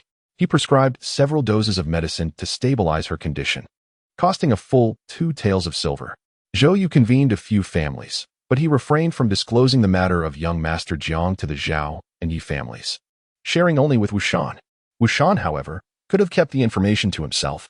He had not slept well all night, his eyes shadowed with fatigue. Burdened by the looming threat overhead, he lacked the luxury of restful slumber. In contrast, Zhou Yu and his wife slept soundly. Wushan glanced around, pondering. Was he the sole insomniac among them? The Zhou family chose to remain at the inn, citing Yang Shi's need for rest. Yang San, adapting seamlessly to the inn's atmosphere, managed to secure a place at the dining table of Li Dong's household within just 2 days. Yang Shi's perception of Yang San underwent a transformation. He was a quick learner, diligently enriching himself each day, his speech growing more precise and profound. Consequently, without Zhou Yu having to select which merchant convoy to join, Yang San had already made the arrangements. The Zhao and Yi families were left in astonishment, their minds reeling from the news, while Wu Shan maintained his composure, having grown somewhat numb to the situation.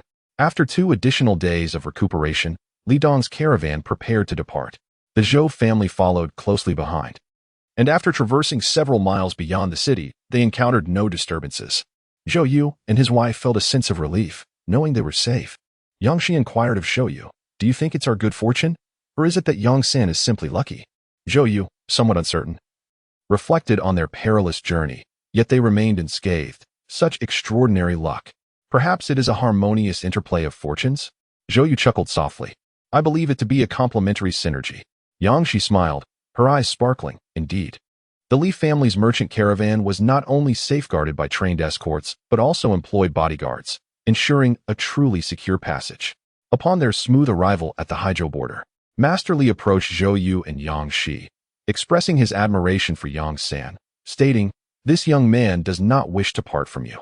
In Jingzhou we, the Li family, are well known. His association with me will surely lead to a promising future."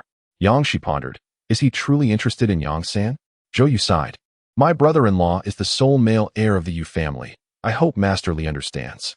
Yang San shares the same surname as his wife, which indeed proves to be quite convenient at times."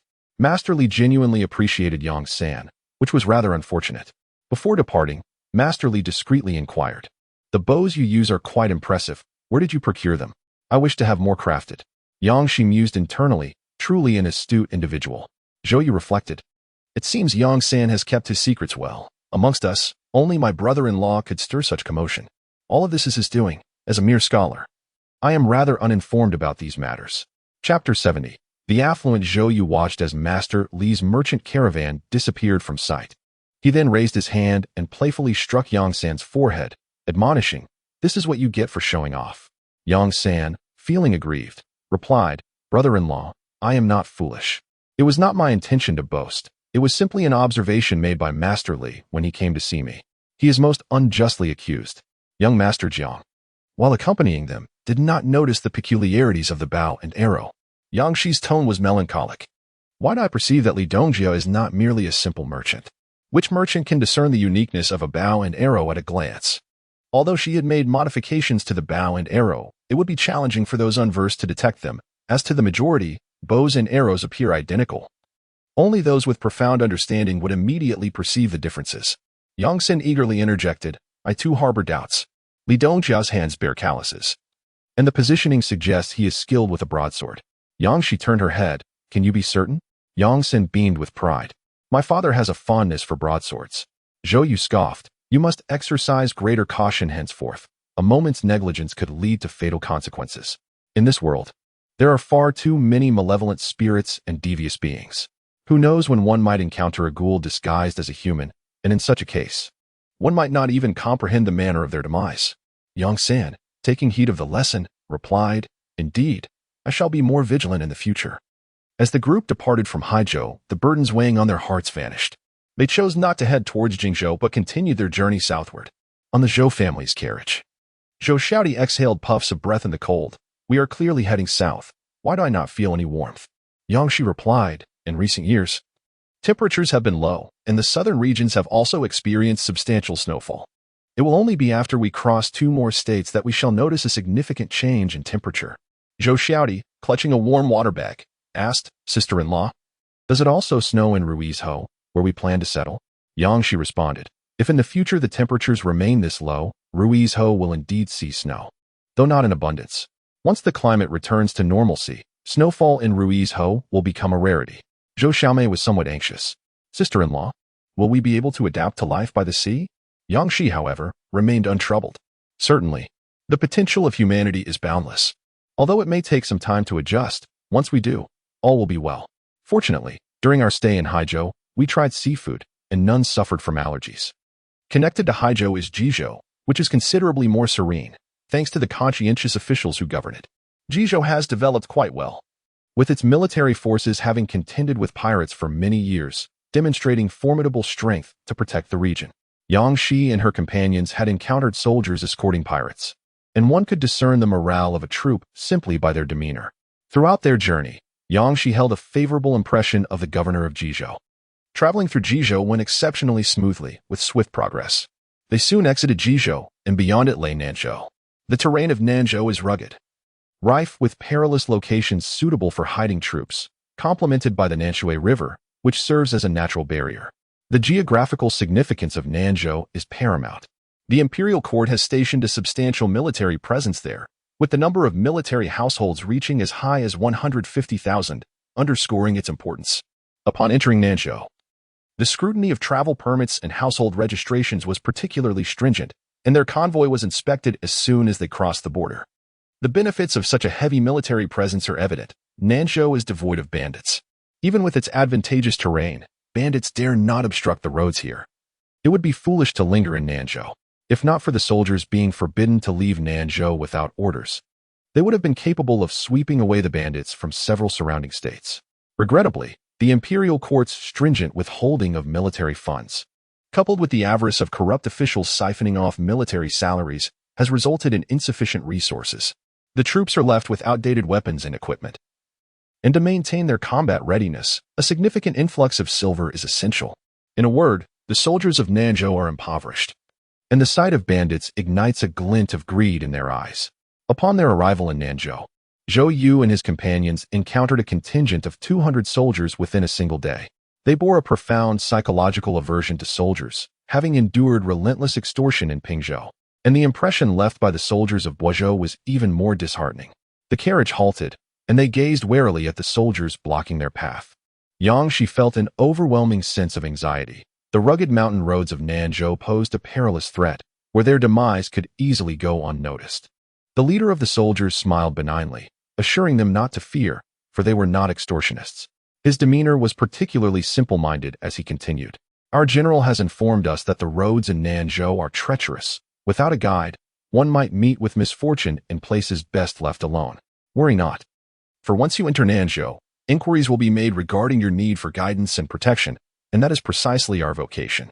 Yangshi grasped the situation. They were offering services as both bodyguards and navigators. The man persisted with his cheerful demeanor. So, shall we be employed by you? Our fees are quite modest. We would require merely 10 taels to escort you safely out of Nanzhou. Zhou Yu contemplated the reasonableness of the sum. Considering the size of the force, yet he recognized that Nanzhou was devoid of bandits and thus did not necessitate protection. Their sole intention was to traverse the roads without concern for military distributions. As long as they adhered to the official routes, they would remain on safe ground. The residents of Wushan, fearful of the soldiers, remained skeptical despite the seemingly innocuous appearance of the leader. They were even less inclined to part with 10 taels of silver. Suddenly, a dilapidated donkey cart approached from behind, and Yangshi watched in disbelief as the soldiers disregarded it entirely. Did they perceive them as affluent simply because they possessed silver? Zhou Yu smirked slightly, realizing that the leader was not as simple-minded as he appeared. After a prolonged silence, he conceded, "Then we shall trouble you, esteemed soldiers." The commander was elated, assuring them that their safe passage out of Nanzhou was guaranteed. However, he stipulated a demand for half of their grain and half of their silver. Zhou Yu inhaled deeply, relieved that he had procured a substantial amount of grain in Jizhou. Yangshi quickly grasped the situation. The mountainous terrain of Nanzhou offered little arable land, implying a scarcity of food, which meant the local garrison was in dire need of provisions. The commander patted Zhou Yu on the shoulder, exclaiming, "Brother, you are generous." Zhou Yu staggered under the force of the blow, feeling as though he had been struck by a tiger's paw, his shoulder blade aching intensely. Yangshi, hidden within the carriage, listened intently, her heart sinking at the sound of Zhou Yu's sharp intake of breath, yet she refrained from peeking out, aware that it was best for the women of their families to remain unseen. After a brief moment, Zhou Yu climbed back into the carriage, and Yangshi quietly inquired, "What happened just now?" Zhou Yu gestured to his shoulder, requesting her assistance with the ointment later. As the caravan resumed its journey, Yangshi noted the swelling on Zhou Yu's shoulder, astonished by the strength required to inflict such an injury, and mouthed the question, "Was it intentional?" Zhou Yu shook his head, asserting it was not. Whether intentional or not, he was certainly able to discern the intent. Surrounded by 200 soldiers, Yangshi's group remained eerily silent, the commander hesitating several times to speak, only to fall silent again. During the midday rest, Zhou Xiaodi entered the carriage, shaking out his arms, remarking that the soldiers regarded the mules with the hungry eyes of wolves. Chapter 71. General Zhang Yangshi peered through the slit of the carriage curtain, observing the soldiers huddled together outside. Their glances frequently darted toward the mules. Their eyes indeed tinged with a ravenous green. It was sheer desire. Zhou Yu lowered his voice. They are not well fed. The 200-strong contingent exuded a martial spirit, yet lacked robust physiques, a consequence of enduring prolonged hunger. They gazed longingly at the donkey, evidently starved of sustenance. Zhou Xiaodi grew increasingly anxious. "Brother, do you think they might rob us?" Zhou Yu shook his head. They were seasoned in the art of escorting, clearly not novices in this endeavor. Their reputation was paramount, and their discipline was unwavering. Though he remained vigilant, Zhou Yu's tone softened considerably. Zhou Xiaodi, still apprehensive, hesitated to venture out for buns, reminiscing about the ease of their journey through Jizhou, where they encountered no troubles. Zhou Yu's thoughts drifted. His knowledge of the court station troops was limited, for he was a scholar, and his father had scarcely paid attention to such matters. Now, he found himself quite curious about the general stationed in Nanzhou, whose intellect appeared rather sharp. Amidst the assembly of soldiers, some were visibly ravenous, lamenting the fine condition of the donkey, undoubtedly well fed. "I haven't had meat in half a year," one lamented. The beasts of Nanzhou had all but migrated due to their relentless pursuit. Alas, times were growing increasingly difficult. The leader of the soldiers, it was unbearable, his stomach growled audibly. He patted the flatbread in his pocket, resolute in his decision to wait until nightfall to eat, lest the evening become too arduous. Suddenly, a curse escaped someone's lips. Damn the greedy officials. Zhou Yu's sharp ears caught the muttered expletive, its volume not insignificant. He surmised that the winter military rations had once again been unjustly withheld. Thankfully, the military pay had been issued before the chaos in Boizhou. Zhou Yu scoffed, recognizing that the Jiang king required time to strategize. And he was cautious not to escalate matters too dramatically. Yang Shi contemplated for a moment, then simply consumed a steamed bun before closing her eyes to rest. Yang San was unusually quiet this time.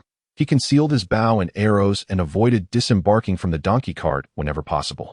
Yin Bing found it rare to witness Yang San's tranquility, an uncommon sight indeed.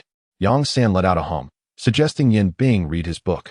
However, Yin Bing found it difficult to concentrate with a battalion of 200 soldiers outside. Having been captured and beaten in the past, he bore significant psychological scars, and his mind remained restless. As the caravan resumed its journey, their pace was notably slow. Among the 200 soldiers, only the leader was mounted on a horse. The rest relied solely on their feet. Yang Shi felt somewhat helpless. They could have departed from South Prefecture in 10 days, yet now their speed was markedly hindered.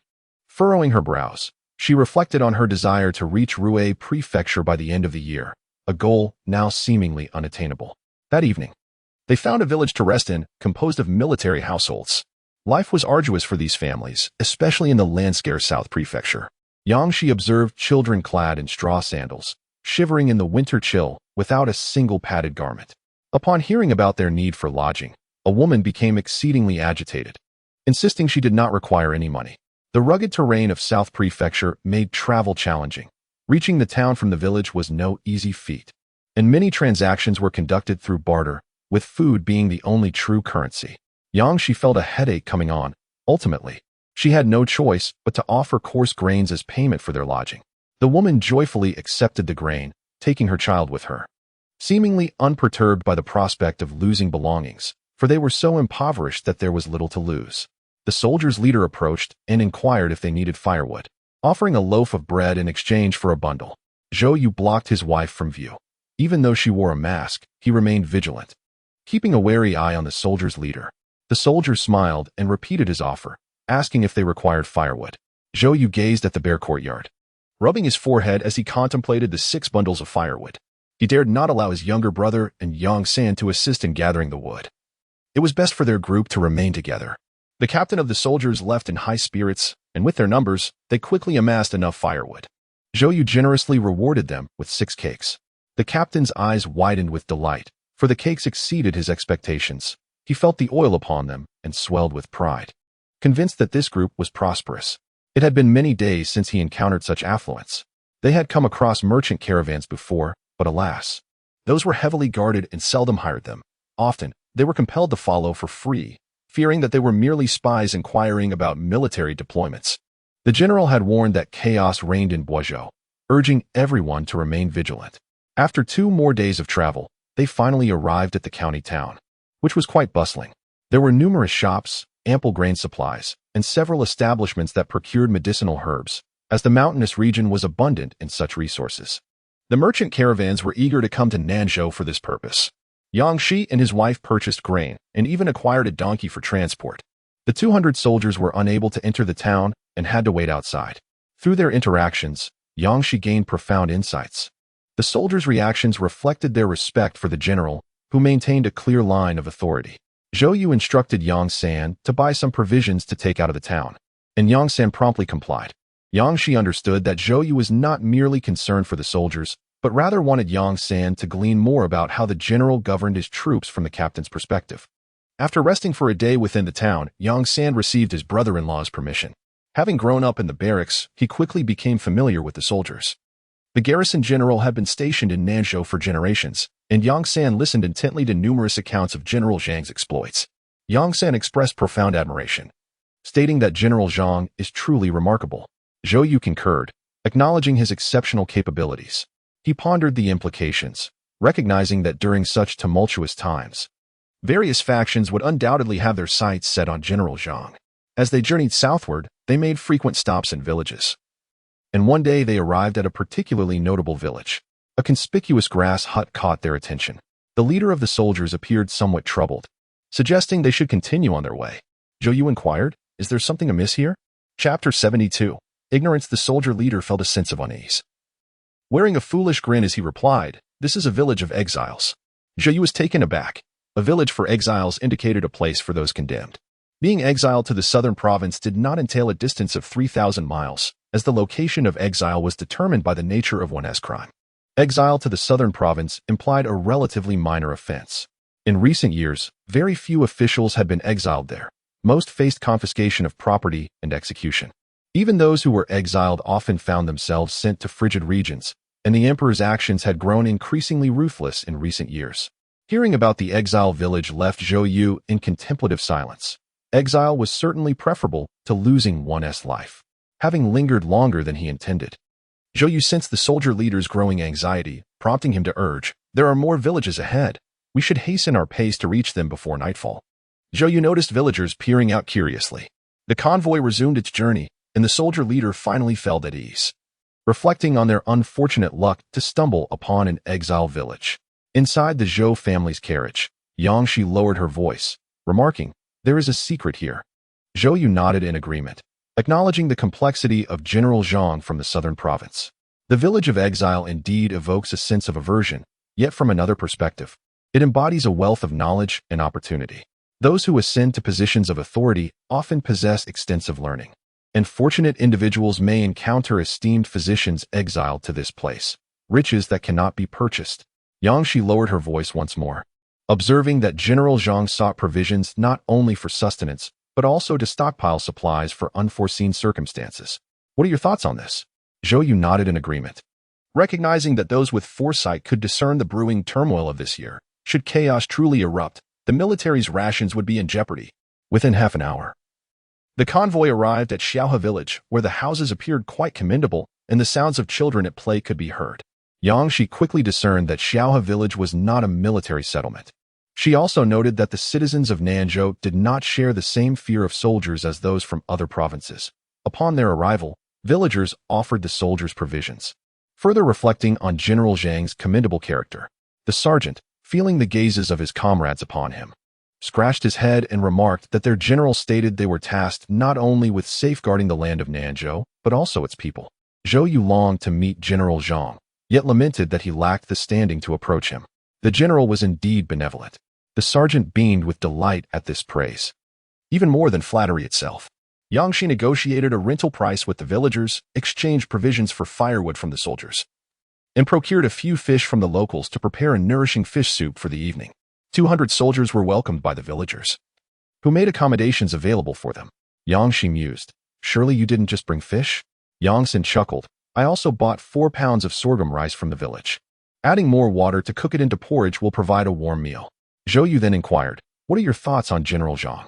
Yangsen felt dispirited.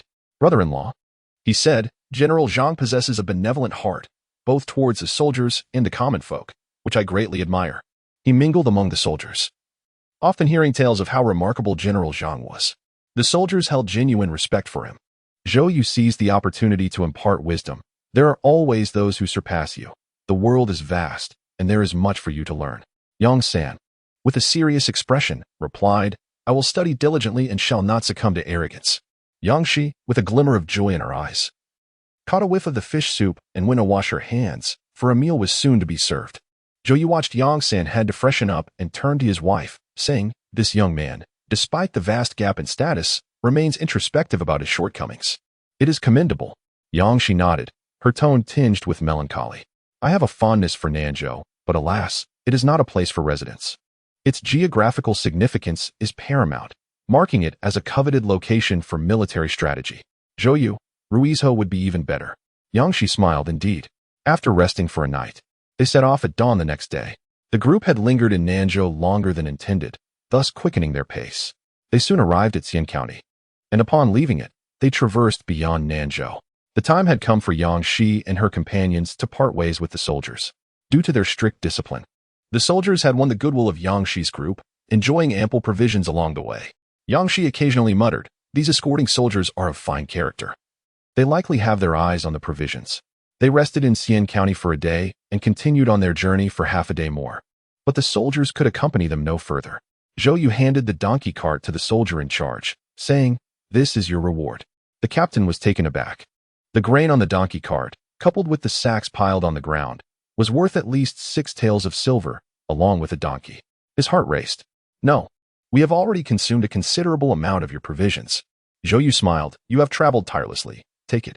The garrison of Nanzhou was dedicated to protecting the local populace, and he was more than willing to offer additional assistance, especially with the impending turmoil and the uncertainty of how many lives would survive. Yongsan approached as well. While Li Zheng carried 2 sacks, Yongsan gestured to place them on the donkey cart. These are shoes I purchased. A small token of my gratitude for your guidance in martial arts. The captain felt a surge of emotions.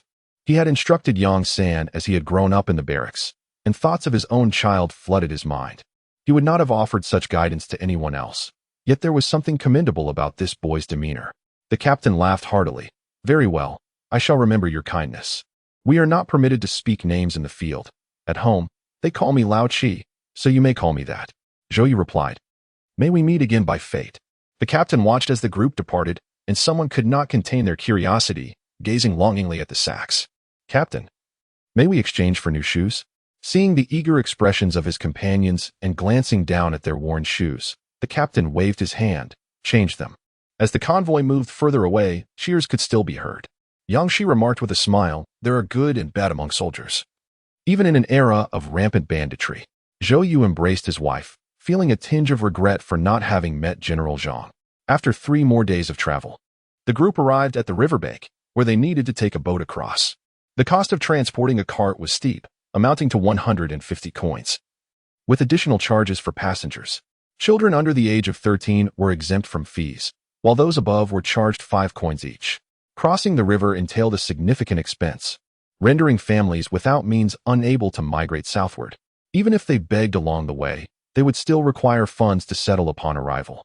Yang Shi gazed at the sky, urging haste in crossing the river, for only then would they feel secure. Zhou Yu shared this sentiment. Although the dock was guarded by officials, skirmishes were not uncommon, as the lucrative river trade drew fierce competition among various factions. Yang Shi contemplated the river's surface, pondering the practicality of constructing a bridge. Behind her, a low chuckle broke the air, accompanied by murmured words of ignorance. Chapter 73. I am wealthy. Yang Shi slowly turned her head to find a young man before her. Draped in a fur cloak and adorned with a jade crown, 2 words encapsulated him. Wealthy.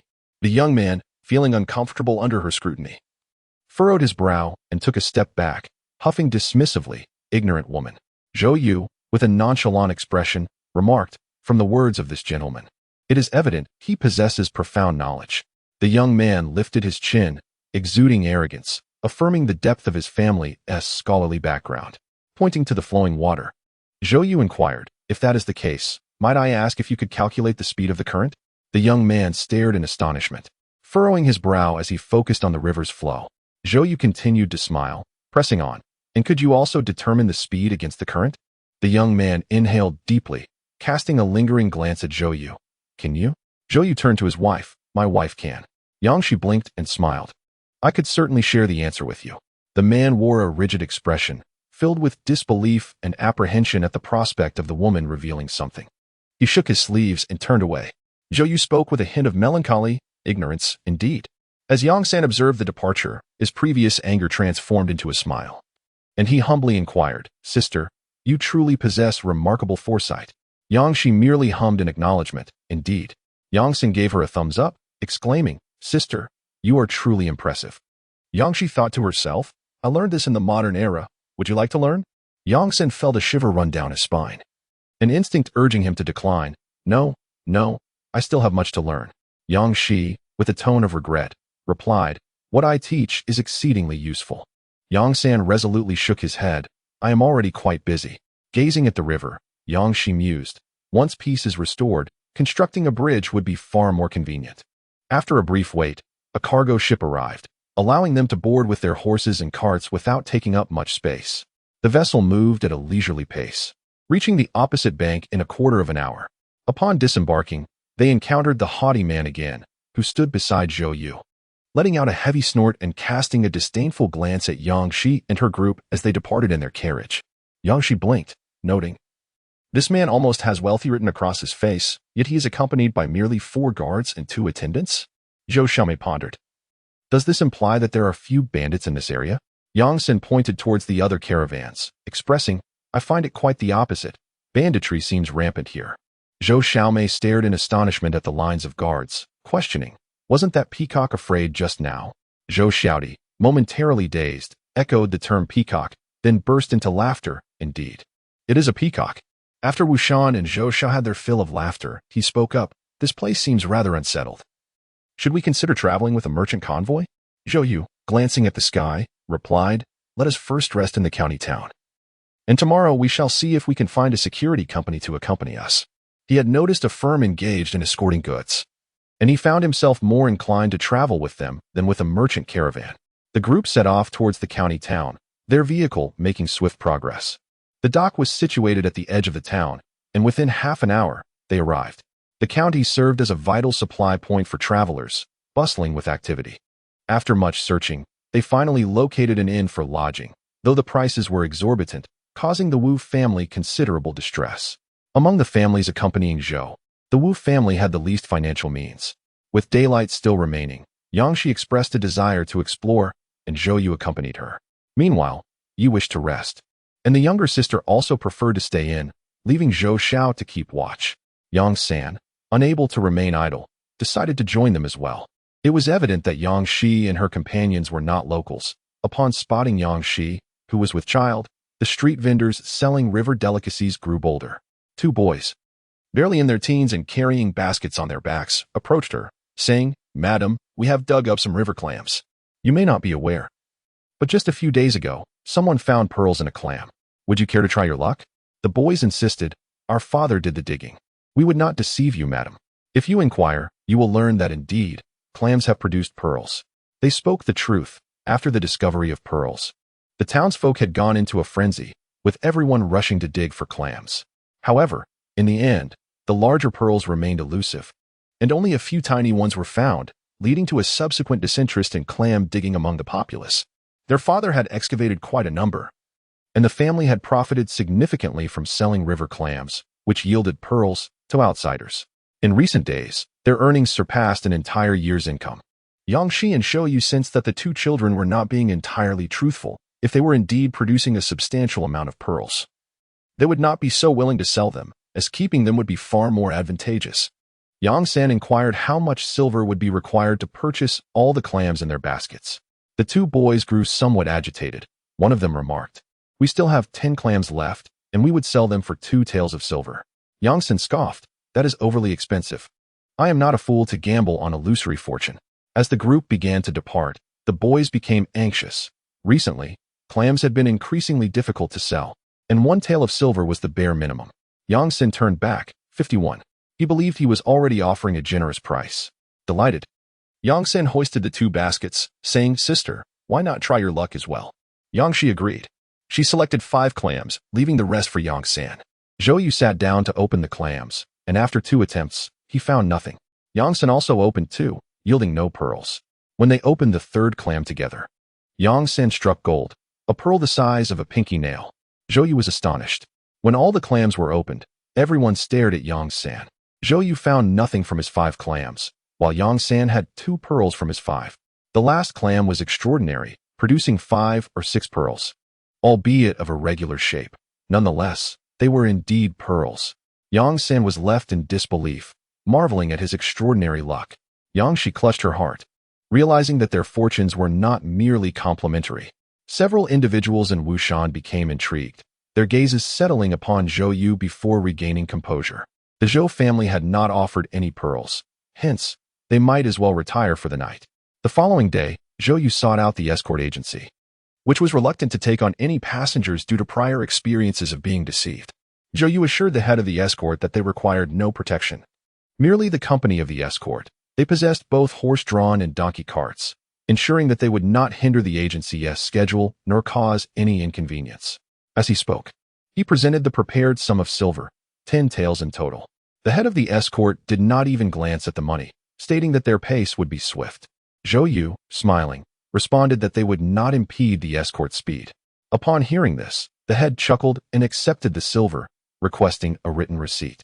Zhou Yu agreed, taking the receipt and departing. The escort was set to depart early the next day, and they needed to arrive at the city gate in good time. Yongsan felt no regret over the silver. He merely lamented the difficulties of travel.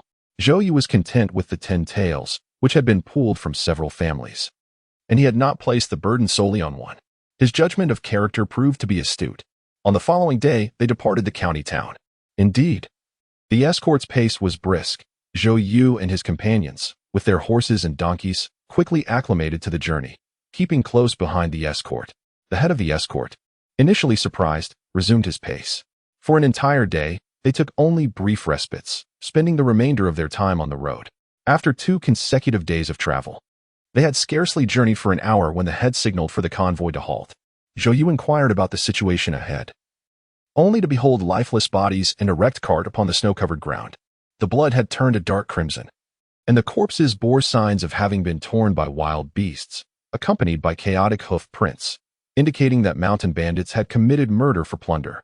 The head of the escort dismounted to assess the situation, discovering that the corpse had been lifeless for at least a day. Zhou Yu remained remarkably composed in the face of the mangled remains, discerning the precise knife wounds, each a fatal strike, indicating that these were no ordinary bandits. The escort leader cast a sidelong glance, questioning, "Aren't you afraid?" Zhou Yu, accustomed to the ways of blades, had long since grown accustomed to such sights. The calm demeanor of this scholarly-looking young man was indeed unexpected. "Zhou Yu, we have gained considerable knowledge during our journey south from the capital," remarked the escort leader, raising an eyebrow. "Did you come south before the chaos in Boizhou?" Zhou Yu smiled. "We were unfortunate. By the time we passed through Boizhou, it was already in great turmoil." "Haha, no wonder they said we need not worry about our safety. I underestimated you," the escort leader mused, realizing he had paid too little attention to these travelers.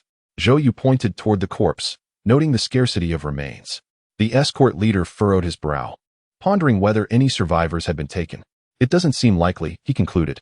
"If they intended to keep a hostage, they wouldn't have delivered such lethal blows." Yongsan scrutinized the body and coughed. "Brother-in-law, don't you find the carriage somewhat familiar?" Zhou Yu shifted his gaze to the carriage and then to the corpses of the guards and servants. "Peacock?" The escort leader was taken aback. "What peacock?" Yongsan elaborated on their encounter with a nobleman, circling the carriage twice, perplexed by the absence of the peacock's corpse.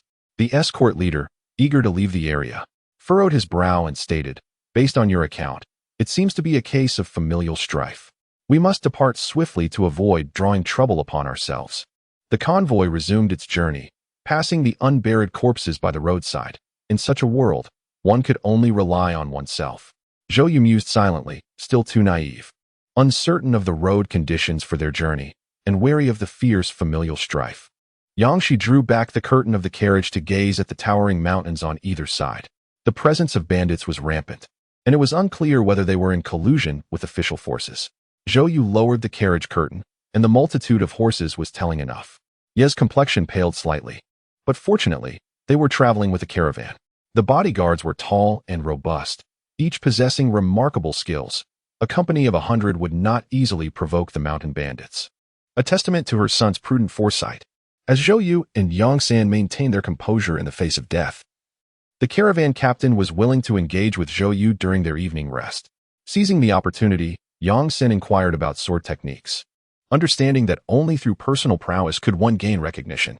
Fearless in his youth, he stood straight with his blade, the flickering firelight illuminating the brilliance in his eyes as he humbly requested guidance. Yangshi also drew back the carriage curtain to observe, as Yongsan faced off against the bodyguards in 2 matches. His indomitable spirit earned him cheers from the guards. By the end of the 2 contests, Yongsan had settled beside the bodyguards, engrossed in conversation.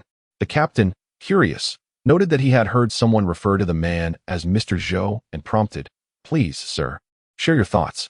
Zhou Yu spoke of the restrictions in Pingzhou that forbade citizens from leaving, the unrest in Boizhou, and the rumors of plague in Jiazhou, among other matters. The captain listened, astounded. While they were well informed, the details had eluded them, and he pondered how the situation had escalated so drastically. Feeling a chill in the air, Zhou Yu looked up to see snowflakes beginning to fall, his thoughts turning to the plight of the refugees from the northwest heading south. The escort truly possesses some knowledge. Due to the plague in the northwest, it is said that the borders of the various northwest provinces have been sealed off, and the refugees attempting to escape have been intercepted in Fuzhou, with reports of them being shot at for crossing boundaries. A shiver ran through Zhou Yu's heart as he pondered why he had not encountered any refugees from the northwest, for even amidst desolation, there remained a considerable number of survivors. The escort took a sip of wine, reflecting on the bustling and populous Jiangnan. The following day, the atmosphere of the escort company towards Zhou Yu and his companions had noticeably softened. The escort frequently glanced back as they traveled. Once they exited the area plagued by bandit activities, the pace of their journey slowed. Yang Sen had already grown familiar with the escort, understanding many of the rules governing the transport of goods. The escort jested, "What is this? Do you aspire to become an escort as well?" Yang Sen polished his blade, replying, "My brother-in-law encourages me to pursue my studies. He aims to become the owner of an escort company, not merely a guard." The escort enjoyed conversing with Mr. Zhou. Mr. Zhou did not look down upon these rough men. When he posed questions, Mr. Zhou would patiently provide answers, and he had greatly benefited from their discussions over the past few days. With this thought in mind, the escort retrieved a pouch from his bosom, offering it to Yang San. Upon opening it, Yang San exclaimed, "Is this the 10 taels of silver we provided?" The escort nodded affirmatively. "Are you not keeping it?" Yang San inquired. The escort chuckled, "Your brother-in-law has imparted much wisdom to me. It more than compensates for the silver."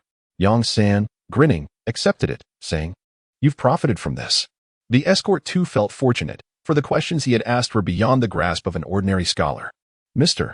Zhou's insights into the chaotic situation could indeed be life-saving when turmoil erupted. "You are fortunate, so make sure to learn your craft well from your brother-in-law," he advised. Yang San nodded, "I understand." Yang San sat motionless, handing the bag to Li Zheng, recounting the sum of silver each family initially received. Li Zheng accepted the bag and proceeded to distribute the silver. In the evening, Yang Shi prepared dumplings, having conveniently boiled the frozen ones she had wrapped earlier that morning. Yang San tended to the fire, remarking, "Sister, I have noticed a significant change in temperature over the past few days." Yang Shi replied, "Yes, in a little while. We shall witness thick layers of snow. We are drawing ever closer to Ruizhou." Zhou Yu approached and set down the bowls and chopsticks, while Yang Shi served dumplings for her mother-in-law and younger sister. Zhou Xiaodi rose to deliver them to the carriage. As the family enjoyed their dumplings, the sound of hoofbeats reached their ears. The escort leader had already surrounded the cargo, his gaze warily fixed on the front of the procession. Ahead, a group of 15 or 16 individuals rode on horseback, each steed burdened with 2 bags, the clinking of silver coins echoing from within. Outnumbered by the hundreds of escort guards, the riders dared not provoke them, slowing their horses, wary of being robbed. Yang Shi peered through a gap and caught sight of the lead man, who appeared taken aback, while Zhou Yu and Yang San were equally stunned. They had presumed the haughty peacock, thought to be dead due to family treachery, was not only alive but bore an astonishing resemblance. Yang Shi. Had she misjudged the melodramatic entanglements she had pondered recently? Chapter 75. Guan Yi. Zhou Yu locked eyes with the haughty peacock, who was equally astonished, raising an eyebrow. Clearly impressed by this group, it was the first time someone had called him ignorant. The escort leader cautiously scrutinized the 16 individuals, signaling the guards to part and allow passage. In order to avoid further complications, Guan Yi relinquished his grip on the dagger and clasped his hands in a gesture of peace, leading the group as they swiftly departed. The 16-member entourage hastily mounted their steeds and soon vanished from the sight of the onlookers. The leader of the escort bore a serious expression as they rode through the night. They did not pause until dawn, when they found a place to rest briefly. After a simple breakfast, they resumed their journey.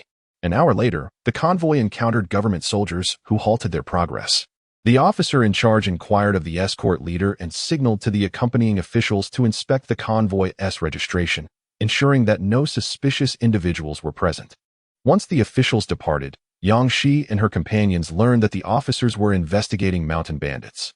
Zhou Xiaodi found himself at a loss for words. Was the peacock man indeed the chief steward's eldest son? Zhou Yu confirmed that, if the officer's description was accurate, it indeed pointed to the chief steward's son. Zhou Xiaomei gasped in astonishment, recalling that the previous day, the steward's son appeared to be thriving.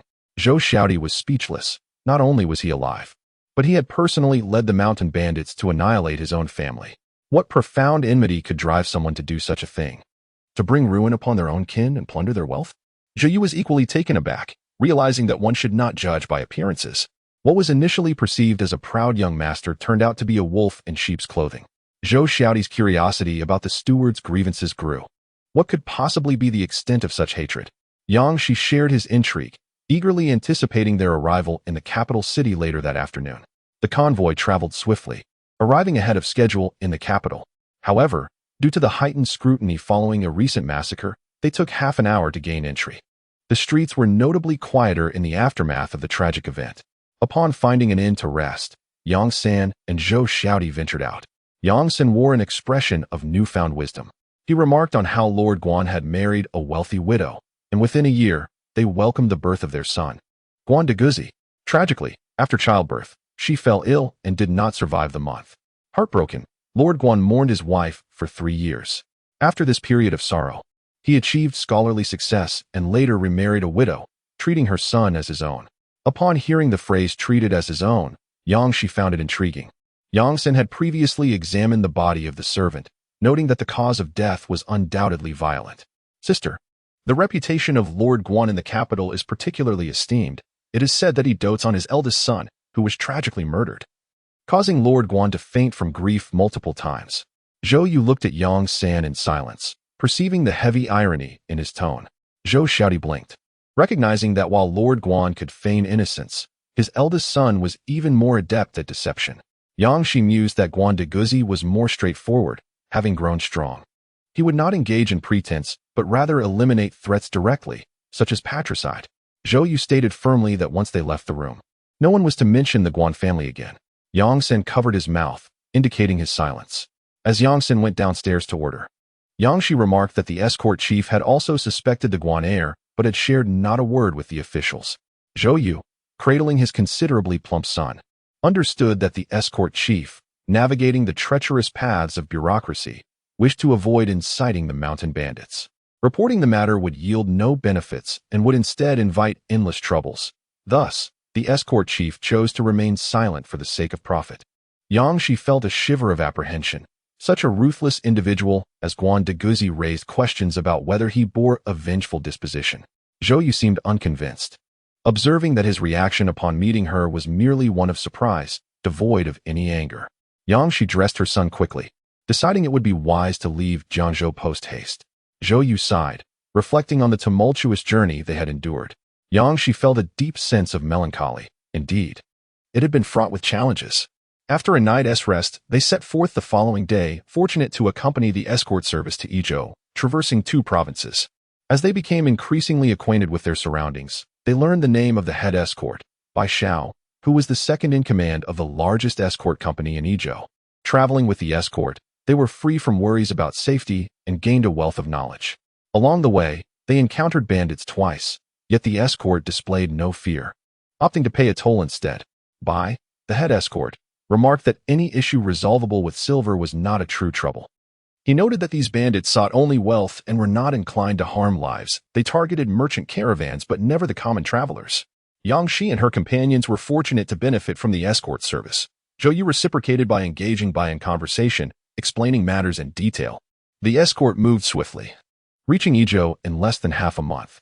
Upon arrival, Yang Shi's group donned light cotton jackets, having rarely encountered snow. Any snowfall was fleeting, giving way to vibrant greenery. The sole discomfort was the increasing humidity and chill as they traveled south, which they gradually acclimatized to over several days. Upon entering Yizhou, Bai Xiao invited them, saying, "Gentlemen, do not stay at an inn. Come and rest at our escort company, allowing me to extend my hospitality." Zhou Yu, wishing to avoid imposing, politely declined, stating, "Yizhou is quite close to Ruizhou. There will be opportunities in the future." Bai Xiao expressed his disappointment, saying, "We seldom venture to Ruizhou, otherwise I would certainly escort you there." He felt immense gratitude and respect for Zhou Yu, wishing for him to stay, but regretting that Zhou Yu remained resolute. Zhou Yu replied, "I am already deeply grateful to the second in command." Bai Xiao laughed heartily, expressing that when the gentleman arrives in Yizhou City in the future, he must visit them, allowing them the honor of hosting him. Zhou Yu smiled in agreement. The group parted ways at the city gate, with Zhou Yu and his companions seeking a tavern to rest.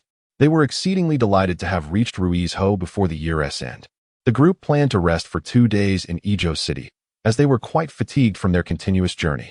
After a day of rest, they ventured out to explore the streets, their eyes wide with wonder, for none of them had ever been to the southern regions. Yizhou was remarkably prosperous, and aside from the Zhou family, the others felt like rustic bumpkins, standing out considerably. The shops were a dazzling array of merchandise, and the exquisite displays rendered Wu and Zhao's families somewhat hesitant. As the Zhou family hailed from an official background, they graciously entered a fabric shop, where the shopkeepers were exceedingly warm and did not look down upon their customers based on attire. Even if one did not make a purchase, they would still be courteously escorted out of the store. Yang Shi remarked on the prosperity of the South, noting that it was not merely due to geographical advantages, but also the way Southern merchants conducted their business. Zhou Yu acknowledged that the competition was indeed fierce. Chapter 76. Worry. Zhou Yu observed the sky, aware that they were not individuals lacking in discretion. Yang Shi, understanding this, felt an extra pang of concern, fearing that something might go awry. They were unfamiliar with the area. However, upon recalling that they were acquainted with local figures such as the escort agency, she felt somewhat reassured. Yang Shi's apprehension grew, wondering if something had indeed happened. Yang San bore the mark of a punch on his cheek, now bruised. The group, dressed like thugs, had unfortunately been mistaken for troublemakers and had been assaulted. Zhou Xiaodi, lacking Yang San's skill, bore the brunt of the encounter, his face a canvas of bruises. Lamenting the sheer unfairness of it all, Yin Bing's eyes were bruised, and he spat in disdain. Am I someone who merely lacks a few taels of silver? If I were to beat them, I would only owe a few taels in compensation. If it weren't for the prohibition against causing fatalities within the city, I would relish the opportunity to give these scoundrels a good thrashing. Zhou Yu surveyed the disheveled state of the group, feeling no sympathy whatsoever. You've all grown too complacent, haven't you? It serves you right for meddling. Yang San and the others remained silent. Indeed, they had relaxed their guard, nearing their destination and letting their vigilance wane. Yang Shi confirmed that their injuries were merely superficial, urging them to eat first. The group was famished after their brawl. Their stomachs had long been empty, and their eyes were fixed hungrily on the food laid out on the table, their bellies grumbling audibly. After their meal, Zhou Yu administered some medicine to the injured and then assigned a series of arithmetic problems to the group, even including Yin Bing. You all seem rather idle. Since you have the energy, complete these exercises. Yang San felt a headache coming on at the sight of the arithmetic tasks. He pondered how his brother-in-law's mind worked. The problems were particularly challenging, and despite purchasing numerous books on the subject, he found no means to cheat. Zhou Yu, with a calm demeanor, remarked, Do you think 10 questions are too few? Very well, I shall provide you with another 10 shortly. Zhou Xiaodi quickly covered Yang San's mouth, aware that his brother was in a foul mood. Zhou Yu scoffed, noting how relaxed they had become. He dismissed any notion of mistaken identity, firmly believing that the boys had not been entirely honest.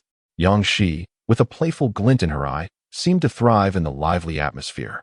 Zhou Yu, my dear husband, you should give them 10 questions. Yang Shi raised an eyebrow, genuinely surprised by the suggestion. You really intend to assign problems? Let it serve as a lesson for them, Zhou Yu replied. Yang Shi, her eyes sparkling with amusement, agreed, very well. A group of travelers departed from Yizhou, no longer in haste to reach their destination. Beyond Lizhou lay Ruizhou, where verdant landscapes greeted their eyes, dispelling the desolation of the northern winter and invigorating their spirits with the lushness of nature. The laughter of children filled the air, unrestrained as they marveled at the scenery, their curious minds incessantly chattering with questions. Ziheng too was full of inquiries. Father, why is it not cold in the south? What accounts for the distinction between the north and the south? Zhou Yu, not one to dismiss his son's curiosity, unfolded a map to elucidate the differences in climate, striving to impart understanding. Zhou Xiaodi listened in awe. Brother, how do you know so much? Zhou Yu replied, In time, as you read more, you will understand more. Zhou Xiaodi recalled the constant presence of books in his elder brother's hands and echoed his sentiments. But, brother, it is quite difficult for me to read more now. Books are too expensive. Zhou Xiaodi chuckled lightly. Brother, I shall go replace Li Zhang to drive the carriage. The journey proceeded smoothly, the days passing swiftly, with only 5 days remaining until the new year. At last, they arrived in Ruizhou, and there was no urgency to leave. They intended to thoroughly explore Ruizhou and select a suitable place to settle. The group paused in Shuistin County, preparing to celebrate the new year with intention, planning to set forth after the festivities. The significance of the new year varied for the families. It marked a new beginning for them all. They rented a courtyard in the county town, eager to embrace the joyous occasion. The chaos in the north had little impact on the southern populace, and the atmosphere of the new year was particularly vibrant. The densely populated county town bustled with activity, the sounds of vendors calling out their wares resonating throughout the streets. The Yang family embarked on a leisurely stroll, a journey that had not been without its challenges. Their trek from the capital to Ruizhou spanned nearly 4 months, during which Yang Shi's belly had grown quite pronounced, expanding at an unusually rapid pace. Zhou Yu attentively shielded his wife, securing a makeshift safety rope around her, wary of the bustling crowd that could easily lead to their son's loss. "Look at the sugar figurines," Yang Shi suggested, her eyes sparkling with delight. Ziheng's face lit up with joy. "Father, I wish for a sugar sheep." Zhou Yu turned to his wife, inquiring, "And what about you?" With a twinkle in her eye, Yang Shi replied, "I would like a sugar monkey." The family of 3 joined the queue for the sugar figurines, which was quite popular, requiring a considerable wait before they could place their order. Wu Shan approached to assist with their belongings and remarked as he entered, "Today, I encountered a fellow from the northeast." Yang Shi, feeling somewhat fatigued, rubbed her lower back and mused that the northeast accent was easily recognizable. Zhou Yu poured water for his wife and settled down, asking, "What news did you glean, elder brother?" With a grim expression, Wu Shan responded, "I inquired about the household registration fee and discovered that one must also pay a population tax anew." Yang Shi inquired further, "How much is the registration fee?" Wu Shan held up a hand, indicating 5 taels of silver. Yang Shi calculated the costs in her mind, realizing that the government imposed a significant population tax, a fee upon birth and another upon reaching the age of 7. Consequently, they would need to pay 2 population taxes anew, each amounting to 501, which meant that each individual would owe 1 tael of silver. Furthermore, after registration, those aged 14 and above would be liable for an annual tax of 101. Previously, this tax commenced at 16, but changes made 3 years ago had lowered the age. No wonder Wu Shan wore a pained expression. This was merely the cost of registration, and securing a residence and other expenses would be substantial. Chapter 77. The plan. Yang Shi calculated the expenses for Wu Shan. The household registration fee amounted to 5 taels of silver, while the population tax for their 2 children, both under the age of 7, totaled 1 tael. The adults were required to pay 10 taels, culminating in a staggering total of 16 taels. To put this into perspective, a family could save up to 76 taels in a year without eating, drinking, or paying taxes, assuming they owned farmland. To amass 16 taels would require several years of complete deprivation. The Wu family did not accompany them southward, relying solely on their own means. They were reduced to mere refugees. Without the ability to settle down, they could not attain any semblance of stability. Ultimately, they would either become invisible households subject to exploitation or be seized as laborers for hard labor. Only by securing a household registration could they receive local acceptance and protection. And the registration fee was an unavoidable expense. Yang Shi inquired, "Brother, how much silver do we have left?" Wu Shan rubbed his stiffened face, acknowledging the considerable expenses incurred along the way. He had just over 5 taels remaining. "The most valuable assets we possess are the donkey and the horse, the latter benefiting from your generosity." After a brief pause, he continued, "Once we select a suitable place to settle, I plan to sell the horse. We must establish a permanent residence at our destination." Zhou Yu poured a cup of water for Wu Shan. "With 2 days until the new year, brother, you can inquire about the prices of horses and donkeys. It would be prudent to have an idea for future sales. I shall gather information tomorrow. I hope to sell for a good price, allowing us to acquire some land," Wu Shan replied, his desire not to become a tenant farmer weighing heavily on his mind. The life of a tenant was fraught with difficulties, and the thought of securing a home for his family only compounded his worries. Once Wu Shan departed, Yang Shi resolved, "Our family shall not sell the horse. The donkey and horse capable of pulling carts are scarce resources, and for the sake of convenience in fleeing, both must be retained." This was also Zhou Yu's line of thought. "I will inform Yang Xin shortly. This fellow has long desired to purchase a horse for Li Zhang, yet has never found the opportunity. Now, the moment has arrived. All right, let me massage your legs," he said. As Zhou Yu kneaded his wife's legs, he began to discuss taxation. When the court was first established, in order to recuperate and foster the populace, the taxes were minimal, comprising merely 1/20th of the common people's income. Now, however, various taxes have proliferated, and existing taxes have doubled, leaving the populace overwhelmed. Yang Shi extended her hand to count the types of taxes. Starting next year, barring any major upheavals, they would be obligated to pay yearly. We must pay the household tax, the land tax, and the newly added land tax. which applies to any property. It is not a one-time payment. We must pay 50 when annually. Considering the other taxes, Yangshi struggled to keep track with both hands. Zhou calculated. Our family will owe 2.5 taels in taxes each year. Including the silver for labor services, it amounts to at least 10 taels annually. Yangshi's tone grew grave. The silver earned by the common folk from their fields, after deducting the grain they owe, is insufficient to cover the other taxes. In the end, they either become tenants subjected to exploitation or toil throughout the year only to sell their children. At this point, Yangshi recalled the hidden fields and let out a cold laugh, realizing that it is the common people who suffer the most from exploitation. Zhou sighed, lamenting the loss of his aspirations. He and his younger brother could no longer pursue their scholarly ambitions. If one of them were to attain the status of a licentiate, they would be exempt from taxes and corvée labor. Yangshi also expressed her regret, noting that passing the initial examination for young scholars required strict verification of household registration, which was fabricated in their case. Before the upheaval, it was preferable to avoid corvée labor whenever possible. One could never tell if monetary compensation would be accepted in lieu of service. Zhou responded with a contemplative Yang. She felt a pang of disappointment that Yang Sen could not take the examinations. Suddenly, she sat upright. Yin Bing could still sit for the exams. Yin Bing's assumed identity was legitimate, rendering him immune to scrutiny. Zhou smiled, acknowledging that the court permitted licentiates to be exempt from corvée duties for 2 households, which was advantageous.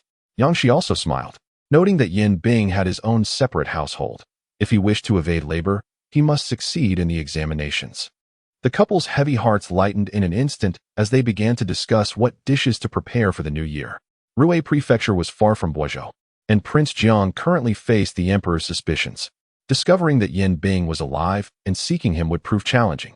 Once Yin Bing passed the licentiate examination, he could disfigure himself to obscure his original features, allowing him to blend in for a few years until the world descended into chaos. This would make it even more difficult for Prince Jiang to locate him. While Yin Bing's father was alive, he had shared many tales of the sordid affairs among scholars, recounting how numerous talented individuals from humble backgrounds were schemed against, leading to disfigurement and the ruin of their futures.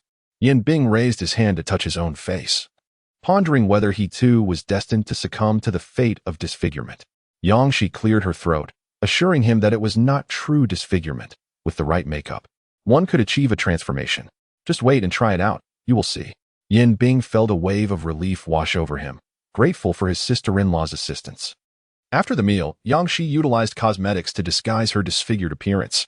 Once her makeup was complete, she expressed a touch of regret, noting that the rouge and foundation in her possession were rather scant, resulting in a less than satisfactory outcome. Yang Sen reached out to touch the meticulously crafted wounds, exclaiming in astonishment, "Sister, you are truly remarkable." Yin Bing examined herself closely in the copper mirror, marveling at how convincingly her disfigurement had been portrayed. Yang San's sister, I almost suspect you possess the art of disguise. Yangshi scoffed lightly. What you speak of are human skin masks. I certainly do not dabble in such things. Ultimately, it was decided that Yin Bing would pursue the examination for a scholar, while Yang San eagerly proclaimed his desire to learn the art of makeup. Yang San listened intently, having formed a plan for when they arrived in Ruizhou, waiting for the family to settle in. Observing Yang San's earnest dedication to learning, Yangshi felt a sense of accomplishment. Her knowledge of makeup stemmed from her modern cousin, a makeup artist who enjoyed creating videos to teach transformation techniques. He would adorn himself in female attire, leaving no trace of his masculine identity. Truly impressive. She had merely played the role of a recording assistant, but through repeated exposure and her own adeptness, she had learned much. A pang of nostalgia for her modern relatives washed over her, prompting her to shake her head and suppress her feelings of melancholy. Before long, the new year arrived, and several families gathered to share a meal. In Chapter 78, Yangzhen, the convergence of fates amid turbulent times brought together those who journeyed southward, fostering a deeper bond of kinship, particularly between the Zhou and Wu families, who had grown exceptionally close. Zhou initiated the conversation, raising his glass. Our gathering is a testament to fate. The journey has not been easy, and as we embark upon a new year, I wish for peace and prosperity for all. Yang Sen enthusiastically echoed, peace and prosperity. Wu Shan's face brightened with a smile. He cherished the new year and the fresh beginnings it promised. Zhou took a seat and urged, Brother Wu, please share a few words. Noticing the attentive gazes upon him, Wushan felt a twinge of nervousness. Drawing a deep breath, he stood up and declared, I am but a humble farmer, with little knowledge to impart. I will speak plainly. We, the newcomers settling in the south, often face resistance from the locals. Given our shared experiences, I hope our families can unite. We do not seek to bully others, but we must not allow ourselves to be bullied either. Old Zhao cast a glance at Mr. Zhou. Seeing his unwavering smile, he felt a wave of relief wash over him. He was concerned about the potential division among the settlers, having witnessed Mr. Zhou's formidable nature on their journey. It was beside Mr. Zhou that he found solace. Old Zhao hastily added, Brother Wu speaks the truth. Yishun also chimed in. I may lack other skills, but I excel in gathering information as I traverse the streets. Should you require my assistance in the future, do not hesitate to ask. Yang Shi raised an eyebrow. Through her understanding of the Zhao and Yi families, she found both to be of commendable character. She had no qualms about forming alliances and, in fact, supported the idea of communal living, as the families had long contemplated such arrangements. As discussions unfolded and the children grew increasingly hungry, the feast prepared for the new year boasted 8 dishes, 6 meat and 2 vegetarian. Not only the children, but even the adults were tempted by the spread. In the spirit of the new year, Wu Shan indulged a bit too much, his words becoming a stream of consciousness, and eventually, his eyes glistened with emotion. I never dared to hope for stability again. Now, with wine and meat, Mr. Zhou, we are at a loss to repay your immense kindness. Zhou Yu, having also partaken in considerable drink, relished this rare moment of relaxation and joy, acknowledging that Brother Wu had bravely aided his family in many ways. In the past, had there been no assistance from Wu Shan in the capital, their family's departure would not have been so smooth. The Wu family, known for their deep sense of loyalty, was repaying their kindness in their own way. Wu Shan wiped away his tears, stating that it was his duty, for the young master had saved his life. Upon hearing the term young master, Yang Shi realized she had let slip a significant detail. Yang San was already aware of the circumstances surrounding the Zhou family, while the Zhao and Yu families remained oblivious. The mention of young master sparked a suspicion in her mind. It was no wonder the gentleman possessed such profound knowledge. His background was indeed remarkable. Wu Shan, realizing he had spoken out of turn, continued to weep silently. Yang Shi found the contrast quite striking. She had not anticipated Wu Shan to be so emotional, especially given his stern countenance. Zhou Yu winced in pain, yet did not wish to disrupt this moment of reflection. As Yang Shi yawned, she remarked that both she and his daughter were tired and would retire for the night. Zhou Yu gently caressed his wife's protruding abdomen, a smile gracing his lips, thankful that the child had survived. He cautiously touched her belly, hoping to feel the baby. Yet the little one remained still, evidently asleep. On the first day of the new year, families exchanged greetings. Yang San had already negotiated the price of horses with the Wu family. Currently, there were no horses available on the market. News of this scarcity had been circulating for 6 months. Yang San offered the market price, but retired horses were fetching as much as 30 taels, and still, there were no horses to be found. Initially, the horses provided by Master Qian were of excellent quality, often commanding 40 taels on the market. Eventually, Yang San purchased the horses and carriage for 40 taels, though Wu Shan felt it was excessive. Yang San believed it was too little. In the end, they compromised and settled on 40 taels. Now that the new year has passed, Yang San ventured out with Li Zheng to gather information, while Zhou Yu sent Zhou Xiaodi along as well. Wu Shan decided to have Wu Laosan and Wu Leisu accompany them on their outing. Zhou Yu had faith in Yang San, believing that the young man possessed a keen eye and would select an appropriate place to settle. As Yang San set out, Zhou Yu and his wife busied themselves, making consecutive visits to the bookshop in search of the state annals of Ruiz Ho and the recent government reports. The state annals were costly, priced at 5 taels of silver each, a painful yet necessary expense. After acquiring both the state annals and the government reports, the couple retreated to their home, where they sketched a map of Ruiz Ho based on the descriptions found within the annals.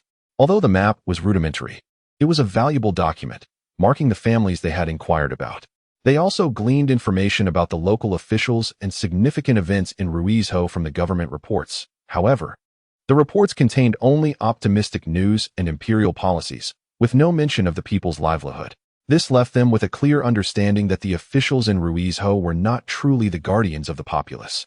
Upon arriving in Ruiz Ho, free from threats to their lives, Yang Shi and his spouse found themselves increasingly occupied.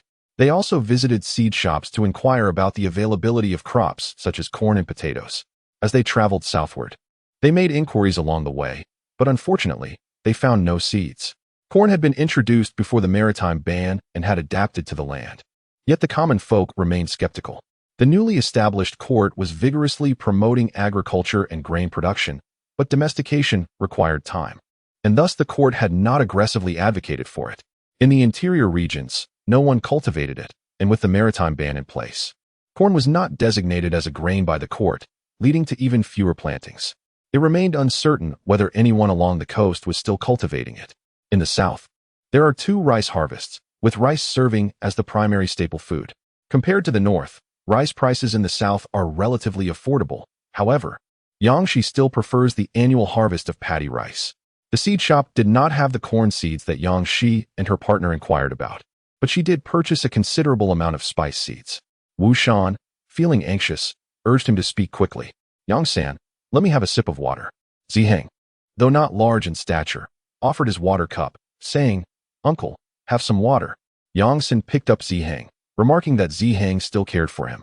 With a glance from Zhou Yu, Yang San complied, drinking some water before saying, We ran through 3 counties, diligently inquiring about suitable places to reside.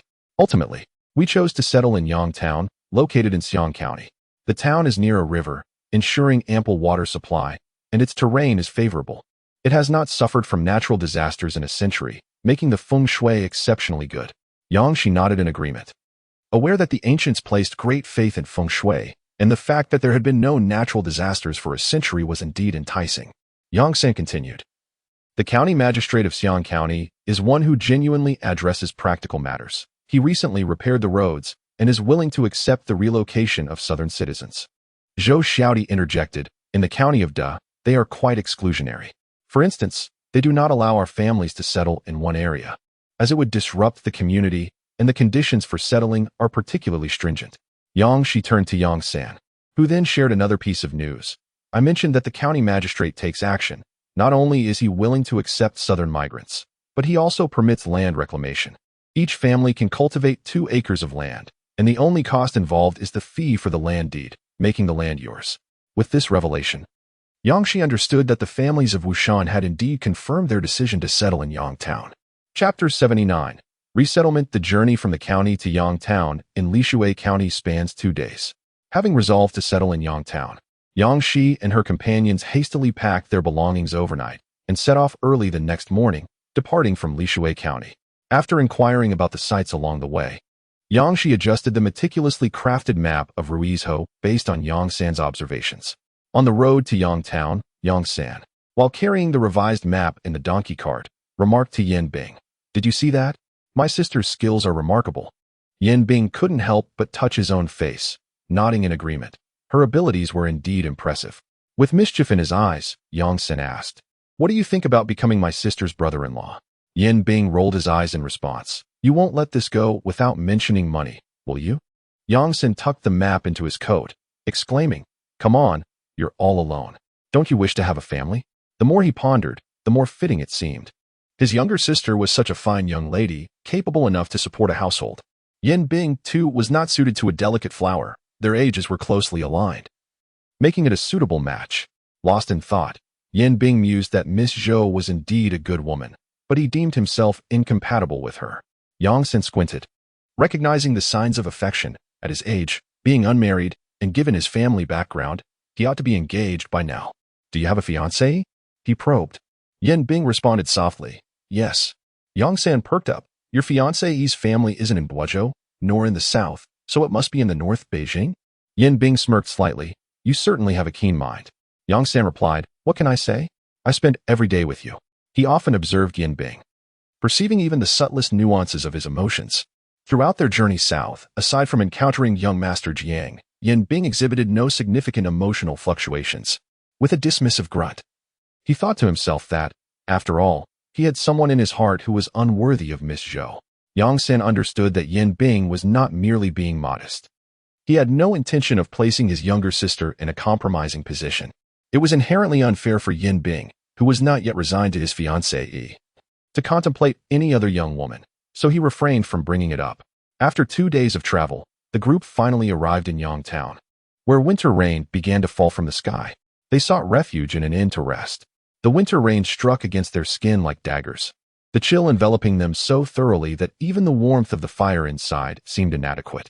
Yang Shi feared for her son's health, hesitant to give him a bath, and requested a hand warmer from the innkeeper, one for her mother-in-law and another for her son. Zhou Yu held his wife's icy hand, his brow furrowed in concern. Initially, he had intended to purchase a courtyard to reside in temporarily, planning to gradually build a proper house thereafter. However, it now seemed imperative to complete the construction before her delivery. As spring approached, bringing with it dampness and cold, it would be uncomfortable for his wife during her confinement, and their newborn would suffer as well. After a while, Yang Shi's hands warmed slightly. Let us settle down first, she suggested, and rent a courtyard in Yangtown. Coincidentally, Yin Bing needs to prepare for the county examination in February, so staying in town would facilitate his travel to the county. Yangtown is less than half an hour's journey to Xiang County, making it exceedingly convenient for back-and-forth travel. Tomorrow, I, along with Brother Wu and a few others, will visit the village that Yang Xin mentioned.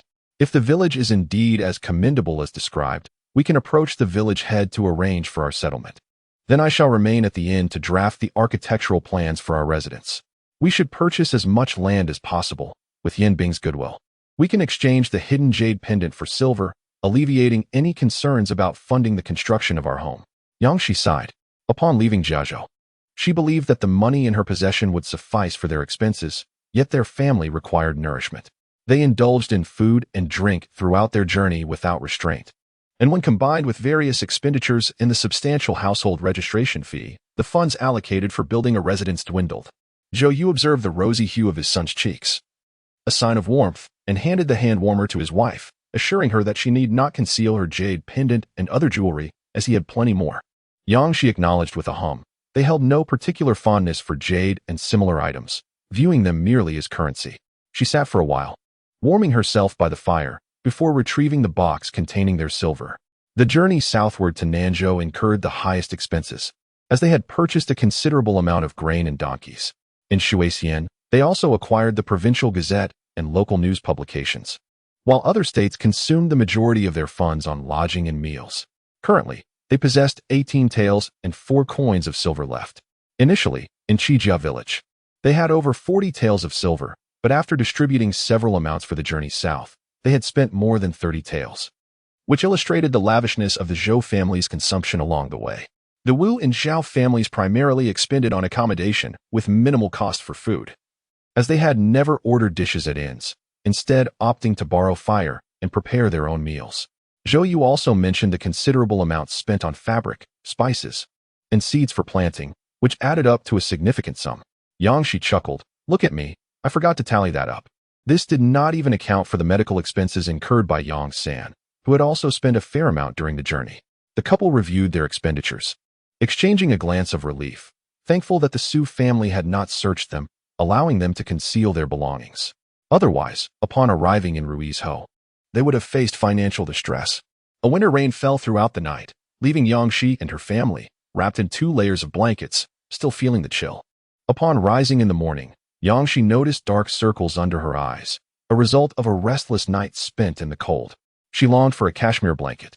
At least it would provide warmth beneath her. Zhou Yu, we still lack a cashmere blanket. I shall seek out sheepskin to craft a mattress for you, she declared. Dressed in a thick cotton coat, she prepared for the day. After breakfast, Zhou Yu departed with the heads of several other households, while Yang San and Yin Bing accompanied them. Yang Shi perused the new household registration, contemplating their future as residents of Shanghe village. Have you purchased the land for our homestead? She inquired. Zhou Yu gestured for Yang San to present the deed. Indeed, I have acquired it. This fellow has spent silver to secure a homestead of 3 mu, he replied. Yang Shi blinked in surprise. 3 mu would require a significant amount of silver to develop fully. She was unafraid of drawing attention, while the Zhou family alone might need to be discreet. With the addition of Yin Bing, they comprised 5 households. The expense incurred for settling down was already quite conspicuous. Constructing a grand residence could serve as a deterrent to others. Once Yin Bing passed the Imperial examination, the village would be less likely to covet their fortunes.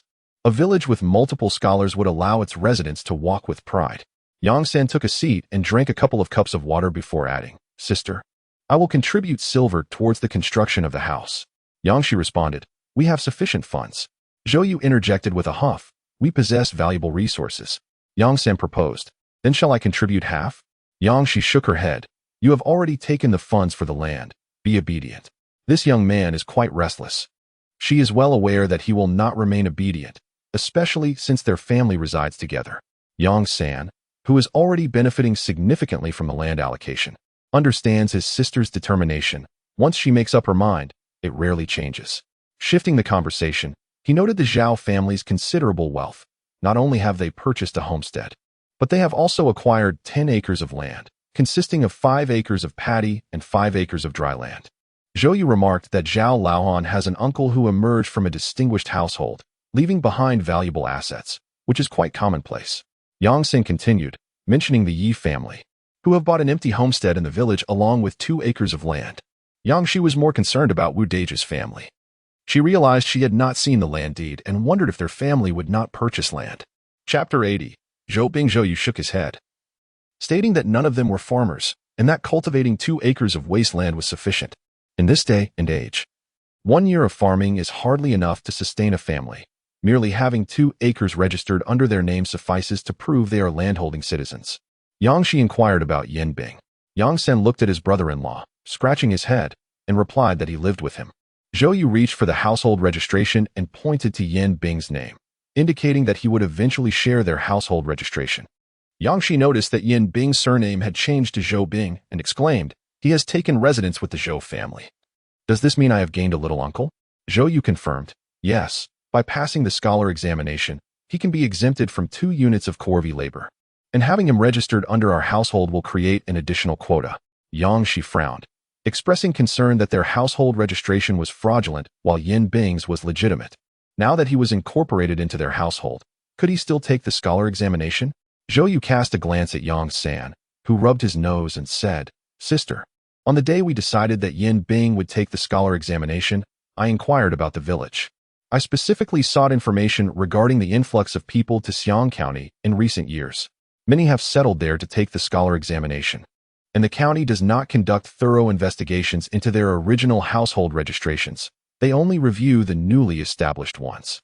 He paused for a moment and continued, "Ruizhou is too distant from the north, and the number of migrants is not substantial enough to warrant extensive manpower for investigation. Yang Shi, Yin Bing does not share our household registration.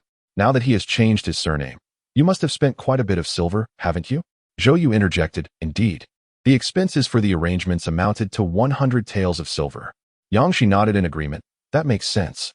To prevent evasion of corvée labor through merging household registrations, such amalgamation is prohibited. However, 100 taels of silver is indeed exorbitant."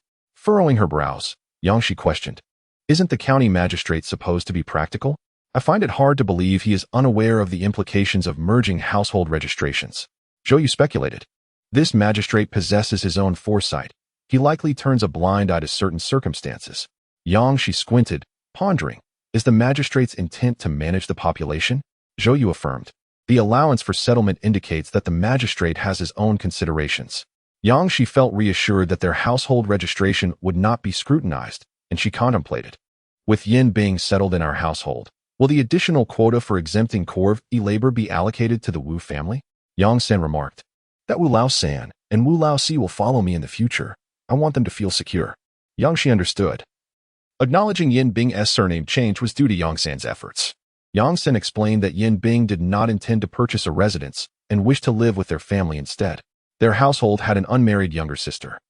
And while the journey south had been untroubled, now that they had settled, idle gossip had proliferated. If Yin Bing were to change his surname and become part of the family, such rumors would dissipate. Initially, he hoped that Yin Bing would marry his sister, thus acquiring a household registration. If that were not feasible, he would seek alternative means. "Yang Shi, you have indeed considered this matter thoroughly." Yang San felt somewhat guilty. After all, his sister was indeed his sister, and it was only natural. He held Yin Bing in high regard, appreciating both his character and intellect, and genuinely wished for the best for his sister. He could not bear the thought of her marrying someone unworthy after her filial duties. Alas, the brother-in-law he had favored had vanished, only to become a brother instead. Yang Shi tucked away the household registration and the land deed, suggesting they dine first. Zhou Yu, please order a couple more dishes to welcome the additional member of the household. Yang Shi mused that with a new uncle in the family, formal acknowledgement was indeed in order. That evening, Yi sure took some time to digest the news. She now had an extra son. The alteration of the surname was not merely superficial but truly gratifying. Zhou Bing called upon each family member in turn. Zhou Bing had just turned 19.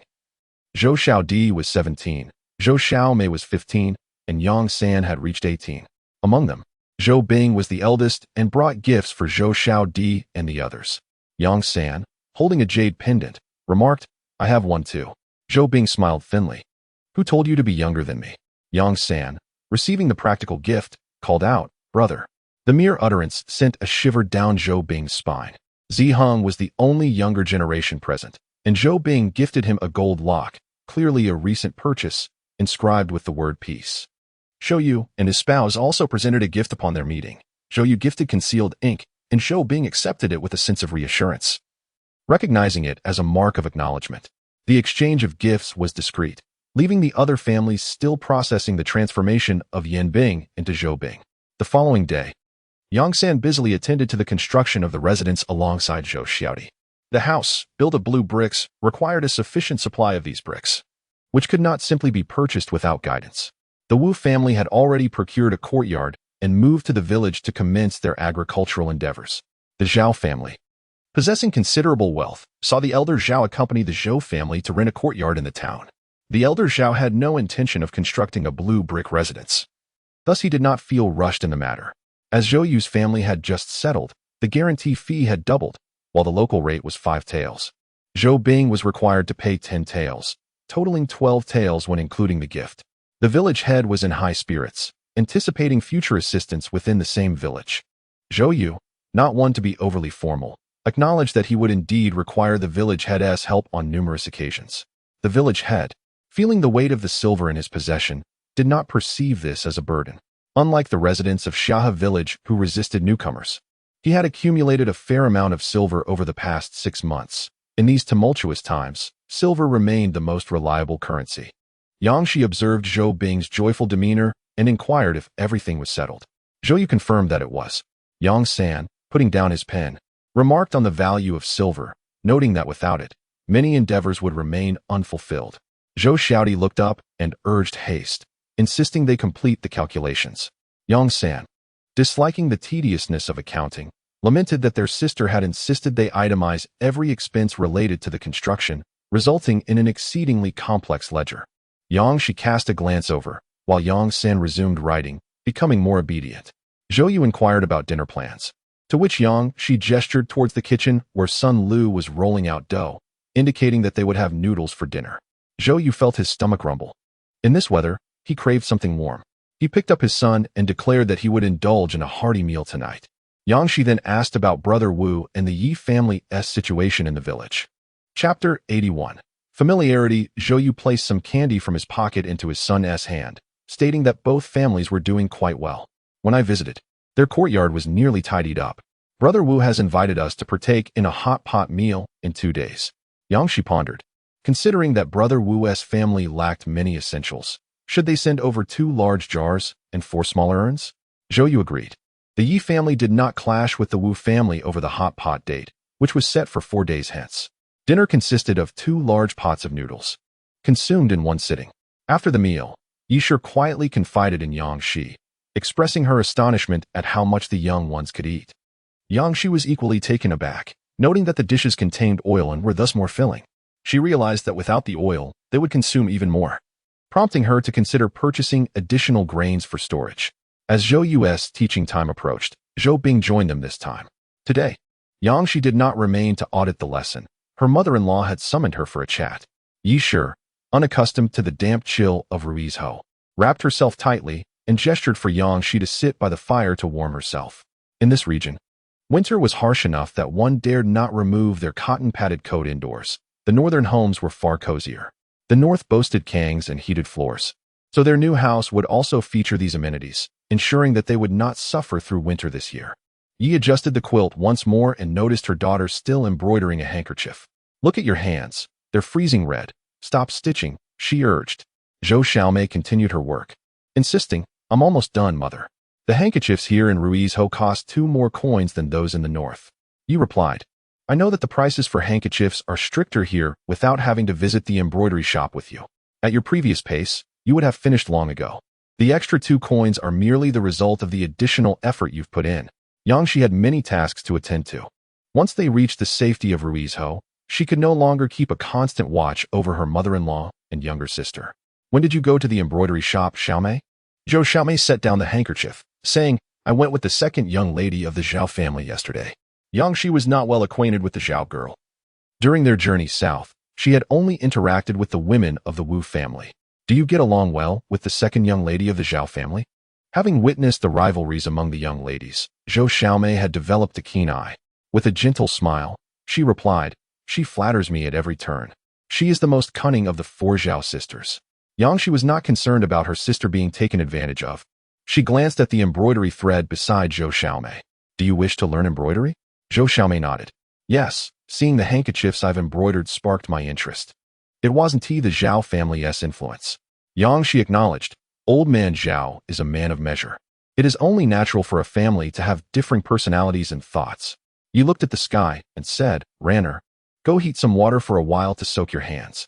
Zhou Ran rose. "I'll heat some more. We can soak our feet later." Once Zhou Xiaomei had stepped out, Yangshi remarked to her mother, "Xiaomei is quite sensible." Yi whispered, "It's such a pity.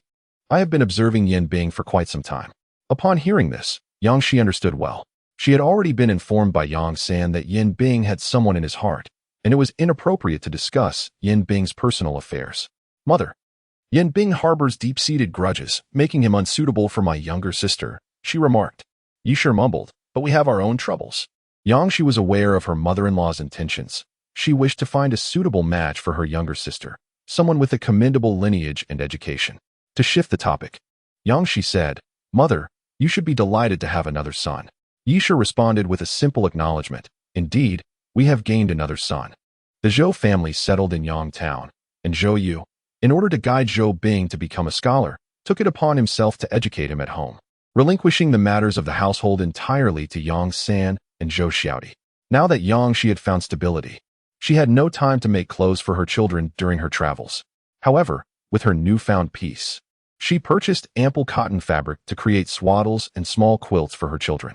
Zhou Xiaomei set aside her embroidery to lend a helping hand. Within 2 days, Yangshi became acquainted with the daughters of the Zhao family. The eldest daughter, Zhao Dajia, was the firstborn and the eldest granddaughter, adeptly managing both domestic and external affairs. Zhao Erji, the eldest daughter of the second branch, was astute and often contemplated her own interests. Zhao Sanjia, the second daughter of the first branch, was led by Zhao Dajia. Being younger and somewhat naive, she was particularly cheerful. Zhao Sijia, the second daughter of the second branch, was the youngest granddaughter. Yet she was the most timid, often keeping her head down. Zhao Leihan's wife, Sun Shi, rarely visited Yangshi, as she was preoccupied with household management and meticulously arranging daily provisions, leaving her exceedingly busy. The 2 daughters-in-law of the Zhao family shared the same courtyard. The elder daughter-in-law was composed and pragmatic, while the younger daughter-in-law, though somewhat more self-interested, was not unreasonable. In this shared space, Yangshi had yet to witness any conflicts between the two. In the blink of an eye, the day to visit the Wu family's hot pot arrived. Yangshi found herself in Shangha village for the first time. Nestled by the river, this picturesque locale, adorned with lush mountains and clear waters, captivated her senses. Though she lacked knowledge of feng shui, she felt the enchanting beauty of the surroundings uplift her spirit. Shangha village is one of the 3 major villages near Yang Town and has welcomed numerous migrants from the south in recent years, making it the most populous among them. As Yangshi gazed upon Shangha village, she noticed several residences constructed with blue bricks. Curious, she inquired if these were built by the southern migrants. Zhou Yu shook his head, explaining that the village's proximity to Yangtown had produced 2 scholars, and most of the affluent houses were indeed erected by local families. This news delighted Yangshi, for it meant that their family's residence would not stand out so conspicuously. With a smile, Zhou Yu noted that there were over 200 households in Shangha village. Yangshi quickly calculated that with an average of 10 individuals per household, the population must exceed 2,000 indeed. The southern regions were densely populated. In contrast, there were scarcely any scholars in northern counties, yet this single village had produced 2. She pondered the ancient times when families could thrive. Aside from those unfortunate enough to lose children, many survived, and most common households boasted at least 10 members. The village roads were wide enough for 2 horse-drawn carts to pass side by side. Their family's cart drew attention as it entered the village. For horses were a rare sight, and the villagers were well aware of the Zhou family's arrival. Although the village appeared large, it was quite compact, with news traveling swiftly. Yangsen frequently drove the cart into the village, and the locals had already inquired about him. The Wu family's newly acquired courtyard was in close proximity to the Zhou family's homestead. Following Zhou Yu's direction, Yangshi soon laid eyes on their own homestead. Yangshi noticed a considerable number of men at the construction site and recalled Yangsan mentioning that they would be digging the foundation today. Observing that there were over 30 individuals present, she pondered whether that was excessive. Zhou Yu, the lad, had set a reasonable price, 21 per day, excluding meals, which undoubtedly attracted a larger crowd. Given the familial ties within the village, it was no surprise that he had hired as many as 35 workers. Upon further scrutiny, Yangshi also spotted the Wu brothers among them, along with several other migrants who had settled in the area. She reflected on the considerable expense incurred in the southward migration, realizing that while it was easy to spin silver, earning it was a far more arduous task. As the conversation unfolded, their horse-drawn carriage arrived at the Wu residence, where Wu Shan and Li stood waiting at the entrance. Upon seeing the carriage, Wu Shan smiled and remarked, "I could hear the children's laughter. It was clear you had arrived." Zhou Yu assisted his wife in dismounting from the carriage. Today, the Wen family had arrived first, while Zhou Xiaodi and Yang San were already at the construction site, intending to join them for lunch later. Yi and Zhou Xiaomei remained at home. Chapter 82. Establishing a foundation for life. Yangshi approached Li and followed her into the courtyard. The yard was not particularly spacious, measuring approximately 300 square feet, with a gate-shaped arrangement of buildings. The rear of the yard contained a small vegetable plot. The main house comprised 2 rooms, flanked by 2 additional rooms on either side, alongside a cattle shed and a firewood storage shed near the entrance, rendering the entire courtyard easily visible. The house was constructed of mud bricks, with the main roof tiled and the sides thatched with straw. The Wu family had replaced the old straw with new, and the courtyard was paved with stone slabs, featuring freshly changed window paper, resulting in a tidy and bright ambience. After a careful inspection, Yangshi nodded in approval. Acknowledging the Wu family's efficiency, the courtyard was indeed quite commendable. Upon hearing this, Li felt that the toil of the past few days was worthwhile. Although it could not compare to the vastness of their home in the north, having a place to settle in the south filled her with contentment. Yangshi, life will continue to improve, Li said cheerfully. With a stable home, the future appeared promising. Let us enter the house. It is too cold outside. Yangshi followed her inside. The door to the house had recently been replaced, and the table and chairs had been meticulously restored. Unlike the north, the south lacked large kangs for sitting. The room contained only 6 chairs. Li took a cushion and placed it on a chair. "You may sit on the cushion," she offered. Yangshi glanced at the cushion and asked, "Did you make this, sister-in-law?" Li also took a cushion before sitting down. "We owe you our gratitude for thinking of us throughout the journey. Thanks to you, our family now has new clothes. I even disassembled some garments that could not be worn to fashion 8 cushions and a few pairs of layered-soled shoes." Speaking of shoes, Li rose to retrieve a neatly packaged bundle of 4 pairs from the chest. "These are for you and Ziheng, crafted with comfort in mind. Please see if they fit."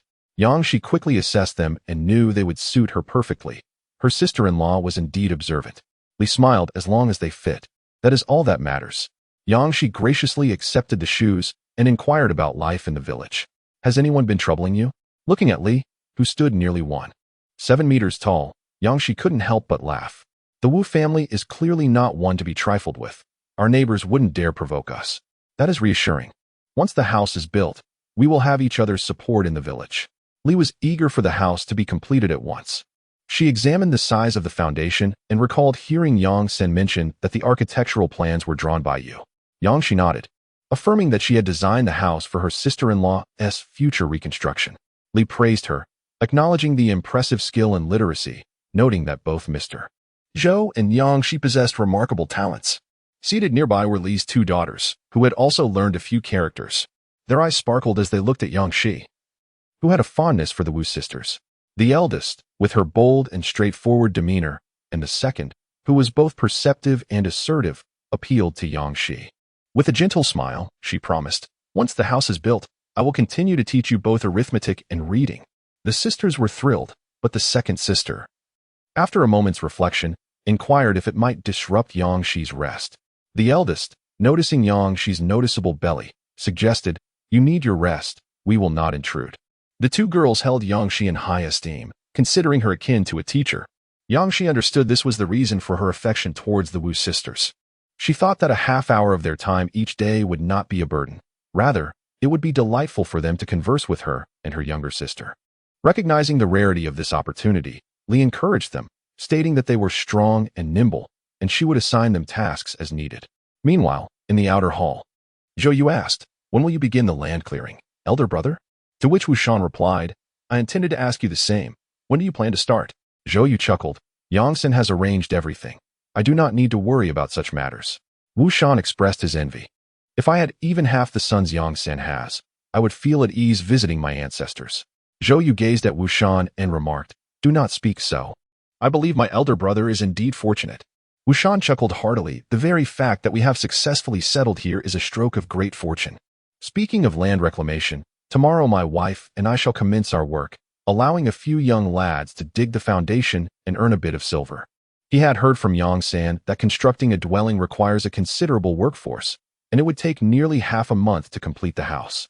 With 4 sons laboring, they could earn 80 won a day, totaling over a tael of silver in just half a month. The warming pot gift from the Zhou family deeply pleased Wu Shan and his wife.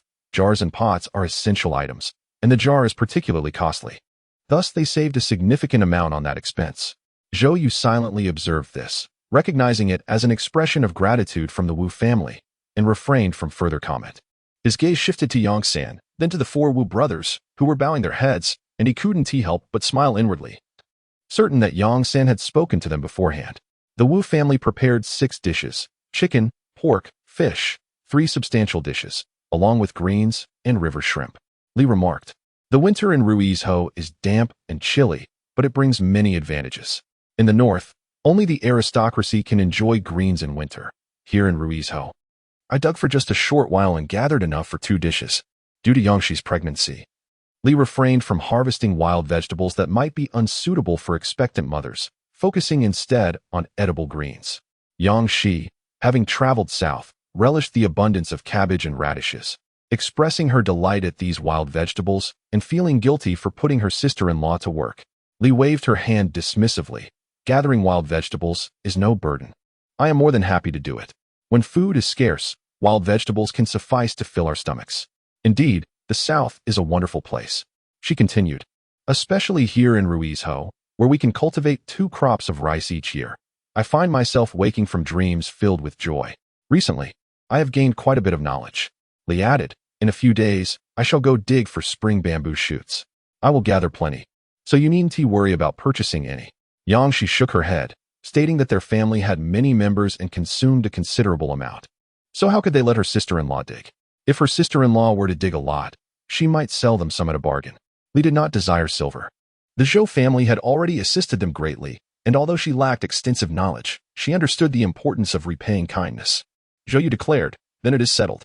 Wu Shan took a sip of wine, agreeing to follow the gentleman's lead. The 2 daughters-in-law of the Wu family felt elated, as their household would gain an additional source of income. The more they settled in Shanghe village, the more at ease they felt, and now they felt grounded. After the meal, Yang Shi did not rush to leave. The family of 3 went to inspect the homestead. The sight of over 30 men digging the foundation was quite a spectacle. Yang Sen ensured that no one would cheat or be lazy, keeping each worker separated. If they did not dig to a certain depth, they need not return the next day. Yang Shi observed the positions of the 4 brothers of the Wu family, who had already completed their quota for the day, which made the other villagers appear slothful. She noticed several people rolling their eyes at the 4 brothers and chuckled softly. Grateful for Yang San's protection, Zhou Yu also smiled, remarking on how Yang San had recognized the straightforwardness of the Wu brothers.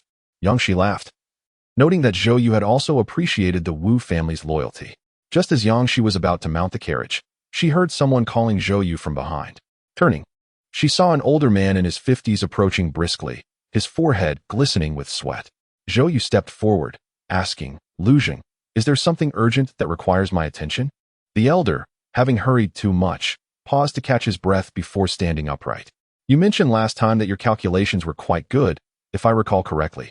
Zhou Yu indeed remarked that his academic reputation had vanished, and since he could not retake the examinations, gaining others' trust necessitated demonstrable skills. Numerical aptitude was a tangible ability. And indeed, you have not misremembered. Lu Lijing, noticing the crowd around him, cleared his throat and suggested, "Let us converse in a more secluded location." Zhou Yu felt a stir within. Having interacted with Lu Lijing several times, he had discerned the elder's character, one who would not rise early without the prospect of profit. "Let us speak behind the carriage," he proposed. Only then did Lu Lijing notice Yang, she standing by the carriage. "Is this your wife?" he inquired. Zhou Yu, with a gentle expression, affirmed, "Yes."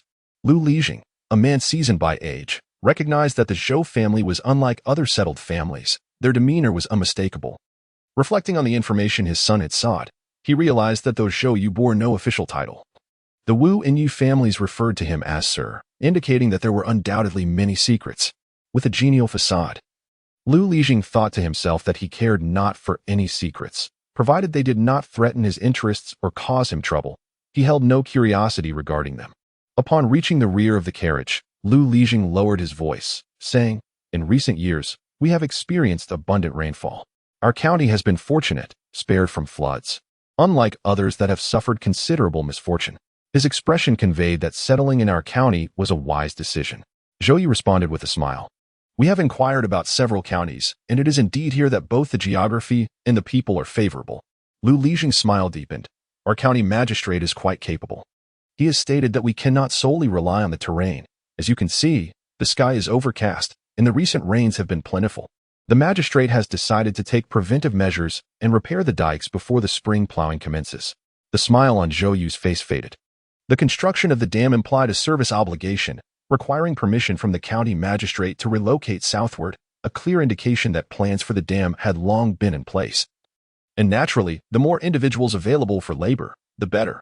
Lu Lijing, understanding Zhou Yu's sentiments, related disheartening piece of news. The magistrate decreed that this year, monetary compensation for labor would not be permitted.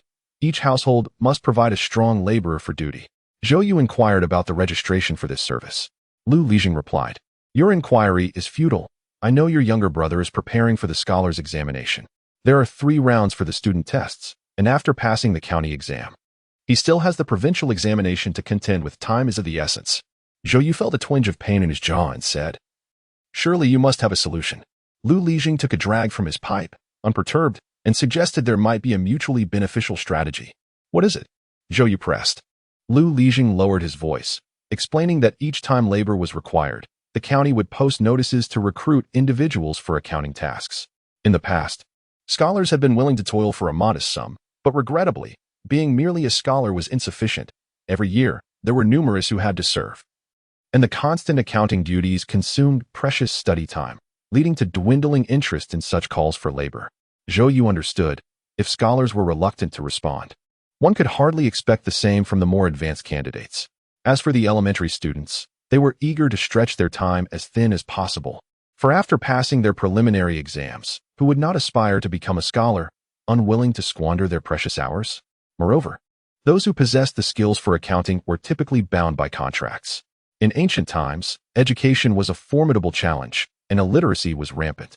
The ability to read and calculate was a rare gift, usually passed down from master to apprentice, resulting in a scarcity of talent. The village headman, relishing discourse with astute individuals, noted Zhou Yu's comprehension. "My cousin serves as a land official in the county government, affording him influence. Provided you've been forthright with me, your corvée duty shall be confined to accounting."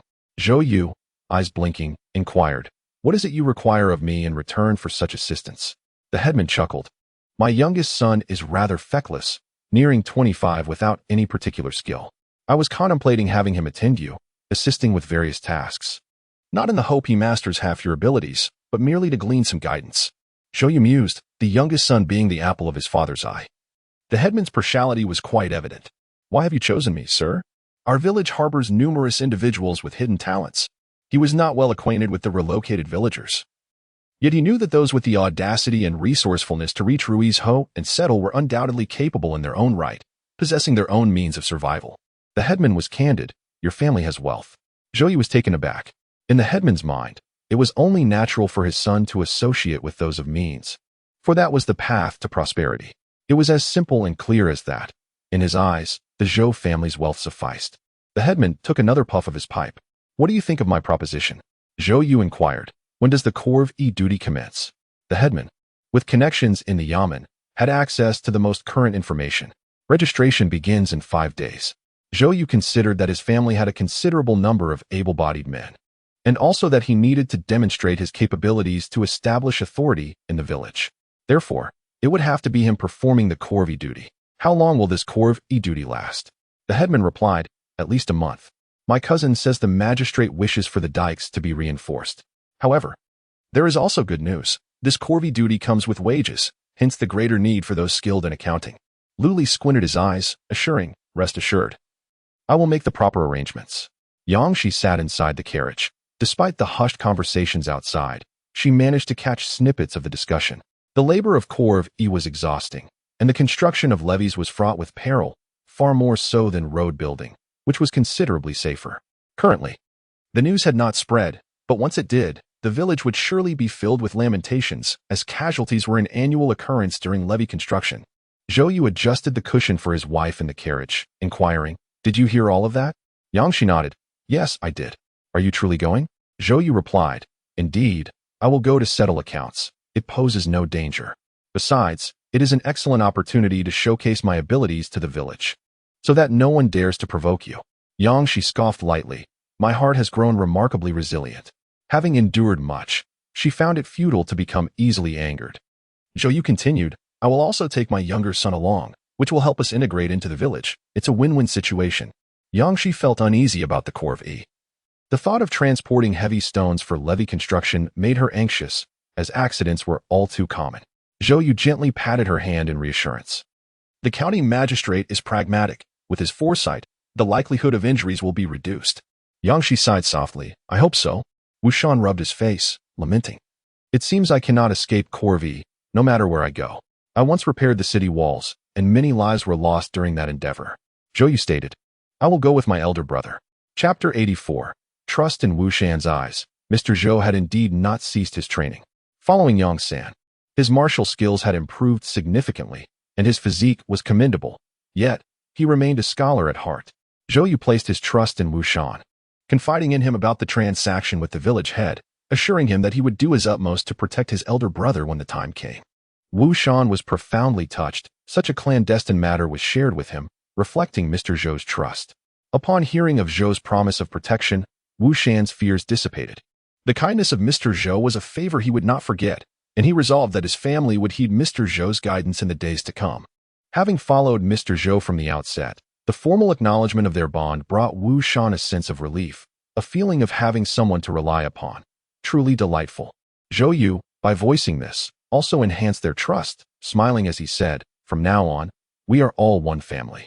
After basking in the joy, Wushan inquired whether they should inform the Yi family. Zhou Yu replied that it sufficed to mention merely the conscription, and he would discuss the matter of accounts once it was confirmed. Wushan's spirits soared even higher.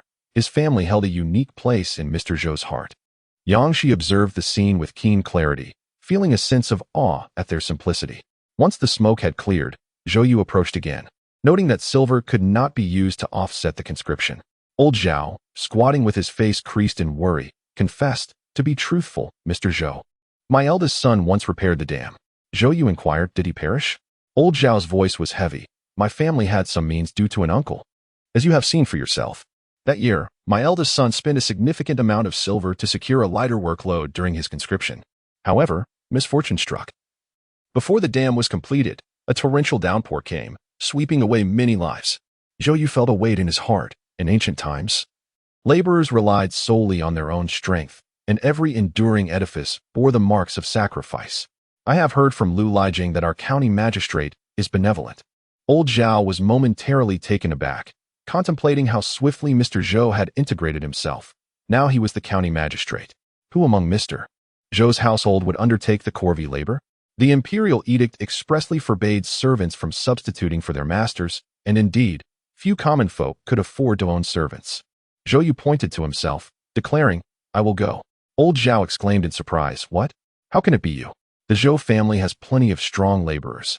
Zhou Yu refrained from elaborating, merely stating, as long as you understand. During dinner that evening, Yang Shi observed the discord within the Zhao family regarding who would fulfill the Corv E obligation. Old Zhao was too frail, and Zhao had previously undertaken the task of repairing the dam, leaving it now to Zhao Heir. Reluctant, Zhao Heir felt uneasy in unfamiliar territory, unsure how to bribe anyone, and found that familial camaraderie had dissipated in the face of mortality. As Yang Shi listened to the clamor from the Zhao household while sipping on her curd soup, she noted that they would finish their meal only after the Zhao family had completed theirs. The Zhao family, wary of disturbing the Zhou family, remained respectful. The prowess displayed by the Zhou family was awe-inspiring, allowing them to grieve privately without intruding on Yang Shi. Unconcerned with the Zhao family's troubles, neither of Zhao's daughters-in-law dared approach. Despite Zhou Yu's ever-present smile, there was a coldness in his eyes. Common folk have their own means of survival, their instincts keenly attuned. Especially wary of provoking the pregnant Yang Shi, lest Zhou Yu's wrath be unleashed. Yi, nurturing her health, had long since assumed the role of a government wife and preferred to remain uninvolved in the affairs of others. Thus, the decision regarding who would undertake the Corv E ultimately came from the youngest sister, who relayed the information to Yang Shi, having heard it from Zhao Heir's daughter. This time, it was the Zhao family's second branch that would fulfill the obligation. Old Zhao proclaimed it fair, though he harbored ulterior motives. His eldest son was to provide him with support in his old age, and though outwardly he maintained a facade of impartiality, his affections leaned toward his eldest son and grandson. In the afternoon, Yang Shi instructed son Lu to tidy up the empty house, as her younger son would be arriving that evening to stay with them while fulfilling his labor duties. Son Lu worked with remarkable efficiency, and her culinary skills had notably improved. The young girl cherished the comfort of being well-fed and warmly clothed. Yang Shi took a glance at the organized space. Though modest in size, it was neat, which sufficed for her approval. As she calculated the time, she realized it was nearly time to return home. Zhou Yu had ridden to the neighboring county to pawn some items. Out of caution, he refrained from pawning everything at once. As the previous jade pendant had not yielded enough funds for their house construction, additional silver would be required for the land and other expenses. This time, he decided to part with 2 items, a pearl necklace, which he deemed unnecessary to maintain, and Zhou Yu's exquisite hairpin made of rare jade. With these 2 items pawned, they were unlikely to part with more valuables anytime soon. Yang Shi glanced at her hands, noting some swelling, but reassured herself that it would subside once the house was built. Recently, Zhou Xiaomei had ceased her embroidery, as her hands were quite sore. Sister-in-law, could you remind Sun Lu to buy some large bones for tonight's braised bone dish? Hearing this made Yang Shi's mouth water. The child growing within her seemed to understand her cravings, and she found herself daydreaming of delectable meals. Zhou Xiaomei mused that the chopped bones might not suffice for their appetites. Indeed, our household is filled with voracious eaters, she remarked. Oh dear, the 3 of us are like bottomless pits. Zhou Xiaomei lowered her voice. Sister-in-law, I heard from second brother, no, now it's third brother, that there has been a change in Zhou Bing's meal allowance? Yang Shi nodded, affirming that in the future, he would be akin to you and Zhou Lin. A household registration had once again altered its surname, unlike before when only Zhou Bing's meal fees were collected. Zhou Yu conveyed the family rules to Zhou Bing, treating him no differently. Zhou Bing lamented, expressing his struggles in earning silver each month to cover his meal expenses. Zhou Yu chuckled, suggesting he might give it a try. Do not presume that passing the scholar examination absolves one from the necessity of earning money. That is simply impossible. Zhou Bing was momentarily silenced, realizing that being a scholar indeed meant earning silver. Yang Shi chuckled at the thought, and just then, Zhou Yu returned home. Upon entering, he found his wife adorned with a radiant smile. What brings such joy? He inquired. Yang Shi recounted the matter of Zhou Bing's meal fees, eliciting a smile from Zhou Yu. He set down 2 particularly heavy bundles, the sound of their contents echoing upon their release. Yang Shi opened the bundles to discover cloth, wrapped within which were silver and gleaming gold ingots that caught the light. Zhou Yu produced 2 pawn tickets, totaling 180 taels. Yang Shi was taken aback. So much. In the previous instance, when pawning a jade pendant of exquisite quality, it had only fetched 70 taels, and that was at a pawnshop specializing in jade. Zhou Yu clarified that the bulk of the sum stemmed from a pearl necklace, which had been well maintained. The finest pearls had been offered to the Imperial court, making this particular necklace, with its notably large pearls, exceptionally rare. Yang Shi pressed her lips together. This necklace had been a gift from her younger brother upon the birth of her son. In his letter, he mentioned that all was well at home. and that their family business was thriving, subtly implying that her dowry was rather meager. Yangshi shook her head. Over the past few years, her younger brother had sent numerous gifts, and she had retained a jade bead bracelet as a memento. Zhou Yu carefully stored the ticket, planning to visit Ezhou after completing his service, and would ask Bai, the head of the family, to inquire about his younger brother's whereabouts. Yangshi, with Boizhou in the way, will the escorts still travel north? Zhou Yu noticed their son eavesdropping and smiled. The capital requires supplies from the south, and the Jiangwang wishes to avoid arousing the emperor's suspicions. Boizhou will inevitably establish a secure trade route. Yangshi pressed her lips together. Do you think my younger brother will encounter danger if he comes to the capital to find us? Zhou Yu reassured her no. There is no need to worry about him. If he sees that the Zhou residence has been sealed, he will hide. His concerns lay not with his brother-in-law's safety in the capital, but rather with the potential harm that unruly citizens might inflict upon his mother-in-law and the family. Despite personal capabilities, they couldn't contend with the chaos of the masses. Zhou Yu nodded. Converting everything into silver makes it too heavy. I will keep 80 taels. Together with the 70 taels from the last transaction, it will suffice. Yangshi, unperturbed by the accounts for building the house, had a rough estimate in her mind. Yesterday, the foundation was completed. Excluding those incapable of labor, 15 workers were retained for the construction. The house would be completed in half a month, requiring over 20 taels for labor. The major expenses would be the blue bricks and timber. A significant quantity of blue bricks would be needed, approximately 50 taels, and an additional 10 taels for building a ground dragon. Including furniture and other household necessities, the total cost for the house would reach 100 taels. Spending silver flows like water. Zhou Yu awaited his wife to secure the silver. Once the house was built, there would be no major expenditures. Yet it was still essential to earn more silver. Yangshi replied, Indeed, it is necessary to earn more silver. The couple exchanged glances, simultaneously thinking of Yang San. They felt relieved that they did not have to confront him directly, which made them unable to suppress their laughter. Luca was anxious. He was aware that his father had arranged for him to have a master, and he feared he might not meet his master's expectations. His father had mentioned that if he proved inadequate, he would send his second brother instead, which was simply unacceptable. Zhou Yu spoke up, asking Lu Ku to introduce himself. Lu Ku's introduction was rather dry. My father is the head of Shanghe village. I am 25 years old, named Lu Ku, and I have 2 sons, the elder being 7 and the younger 3. Yangshi was taken aback by the first statement about his father being the village head. She blinked in surprise but then rationalized that there was nothing wrong with it. Zhou Yu was momentarily stunned as well, but then he chuckled, thinking it was sufficient. If he hadn't interrupted, Luca might have gone on to mention his in-laws. Seeing the teacher smile, Luca felt reassured that he had passed the initial test. Yang San and Zhou Xiaodi had already turned their heads to stifle their laughter, having experienced Lu Ku's straightforwardness before. Yangshi shot a glare at the two of them, but laughed as she said, Go wash your hands. Dinner will be served shortly. Lu Ku had already caught the enticing aroma of the braised meat, and his stomach growled audibly. He had initially intended to eat at home, but his father had called him foolish. It turned out that listening to his father was indeed wise. He couldn't help but feel grateful for a wealthy master. Knowing that Lu Ku was visiting that day, the evening meal was particularly sumptuous. In Yangtown, dining on fish was quite convenient, featuring braised fish, a tofu and fishball soup, a pot of braised pork ribs, and a dish of greens. Lu Ku was cautious not to overindulge, stopping at a satisfying 5/10 full. Mindful that this was his master's home, his father had advised him to exercise moderation. The feast was lavish, and he felt that his offering as a token of respect was somewhat lacking. Yangshi observed with amusement, as Lu Lijeng clearly relished the lavish spread, yet somehow, he was quite endearing.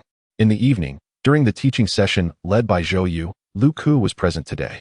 Zhou Yu did not alter the curriculum due to Lu Ku's presence. The lessons of late had been focused on classical references, devoid of any inappropriate content. Lu Ku felt somewhat bewildered, as he barely recognized any characters and listened intently, his eyes brightening after a while. Classical references were indeed narratives. Once Zhou Yu assigned topics to Yang San and a few others, he gestured for Lu Ku to step forward, stating, Let me test you first. Lu Ku felt a surge of anxiety. I do not know much arithmetic. The common folk had not systematically studied mathematics. Their knowledge was limited, often relying on counting knots, and large numbers left them bewildered. Lu Ku was not the most adept at arithmetic in his family.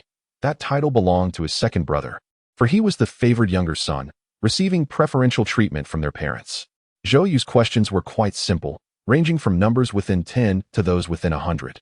Lu Ku could indeed perform basic calculations, though he struggled with mental arithmetic, possessing a modicum of cleverness. Zhou Yu began instructing arithmetic anew, starting with numbers within 10. Lu Ku hesitated to assert his understanding of this level. Yang Shi, after her son finished writing large characters, reached out to pat his head, signaling him to follow along with the calculations. Ziheng was momentarily taken aback, as it seemed too elementary. Zhou Yu, noticing the subtle gestures between his wife and son, remained silent as he posed another question. Ziheng promptly provided an answer, while Lu Ku had yet to fully repeat the query. After a series of 10 questions, Lu Ku felt increasingly reluctant to claim proficiency in arithmetic within 10, realizing he could not even match the abilities of a child. A sense of frustration ignited within him. If Zhou Yu's son was so capable, how much more impressive must Zhou Yu himself be? Observing Lu Ku's discouragement, Zhou Yu did not express anger. Feeling a sense of satisfaction instead, intelligence may vary, but attitude is paramount. The following day, after guiding Zhou Bing, Zhou Yu dedicated his focus to teaching Lu Ku. Lu Ku's primary goals were to learn accounting and bookkeeping, thus he needed to master the abacus, which was available at home. Zhou Yu retrieved the abacus, and Lu Ku gazed intently at it, growing even more respectful towards Zhou Yu. Yang Shi had been sitting for quite a while before taking her son out to stroll in the courtyard, engaging in daily exercise to ensure a smoother delivery. Upon emerging, Yang Shi noticed Zhao Liahan's wife, son, sorting red beans, and inquired, "Sister-in-law, are we having red beans for dinner tonight?" Sun looked up and smiled, "Indeed. I shall bring you some shortly." Yang Shi shook her head. "There aren't many red beans. Please keep them for yourself." Sun replied, "I have enough to make porridge." After a pause, she asked, "I heard that the village head son has come to study?" Yang Shi nodded. "Yes, he has come to learn some arithmetic." Sun felt a pang of envy. Those with knowledge are esteemed everywhere. Just having settled here, Yang Shi was already mingling with the village head, unlike her own family, who had to plead with them for assistance while muttering behind their backs. Sun thought of her several grandsons and asked, "By the way, does young Master Zhou still teach reading?" In Chapter 86, Surprise, Sun further inquired, "I heard the foundation of the house has been laid and construction has commenced." Due to the labor obligations, she had not paid much attention to the Zhou family, but now that Yang Shi was out, it was a perfect opportunity for conversation. Yang Shi affirmed, "Construction has indeed begun. It should be completed in about half a month. Once the moisture dissipates, we can move in." Sun was taken aback. "Does the labor service not hinder the construction?" Yang Shi clarified, "Only one able-bodied man from each family is required for labor service. And every household in the village has several able-bodied men, so it does not affect the building of the house." Mrs. Sun reflected on the unbuilt courtyard of her home. These past few days had been occupied with the procurement of earth bricks and timber. Today, her husband took their 2 sons to the village to hire laborers. "We will construct the courtyard with earth bricks, and it should be completed in approximately 7 to 8 days, she stated. Yang Shi inquired, "Have you purchased enough earth bricks?" A deeper smile spread across Mrs. Sun's gaunt face. "Yes, indeed. Living in a large village has its advantages. Acquiring earth bricks is quite facile." Yang Shi then asked when construction would commence, and upon learning it would begin tomorrow, she offered her assistance should it be required. Mrs. Sun, harboring thoughts of taking advantage, hesitated, for her husband had issued a stern warning. She simply shook her head. "Everything is prepared. Thank you for your concern, my dear." Inside the house, Lu Ku was calculating problems, equipped with his own writing materials. He believed that keeping meticulous records was essential, as practicing numbers would enhance his skills, making the accounts tidy and pleasant for those reviewing them. Before long, the day for labor registration arrived. The Zhou family resided in the town, and Lu Lijiang personally brought the officials to register. After the registration, Lu Lijiang did not rush to depart. He inquired, "May I listen for a while?" Yang Shi recognized this as a blatant attempt to audit the lesson, but could not dismiss him, as he had taken the initiative to bring the officials himself. The officials were remarkably courteous, all due to Lu Lijiang's standing. Zhou Yu was succinct in his responses. "Very well."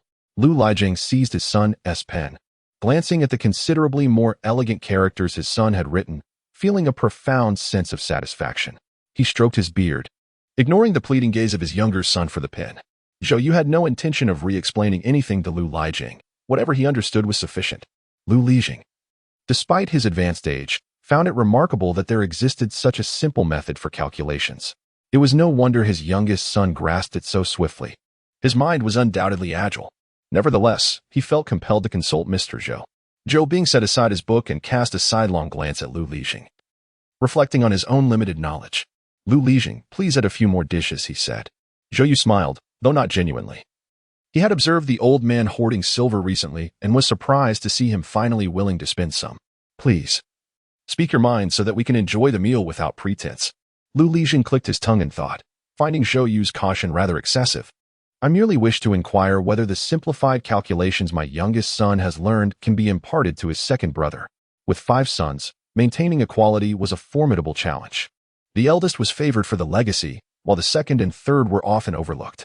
The 4th son was resourceful, having earned the affection of their mutual in-laws.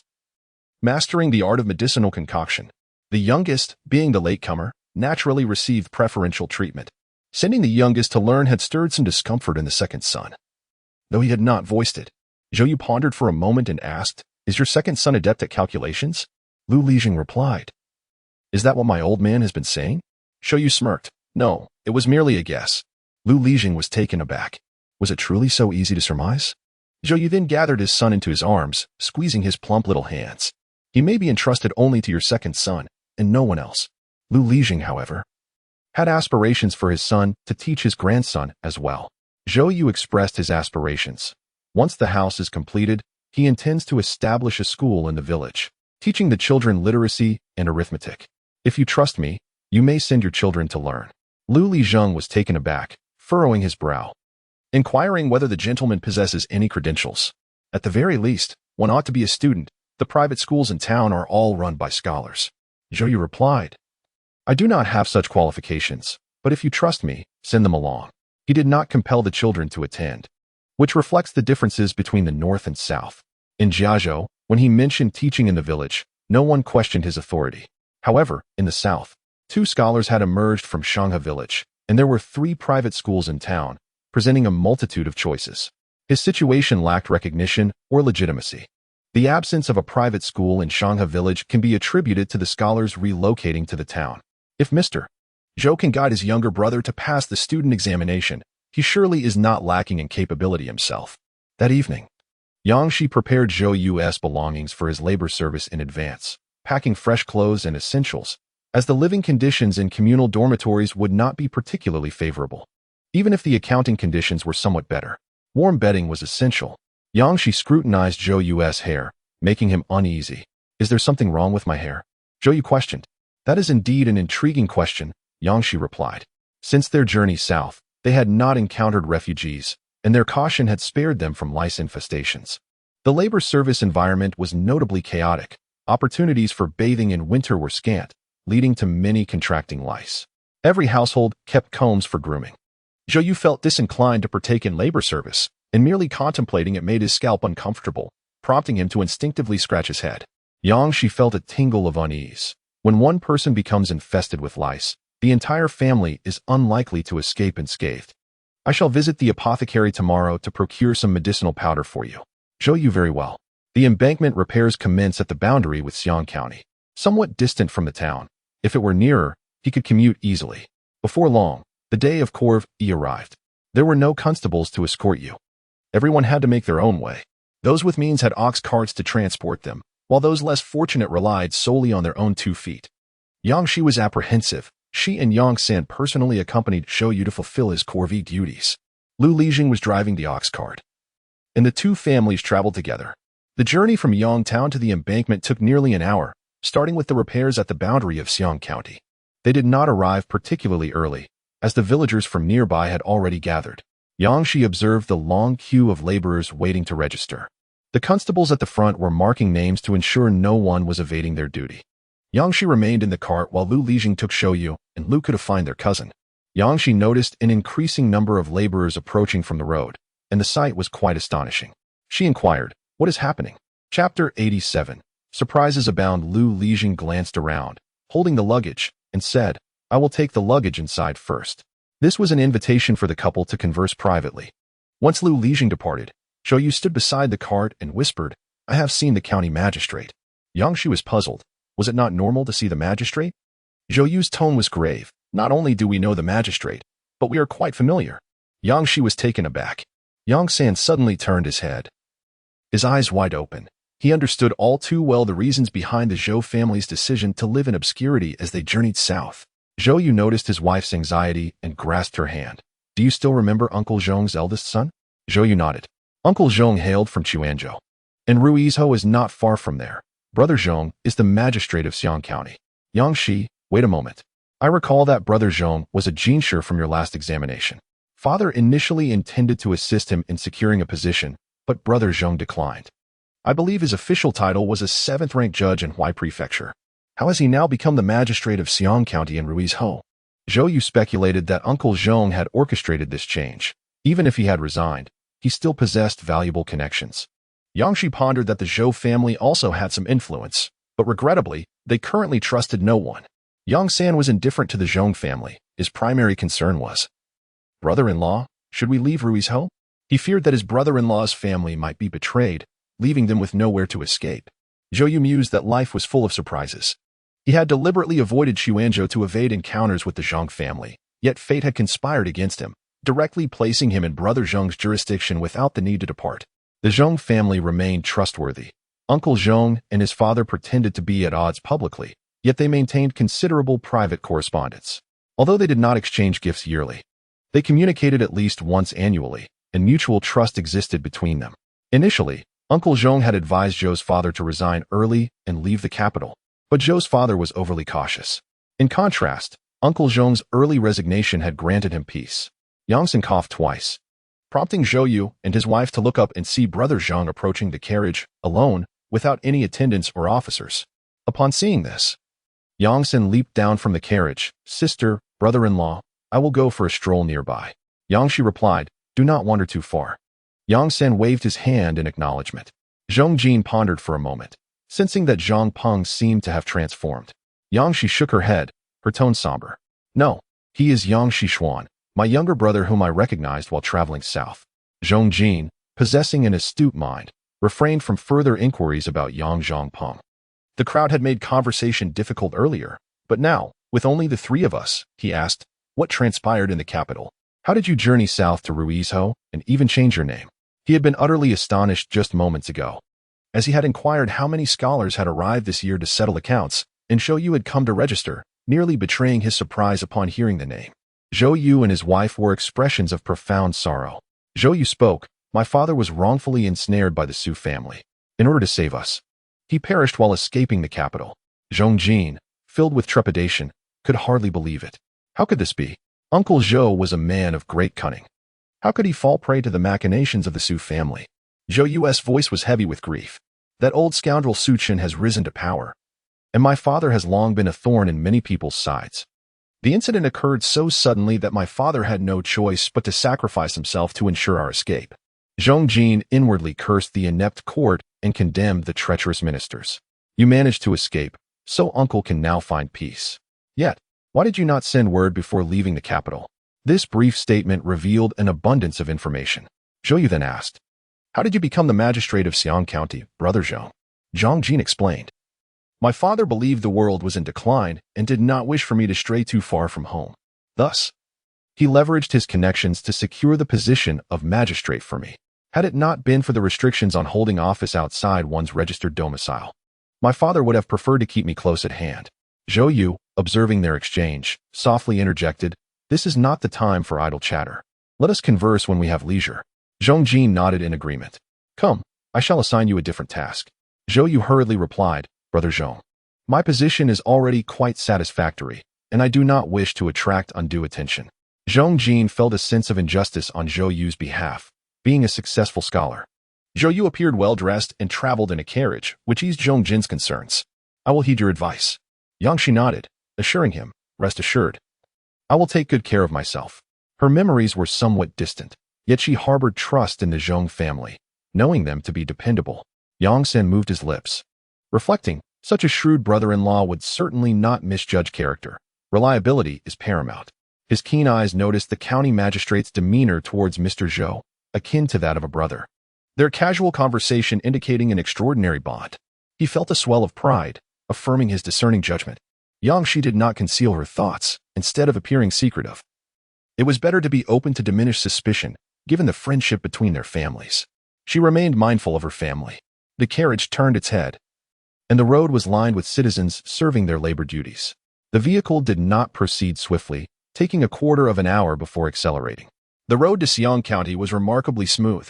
Luli proudly remarked, in the first year of Magistrate Zhang's tenure, the roads were repaired.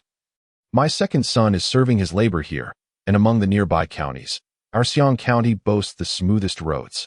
Yangshi smiled, thinking that Uncle Zhang was indeed a rare and exemplary official, placing great importance on the education of his children. Brother Zhang was a commendable official for the people. A reflection of Uncle Zhang's guidance. She worried about potential mishaps on the journey, fearing she would have no face to meet her husband if anything went awry. As she settled down, she felt a pang of concern for her mother. Yusher patted her daughter-in-law's hand, saying, if you are worried about Yuer, mother understands your feelings. Chapter 88. A touch of affected sentiment. Yangshi recounted that Zhang Jin was the county magistrate, elaborating on the hardships of labor service. Now, with brother Zhong looking after them, there was no need for mother to worry about her husband. After a moment of digesting this news, he pondered. The eldest of the Zhong family? Indeed, brother Zhong was the county magistrate. When Yi traveled south, she had contemplated seeking refuge with the Zhong family, but her son had disapproved. On one hand, they feared that associating with the Zhong family might invite trouble. On the other hand, the Zhong family was large, and their own family was not destitute enough to be left with no options. It was better to seek a place to live in peace. Who would have thought they would meet like this? Yi sighed. Our two families are fated to cross paths. Yi did not feel daunted by the disparity in status, for she was of humble origins. Very well, I shall inquire about the Zhong family's circumstances. Since her husband's passing last year, their family had moved south, and by year's end, their correspondence with the Zhong family had ceased. Reflecting on this, Yi's spirits sank further. In truth, she wished to avoid anything that reminded her of her husband, the one who had once sheltered her, the steadfast companion who had now departed. Zhou Xiaomei knew little about the Zhong family. They had been away from the capital for many years, and Zhou Xiaomei had seldom heard her father mention them. She was filled with worry. Sister-in-law, we have come to Ruizhou to live under an alias. Can the Zhong family be trusted? Will they betray us? Yangshi took her sister's hand, soothing her unease. No, Uncle Zhang is a good official, a confidant of father. We just cannot make contact openly. Uncle Zhang is indeed trustworthy. Uncle Zhang is not a man who compromises his principles for power. Although he could have attained greater authority in the capital, he resolutely resigned his official position to uphold his integrity. No matter who betrays the Zhou family, Uncle Zhang would not do so. The Yi family relies on their connections. Your father is a man of his word, and apart from his acquaintances in the capital, he has established relationships across various regions. Even though your father has never taken in students, he has left behind a considerable legacy of goodwill. Zhou Xiaomei's expression changed abruptly. Mother, let us not speak of friends in the capital. Not a single soul extended a helping hand when we fell into misfortune. She would never forget the scene of the coffin being carried out of the residence, amidst the heavy snowfall, with no one to assist them. She felt her hand gripped tightly by her sister, who harbored a deep-seated resentment. Startled, Yisher quickly replied, All right, mother will refrain from mentioning it. Zhou Xiaomei pursed her lips. I have never heard father speak of the Zhong family. Sister-in-law, we should remain cautious. After finally finding some stability, she had no desire to continue fleeing. Yangshi explained that the apparent discord between her father and Uncle Zhong in the capital was merely a fade. In private, their relationship was amicable. They refrained from overt interactions to avoid attracting attention, and at that time, you were still young, so he did not mention it to you. Once the Zhong family discovers the Zhou family's ancestral roots, they will only be able to collect their ashes. That evening, the dining table felt particularly silent without Zhou Yu's presence, and the unexpected addition of Zhong Jin made the atmosphere even more subdued. Zhou Xiaomei's younger brothers seemed distracted during the meal. After dinner, Yang San spoke up. This afternoon, I inquired about County Magistrate Zhong. Yangshi, having grown up in the Zhou household, had encountered Zhang Jin multiple times in private and had a fair understanding of his character. Yang San touched his nose. Having inquired about the county magistrate from various sources, it was said that Magistrate Zhong only concerned himself with practical matters, prioritizing the welfare of the people and restraining the constables. The common folk spoke highly of him, noting that he had only a wife, with no concubines, and was a man of deep loyalty and righteousness. Yang San's ears flushed with a hint of embarrassment. He appreciated the philosophy of prioritizing the lesser over the greater. And indeed, Magistrate Zhong was commendable. Yang Shi remarked, "Tomorrow, I anticipate Magistrate Zhong will pay us a visit. You all should remain at home to greet him." Yang San's eyes sparkled with excitement. He was eager to make the magistrate's acquaintance. That evening, Yang Shi lay in bed, cradling her son for warmth. Today, no one was there to massage her legs or keep her feet warm, and she couldn't help but feel a bit spoiled, despite having endured much. However, the condition of pregnancy indeed made her more contemplative, yet her inner strength remained formidable. Suddenly, she felt a kick from the child within her, which was quite painful. Gently, she placed her hand on her belly, saying, "Your father is not home, and today there are no books to listen to. You must be good and obedient." As soon as she finished speaking, the child kicked again, causing her legs to twitch. Despite having taken calcium supplements, she acknowledged that it was reasonable for her to be a bit fussy during pregnancy. It was undeniably challenging. Having had a restless night, even though her son resembled a little furnace, she found it difficult to find comfort. After breakfast, Yang Shi calculated the time and dared not indulge in further sleep. As she had suspected, Brother Zhang and his family arrived. Brother Zhang entered the courtyard in a horse-drawn carriage, and Yang Shi hurried forward to greet him. Noticing the servants carrying gifts, she exclaimed, "Brother, why have you brought so many gifts? Just your presence with sister-in-law has already delighted my mother immensely."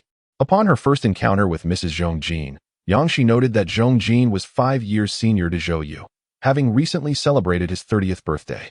Previously, their families had maintained a private rapport in the capital, with Uncle Zhong always bringing along Zhong Jin. Due to her mother-in-law's ill health and her own early engagement, she seldom ventured out, only hearing from Uncle Zhong of his wife's virtuous character. Today marked their inaugural meeting. Zhong Jin surveyed the courtyard, which was modest in size, and a pang of discomfort gripped him as he thought of his frail aunt. "I have brought nourishing supplements. You mustn't decline them," he urged. Madame Zhu affectionately wrapped her arm around Yang Shi's, saying, "It's chilly outside, and you are with child. Let us retreat indoors to converse." Yang Shi paused momentarily, sensing Madame Zhu's kindness, which eased her tension. "Sister-in-law is right. It is indeed cold outside. Let us go inside." Upon entering the residence of the Yi family, Zhong Jin observed that Madame Yi had aged considerably. Her eyes reddened. "Aunt, you have endured much hardship," he remarked. Madame Yi, her eyes similarly moist, replied, "It is a blessing to have safely journeyed south. I have not suffered greatly. Please, let us not stand, sit, and converse." She hastily waved her hand, adding, "This is not fitting. Your visit brings me immense joy, and I am grateful that we have a place to call home. You need not worry excessively." Chapter 89. Many thoughts without a moment's hesitation, Zhong Jin stated, "You all should come and stay at my home." Yang Shi discreetly glanced at Madame Zhu, whose expression remained unchanged, indicating that the couple had indeed come to an understanding. A sigh of relief washed over her.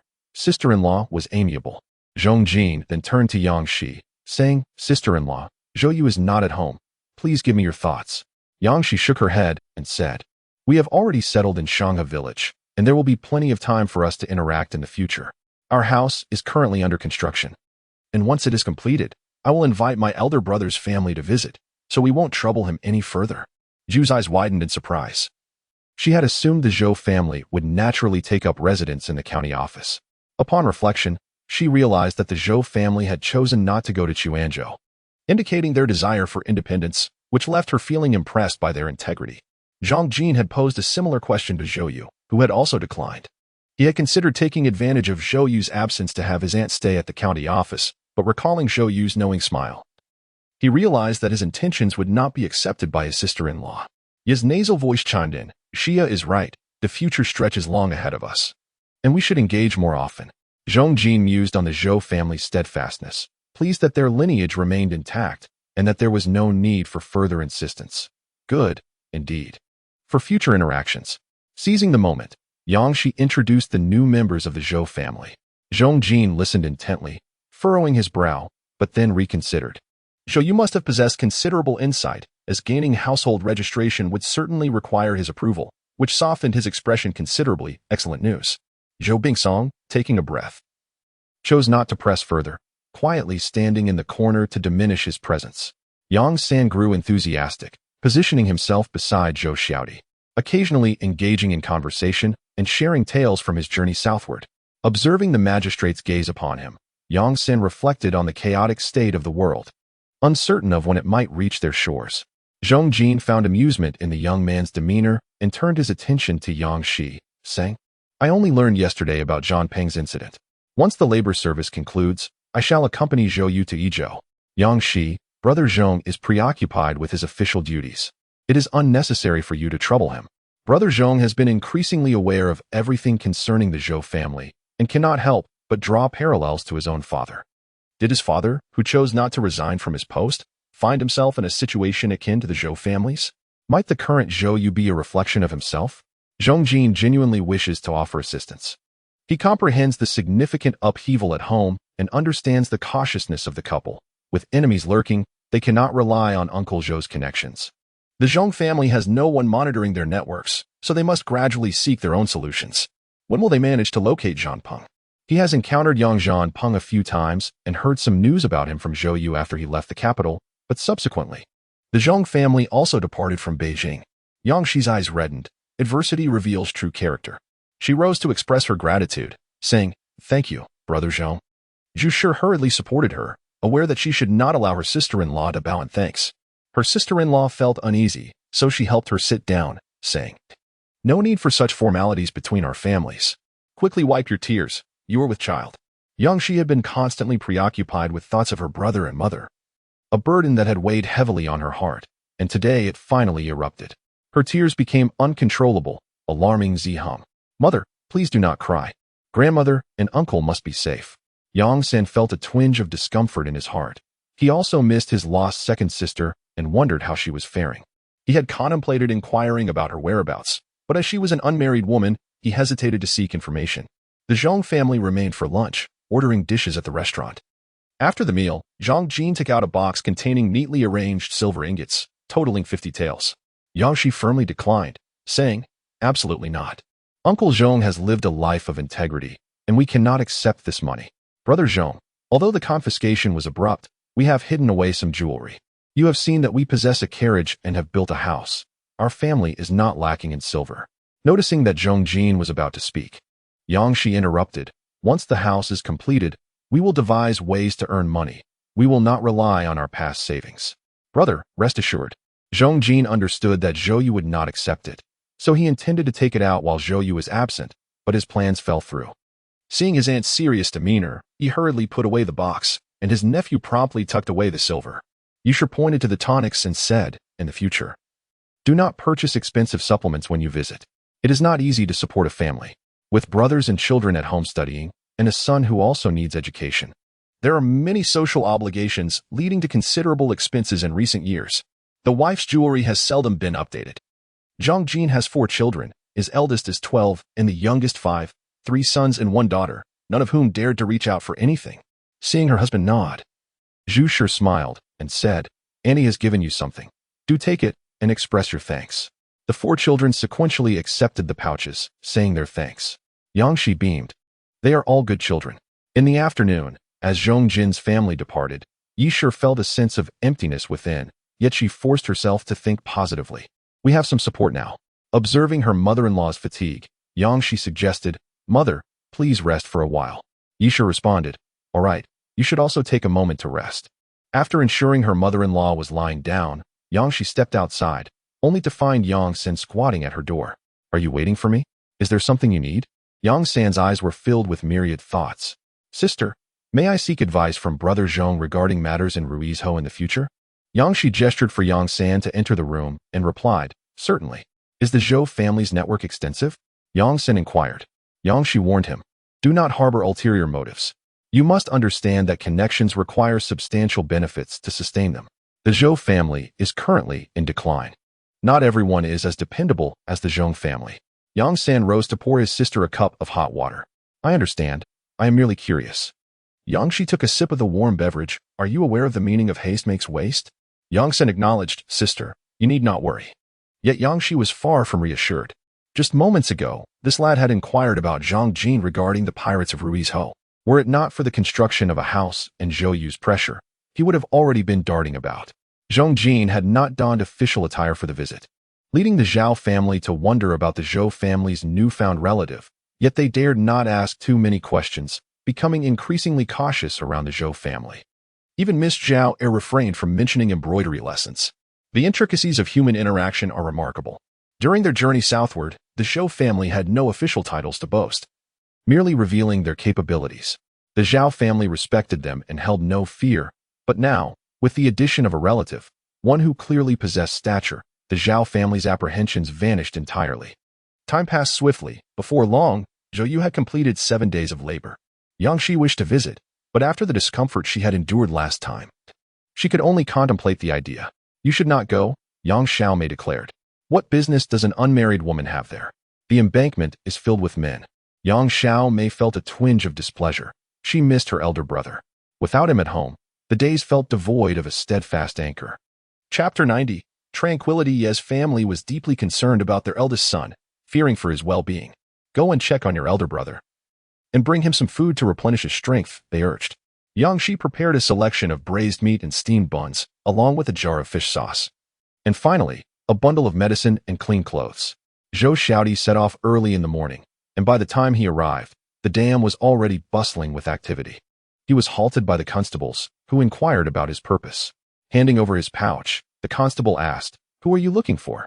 Familiar with the routine, the constables anticipated food offerings from those of affluent backgrounds, hoping to enjoy a few bites themselves, their gazes lingering on the bundle, curious about its contents. Zhou Xiaodi tightened his grip on the package, declaring, "I seek Zhou De. He is responsible for the accounts." The constable's demeanor shifted instantly, his warmth apparent as he helped carry the bundle, exclaiming, "You must have had a tiring journey, brother. Here, I have some fine tea. Let us share a few cups." Zhou Xiaodi suspected that this sudden change in attitude was due to brother Zhou.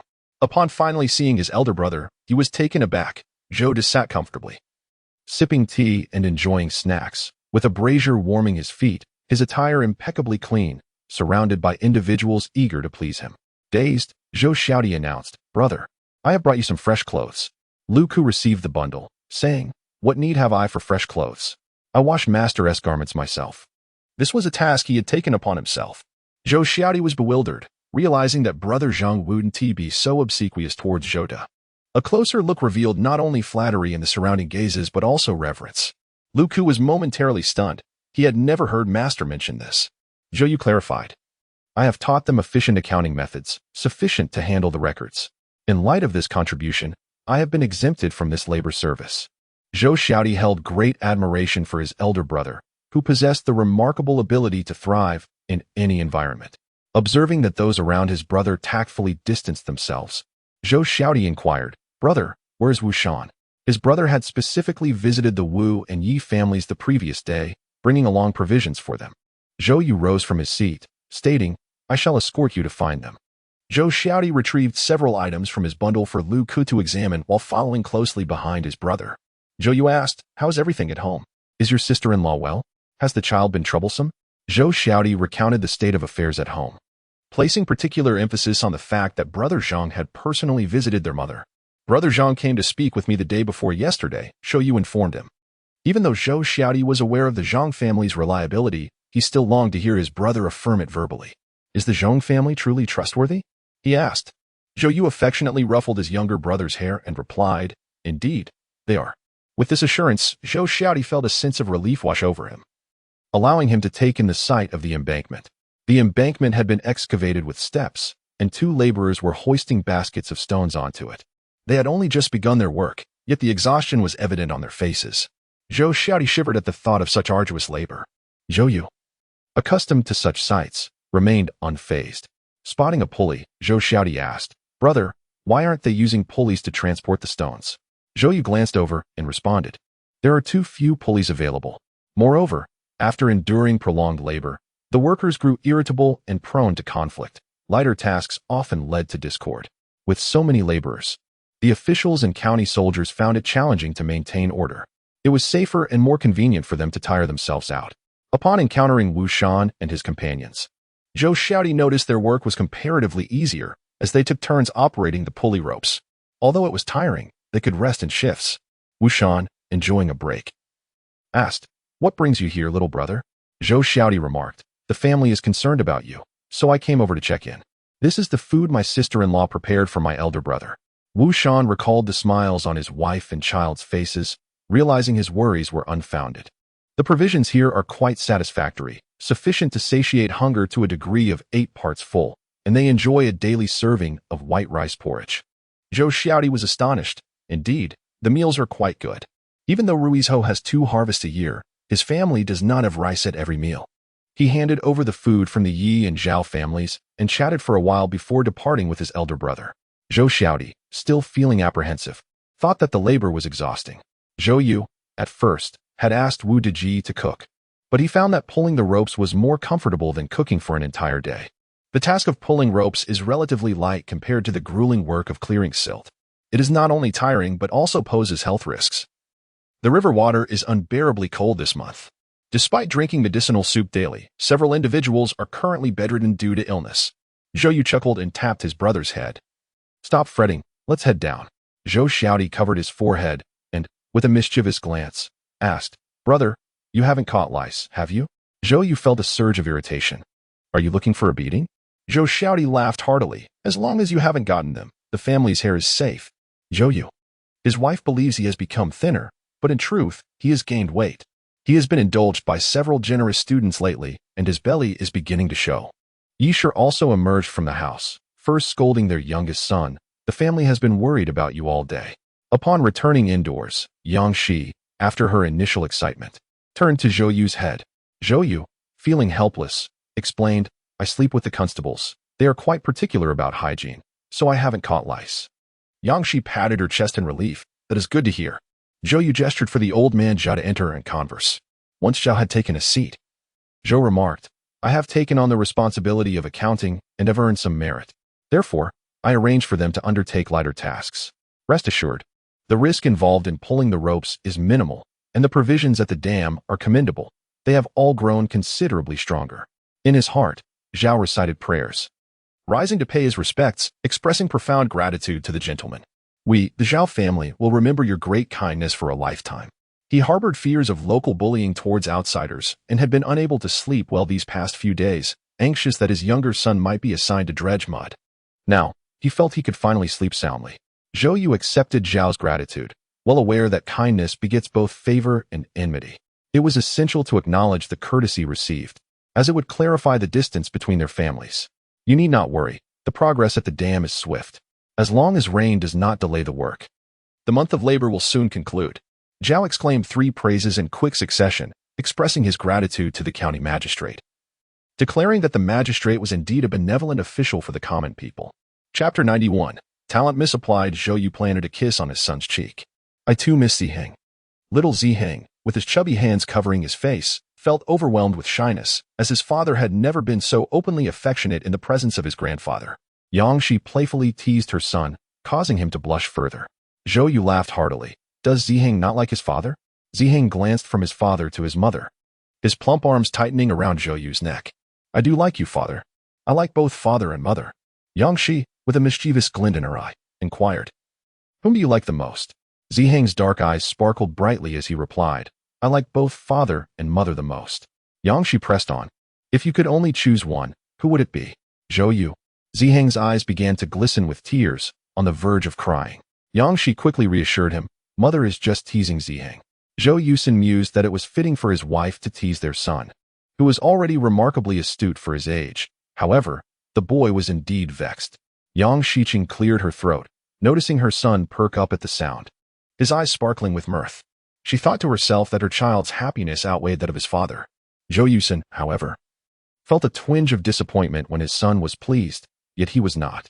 As the couple prepared for bed, Yang Shiqing found warmth for her feet, and the child within her settled at the sound of his father's voice, making her reflect on their family's deep reliance on him. Zhou Yusin smiled gently, affirming that he too could not imagine life without them. Yang Shiqing inquired, After I left that day, did you speak with Zhong Jin again? Yes, Zhou Yusin replied. We chatted for a while about the general situation. I pondered that the truth would eventually surface, so it would be better to be candid. You are right, she acknowledged. Zhou Yusin then remarked, the house in the village must be nearing completion. Indeed, the construction is progressing swiftly. They are preparing to raise the beams and lay the tiles, and the furniture is nearly complete. While you were away, Yang San and the younger brother have held the fort admirably. The younger brother is now quite capable. Zhou Yusin felt a sense of relief. Once the house was finished, he could go to Izhou with peace of mind regarding his family. Yang Shiqing recalled Zhu's inquiry about the engagements of their younger siblings, expressing her concern. What are your thoughts on this matter? As he tucked their son in, Zhou Yusin replied, I have no particular thoughts. There are still over 2 years until the mourning period concludes.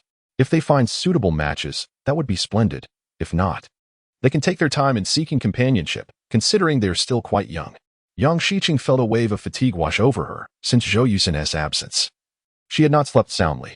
The following day, Zhou Yusin chose not to accompany Yang San to the village, fully entrusting the responsibilities at home to focus on cherishing his wife and child. Lu Lijing pointed to the basket of fresh vegetables, saying, You must purchase vegetables if you reside in the town. These are all grown in my home. I have gathered a large basket sufficient for you for several days. Once they are consumed, I shall bring more.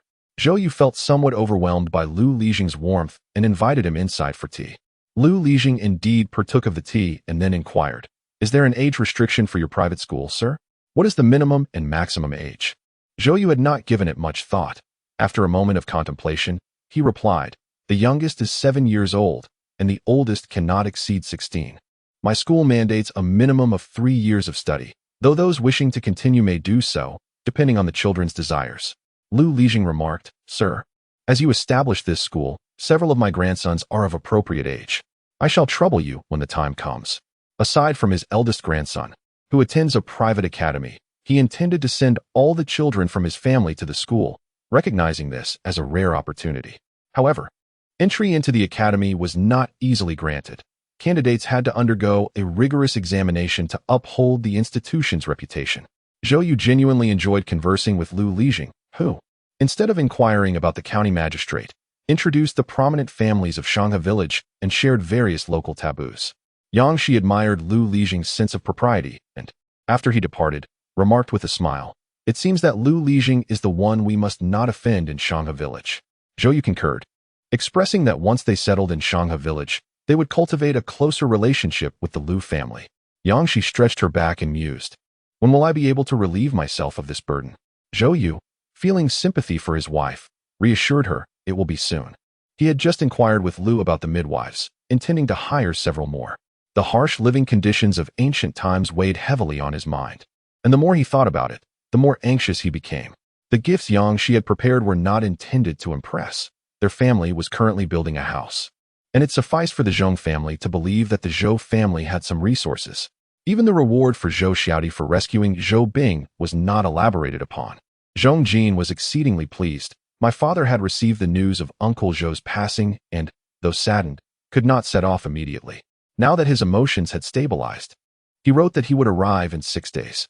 Excluding the time taken for the messenger, he would reach the county in 2 days. Zhou Yu felt guilty. Uncle Zhong was elderly, and she felt remorseful for making him travel. Zhong Jin reassured her that his father was uneasy without seeing them, and once he laid eyes on them, he would feel at ease. Zhou Yu's eyes glistened with unshed tears. Her father's greatest pride was in having known Uncle Zhong. Zhong Jin's eyes also glimmered with emotion. There were many days ahead, and they must look forward. Yang Shi followed Zhu to the backyard, where the county office was not lavish, but rather simple and elegant. Zhu explained, These furnishings were left by the previous county magistrate. I couldn't bear to sell them, so I simply had them repainted, which saved quite a bit of silver. Yang Shi assessed the surroundings and thought that her sister-in-law was indeed a capable partner. With a gentle smile, Zhu remarked, You are also a person of deep affection. I admire the bond between you and your husband.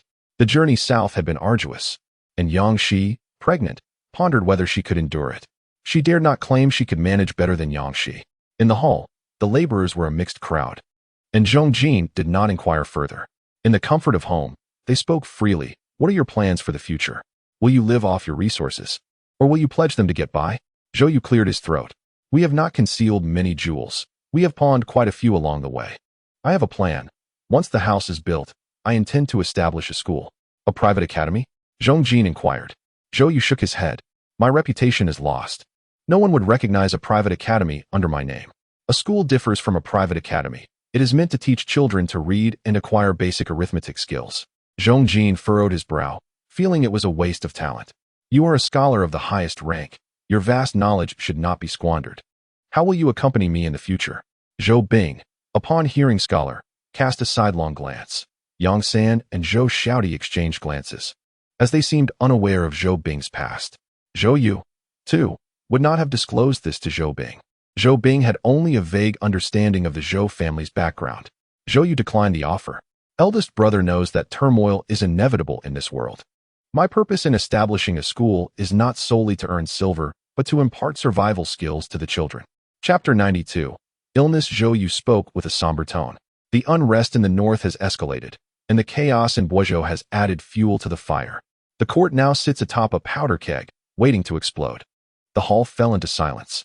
Aside from Zhou Yu, the others felt a connection to the nation. Regardless of the emperor's incompetence, they were born into the Wang dynasty and yearned for peaceful lives. None wished to endure the ravages of turmoil. Zhong Jin cleared his throat, hoping to lighten the mood after such a reunion. Zhou Yu took a sip of tea. It had been a long time since he had tasted such fine tea. He couldn't help but take another sip before setting down the cup. After many years apart, eldest brother now had 3 sons and a daughter. Eldest brother is truly fortunate. Zhong Jin felt a sense of pride. Indeed, having a bountiful lineage is a true blessing. He remarked, "You are not lacking either, as it seems your second child is on the way." Zhou Yu eagerly anticipated the child who had not been born in her previous life. She hoped for a daughter, perfectly completing the family with both a son and a daughter. Zhong Jin, being a father to a little girl himself, understood the warmth that a daughter brings. "When my niece is born, I shall bestow a generous red envelope," he declared. Zhou Yu's heart swelled with joy upon hearing this. Yang San, however, rolled his eyes internally, thinking to himself that it seemed as if they were already certain it would be a girl. Mischievously, he anticipated the sight of his brother-in-law's astonishment when the child turned out to be a boy. Zhou Xiaodi nudged Yang San. "What are you laughing at?" Yang San lifted his teacup to conceal his amusement. "You must be mistaken." Zhou Xiaodi, exasperated, retorted, "Do you think I am blind?" Zhou Xiaodi glared, while Yang San, with a sheepish grin, poured himself another cup of tea, exclaiming, "This is indeed a rare find."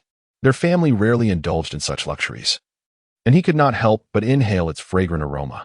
Meanwhile, Zhou Yu and Zhong Jin engaged in conversation, and out of the corner of her eye, Zhou Yu noticed Yang San and Zhou Xiaodi enjoying their tea. After finishing one pot, they refilled with another, causing her head to throb slightly. Upon hearing this, Yang San felt embarrassed to request any more. "We know little about appreciating tea, we simply find it delightful. Such exquisite tea should not be wasted on us. It is better reserved for brother Zhong," he insisted. Zhong Jin turned to Zhou Yu and remarked, "Your little brother is quite amusing." In Zhou Yu's heart, she mused that this young man was not just amusing, but possessed an abundance of cleverness. Yang San chuckled, "Meeting you and my brother-in-law is my greatest fortune." Zhong Jin nodded in agreement, acknowledging that indeed, it was a stroke of luck. He knew that Zhou Yu's guidance for this young man to pursue his studies and attain the rank of Jinshi was a rare privilege not afforded to many. Even though the number of scholars in the south was considerable, it was uncommon for a Jinshi to receive individualized instruction. Countless individuals, bearing gifts, sought counsel, but found no avenue to do so. Zhong Jin contemplated the upcoming county examination, unable to resist the urge to assess Zhou Bing. Before his family fell apart, he had the benefit of a mentor's guidance, and barring unforeseen circumstances, he was due to participate this year. Alas, he was deprived of that opportunity when misfortune struck. In recent days, Zhou Yu's teachings had instilled confidence in him when faced with challenges. As time passed, the meal was prepared. Zhong Jin, as the county magistrate, had over a dozen servants at his disposal, including 2 cooks who prepared a table laden with 10 dishes, 4 of which were northern culinary delights. Zhu Shi remarked, "I thought you hadn't savored northern cuisine in quite some time, so I specifically asked the cook to prepare a few dishes. I'm unsure of your preferences, so I opted for some northern specialties." Yang Shi, enticed by the aroma of pickled vegetables, couldn't help but salivate. Northern pickles differed from those in the south, yet they both exuded a tantalizing sourness that whetted her appetite even before the meal began. She grasped her chopsticks with anticipation, often yearning for this taste, contemplating the construction of a house to store some pickled vegetables for future enjoyment. Zhu Shi, using communal chopsticks to serve the dishes, encouraged, "If you enjoy it, feel free to indulge. You are currently eating for 2. Yang Shi quickly filled her bowl, insisting, "Sister-in-law, you need not attend to me. You should eat as well." Zhu Shi smiled and replied, "Indeed, we are family. This place is as good as your own home."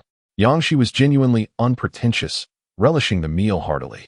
Though Sun Lu's culinary skills paled in comparison to those of a professional cook, the latter's mastery of flavors was exquisite. Yet, she dared not overindulge. Aware that her stomach was already full, and excess would lead to discomfort. Having satisfied only 6/10 of his hunger, he set aside his bowl and savored the lotus root and pork rib soup. When it comes to culinary diversity, the southern regions truly excel. In the north, procuring fresh lotus roots is quite a challenge. Even well-to-do families like the Zhous seldom purchase them in the capital due to their exorbitant prices. After the meal, the two families lingered for a while, engaging in light conversation to aid digestion, before Yang Shi and her party finally took their leave. As a younger member of the family, Zi Heng received the 4 treasures of the study, which he cherished immensely, clutching them tightly in his arms.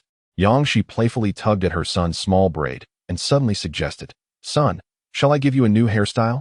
Noting that her son had sparse hair, she couldn't help but glance at Zhou Yu, whose hair was plentiful. Zi Heng, releasing his grip on the treasures, instinctively covered his head with his hands, protesting, "No. Look at your father's hair," Yang Shi encouraged. "Isn't it abundant? Now, feel your own. It's quite thin." Zi Heng, with his chubby fingers, touched his braid, then raised his hand to feel his father's hair, his eyes wide with curiosity. Yang Shi expressed her concern. "I fear that if your hair doesn't grow, it might fall out. Let us change your hairstyle. If we trim it a few times, it will become thicker." Zhou Yu sighed, knowing that his wife had a penchant for teasing their son, and he could already envision the sight of the boy with a bald head. Zi Heng blinked, asking, "Can my hair be as thick as Daddy's?"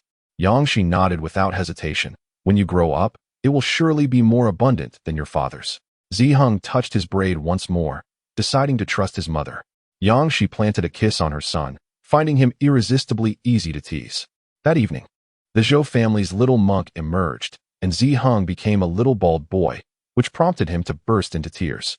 Yang Shi couldn't help but laugh, reassuring him. "Don't cry, your hair will grow back soon." Zi Heng wept intermittently, while Yi clutched her grandson tightly, casting a bemused glance at her daughter-in-law, almost bursting into laughter. The child, wise beyond his years, had never cried so heart-wrenchingly since the passing of his father. Zhou Xiaomei stifled a giggle behind her handkerchief, as Zhou Xiaodi succumbed to uncontrollable laughter.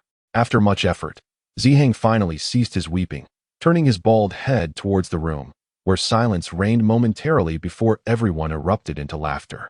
Zi Heng pouted, only to burst into tears once more. It was the first time in the Zhou household that joy and laughter filled the air.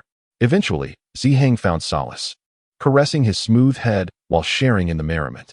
2 days swiftly passed, and Zhong Jin conveyed word that the elderly gentleman had encountered a heavy downpour on his journey, resulting in a chill that left him ailing. He would remain in place to recuperate before continuing his travels. Zhou Yu felt a twinge of guilt and personally visited the county office. Zhong Jin appeared in good spirits, assuring her that his eldest son had sent a servant to care for the elder, alleviating Zhou Yu's worries. Once she confirmed that the elder's condition was not dire, she felt a sense of relief. His safe arrival had occupied her thoughts.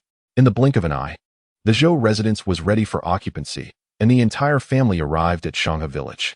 Yi disembarked from the carriage, marveling at the structure that, upon completion, surpassed even the grandeur of those in the capital. Yang Shi chuckled, "Mother, how can you declare it superior without even stepping inside?" Yi beamed with delight at the sight of their new home, a sanctuary for their family, affirming, "If I say it's good, then it is." Zhou Yu cradled his son and suggested, "Let us go inside and take a look." Yi grasped her grandson's hand, replying, "Yes, let us." The main gate was locked, and the custom-made furniture had been delivered to the newly constructed residence. However, the current state of security left much to be desired, as it had not yet reached the level where one could leave their doors unlocked at night. Yang Sen had already requested Li Shi and Yi Shun's wife to tidy up the courtyard, which now appeared impeccably clean. Chapter 93, The Bottom Line. Yang Shi produced a key to unlock the heavy gate, with Yang San and Zhou Xiaodi assisting in pushing it open. Upon the gate's opening, one was greeted by the shadow wall, with stone slabs adorning the courtyard that remained unsoiled even in the rain. Only after passing the shadow wall could one truly appreciate the yard. Yang Shi had not adhered to the traditional Sihiyuan design, but rather based the residence on a series of smaller courtyards. The front yard was spacious, featuring 2 trees, though there was little of interest to behold. Beyond the front yard lay an open area, intentionally left by Yang Shi for vegetable cultivation. Encircled by several small courtyards, one for Zhou Yu and his spouse, another for Yi Shi and Zhou Xiaomei, one for Yang San and Zhou Xiaodi, and a solitary one for Zhou Bing. The reason Zhou Bing occupied a separate courtyard was due to the reluctance of Yang San and Zhou Xiaodi to share their space with him. At the rear stood a row of covered rooms for Li Zheng and others, comprising 8 chambers in total. Additionally, there were 2 smaller courtyards, one designated for stabling horses and the other for grain storage, complemented by a bamboo loft constructed by skilled local craftsmen for drying grain. The family traversed the property, and Yi Shi expressed immense satisfaction, exclaiming, "Wonderful, wonderful." Yang Shi lamented, "If only we had more silver. We could have built something more exquisite and elegant." Presently, the abode was rather bare, devoid of adornments, as the family could not afford lavish renovations. She consoled herself that achieving the current state of the residence had already exceeded her expectations, and she ought to feel grateful. Feeling fatigued, Yi Shi settled into a chair, seeking someone to calculate an auspicious date for moving. With a home established, she yearned to leave the rented dwelling as soon as possible. Yang San was responsible for the construction of the house, and although Zhou Xiaodi was present, he could not oversee everything at all times. Over the course of more than half a month, he had traversed the nearby villages, well aware of which fortune-tellers were reputable. "Tomorrow, I shall bring meat to consult about the auspicious date," he stated. "You spoke earnestly. Our family owes you a great debt. You have worked hard these days." Yang San replied, "This is also my family. It is only right." Before long, Lu Lijing arrived. The house was still under construction, and he had visited frequently. Becoming quite familiar with the site, he sat down and inquired, "When will you be moving?" Zhou Yu responded, "We will move once an auspicious date is determined." Lu Lijing remarked, "Do let me know when the time comes. Furthermore, will you not host a celebratory gathering upon moving into your new home?" Zhou Yu had already considered this. "Once we move, I shall send you an invitation." Lu Lijing chuckled, "Many villagers are asking when your family will hold the event. Once the date is set, I will help spread the word. Since you have decided to settle in Shanghe village, it is only fitting that the neighbors become acquainted." Zhou Yu smiled, "I shall heed your advice." Lu Lijing thought to himself that his concern was not in vain and continued, "My eldest grandson is participating in the youth examination this year. Will Zhou Bing have a place to stay in the county for his exam?" Zhou Yu replied, "I plan to have him stay at an inn." Lu Lijing stroked his beard, "I have a small courtyard in the county, if you do not mind. We could share it, providing some mutual support." Zhou Yu glanced sideways, considering that the southern regions were populous and prosperous, with property prices in the county far exceeding those in the north. That would be quite accommodating, he acknowledged. Lu Lijing caught the implication and rolled his eyes. I have never accepted any ill-gotten gains. All my earnings are willingly given, and I am not one to fear the weight of silver." Zhou Yu chuckled, "Indeed. You possess principles." 3 days later marked the day of the Zhou family's relocation. On this day, the Wu brothers and the Yi brothers arrived, along with Zhao Laoda and even Lu Lijing himself. The Zhou family had amassed quite a number of belongings during their time in the town. Yang Shi gradually prepared the household necessities, filling a cart with grains and accumulating 4 carts brimming with miscellaneous items. This did not include the large jars and other substantial items. Yang Shi had ordered large jars and urns, with 12 large jars designated for each courtyard, in addition to those intended for the kitchen, while the number of urns exceeded that. The relocation of the Zhou family attracted the attention of the villagers. Lu Lijing, who had always regarded the Zhou family with distinction, personally came to assist today, further emphasizing the significance of the Zhou family in the eyes of the townsfolk. It was evident that the Zhou family was no ordinary household, as the village head would not personally lend a hand merely for the sake of monetary wealth. Yang Shi first escorted her mother-in-law to the main courtyard, entrusting the organization of the main courtyard to her younger sister. Each courtyard was equipped with a small kitchen, allowing the young men to establish their own households without the need for communal dining. Each courtyard contained 2 main rooms and 4 side rooms, providing ample space for marriage and raising children. In Yang Town, Yang Shi had crafted numerous quilts, including those for herself and Zhou Yu, their son, and most notably, for the unborn child. The child in her womb was an aspiration shared by both Yang Shi and Zhou Yu, as they earnestly wished to provide the best for their future offspring. Yang Shi first unpacked the baby's belongings and placed them in a separate cabinet, followed by organizing Zheng's items. Only after that did she arrange their own clothing and quilts. Once everything was in order, Yang Shi felt utterly exhausted. She rubbed her waist and settled onto the warm calm. Her heart brimmed with anticipation for the future, feeling truly grateful to finally have a home of their own. Yangshi gently wiped the sweat from her son's brow, exclaiming, "Look at you, drenched in sweat from all that running." Ziheng felt a twinge of shyness. "Mother, I am quite happy today. I am glad too. Come, let us take a look in the kitchen." Ziheng grasped his mother's hand firmly. "Mother, please watch your step." "All right." In the courtyard stood a spacious kitchen, equipped with 4 pots and 2 stoves for simmering soup. As Yangshi entered, she noticed a row of large jars and smiled. "The jars have all been delivered." Zhou Yu massaged his shoulders, having just helped unload the jars. "Yes, I have already heated the water. We can use it once we clean up." Yangshi then observed several jars of varying sizes in the corner before her gaze fell upon the vegetables and meat they had purchased. "Why didn't I see the village head and others on my way here?" she inquired. Zhou Yu explained. "They all know we are busy and did not stay for a meal. They suggested we tidy up first, and we can entertain them later." Feeling a bit hungry, Yangshi decided to cook once the jars were cleaned. Being pregnant, she couldn't assist much. "I will go check on mother first." Upon reaching the main courtyard, she found Zhou Xiaomei neatly arranging the luggage, busy wiping the table, humming a recent Jiangnan tune with a joyful spirit. Noticing her sister-in-law, Zhou Xiaomei quickly set down the cloth. "Sister-in-law." Yisher lay comfortably on the warm kong, feeling a bit drowsy. Hearing the commotion, she opened her eyes. "Come, sit down. Have you finished your work?" Yangshi supported her belly as she settled down and touched the warm kong. "Yes, we are done. Mother will have a good night's sleep tonight." The kong is indeed wonderful. It is so comfortable to lie on. She longs for the warmth of the heated kong. These cold days have left her legs and feet icy, and even cradling the hot water bottle fails to provide comfort. Often, she wakes in the night from the chill, fearing her daughter-in-law might worry, so she remains silent.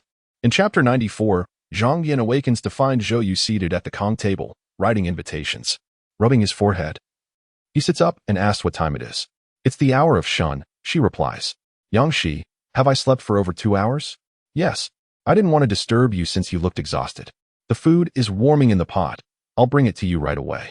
Zhou Yu sets the dishes in place, mentioning that families with students in the village need to send invitations, as do the prominent families.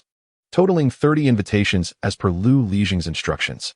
Yangshi sips from her bowl of porridge, feeling uncomfortable from hunger, and gently rubs her belly. The baby has been quite well behaved during their journey south, now unable to endure even the slightest discomfort. Zhou Yu, with a tender gaze, places his large hand on his wife's belly, sensing the baby moving within. The child seems to understand that their home is now a stable haven, a clever little one. After finishing her porridge, the baby grows still, and after consuming some steamed buns and vegetables, Yangshi decides to stop eating. Zhou Yu, feeling hungry himself, finishes the remnants of her meal without complaint. Noticing that the ink has dried somewhat, Yangshi asks, "What about Ziheng?" Zhou Yu replies, "He is playing outside." Yangshi smiles, realizing that having a home has brought much liveliness to Ziheng. After finishing his meal, Zhou Yu agrees, recalling it is indeed the first time he has seen their son running joyfully throughout the courtyard. Yangshi reviews the names on the invitations and remarks, "Lu Lijing just mentioned them, and your memory is remarkable." To which she humbly replies, "I cannot compare. It is a natural gift." Zhou Yu flexed her wrist, finding it quite effortless. Yangshi let out a soft scoff, suggesting that Zhou Yu was indulging in ostentatious behavior. Zhou Yu chuckled softly, expressing her anticipation for Yangshi's own display of extravagance. Yangshi set aside her post and urged her to write promptly. Zhou Yu swiftly completed the remaining entries, finishing in no time. Yangshi picked up the books purchased for her by Yang San. He had acquired a considerable collection, encompassing volumes on agriculture and machinery. Zhou Yu hastily rose to her feet, for the recent rains had necessitated the purchase of numerous umbrellas. She retrieved one before heading out to fetch her son. As Yangshi listened to the sound of rain cascading from the roof tiles, the rush of water resonated urgently. She glanced at the illustrations in her book, noting the water-powered loom that utilized hydraulic force for weaving. She reflected on how contemporary looms had been improved upon yet still required human labor, a thought that brought a smile to her lips. However, that smile faded upon seeing her son, drenched and shivering. She quickly rummaged through the cabinet for his clothes. Zhou Yu stripped him down and nestled him in the warm blankets to help him warm up. The little boy, Ziheng, blushed as he lay bare. His bald head burrowed into the bedding. Yangshi chuckled, noting that being hairless had its advantages. Just a quick wipe, and he was dry. Zhou Yu, whose outer garments had become wet, did not enjoy the same privileges as her son. She sought replacement clothes for herself and hung their damp attire in the outer room to dry. The house, unheated by the underground stove, retained a comfortable warmth from the heated Kong, ensuring that the clothes would be dry by morning. The rain cast a dim light over the interior, prompting her to ignite an oil lamp, which brightened the space. Jiyu gathered her writing materials, placing her wife's book on the custom-made bookshelf with a casual grace. As Yangshi listened to the relentless downpour, her brow furrowed. The dam was nearing completion, yet this torrential rain had delayed the project. Jiyu, too, was preoccupied with thoughts of the dam, for only upon its completion would they feel secure, hoping for a swift end to the tempest. Fortunately, the heavy rain proved to be brief, ceasing after a short while. The courtyard, paved with stone slabs, benefited from Yangshi's design of a drainage system, resulting in no water accumulation. Instead, the rain had effectively cleansed the yard. That evening, a sumptuous feast was prepared to celebrate their move into the new home. Imbued with a profound sense of ritual, the Zhou family busied themselves with the arrangements of their new abode, while Yangshi and her husband refrained from mingling with the villagers. Recently, Yang San had also ceased his outings, dedicating his days to assisting at home. On the eve of the warming of the house, Zhong Jin and Uncle Zhong arrived in the village, a delightful surprise for the Zhou family. Upon entering, Zhong Yin was overcome with emotion, tears streaming down his face. "Sister-in-law, why have you not gone to Chuanzhou? If it were not for fate's design, how could I find solace in my heart?" The weight of his feelings deepened. What ties existed were irrelevant, for Chuanzhou lay far from the capital. And what could Suchin do to him? Yi's voice trembled with emotion. The Su family wields significant power. Zhou interjected. The Su family has ingratiated themselves with Jiang Qiansui. I suspect he has already aligned himself with Jiang Wang. Wiping his tears, Zhong Yan, perceptive in matters of politics, wore a serious expression. Why mention Jiang Wang? Zhou had only spoken of the chaos in Boizhou to Zhong Jin, refraining from delving into Jiang Wang. As news from the south lagged behind due to the distance from the capital, he assisted Uncle Zhong to a seat, urging him to warm himself. "Please sit down. I will explain everything in due course." Zhong Yan was older than Zhou Huai, having reached the age of 55. He had married late due to his pursuit of the Imperial examination and had to navigate the treacherous waters of the power circles, leaving him appearing as though he were already 60. Zhong Yan sipped hot tea to soothe his emotions, unable to suppress a low cough. His illness had not fully abated, yet he was eager to continue his journey, needing to recuperate properly. Zhou expressed concern, asking if Uncle Zhong had not yet recovered. Zhong Yan waved his hand dismissively, stating that he was nearly fine, urging Zhou to discuss the matters regarding Wang Jiang. Zhou shared his findings, consciously refraining from assuming that his speculations were entirely correct, seeking Zhong Yan's analysis while omitting the background of Zhou Bing. Upon hearing the details, Zhong Yan felt increasingly unsettled. Wang Jiang had long subdued King Jing, and these two had deceived everyone, even sacrificing their legitimate heirs. What else could they be hesitant to relinquish? Zhou concurred, believing that in pursuit of the throne, Wang Jiang would dare to undertake anything. Zhong Yan's hands trembled, and with a voice heavy with sorrow, he lamented the chaos wrought by the northern rebels, indicating that Wang Jiang now lay in wait, anticipating their advance southward. Only with the rebels entering the capital could they justify mobilizing troops under the guise of protecting the emperor.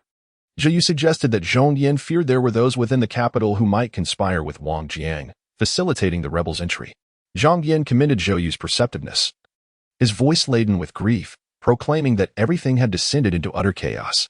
Zhong Jin attempted to reassure his father, remarking that no amount of speculation would be of use, as the capital was simply too far from them. Zhong Yan fell silent. His son was correct. What difference did it make if they saw through the schemes? To whom could they convey their insights? In the current situation, Wang Jiang had become an unstoppable force, and who in the capital could possibly obstruct him? Taking a deep breath, Zhong Yan resolved to let it be, acknowledging that the northern turmoil was still a distance away. He decided to focus on preparations in the coming years while the southern region remained relatively stable, deferring further contemplation for the future. Chapter 95. The decision. Zhong Yan's thoughts drifted to Brother Zhou, his expression growing increasingly somber. In this world, virtuous souls seldom enjoy longevity. If only your father had heeded my counsel. Zhou, my father carries an abundance of responsibilities that he cannot relinquish. Zhong Yan, unable to reach Brother Zhou's level of fortitude, felt a deep admiration for him. If you both are well, Brother Zhou could find solace in the afterlife. After a moment of silence, Zhong Yin spoke again, urging them to settle comfortably in this place. Zhou Yu responded, Ruizhou is in close proximity to Chuanzhou. Come New Year, our family will pay you a visit. Zhong Yin stroked his beard. There is no need for such formality. I have heard you plan to establish a school. Zhou Yu nodded affirmatively. Indeed, this world is fraught with challenges, and I wish for children to acquire knowledge that will enlighten them, aiding their survival in these tumultuous times. Talent is essential, whether in prosperous or chaotic eras, especially during turmoil. Those with intellect can carve out their own paths. In time, these children will weave a network, safeguarding their families. Upon learning of Zhou Yu's aspirations, Zhong Yin furrowed his brow, acknowledging the merit in his intentions. In times of genuine conflict, those possessing wisdom will revere the educators capable of nurturing talent amidst chaos. Zhou Yu smiled. To receive your esteemed approval reassures me that my approach is indeed correct. Zhong Yin, accustomed to pondering while stroking his beard, did so once more. Since I find myself with idle time, I shall serve as a teacher in your school. Zhou Yu, taken aback, questioned the validity of his ears, pondering if Uncle Zhong's presence would indeed elevate the school's status to unprecedented heights. Zhong Yin wore a serious expression. What? Do you find your Uncle Zhong too old? Zhou Yu quickly replied. How could I dare to find fault with you? It is indeed a blessing to have you here. Who said his fortune could not rival Yang San's? Fortune had indeed smiled upon him. Zhong Jin glanced at his father. When he had mentioned Zhou Yu's establishment of a school, his father had shown no immediate reaction. He was aware that his father's words were a spur-of-the-moment decision. His gaze shifted to Zhou Yu, recognizing that it was due to Zhou's insight into the situation that his father had been inspired to stay. The time spent conversing passed swiftly. Zhong Yin took a particular liking to Zihong, playfully touching the boy's bald head multiple times and even testing him. After lunch, Zhong Yin did not leave with his son but chose to remain. He treated Yang Shi with great kindness, having seen her numerous times in the capital. Zhong Yin expressed his heartfelt admiration. You have truly endured much, my dear girl. Even while pregnant, you have shown remarkable strength, caring for your mother-in-law so well. I question whether my own family could manage as you do. Zhu Shi was also commendable, possessing the composure befitting a daughter-in-law, yet she lacked the resilience of Yang Shi. With a smile in her eyes, Yang Shi replied that the hardships were behind her, and brighter days awaited. Zhong Yin appreciated Yang Shi's optimistic outlook on life, affirming that such an attitude was essential for a good life. Zhong Yin took residence in the courtyard of Yang San and Zhou Xiaodi, where the two youths shared accommodations with Zhou Bing. Despite his advancing years, Zhong Yin felt youthful and, after surveying the house, recognized that it was designed by Yang Shi. Stroking his beard, he marveled once more at how well Zhou Xiong raised his children. Aware that Zhou Bing was preparing for the Tongxing exam, and that Zhou Yu was teaching Zhou Xiaodi and Yang San, Zhong Yin, ever the astute elder, decided to personally assess their progress. He proposed to sit quietly and listen in that evening. Upon seeing Yang Shi arrive with Zihong, Zhong Yin cheerfully seated himself beside the young boy and inquired, Can you comprehend what your father says? Zihong, determined not to bring shame upon his father, recalled the things he understood and thought that Grandpa Zhou might test him. Raising an eyebrow, Zhong Yin replied, I have already assessed you at noon. With a pen in hand, Zihong declared that Grandpa could quiz him on reciting the map, which he had memorized.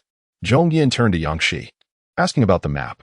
Yang Shi candidly explained, a national map. My husband and I have drawn several as we traveled south. Zhong Yin's gaze deepened. Show me what you have created. He too had sketched maps, albeit incomplete, as they resided solely in his mind. He had refrained from committing them to paper, understanding that such things could invite trouble. Yang Shi proceeded to draw a simplified version of the map, and Zhong Yin compared it with his mental image, exclaiming with a sense of loss, what a pity for Zhou Yu. If he had been born in a more favorable era, this lad could have risen to great heights. Not everyone possesses the ability to create maps. Such talent is truly remarkable. Yang Shi smiled. My husband believes that the present is quite satisfactory. Zhong Yin reflected. Both of you are splendid children. He knew that Zhou, his brother, had raised his daughter-in-law as if she were his own daughter. He had often heard Zhou praise her intelligence, and during their time in the capital, he had tested her as well. Years had passed, and this young lady had only grown more impressive. Zhou's discernment was commendable. Zhou Yu began his lecture, first posing questions to Zhou Bing before addressing Yang San and Zhou Xiaodi, showing no signs of concealing anything despite Zhong Bobo's presence. One's thoughts cannot be hidden for long. Zhou Yu announced, Today, we shall discuss the population. Zhong Yin felt somewhat bewildered, turning his head to glance at Yang Shi. He confirmed he had not misheard her nod of affirmation. Furrowing his brow, he questioned whether this was indeed the normal course of lessons. Zhou Yu, undeterred by the elder's contemplation, elaborated on the demographic disparities between the north and south, illustrating how starkly contrasting they were. Even those who had not attended the lecture, such as Yang San and Zhou Xiaodi, were aware of the South's dense population, thriving economy, and flourishing literary culture.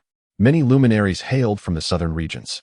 Zhong Yin's previously casual demeanor shifted to one of earnestness as he marveled at Zhou Yu's insights into population studies, pondering whether Brother Zhou had imparted such wisdom to Zhou Yu.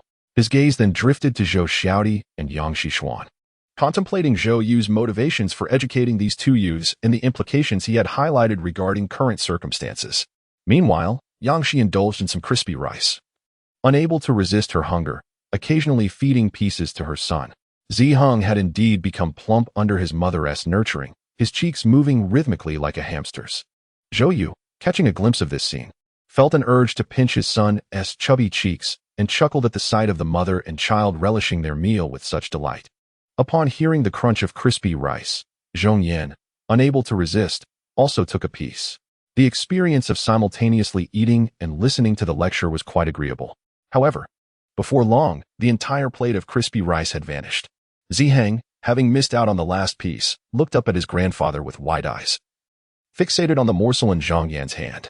A tinge of embarrassment washed over Zhong Yan. Here he was, an elder, competing with a child for a snack.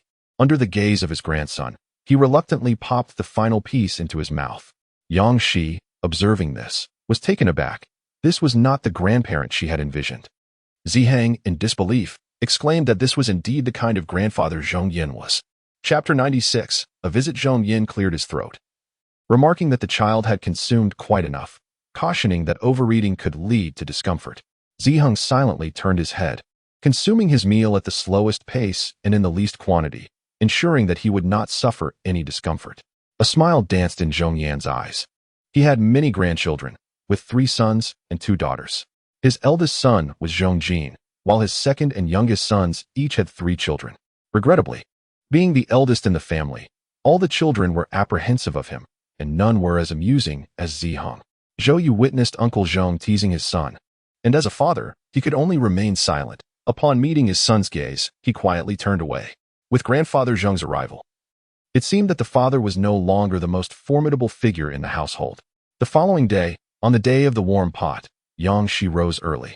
The day before, Sun Lu had prepared the meat and vegetables. Li Shi and Yi Shun's wife, Zhang Shi, were the first to arrive, while the Zhao family, being the farthest from the Zhou residence, was delayed by a quarter of an hour, with Sun Shi bringing along her 2 daughters-in-law. A considerable number of guests were expected today, and Yang Shi, concerned that the entire family would gather, had instructed Li Zheng to purchase an ample supply of meat and vegetables. Greens were particularly inexpensive, with a basket available for just a few copper coins in the village. Yang Shi, her belly protruding, had not yet entered the kitchen when Li Shi stopped her, asserting that the place was in disarray and that, given her condition, she should refrain from entering. "Leave the kitchen to us," she insisted. Upon observing the bustling activity within, where several daughters-in-law of Lu Lizheng were also present, Yang Shi acknowledged that, due to differing regional tastes, the main cooks today were those from Li Zheng's family. "I shall not intrude any longer. I appreciate your hard work, sister-in-law," Yang Shi remarked. Li Shi felt no burden whatsoever. It was no wonder that those with wealth favored the southern regions. Life there was pleasant. Since settling down, she had to purchase greens, and after harvesting an abundance of bamboo shoots, she had sold quite a few for copper coins. In the village, apart from the young women who arrived early to assist, the rest of the families came together. The front yard was adorned with tables. Yang Shi had ordered quite a number of them. The chairs were simple, easily foldable for convenient storage and use. The tables were ingeniously designed, capable of extending from small to large, and square tables could transform into tea tables, offering a variety of support options. As the tables were arranged, Luli was gathered with several young scholars around them, engrossed in examination, their curiosity palpable. The other male guests hesitated to approach, observing from a distance. Zhong Yin had already seen the setup yesterday and recognized it as Yang Shi's design, which had astonished him then. Stroking his beard, he mused that if this girl were a boy, Her mechanical skills would be remarkable. Zhou Yu, too, was exceptional, asserting that both genders were equally capable. Zhong Yin considered himself quite open-minded, yet still believed women ought to rely on men, viewing them as inherently at a disadvantage. His gaze wandered back to the intricately crafted tables, recalling the bow and arrow Zhou Yu had shown him, and he sighed, feeling the weight of age. Zhou Yu's lips curled into a smile. His wife was indeed talented, and she would prove that when women excel, men must humbly concede. He prided himself on his scholarly abilities and quick learning, yet he acknowledged that some talents could not be attained through study alone. Yang San, upon realizing who Uncle Zhong was, took particular delight in trailing beside his brother-in-law, eager to hear him speak. As he listened to their conversation, his gaze drifted to the tables and chairs, recalling that the carpenter hired for the furniture had been keenly interested in the blueprints and had sought him out for discussion. He had mentioned this to his sister, who had instructed him to handle it, though he had yet to agree. Yang San felt grateful for the court's protection of technology. As long as one had registered at the Yamen, any unauthorized production or sale without the master's permission could lead to confiscation of profits or, in severe cases, criminal sentencing. Initially, when the law was enacted, some individuals remained skeptical and ultimately paid a bloody price for their disbelief. Unfortunately, with the court's increasing incompetence, some individuals grew bolder. Every place harbors a shadowy side. However, they felt secure, for Brother Zhong was the county magistrate. After a brief period, the Zhong family arrived, with Lu Lijing accompanying them to offer a warm welcome. As Lu Lijing contemplated the relationship between the Zhou family and the magistrate, he heard the magistrate address his father. Lu Lijing was taken aback. The person Zhou Yu called uncle was actually the magistrate's father. Such familial ties explained the Zhou family's decision to settle in the county. Lu Lijing was completely unaware that this encounter was a mere coincidence. Zhong Yin smiled and greeted them. Zhong Jin, noticing his father's improved complexion, felt relieved and asked, "Have I arrived late?" Zhong Yin replied, "Not at all." Yang Shi and Zhu Shi engaged in conversation as they walked toward the main courtyard. Zhu Shi remarked, "We should have arrived earlier, but I had to handle some urgent matters." Yang Shi reassured her, "There's no rush. We still have plenty of time." Lowering her voice, Zhu Shi shared, "I received news from the capital that the dam has been completed and officials will soon come to inspect it." Sensing Zhu Shi's unease, Yang Shi inquired, "Is the visitor troublesome?" Zhu Shi shook her head. "I'm not worried about who will come to inspect." Along with the news, we also received an invitation. The capital's presiding judge plans to visit your husband in a few days. Yang Shi asked, "A private visit?" Zhu Shi confirmed, "Yes. This presiding judge is a trusted confidant of the governor. I wonder what business brings him here." Yang Shi held a rather unfavorable view of the magistrate, concluding from the local reports that he was not a diligent official. She reassured her sister-in-law, "Do not worry, dear sister. My brother possesses discernment." Zhu could only offer herself this consolation. Upon arriving at the main courtyard, he greeted Zhu with a smile, saying, "Come, sit down. I was just thinking how much I anticipated your arrival." The wife of the village head was puzzled by Zhu's identity. Remembering that her husband had mentioned the Zhou family's acquaintance with the county magistrate, she hurriedly rose, questioning, "Could it be that you are the magistrate's wife?" Zhu smiled and nodded. "You must be the wife of the Lu village head." The village head's wife was thrilled that the magistrate's wife recognized her. "Yes, indeed, I am." Zhu gestured for her to sit, explaining, "Today, the magistrate's wife is absent. I am merely a guest, so there is no need for formality." However, the village head's wife felt unworthy, and the other women in the room grew increasingly anxious. Zhu felt helpless, as did Yang Shi. The common folk harbored a deep-seated fear of officials. Anything associated with authority instilled trepidation among the populace. A few young women, who had initially maintained a sense of decorum, now fell silent, their laughter replaced by nervous smiles. Yang Shi contemplated the fact that the women present were among the most prominent in Shanghe village. Following this gathering, rumors about the Zhou family would surely cease. The atmosphere in both the front and main courtyards mirrored this unease. The magistrate's presence rendered everyone hesitant to speak loudly. Fortunately, the banquet commenced shortly thereafter, with other villagers gradually arriving. Zhong Jin, the magistrate, sat at the table with Zhou Yu in the hall, while the rest of the villagers felt less constrained in his absence. Nevertheless, efforts were made to rein in the more mischievous children. The previously common practice of scolding them during rural feasts had diminished, and the meal proceeded with much greater decorum. The culinary offerings of the Zhou family were quite delightful, featuring 10 distinct dishes, with each table adorned by a whole chicken. Situated near the river, The tables boasted 2 fish dishes, while the meat selections were predominantly pork, complemented by a substantial pot of lamb stew. The entire family had gathered for a hearty meal, indicative of their generous hospitality.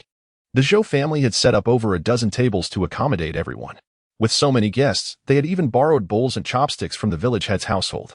Although life in the south was somewhat more comfortable than in the north, every household still faced shortages of essential provisions. Today's meal, however, was rich in flavor and left everyone's belly pleasantly full. With so many tables needing to be cleared, a few daughters-in-law of the village head stayed behind to assist. Yangshi did not ask Bai for help, as she had procured enough meat and fish for the occasion. Those who assisted in the kitchen were rewarded with a pound of meat and a fish each. Even the village head's family could not afford to have fish and meat at every meal. Having meat 4 or 5 times a month was considered fortunate. Yangshi had personally heard the village head's wife express her admiration for the latter, acknowledging her as a rare and commendable mother-in-law. In the evening, Yangshi and Zhou Yu discussed their plan to privately visit brother Zhong in a few days. They pondered the reason for such a discreet visit. The couple reflected for a moment. Having just arrived in Ruizhou, they were not well acquainted with the local magistrate or the intricate web of relationships in the area. Feeling somewhat fatigued, Yangshi questioned, "Are you really going to leave our son with Uncle Zhong?" Zhou Yu remained undeterred, having grown accustomed to living independently in the capital. Now that they had more rooms, it was time for him to take on his own accommodations. Humph, our mischievous son has grown too accustomed to sleeping with them. This simply won't do, especially with our daughter-in-law nearing her delivery. It is time for him to have his own space. Yangshi perked up her ears and remarked, "Do you hear that? It seems to be raining again." At that moment, Zhou Yu noticed that the rain had intensified. Indeed, the southern rains were plentiful. No wonder floods occur year after year. Yangshi furrowed her brow. The recent rainfall had been rather excessive. "Enough of this. It's getting late. You should rest early." Yangshi murmured in agreement, soon succumbing to sleep as she listened to the rhythmic patter of rain, nestled comfortably on the warm Kong. Zhou Yu, having made up his mind, also drifted off, lulled by the soothing sound of the rain. As the couple slumbered, Ziheng pouted, wide awake and devoid of any drowsiness. The little one yearned to sleep alongside his parents. In the capital, his grandfather had taught him to be independent from an early age. Yet maturity did not erase his desire for the comfort of his parents' presence. He had grown accustomed to their company and did not wish to sleep alone. Zhongyan, having had little rest, felt uneasy about Ziheng being alone in the other room amidst the rain. He entered with an oil lamp, only to find the little one gazing at him with wide eyes. "Are you scared of the rain?" Ziheng shook his head, unafraid. His courage had been nurtured. His mother had reassured him that ghosts were not to be feared, as long as one harbored no guilty conscience. In fact, it was people who could be truly terrifying. And she had advised him to trust no one when away from home. Zhang Yin was fond of the little fellow. Really not scared? Ziheng sat up, feeling a bit bashful about his grandfather standing there. He patted the space beside him, inviting, "Grandpa, please sit." Ziheng scratched his smooth head. He truly felt no fear. After a moment's thought, he realized that his grandfather, being of advanced age, must be feeling lonely, thus seeking his company. With this in mind, he climbed down and pulled a fresh blanket from the Kong cabinet, tugging it over to his side. "Grandpa, you should lie down too." Zhang Yin mused to himself, children will be children. Living alone can indeed be frightening. Upon seeing that his grandfather had indeed lain down, Ziheng, with the wisdom of a little adult, thought to himself that his grandfather was merely trying to save face, and he would not expose this truth. Finally, Zhong Yin succumbed to slumber amidst the soothing sound of rain, while Ziheng, with his wide-open eyes, was devoid of any trace of drowsiness. The reason for his wakefulness was the sonorous snoring of Grandpa Zhong, which compelled him to cover his ears with his pudgy hands, his little face expressing a profound sense of regret. At the break of dawn, Zhang Jin's eldest son, Zhang Su, rose from his side chamber. Having tended to his ailing grandfather, he had been preoccupied with thoughts of him throughout the rainy night. Nodding to the night watchman, he entered the main room, only to find his grandfather absent, which left him perplexed. Turning his gaze towards Ziheng's quarters, Zhang Su couldn't help but chuckle. It was evident that the little one had been frightened and sought the comfort of his grandfather's presence. Gingerly, he pushed open the door and indeed found his grandfather peacefully sleeping beside the little boy. It was the first time Grandpa, at his advanced age, had slept in so late. Ziheng, sprawled in a most unceremonious fashion, had struggled to find sleep amidst the cacophony of snoring, until fatigue ultimately claimed him. During breakfast, Zhou Yu and his wife noticed the absence of Ziheng. Zhong Yin stroked his beard thoughtfully, remarking that the child was still too young to be alone. And having spent the night in his company, it was only natural for the little one to sleep longer. Zhou Yu swallowed the soup in his mouth, incredulous, questioning whether their son was truly fearful. After all, the child had shown considerable bravery in their home, unperturbed by the tribulations they had faced. How could he possibly fear the dark? Yangshi shared her husband's bewilderment. They had indeed intended for Ziheng to accompany Grandpa Zhong, concerned that he might feel lonely in his solitary courtyard. Yet, how had the narrative shifted in Grandpa Zhong's recounting, painting their son as a timid child? An hour later, Ziheng finally stirred, rising in a daze. He promptly began to fold his blankets, a task he had learned to undertake himself. When he had lived with his parents, his father would tend to the bedding, but now, in his own space, he recalled his father's words. One must take responsibility for their own affairs. Yangshi was diligently calculating data when she heard the sound of her son running. She set aside her pen and saw her son enter the room, asking if he had awakened. Ziheng, feeling a bit embarrassed, admitted that he had slept in. "Mother, where are Father and Grandpa Zhong?" Yangshi rose from her seat, taking her son's hand as they headed outside. "They've gone to the county," she replied. Ziheng, aware that Grandpa Zhong was not present, whispered, "Mother, Grandpa Zhong feels lonely. He stayed in my room last night, insisting that I was scared. I didn't expose him." Yangshi paused, knowing her son was truthful. "Is Grandpa Zhong truly lonely?" Ziheng continued, "He snores at night, and I couldn't fall asleep until very late, which is why I woke up late." Yangshi chuckled softly, sensing her little one's sense of grievance. "You must be hungry. Let us wash up and have breakfast." Ziheng had indeed been feeling famished. "Mother, does Grandpa Zhong need me to keep him company tonight as well?" Yangshi affectionately patted her son's head. "Yes, it will be fine once Grandma Zhong arrives. You've worked hard these past few days." She finally understood the misunderstanding between Grandpa Zhong and Ziheng. One thought Ziheng was afraid of the dark, while the other believed Grandpa Zhong was lonely. Neither was truly in sync with the other's thoughts. Breakfast consisted of millet porridge, boiled eggs, and meat buns. Ziheng relished the meal, feeling so satisfied that he had no desire to move afterward. He had always wanted to explore the village, and Yangshi agreed. In the kitchen, Sunlu was busy. Her younger brother was too small to accompany Yangsan on his errands, so he remained in the kitchen to assist. Yangshi neatly arranged the bowls and chopsticks, which Sunlu took from her. The hot water in the pot was soon used to cleanse the dishes thoroughly. Yangshi gazed at the dry loofah pulp and then turned her attention to the wood ash. These were the means by which they cleaned their dishes at home, for there was no dishwashing liquid in ancient times. After Sun Lu finished washing the dishes, she noticed her wife still staring at her, which made her feel a bit anxious. "Wife, have I done something amiss?" Sun Lu did not find the work burdensome, as cooking each day was quite effortless. "Dear, we are managing well," Yangshi responded. "In the future, our household will grow larger. I wish to invite an aunt from the village to assist you." Sun Lu, somewhat simple-minded, was a contracted servant. She was unsure how other households operated, but she knew the Zhou family was kind-hearted. "Thank you, my wife." Yangshi led her son Ziheng outside the courtyard. Once they were alone, Ziheng whispered, "Mother, is our family's money still sufficient?" Yangshi playfully tapped her son's nose. "I have not concealed anything from you in my conversations with your father. Do you think it is enough?" Chapter 98. The contract. Ziheng was aware that the family had hidden treasures, and he too had been obedient in keeping secrets. "Mother, you and father mentioned that we no longer have valuables. I was wondering if the money from the last transaction is still adequate?" Yangshi reassured him. "Oh, you worry too much. Rest assured, your uncle is negotiating a partnership today. We shall not lack income." She gestured to her head. "My dear, I have many ways to earn silver." Thinking of the furniture designs his mother had created, Ziheng held her hand tightly. "Mother, when I grow up, I want to be just like you." Yangshi smiled warmly. "Very well, but you must persevere. I shall not allow you to give up halfway." Ziheng was unaware of the many things he would need to learn in the future. For now, he was determined to study diligently. Yangshi remarked, "You must remember that only what you have learned truly belongs to you. In this chaotic world, everything can be taken away. Yet the skills stored within your mind can never be seized." Ziheng nodded emphatically, understanding his mother's wisdom. The mother and son emerged from the small door. After last night's rain, the path was somewhat muddy.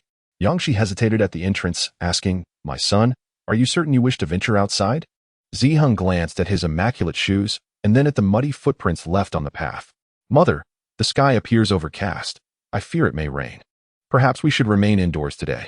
Yang Shi picked up the contract pinned by Yang San, whose meticulous nature ensured every detail was carefully articulated. She noted the arrangement for the accounting position. Accounting? Yang San preferred to maintain control over all matters. I worry the carpenter may engage in dishonest accounting, so I guided him to collaborate with nearby carpenters to establish a shop. There is no need to seek additional help, as each carpenter possesses their own connections. By leveraging these networks, we can ensure that the tables and chairs produced not only sell well but exceed expectations as well. I shall arrange for an accountant in the shop. The carpenter pondered this and ultimately agreed. Yang Shi set down the contract with conviction. You have already chosen someone for the accounting position.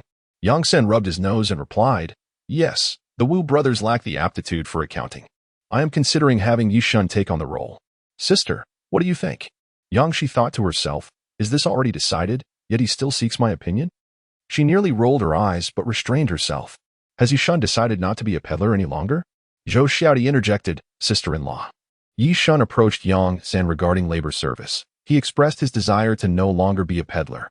To put it plainly, it is about following the Zhou family in pursuit of a different way of life. Yang Shi gently pushed the contract towards Yang San, urging him to take it, stating that since it was entrusted to him, he should manage it. Yang San was deeply moved by his sister's trust, assuring her, Sister, rest assured. Our family will not lack for silver. This sentiment brought Yang Shi joy. However, her gaze drifted to the bookshelf, where she noted the calculations she had made. The water-powered loom could not yet be given to Yang San. He was too prone to mischief and required some restraint to temper his character.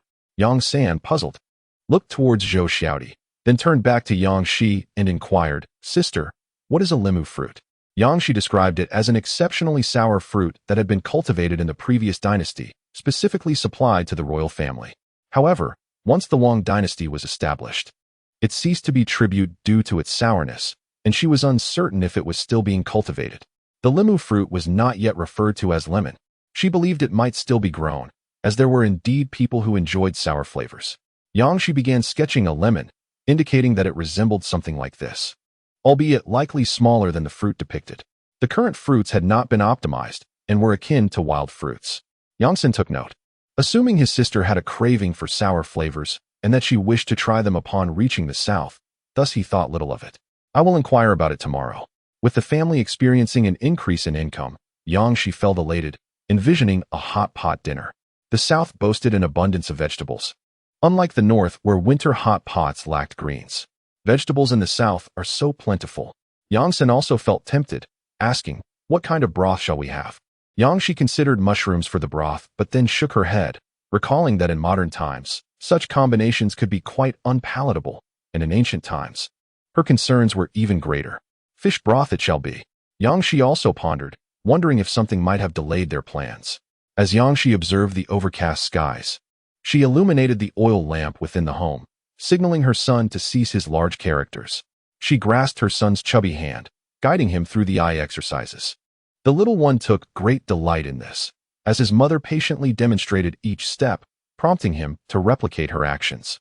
The rain fell heavily, and Li Shi, drenched from the downpour, arrived at their door. Yang Shi hurriedly fetched a garment for her, noting that Li Shi was shivering from the cold. My dear, Li Shi began, I wish to inquire about the condition of the embankment. With the recent rains, my heart is restless. Understanding that, Mr. Zhou was concerned about the embankment eased her worries considerably. I apologize for the trouble, dear Yang Shi, she added. It is no trouble at all, Yang Shi reassured her. The torrential rain had instilled a sense of unease among the villagers. Lu Lizhong, recalling his childhood, had also approached the Zhou household for information. Upon learning that Zhou Yu had gone to the county, he decided to follow suit the next day. Those conscripted were the able-bodied men of their households, the very pillars of their families. Each family feared for the safety of their kin. Yang Shi inquired about the situation upstream. Yang San replied, Yesterday, Brother Zhong dispatched someone to assess the upper reaches. The rainfall there has been minimal. This news brought Yang Shi some solace. If the upstream was unharmed, then the heavier rains on their side posed no immediate threat. Once the embankment was completed, future downpours would no longer be a cause for concern. Is there a matter at the county office? She asked. Yang Sen nodded, noting that the visiting magistrate, Brother Zhong's official, had arrived early. Tomorrow, I will visit Brother Zhong. My brother-in-law and Uncle Zhang will remain to listen. Yang Shi understood and expressed her gratitude for his efforts. Yang San did not consider his endeavors arduous. He preferred to avoid the confines of home, although a clock was now available. The maritime embargo made it exceedingly difficult to procure, and the prices were exorbitant. The next day at the county office, Zhou Yu accompanied Zhong Jin to meet with Magistrate Fang, dressed in his everyday attire. Magistrate Fang was a short and stout man whose smile resembled that of the benevolent Mithra Buddha, instantly putting others at ease. Zhou Yu stood by, and although Magistrate Fang noticed him, he paid little heed, placing down the gifts he had brought in a hurry, a token of his goodwill. Zhong Jin gazed at the contents of the box. These were not the hastily chosen gifts of a rushed visit, but rather items selected with meticulous care, golden ornaments. This is far too extravagant, Zhong Jin remarked. Zhong Mao cannot accept such a generous offering. Magistrate Fang, leaving the box unopened, turned his gaze toward Zhou Yu, subtly indicating for him to step aside. This is my younger brother, Zhong Jin interjected. There is no need to speak in hushed tones before him. Magistrate Fang, aware that Zhong Jin had two younger siblings, raised an eyebrow. You do not quite resemble each other, he observed. Zhong Jin chuckled softly. He is my most trusted brother. Magistrate Fang glanced around, his mind racing with thoughts of whether Zhong Jin would let slip any secrets, and his smile grew wider. The situation in the north is precarious. Has brother Zhong caught wind of it? Zhong Jin, well aware of the unfolding events, feigned ignorance. What troubles are brewing in the north? Magistrate Fang, not dwelling on the matter, continued. Since Zhong Jin's arrival in Ruizhou, he has been preoccupied with local affairs. The chaos in Boizhou has escalated. The emperor, ever suspicious, has turned against the feudal lords. The Jiang king has sustained grave injuries, and rumors abound of someone aspiring to become the leader of the insurgents, currently organizing the discontented populace. Zhong Jin was taken aback. Organizing the discontented? His astonishment was genuine and unfeigned. The official Fang spoke with an air of self-satisfaction, informing that the governor was well informed. The governor had received news that the northern rebels were divided into multiple factions, and now they had begun to clash, each aspiring to leadership. Fang continued, stating that the governor believed the situation among the rebels had escalated to a critical point, and once unified, they would inevitably march southward, further complicating the circumstances. Zhong Jin squinted, pondering whether this perspective was truly that of the governor, or perhaps influenced by those behind him. Fang raised an eyebrow, questioning why Zhong would assume there were hidden influences. Zhong's tone was skeptical, suggesting that perhaps there indeed were. Fang shook his head, asserting that Zhong underestimated the governor. He hailed from a prominent family, well-versed in the currents of information. Zhong's heart sank, realizing that the governor's family was harboring ambitions. If his memory served him right, the governor belonged to the esteemed Gu family of Jingzhou, a lineage with a long-standing legacy. Zhou Yu was unaware of the governor's origins, yet he discerned that the governor viewed Ruizhou as a prize, waiting for the world to descend into chaos to seize control. Today, Fang's clandestine visit was not solely to win over Zhong Jin.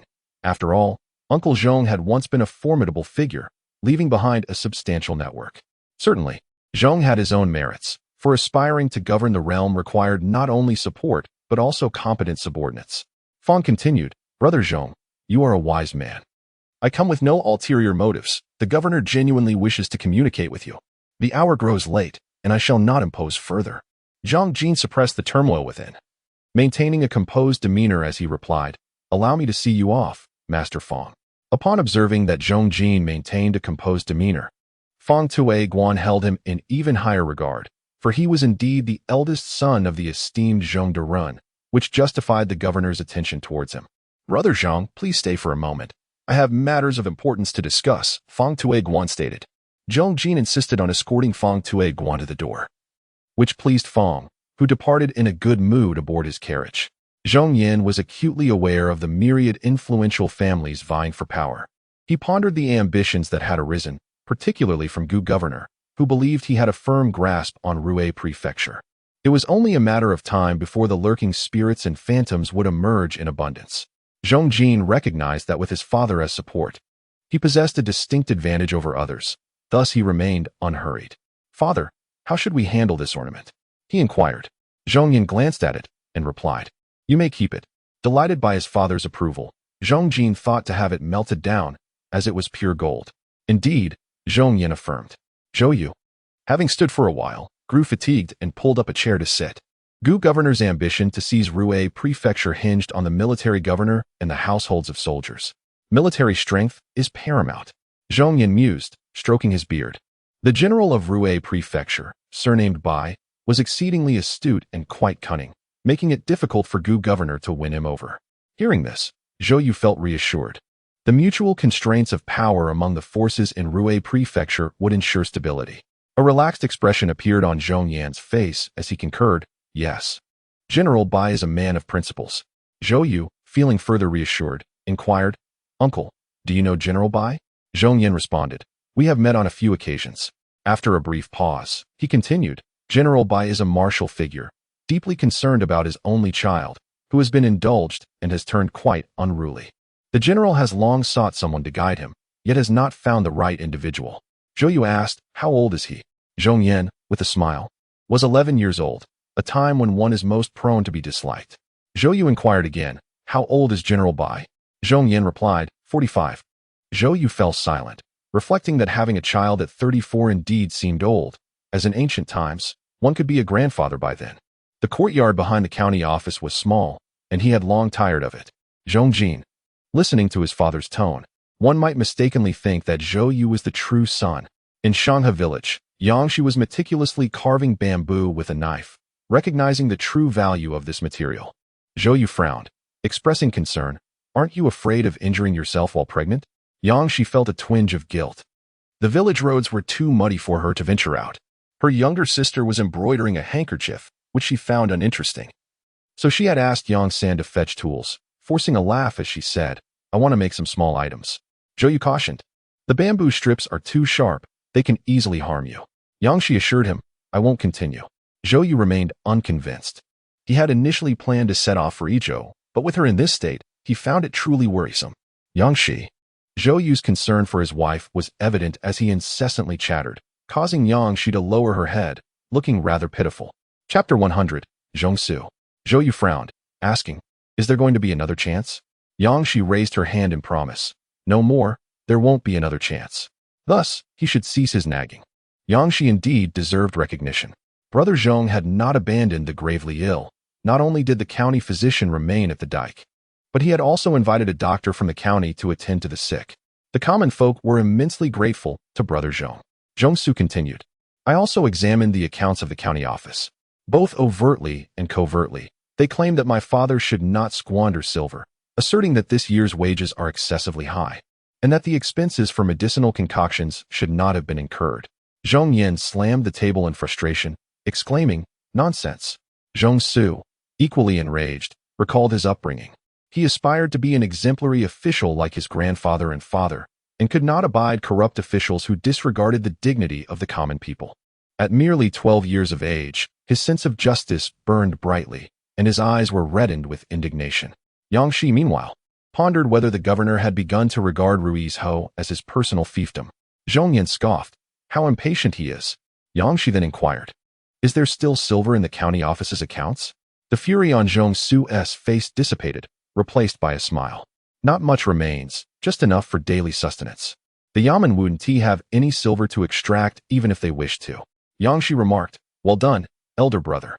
Zhongsu, in the prime of his youthful admiration for his father, sat upright, radiating pride.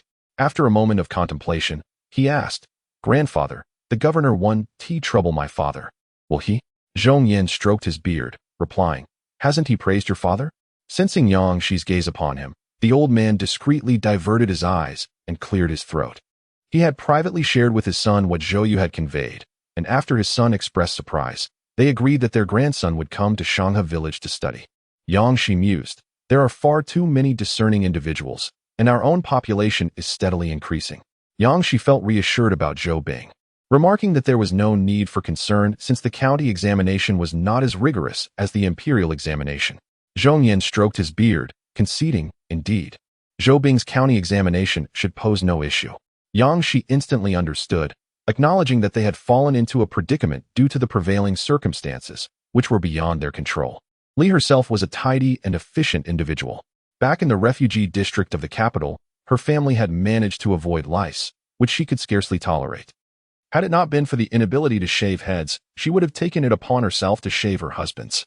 She was not at all reluctant to spend a coin, even if it were only half of one, on medicinal powders, until the lice were completely eradicated. Only then did she relent. Wu Shan, somewhat awkwardly, rubbed his nose. His clothes were still soaking, having absorbed a considerable amount of the powder, and his wife had insisted that he wash them himself. Yang Shi assessed Wu Shan and remarked to Li, "Elder brother has not suffered greatly. Sister-in-law should be pleased." Indeed, Li was elated and expressed her gratitude, attributing it all to the teacher. Yang Shi, being sincere towards the Wu family, noted, "Our families share a close bond." Expressing thanks again would feel rather formal. "Sister-in-law, please keep what you need for yourselves and send me the rest. I will take it all," Yang Shi insisted. "Dear sister-in-law, we have plenty of dried bamboo shoots." Yang Shi replied, "Our family is large and consumes a lot. Purchasing dried shoots from the Wu family suffices. There is no need to buy from others." In her mind, Yang Shi maintained a ledger. Dividends were distributed monthly, and with a 20% profit. They could yield 20 taels, indicating a recent surge in sales and reflecting on the county's affluence. Their family was not engaged in trade, and the intricacies involved were numerous. Yi Shun was most suitable for such matters, though she felt a tinge of envy at how quickly he had gained the favor of the Zhou family. In their village, 8 individuals were preparing for the county examination, a notable statistic for a community of over 200 households, highlighting the high proportion of scholars. Zhong Yin has recently been wandering through the village, becoming intimately familiar with its nuances. Not every village is like Shanghe Village, which enjoys a favorable geographical location, has been spared from major disasters for a century, and has accumulated wealth over generations, resulting in an increase in educated individuals. In contrast, Xiahe Village lags significantly behind, with only a single scholar residing within its confines. Yang Shi raised an eyebrow, inquiring if he held a favorable view of King Jiang. Zhong Yin, with a half-smile, countered her question, asking if she did. Yang Shi shook her head, expressing her lack of faith in him. Although King Jiang holds considerable power, she reasoned, if chaos were to ensue, it would be his forces that would be overthrown. Should King Jiang withstand the turmoil, he may have a future. If not, his fate would be dire, and she harbored no desire for his victory. Zhong Yin remarked that it was premature to speculate on the future, advising patience, as the situation remained unclear. Clarity would only emerge once the rebels entered the capital. Yang Shi sighed, foreseeing that various factions would vie for control, each yearning for the highest authority amidst the ensuing chaos. Only Zhou Bing felt disheartened, having hoped to secure the top position. "You were too careless, Zhou Xiaodi," Yang Shi remarked. "I was not careless," he protested. "Now let us eat," she urged. The two ceased their discussion and focused on their meal, with Yang Shi remaining unconcerned about rankings, always aware of the adage that there are greater talents beyond one's own. Chapter 101. Struggles and Schemes. Zhou Yu awoke to the enticing aroma of food, noticing that the table had already been set with a feast. He quickly sat up, taking a moment to gather his thoughts. "Have you finished your meal?" he inquired. "Yes, we have," came the reply. Yang Shi felt a pang of concern. It had been a long and arduous journey. Her heart raced. What had transpired? Zhou Yu's brow furrowed as he recalled the incident involving Yang San and the others in Yizhou. Yang Shi nodded, remembering well. It was indeed their first encounter with such a significant setback. Zhou Yu set down his chopsticks, recounting, at that time, 2 families within the city clashed violently, and Yang San and his companions were caught in the crossfire. After our departure, the rivalry between the 2 families intensified, leading to frequent skirmishes. This time, however, their conflict escalated into genuine bloodshed, resulting in the deaths of not only their servants, but also the young masters leading each family. Yang Shi's mouth fell slightly agape. What a profound enmity. Zhou Yu, feeling moderately sated, continued to eat slowly. "I heard from Bai Dang that these families have harbored grievances for a long time, yet it had never reached the point of murder. After the new year, something changed, and they have become utterly deranged," Yang Shi remarked. "Surely, there must be numerous underlying issues." Zhou Yu concurred, noting that both families had hired bodyguards for protection. Bai Dang had refused any business with either side, while Bai Er, his second-in-command, claimed that accepting such jobs would be tantamount to sending one's brothers to their doom. Despite the high offers from both families, Bai Er had declined them, and Zhou Yu found himself increasingly admiring Bai Er's judgment. Yang Shi agreed, Bai Dang is correct. The long-standing feud between the two noble families in Ijo has become irreconcilable. Anyone who inserts themselves into this conflict risks becoming collateral damage. However, has the government not intervened? Zhou Yu's eyes glinted with sarcasm. The authorities have taken bribes from both sides and long ceased to concern themselves with their disputes. They are free to battle as they wish, so long as it does not escalate to the courts. Yang Shi mused. It is indeed fortunate that Yang San and his companions were merely collateral damage at that time. Yang Shi grasped the crux of the matter. Salt. One of these two families controls it? Zhou Yu praised his wife's astuteness. Indeed. Yang Shi observed that while it appeared to be a conflict between two prominent families, the implications were far-reaching. After finishing his meal, Zhou Yu rose to tidy up, slipping on his shoes as he remarked, thus, the turmoil in Ijo is merely a matter of time. Tranquility is unlikely. Yang Shi extended a hand to assist, but Zhou Yu evaded her, saying, you should rest. Yang Shi reflected, in this light, Ruizhou certainly seems relatively stable. Governor Gu engages in numerous clandestine maneuvers, yet none are overt. Upon closer examination, Governor Gu's schemes regarding Ruizhou may indeed be a blessing in disguise. Without him, external forces would exploit the situation, and Ruizhou would inevitably descend into chaos. As she spoke, she unwrapped a parcel, revealing 2 books. We are residing at the escort agency, and Yang San and I have not been idle. We aided in organizing the accounts and clearing some accumulated inventory. These 2 volumes pertain to weaponry and ceramics, gifted to me by Master Bai. Do take a look. I hope you find them to your liking. Yang Shi was delighted, taking the books and perusing them. The volume on ceramics contained illustrations, including depictions of kills, which evoked thoughts of metallurgy. She then flipped through the book on weaponry. I find it quite appealing. How does the escort agency come to possess such books? Zhou Yu explained. In the escort business, some individuals, unable to pay in cash, settle their debts with goods. The storeroom is filled with such items. Beyond these 2 books, there are others that pertain to the Imperial examination, which I did not take. Yang Shi placed the books on the shelf. You two seem to have gotten along quite well during your trip to Ijo. Zhou Yu replied, I am but a minor player in this. Yang San nearly became the 4th master of the escort agency. Yang Shi responded, impressive indeed.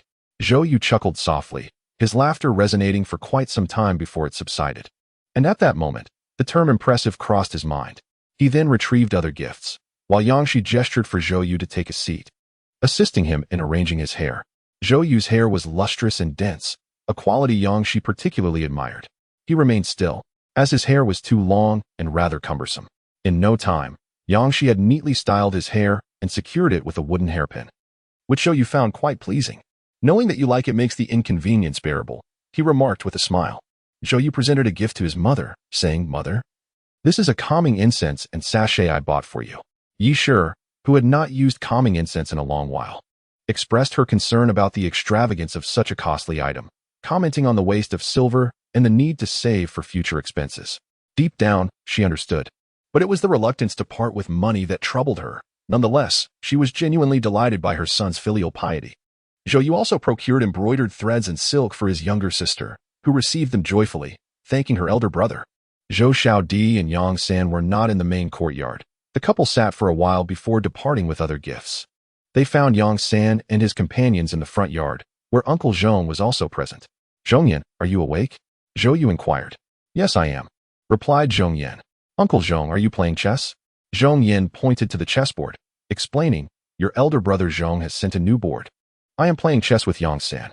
Take a look. Zhou Yu stood by, glancing over the chessboard, and was astonished by the game as Yang San played with the black pieces. Zhong Yin observed this with satisfaction, noting the rapid improvement of the young lad. He inquired of Yang San, who replied that he only understood some rules and had never formally studied. During their journey southward, Zhou Yu did not have the leisure to instruct Yang San. He found Yang San intriguing and invited him to play chess together, leading to unexpected results. Yang San took the game very seriously. While Zhou Yu perceived that by moving to the left he could reclaim a territory, Yang San chose to act contrarily. Yang Shi glanced over, her gaze landing on Yang San. The couple exchanged looks, realizing this young man possessed immense potential.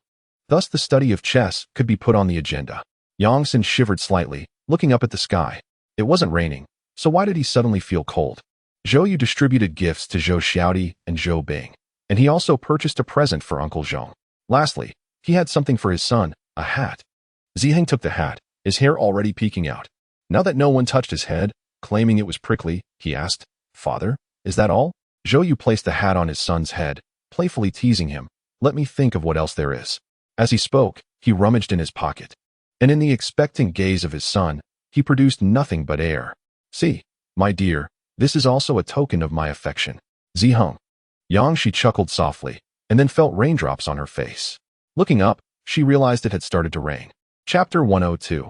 Going with the flow, she hurriedly pulled her son towards the front hall, while Zhou Yu assisted Uncle Zhong. Yang Sen lamented the chess game, quickly folding the board. The rain intensified, cascading down in torrents and flowing away through the drainage system. Zhong Yin frowned, noting that this year's rainfall exceeded that of previous years. Zhou Yu stood beneath the eaves, acknowledging, "Indeed, it is fortunate that my brother repaired the dam."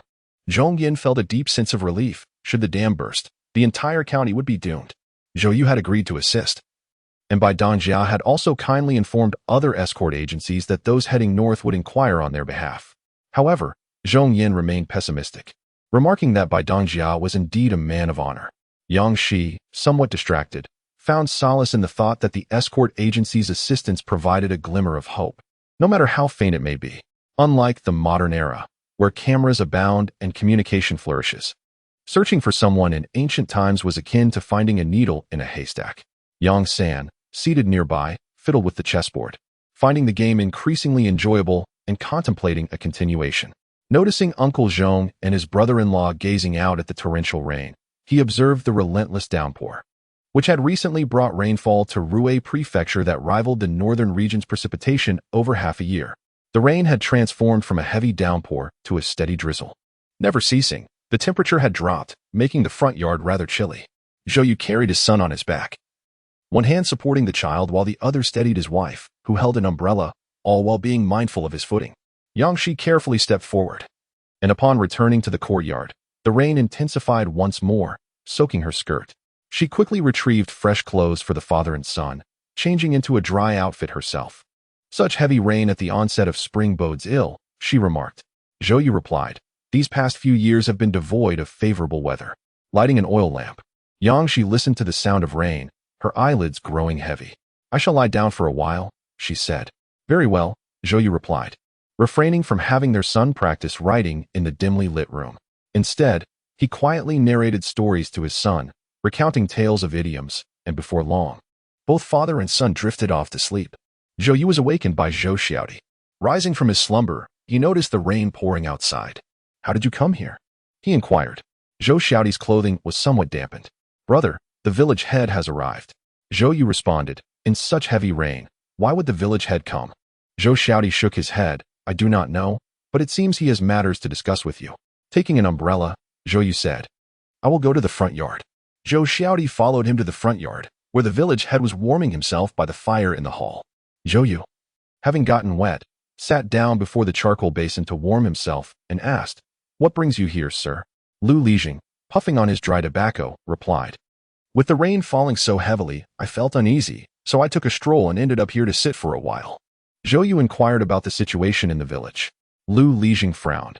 Most houses in the village are made of mud and straw, and with the continuous rain, many roofs are leaking. I fear some structures may collapse under the strain. If there are any dangerous buildings, it would be wise to evacuate beforehand. Zhou Yu did not conceal the rising prices in Yizhou and shared the information. Lu Lijing ceased his smoking, cursing under his breath with a tone of concern. "I wonder if the salt prices in Ruizhou will increase." Zhou Yu refrained from mentioning the intentions of Governor Gu, while Lu Lijing was more concerned about his small plot of land. He advised, "For those who have not lived in the south, the rain seems abnormal. It would be prudent for you to prepare, for in such chaotic times, it is wise to have provisions on hand." Lu Lijing wholeheartedly agreed, stating, "This year, we cannot afford to sell our grain." Zhou Yu continued, "Our village is prosperous. However, we must be wary of others setting their sights on us. If possible, we should store more grain. Governor Gu regards Ruizhou as his own possession, fearing the moment when grain may be forcibly collected, thus he must remain vigilant." Lu Lerzhang's heart suddenly quickened. "Do you possess some news?" "Zhou Yu, I know a little. Ruizhou is relatively peaceful." The phrase relatively conveyed a deeper meaning, and Lu Lerzhang discerned it, his back slightly bending as he took a vigorous drag from his pipe. Zhou Yu remained silent, not wishing to open the door and let the smoke escape. Lu Lerzhang noticed the room filled with smoke and hurried to open the door, realizing it was suffocating the gentleman. Once the smoke dissipated, Zhou Yu exhaled deeply. To drift along with the current is too passive. If you can prepare more, do so. Regardless of whether in prosperous times or chaotic times, grain is of utmost importance. Zhou Yu had already made plans for 7 days hence. Prior to his journey to Yizhou, he had instructed Shou Xiaodi to custom make some tables and chairs, which had now arrived and were placed in the side room of the front courtyard. All that remained were the blackboard and chalk, which he would make himself. Zhou Yu rose to escort Lerzhang, but Lerzhang gestured for him to stay. Zhou Yu insisted on seeing Lerzhang out with an umbrella. The village paths had become increasingly muddy, and Lerzhang's shoes were already soaked as he waded through the water towards the village. He noted one commendable trait of Lu Lerzhang, a sense of responsibility towards the village, never neglectful or indifferent. The next day, the sky cleared, a rare sunny day, and the once sorrowful faces of the people began to brighten with smiles. Seizing the opportunity before the rain resumed, the villagers hurried to repair their rooftops. Zhou Yu remained at home making chalk, as the plaster had long been prepared. Chalk was a novel item, and Yang Shi, being pregnant, did not lend a hand. Zhong Yin was quite curious, sitting nearby to observe. And Zhou Yu naturally would not miss the chance to enlist the free labor of Yang San and a few others. Firstly, the molds were long since crafted. The emphasis was not on exquisite beauty, but rather on practicality. The production of chalk is, in fact, quite straightforward, yielding a considerable quantity in a single day. Yang San squatted for most of the day, gazing at the neatly arranged molds. "Brother-in-law, is it really that simple?" he inquired. Zhou Yu, rinsing his hands, replied affirmatively. Yang San felt that being alongside his sister and brother-in-law had broadened his horizons. "Brother-in-law, when will you create the blackboard?" he asked. Zhou Yu rubbed his wrist and said, "Tomorrow." Zhong Yin was eagerly anticipating the formation of the chalk. "How did you come to know about chalk?" he asked. Zhou Yu explained, "I observed that gypsum could leave marks on slate. After much contemplation in the capital, I personally experimented and successfully made chalk. I also discovered that it was not easily visible on slate, and writing on wood was equally faint. Thus, I conceived the idea of a blackboard for a stark contrast. This was the downside of having Uncle Zhong nearby. His novel ideas required reasonable explanations." Zhong Yin recalled Zhou Yu's teaching methods and surmised that Zhou Yu had indeed pondered this privately. It was no surprise that Zhou Yu, who enjoyed intellectual engagement, had devised both chalk and a blackboard. "Once completed, I would like to see the final product," Zhong Yin stated. Zhou Yu smiled, assuring him, "You shall not be disappointed." Chapter 103. Foot binding. It was proven that Zhong Yin was indeed not let down. Writing with chalk on the blackboard was remarkably clear and convenient. However, having been accustomed to using a brush, Zhong Yin found chalk somewhat challenging, and his writing required further practice. Yang Shi was the most delighted, as it would facilitate her drawing in the future. Armed with her own little blackboard, she effortlessly sketched the design of a crossbow. She delved into the study of weaponry, focusing on crossbows, though the book provided scant details. Striving for accuracy, she endeavored to recreate the illustrations, knowing that once she beheld the actual object, she could replicate it. Yang Shi contemplated the iron mines. Unfortunately, Ruizhou lacked such resources, and the iron mines that had been discovered were heavily guarded by the court, with clandestine trade strictly forbidden. Discovery of such dealings would result in capital punishment. Truly, a clever woman finds it challenging to cook without rice. As 7 days swiftly passed, on a bright morning, Lu Lijiang arrived with 6 grandsons in tow, followed in succession by villagers bringing their children. Zhou Yu refrained from publicizing the identity of Uncle Zhong when inquired. He merely stated that Brother Zhong was a product of Uncle Zhong's teachings. He had no intention of accepting an excessive number of students initially. Rather, he aimed to cultivate a few promising pupils who could later assist in educating future students. He sought to avoid a chaotic classroom filled with too many diverse students, which would contradict his original intentions. During the banquet, Zhou Yu proposed the establishment of a school, outlining the requirements for enrollment, which the attendees found agreeable. The tuition he set was modest. He determined a fee of 2 taels of silver for a year at the private academy, wishing for more children to acquire knowledge. He established the fee for half a semester at 401, which included the cost of chalk. Aside from the grandsons of Lu Lijiang, a total of 10 children from the village came forth, 4 of whom were from families of scholars, all eager to study under Zhong Yan. The remaining 6 students hailed from less affluent households, desiring to learn literacy and arithmetic. Thus, they sent their children to the school. Zhou Yu's reputation for accounting had spread throughout the village once the labor service concluded. However, not a single child from impoverished families attended, as the burden of literacy was too heavy for them to bear. In the village, secrets are a rarity. The news of the Zhou family's establishment of a school spread like wildfire after the warming pot ceremony, attracting a multitude of onlookers today. The grandchildren of the Wu family were too young to attend, while the 2 boys from the Yi family came, and all 4 grandsons from the Zhao family were sent, as they were of appropriate age. Including the Yi and Zhao families, there were a total of 22 students enrolled. Zhou Yu felt that this number was just right. Any more would be unmanageable. Zhou Xiaodi and Zhou Bing took on the task of teaching the children to read, as Yongsan lacked the patience for such endeavors. During the warming pot feast, Zhou Yu encouraged both boys and girls to attend the school, yet regrettably, no one sent their daughters for education. Yangshi prepared a small booklet for each child, containing their information, where future exam results and monthly performances would be recorded. Yongsan assisted in organizing everything and noticed his sister's low spirits. "Sister, are you tired?" he inquired. Yangshi shook her head, expressing her sorrow over the lack of girls sent to school. Yongsan, deeply moved, recounted, "In the north, I had never seen a village with girls having bound feet. It was only after arriving in Ruizhou that I witnessed this. Several families in our Shangha village bind their daughters' feet. Sister, how can one walk with feet that are no larger than an infant's?" Yangshi, uncertain herself, recalled that during the early days of the dynasty, the court prohibited foot binding for women, but the enforcement was insufficient.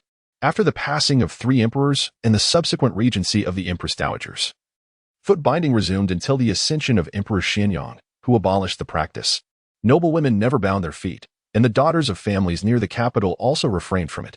However, in the more distant counties, the court's control was lax, allowing foot binding to persist, particularly in the Jiangnan region where the trend of slender feet was prevalent, leading many to secretly bind their daughters' feet. Some families intentionally bound their daughters' feet from a young age, hoping to fetch a higher price when it came time to sell them. Yangshi felt a wave of nausea rising within her, struggling to comprehend the twisted minds of certain individuals. The more she pondered, the more her heart sank into a state of disquiet. Yongsan, being a man, could not empathize with her feelings and maintained a rather objective discussion. In such a chaotic world, even the smallest feet would find it difficult to escape. Yangshi rubbed her forehead, wishing to steer clear of the topic of bound feet. "Have you heard anything about the limu fruit?" she inquired.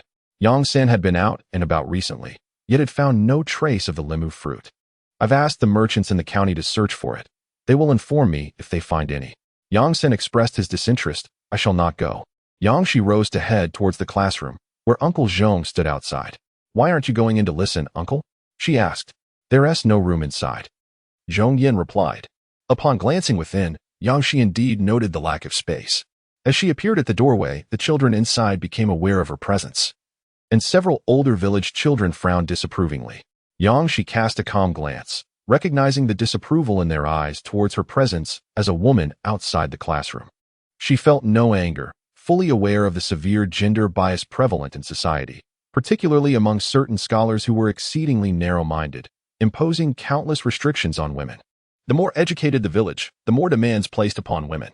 She had often listened to Yongsan recount tales of neighboring villages where rigid scholars refused to educate their own daughters, instead indoctrinating them with notions of submission to their husbands, equating the husband to a deity, standing there with poise and without any intention to leave. Yangshi thought to herself that perhaps it would be best for those who could not accept her presence to depart. Zhou Yu noticed the situation, disregarding the student's expressions, and suggested to his wife, "If you're tired of standing, come in and sit." Yangshi had initially intended not to enter the classroom, but upon reconsideration, she agreed. Yishun's eldest son, clever and resourceful, graciously offered his chair, saying, "Madam, please take a seat."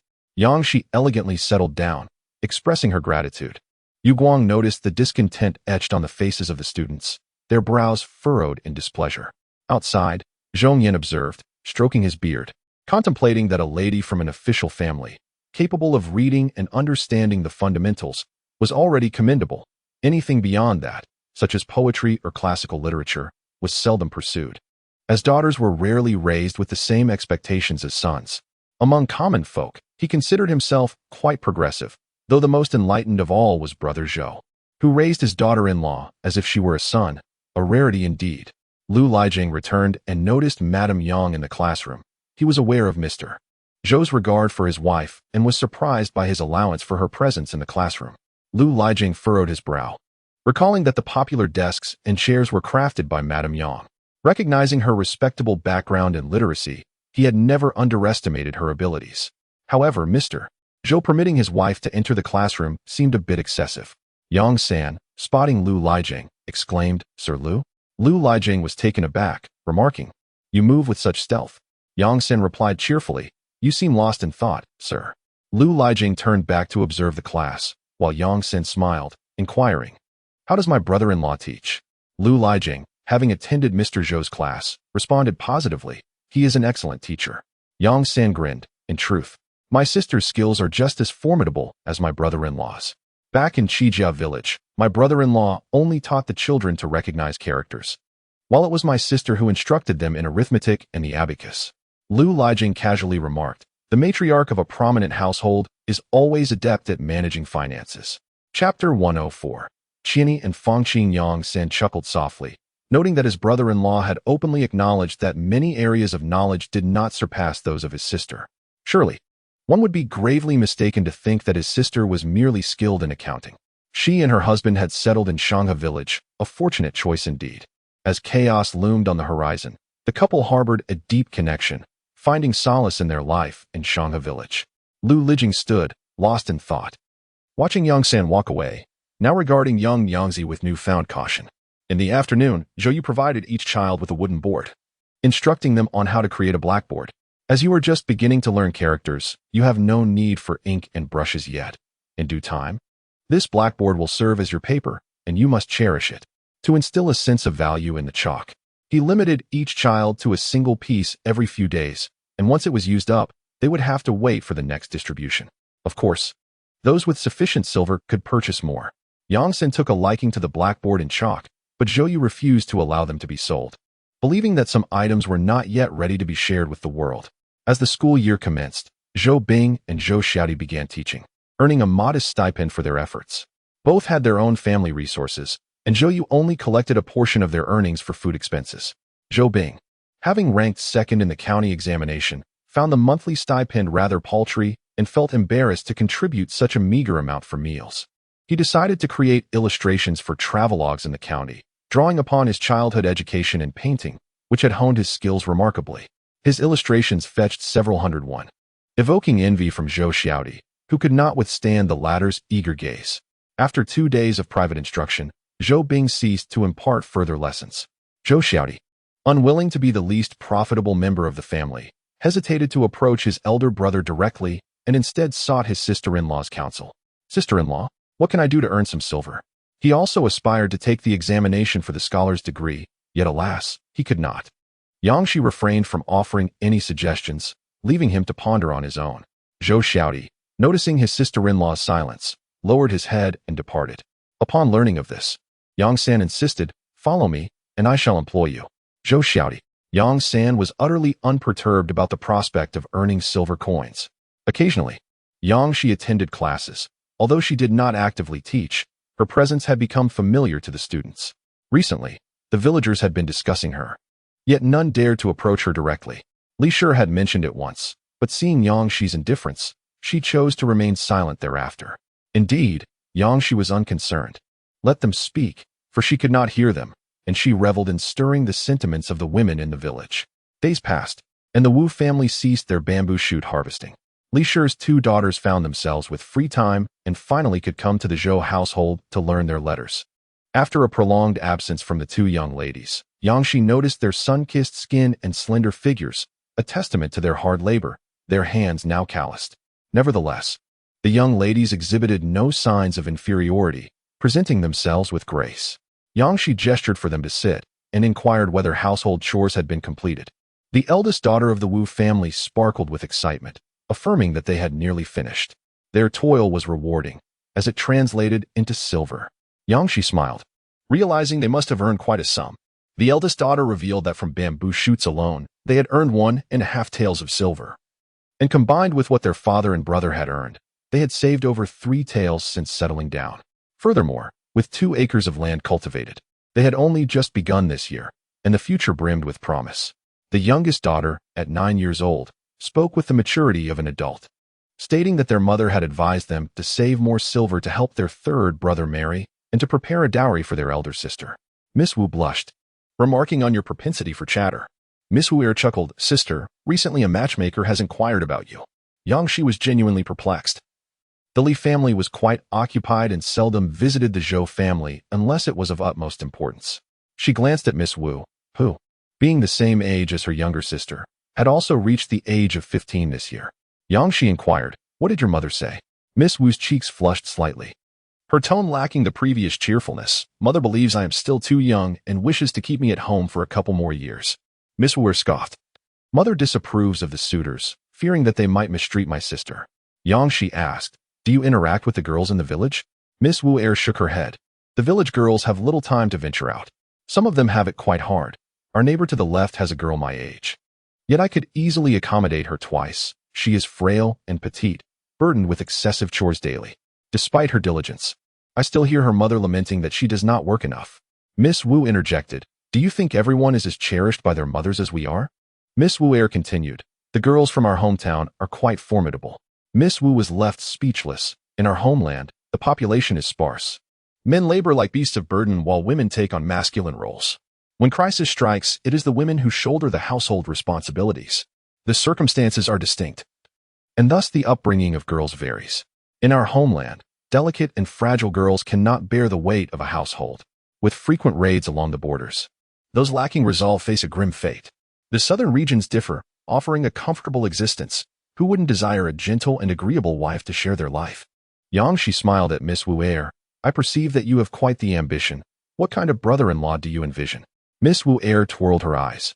Greatly fond of her brother-in-law Yang San. The brothers in her family were rather clumsy with words. Wu's household craved someone articulate. Regrettably, she understood this to be unattainable, so she settled for a secondary option, believing that brother Yi would suffice. Miss Wu Da's face flushed as she playfully chided, I shall silence you, you little imp. Miss Wu exclaimed in surprise and dodged, saying, Sister, you cannot bully me. Yang Shi laughed heartily, finding Miss Wu exceedingly amusing. Nevertheless, the eldest son of the Yi family was indeed a fitting match for Miss Wu Da. She was skeptical that the Yi family was unaware of any matchmaker visiting Wu's household, for the lack of response clearly indicated their disinterest in a union. Yang Shi remarked, Well, your sister is right. Apart from me, you must not speak of this to anyone. Miss Wu covered her mouth and blinked, signaling her understanding. Yang Shi engaged in conversation with the 2 young ladies for a while longer, using a blackboard to teach them literacy. Perhaps the intelligence of the Wu family resided in its daughters, for both young ladies learned with remarkable speed. After some time, fearing young Mama might tire, Miss Wu Da inquired, Mama, shall we conclude for today? Yang Shi nodded in agreement. Miss Wu then tentatively asked, Since we cannot call you Mama anymore, shall we call you Teacher? Her eyes sparkled with anticipation. Yang Shi replied gently, That sounds wonderful. Miss Wu was elated, exclaiming, Now we have a teacher too. Humph. Third brother and fourth brother are utterly foolish. They prefer wielding swords and sticks, and do not come to school. Yang Shi chuckled. Your third and fourth brothers are with Shi Xian. Even if they do not attend, Shi Xian will teach them. Miss Wu momentarily puzzled, asked, Who is Shi Xian? Yang Shi chuckled softly, referring to him as Yang San. Few could recall his true name. It was the order of his rank that lingered in their memories. Miss Wu with her head bowed, mumbled that the name sounded delightful. A thought stirred within Yang Shi. These 2 young ladies also possessed names, Da-ni and Er-ni, yet lacked formal appellations. As your teacher, may I bestow upon you names? He inquired. The 2 girls, filled with excitement, responded in unison, yes. Chapter 105. Mutual harm. After a moment's contemplation, Yang Shi decided that Da-ni would be named Wu Qianni, while Er-ni would be Wu Fa-qing. In his eyes, Da-ni embodied domestic grace, while Er-ni radiated the vivacity of the sun. He wished for both of his young pupils to embrace splendid futures. The girls repeated their names and diligently practiced writing them until they mastered the task, departing from the Zhou residence with joy. Yang Shi, I have named Da-ni and Er-ni, he announced. Zhou Yu chuckled. Is that what brings you such delight? Yang Shi shook his head. Once I have given birth, I shall take the two girls to the academy to attend classes, demonstrating to the boys there that girls can be formidable as well. Zhou Yu, taken aback, replied. You visit the academy daily. I assumed you would soon begin teaching. Yang Shi handed a handkerchief to Zhou Yu. I had planned to do so. But after witnessing the intelligence of those two girls today, I have reconsidered. Zhou Yu dried her hands, saying, I look forward to seeing your female students outshine their male counterparts. Yang Shi shot a sidelong glance. I am not jesting. Dai is somewhat lacking, but Erinai is truly clever. Zhou Yu laughed. The daughter of Wu Degu is indeed impressive. Yang Shi also smiled, acknowledging that girls, including the little one, possess remarkable strength. The couple engaged in conversation for a while before heading to the main courtyard for dinner. Ziheng, their child, had been enlightened from a young age, attending lessons even before reaching the appropriate age. Sitting beside his mother, Ziheng appeared somewhat sullen. Yang Shi inquired, Has your father been bullying you again? Ziheng shook his head, replying, It's not my father. I overheard two senior brothers saying that mother should remain in the back courtyard. When I confronted them, their apologies felt insincere. Yang Shi felt a warmth in her heart at her son's defense. He was not one to shy away from conflict, driven by his affection for her. She was unconcerned, waiting for the day when she could teach those boys a lesson, showcasing her prowess. Though they might scoff now, they would eventually feel the weight of their shame. Ziheng's eyes sparkled with determination. Yes, let us show them. Especially regarding his books and insights, he intended to preserve them carefully. Yet he sensed that the time to embark on a journey was approaching. Zhang Yan stroked his beard, saying, When my granddaughter arrives, I will also send her to the academy. Zhou Yu, reflecting on his wife's plans, shared his thoughts. Zhong Yan chuckled, Excellent. By then, she girl will have several students to teach. Yang Shi agreed, Very well. The following day, Li Shi arrived at the Zhou residence with her two daughters, expressing gratitude for the lovely names bestowed upon them. Yang Shi asked, Why didn't you bring the little one? Li Shi replied, That child has gone to the town with her mother.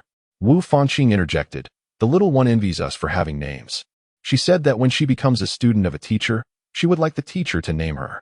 The clever niece certainly had her own ideas. Yang Shi smiled. Very well. Now my younger sister is engrossed in embroidery.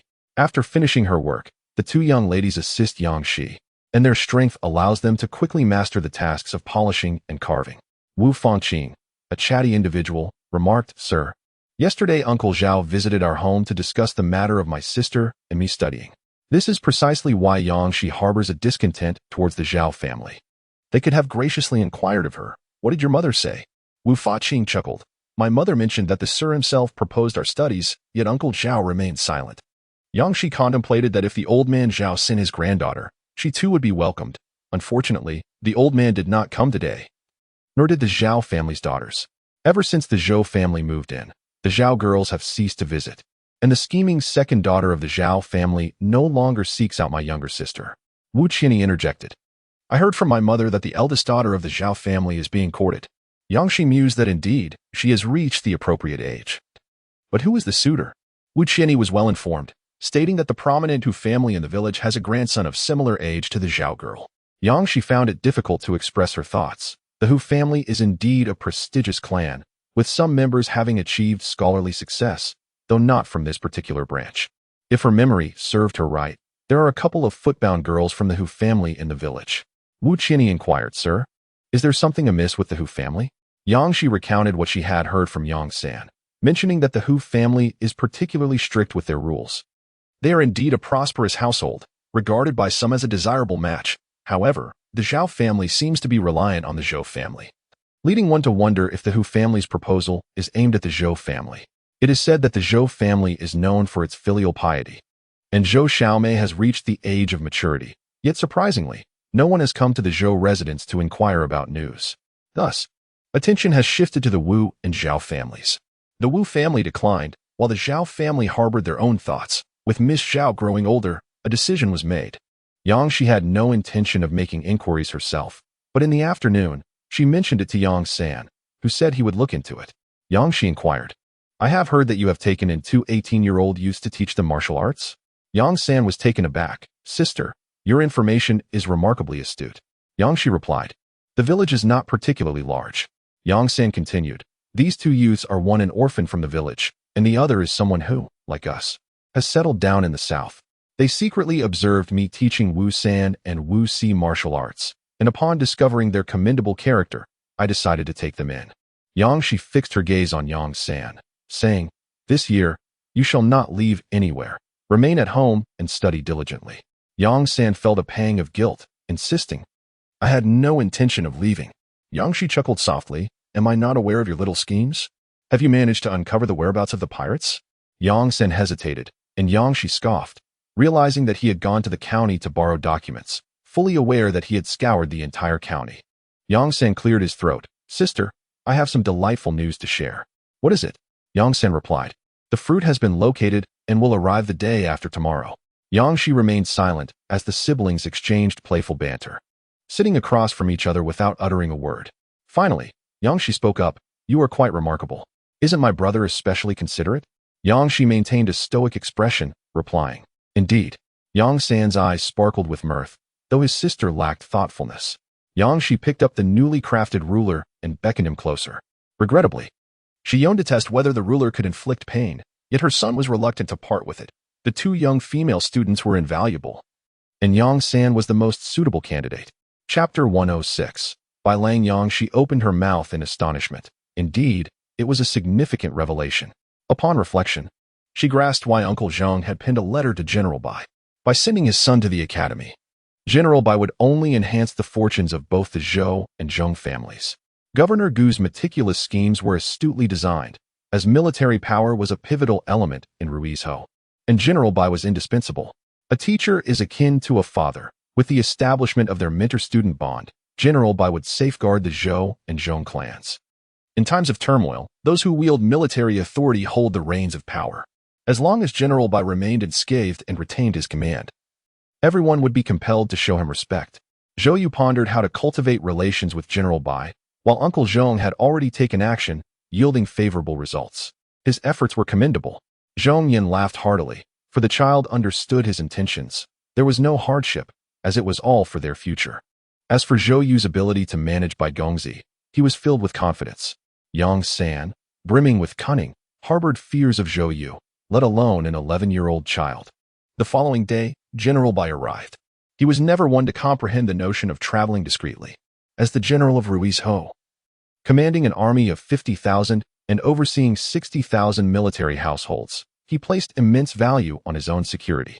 Given the current unrest, General Bai was particularly cautious about his safety, flanked by 500 guards, each mounted on horseback, as horses represented a vital asset within the military encampment.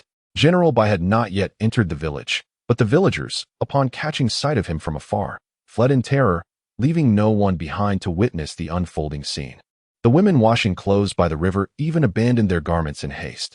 General Bai remained unfazed, accustomed as he was to such reactions. It was rather unjust, for he had taken great care to restrain his soldiers. Alas, the common folk still viewed them with trepidation, as if he were a bandit leader rather than a general. Bai Lang, astride his horse, surveyed the entire village with a scornful grimace, pondering, "Father, you send your son to study in this wretched place?" His face bore an expression of frustration, as the thought of striking his son crossed his mind, yet he could not bear to chastise his only child. Instead, he simmered in silence. Noticing his father's reticence, Bai Lang continued to lament. "Just look at this desolate backcountry. Can you truly bear to have your son endure such hardship?" General Bai remained unresponsive, thinking his son ungrateful. He recalled Mr. Zhong, a man of great resolve who had resigned from his official post without hesitation, a quality he greatly admired. He hoped his son would possess a sense of integrity, yet Bai Lang had been indulged to an unreasonable degree, and he wished Mr. Zhong would impose some discipline upon him. This was precisely why he had hastened to set off upon receiving Mr. Zhong's letter, fearful that the esteemed gentleman might change his mind. In the courtyard, Yang San, upon hearing the villagers' panicked voices, understood that General Bai had arrived. He quickly motioned for Li Zheng to accompany him as they opened the gate and ventured forth. It was not long before they encountered General Bai and his entourage. Yang San stepped forward, clasping his fist in greeting. "Young man greets the general." General Bai inquired, "Did Mr. Zheng send you to guide us?" Yang San smiled, "Indeed. We are merely 300 feet away. Please follow me, General." The procession of General Bai and his company rode into the village at a leisurely pace. The village path entirely occupied by their steeds, with not a single villager in sight. The residence of the Zhou family stood prominently, newly constructed, and General Bai, without needing to inquire, knew instantly that it belonged to Mr. Zhong. Dismounting, General Bai was met at the entrance by Zhong Yin and Zhou Yu, who graciously welcomed him. "It has been quite a while. How have you been, sir?" General Bai inquired eagerly. Zhong Yin, stroking his beard, replied, "Very well, indeed. And how fares the general after so many years?" With a hearty laugh, General Bai responded, "I am quite well. In recent years, the number of those who flatter me has increased, and I have amassed considerable wealth." As the group entered the courtyard, the other soldiers, along with Yang San and Zhou Xiaodi, were given their tasks. The classroom was still in session, and noticing General Bai pause, Zhong Yin smiled as he introduced Zhou Yu, saying, "This is my nephew. His father and I share a bond akin to life and death. He is the founder of this academy. Would the general care to listen?" General Bai's presence here underscored the importance he placed on his son's education, and he humbly remarked, "I hope I do not intrude." Observing the children's performance, General Bai noted one little fellow who was intently staring at him, amused by the child's boldness. "Zhong Yin, this is my great-nephew. Do not be deceived by his small stature. He possesses remarkable courage." General Bai reflected on how differing family backgrounds shaped a child's perspective and bravery. Catching sight of his son about to dash away, he chose not to intervene, merely signaling for his bodyguards to follow, for he regarded his son as a treasured gem. Excited by the lack of restraint from his father, Bai Lang joyfully turned and ran outside. In recent days, Zhou Yu had not only been teaching literacy, but also imparting knowledge about the climate of the north and south. Today, he discussed the weather south of the Southern River, explaining how climate could lead to a wealth of knowledge. He did not delve too deeply, for his current aim was to broaden the children's understanding of the world beyond their immediate surroundings. Only when one's horizons expand can the heart truly open. It is futile to dwell solely on a mere plot of land. A person of broad-mindedness fears not adversity, but rather sails forth against the winds and waves. General Bai initially regarded this matter with indifference, yet he understood Mr. Zhong's esteem for the young man, who must surely possess commendable knowledge. He had encountered many learned individuals, having devoted considerable time to ensuring his son's academic pursuits, employing numerous tutors. Although he himself had not unlocked the secrets of scholarship, he held his own insights. When Zhong Yin deemed the time ripe, he spoke up, inquiring about how the general found his nephew's lectures. General Bai acknowledged the merit in them, naturally affirming their excellence. Zhong Yin then invited General Bai for tea, and as they settled down, he remarked, "In the realm of teaching, I cannot compare to my nephew."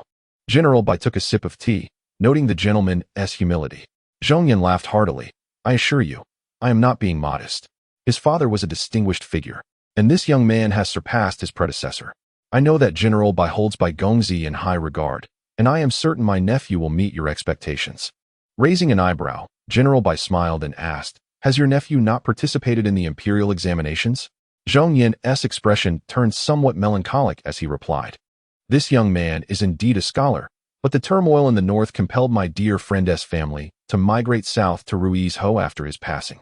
It is fortunate that the general has safeguarded Ruiz Ho, allowing my nephew to settle here." General Bai pondered, uncertain of the identity of Mr. Zhong's dear friend. Yet he grasped the crux of the matter, that the young man was of scholarly origins, a pity indeed. Zhong Yin chuckled, "One must sacrifice to gain. Who can predict what the future holds?" General Bai's thoughts stirred as he queried, "What is your perspective on the situation in the north, Mr. Zhong?" This marks the second purpose of his visit. He requires assistance in analyzing the prevailing situation. Upon hearing the bell signaling the end of class, Zhong Yin contemplated whether to let his nephew offer an analysis. General Bai, intrigued, nodded with a smile, eager to test the young man's insights. Chapter 107. In distress, Zhong Yin called for Zhou Yu, who first paid his respects before taking a seat. The general inquired about the situation, and the young man proceeded to elaborate on the northern circumstances. General Bai gestured for him to continue and poured himself a cup of tea, keen to observe what the young man would articulate. Zhou Yu was direct, pouring a small amount of tea onto the table, using his finger to delineate the boundary marked by the Southern River, and began to discuss the circumstances north of it. General Bai sipped his tea while his gaze remained fixed on the water stains on the table. Zhou Yu conveyed the information he had gleaned from the magistrate, illustrating the areas occupied by the unruly populace and detailing the distance from these disturbances to the capital. He ultimately mentioned the Jiang Wang and Jiang Qian's way. Placing particular emphasis on the business of Quanwei Lu, Zhou Yu pointedly addressed Peng Zhou while looking at General Bai, asserting that should the capital fall to the insurgents, chaos would inevitably ensue across the realm. General Bai found this intriguing. The young man had sketched Ping Zhou without divulging much about Jiang Wang, yet subtly hinted at his intentions. Turning to Zhong Yan, he remarked, "Indeed. Zhong Yan, I am too old to mentor young Master Bai. My nephew is more suitable for the task." General Bai, astute and far from a reckless warrior, understood the dynamics at play. Governor Gu was active, and the influential families had discerned the shifting tides. In the face of upheaval, Governor Gu would not forsake Ruiz Ho. However, with this general present, the county would remain stable. This assured him that as long as he could adequately educate his son, he would be able to safeguard his interests. Zhou Yu pondered for a moment before speaking. Some days prior, the officials of the prefectural city had inspected the embankment and intended to seize the county treasury's silver. General Bai's smile widened, and he remarked that he would take note of this. Should chaos ensue, he must ensure that his troops remain unswayed. Thus, control over provisions was imperative, for only with ample supplies could he maintain composure. The Zhou family's courtyard was modest. Yang San and a few others had vacated their quarters and moved to the front courtyard, allowing their area to be prepared for General Bai's accommodation. General Bai paid no heed to the soldiers he had brought along, as he was keen to observe how the Zhou family would manage his forces. If they could not handle such a trivial matter, he would have to reconsider his trust in them. Yang Shi refrained from making an appearance.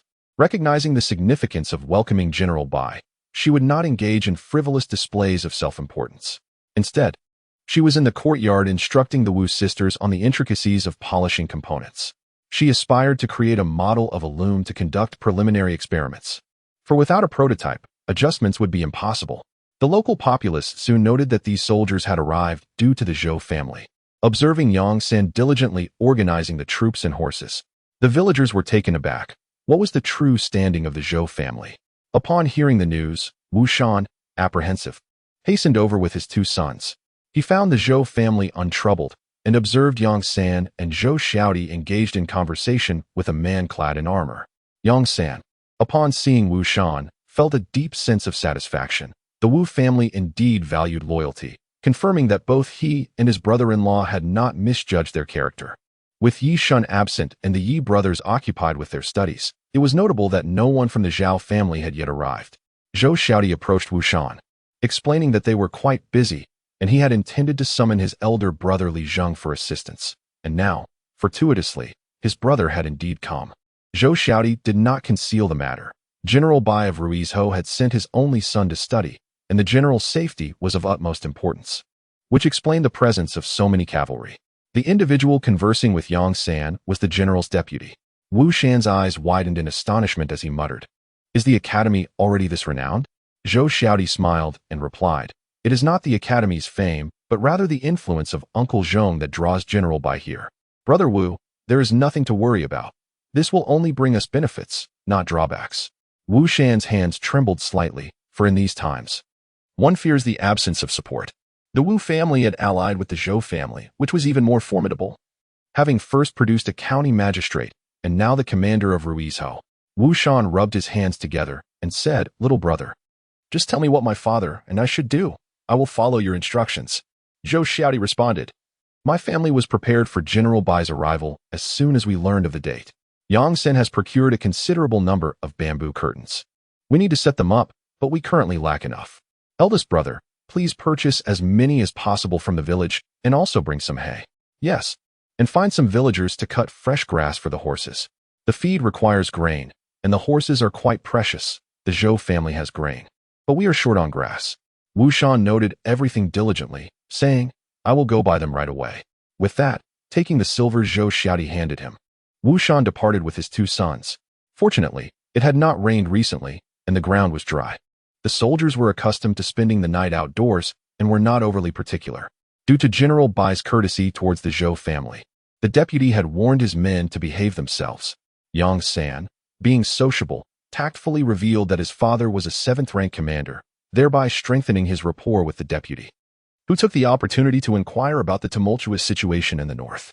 Zhou Xiaodi busied himself with Li Zheng and several young servants, while Yang San was preoccupied with socializing. As for young Master Bai, he had long since mounted his horse and roamed about. After observing the Zhao and Wu families depart for quite some time, Zhou Xiaodi, having already devised a plan in his mind, maintained a cheerful demeanor, and continued to orchestrate tasks. The Zhao father and son regretted their tardiness, being somewhat distanced from the Zhou family. They had genuinely believed that the Zhou household was in distress, remaining confined indoors for an extended period before daring to venture out. Upon seeing Zhou Xiaoti's untroubled expression, their unease began to dissipate. Zhou Xiaoti thought to himself that he would not squander free labor. Yet he also discerned the true nature of the Zhao family through this incident, deciding it prudent to keep a distance in the future. Once Zhou Xiaoti had organized matters to a satisfactory degree, he sought out Yang San, announcing his intention to arrange for a meal to be prepared and delivered shortly.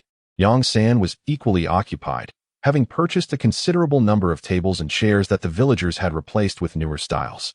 Those who could afford it had upgraded, and Yang San had seized the opportunity to buy them at a bargain, just in time for their dining needs. Observing Zhou Xiaoti's adept arrangements, Yang San felt a sense of admiration, recognizing his brother's growth. The Zhou family had invited the daughters-in-law from the Li and Wu families, and had also utilized the small kitchens in several courtyards. The two daughters from the Wu family lent a hand, while Yangshi wished to assist in vegetable gathering but was halted by the two young maids. Thus, she could only sit aside and watch. When the greens were finally cleaned, Yangshi noticed the absence of the Zhao mother-in-law and her daughters-in-law, and the Zhao girls had not shown their faces either. The village matron arrived with her daughter-in-law to prepare the meal, utilizing all the pots available, crafting dish after dish, which were then transferred into the newly acquired wooden barrels. Yangshi silently calculated the expenses in her mind, realizing that the profits from the table sales for this month had vanished. The soldiers were to be served 3 dishes and a soup, fresh fish from the river, enough meat from 3 pigs, stir-fried greens, and a final bamboo shoot soup made from bones, with the staple food being steamed buns made from mixed grains. The expenditures of soldiers are quite modest, primarily consisting of feed for the horses. Maintaining horses, especially war steeds, can be a painful financial burden. Yang Shi, drawn by the enticing aroma of braised pig's head, felt her appetite stir. The broth was sourced from a local shop renowned for its savory cured meats, a particular favorite of hers. After much anticipation, at the mealtime, Yang Shi eagerly picked up her first chopsticks to sample the pig's head, savoring its delightful flavor. Yi was pleased to see her enjoyment and encouraged her to indulge further. 3 pigs' heads along with their offal had been stewed, offering a table laden with pig's head meat and liver. Yang Shi relished a generous portion of liver, for a hearty appetite ensures the child's nutrition remains adequate. Following the meal, they enjoyed wild fruits from the mountains, ensuring a particularly balanced diet. As for the soldiers outside, they too were well satisfied. Just yesterday, they had been gnawing on hardtack. Do not be misled by the notion of ample military pay, even among the cavalry, whose provisions are considered relatively generous. They only manage 1 hearty meal every 7 days, with the remainder of their meals barely filling their bellies. Under such conditions, they could only harbor envy for their fortunate counterparts. "Deputy Commander, thank you for your hospitality," one soldier remarked. The general had withheld any silver, and he understood the implications. After years of partnership, he recognized that the general wished to gauge the character of the Zhou family. Yang San, a guest is a guest, it is only proper. The deputy commander felt elated upon hearing this. They were indeed guests, not here to partake in the lavish banquets of the wealthy. In the past, landlords would meet them with furrowed brows, as though mourning a loss, for they were not bandits who robbed indiscriminately. Wu Shan remained with his 2 sons to share in the meal, all of them weary yet content. Though his arms ached from moving goods, his heart swelled with joy, knowing that with the Zhou family's protection, the Wu family could rest easy. Lu Lerzhang also brought his son to assist and joined them for the meal. Lu Lijing pondered to himself, the Zhou family is indeed generous, and he felt quite pleased with his discerning eye. The Zhao father and son were somewhat distracted during the meal. The elderly Zhao could sense the disparity. Zhou Xiaoti appeared to be more affable towards the Wu family and Lu Lijing, exhibiting less warmth towards them. Zhao, unable to savor the flavor of the meat, lamented that Lu Lijing had arrived before him. Lu Lijing inquired of Zhou Xiaoti whether there was anything else needed for dinner that evening, encouraging him to speak freely. Having satisfied his hunger, Zhou Xiaoti set down his chopsticks and replied that indeed, some assistance was required. It would be helpful to send over additional firewood. As the night still bore a chill, Lu Lijing agreed. At the Zhou residence, Zhou Yu and Zhong Yan accompanied General Bai for dinner. Zhong Yan inquired, "Is it truly unnecessary to reserve food for young Master Bai?" Stroking his beard while sipping his drink, he continued. General Bai drank heartily, yet found little pleasure in it. Lamenting that fine spirits were scarce in their vicinity, he preferred stronger liquor. The north was replete with potent spirits, but alas, the court prohibited excessive brewing. As grain was already in short supply, and the market offered but a limited selection of wines. Zhou Yu, disliking strong liquor, favored various fruit wines and continued with his meal. Zhong Yin remarked on the scarcity of strong spirits. General Bai was aware that his drinking was unsatisfactory, compelling him to consume more dishes. Zhou Yu mused, rather than allowing Governor Gu to impose extra taxes, it would be better for General Bai to collect them. The general requires provisions, effectively thwarting Governor Gu's intentions. Even if the two parties end up each claiming half, it would still be favorable for us. Zhong Yin sighed. Your quick wit is commendable. At that moment, he had not considered such strategies, but Zhou Yu's foresight reassured him. Yang Shi then asked, what manner of man is General Bai? Zhou Yu assisted his wife in taking a seat, embodying a demeanor of caution, with a meticulous mind, possessing both principles and foresight. Yang Shi lowered her voice, questioning his aspirations for competition. Zhou Yu, at present, appeared unassuming. General Bai seemed solely intent on safeguarding his own territory. After a moment of contemplation, Yang Shi concluded that all was well, as Rui's Ho remained stable. Zhou Yu assessed the time, advising her that it was time to rest. Yang Shi, indeed fatigued from her efforts to maintain composure, rose to lie down. What of Master Bai? She inquired. Zhou Yu chuckled, revealing that he had only glimpsed the young man once, and now he had vanished without a trace.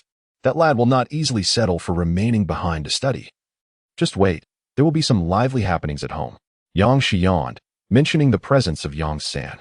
Zhou Yu chuckled in agreement, noting that he had never contemplated personally subduing Master Bai. Feeling somewhat weary himself, Zhou Yu reclined for a brief respite. In the afternoon, General Bai attended the classroom to observe the lessons, with more lectures from Zhou being scheduled. He remained diligently engaged. General Bai handed the blackboard and chalk to his son, inquiring about its novelty. Master Bai, intrigued, asked, what is this? General Bai demonstrated by writing on the blackboard and then erasing it with a cloth. How do you find it? He queried. Master Bai, perplexed, asked who had conceived such a thing. General Bai, with a cheerful demeanor, replied, your future teacher devised it. Mr. Zhong. Master Bai speculated. General Bai shook his head. I have arranged for a different instructor. Bai Lang expressed astonishment. Changed? Indeed, from now on Mr. Zhou will be your teacher. My son, I have an eye for talent. This individual possesses considerable ability, so be sure to learn diligently under his guidance. Bai Lang. My son, you do not enjoy reading, yet you resemble me. Thus, please do not compel him to study any further. The mere sight of books induces a headache, and the thought of the teacher brings him discomfort. General Bai, today I have come to understand. You are my son, and you too shall comprehend this. Bai Lang. He does not believe that his father can truly grasp it. General Bai, perceiving his son's thoughts, remained unconvinced and resolved to test him the following day. Bai Lang pondered, am I foolish? He had no intention of verifying whether his father could understand. After all, he did not wish to study or remain. General Bai was infuriated yet had to endure, for this was his beloved son, his only child. The next day, as Bai Lang plotted his escape and had just slipped into the front courtyard, he encountered Yang San and Zhou Yu practicing martial arts. Ignoring them, he attempted to pass, only to have a whip cracked towards him. This was intolerable. Bai Lang evaded it, glaring furiously at Yang San. Was that your whip? Yang San, adjusting the whip in his hand, remarked, I have heard tales of General Bai's exceptional martial prowess, and I presume that young Master Bai must also be skilled. I wish to witness your abilities today. Bai Lang thought to himself, his father may indeed possess great skill, but he does not. He had never truly studied martial arts. As a child, his family was overly protective, fearing he would be injured, anxious that their only heir might not thrive. Whenever he attempted to practice, his grandmother and mother would weep, and he, unable to bear hardship, would wish to abandon the endeavor altogether. Hence, he had only mastered a few rudimentary techniques. Could Bai Lang admit his inadequacy? Certainly not. He was a man concerned with his dignity. Yang Sen had gleaned considerable information from the deputy commander the previous day, intentionally divulged, and he wore a provocative expression. Is young Master Bai incapable? Bai Lang fell into silence, pondering his own abilities. Zhou Yu too ceased his practice, standing aside to observe. General Bai was pursuing his son, observing from a corner. Bai Lang swallowed hard, perceiving that Yang San was young and likely lacked martial prowess. Gritting his teeth, he resolved to engage in a contest, specifically with the whip. Yang San flicked the whip, cautioning not to shed tears in defeat.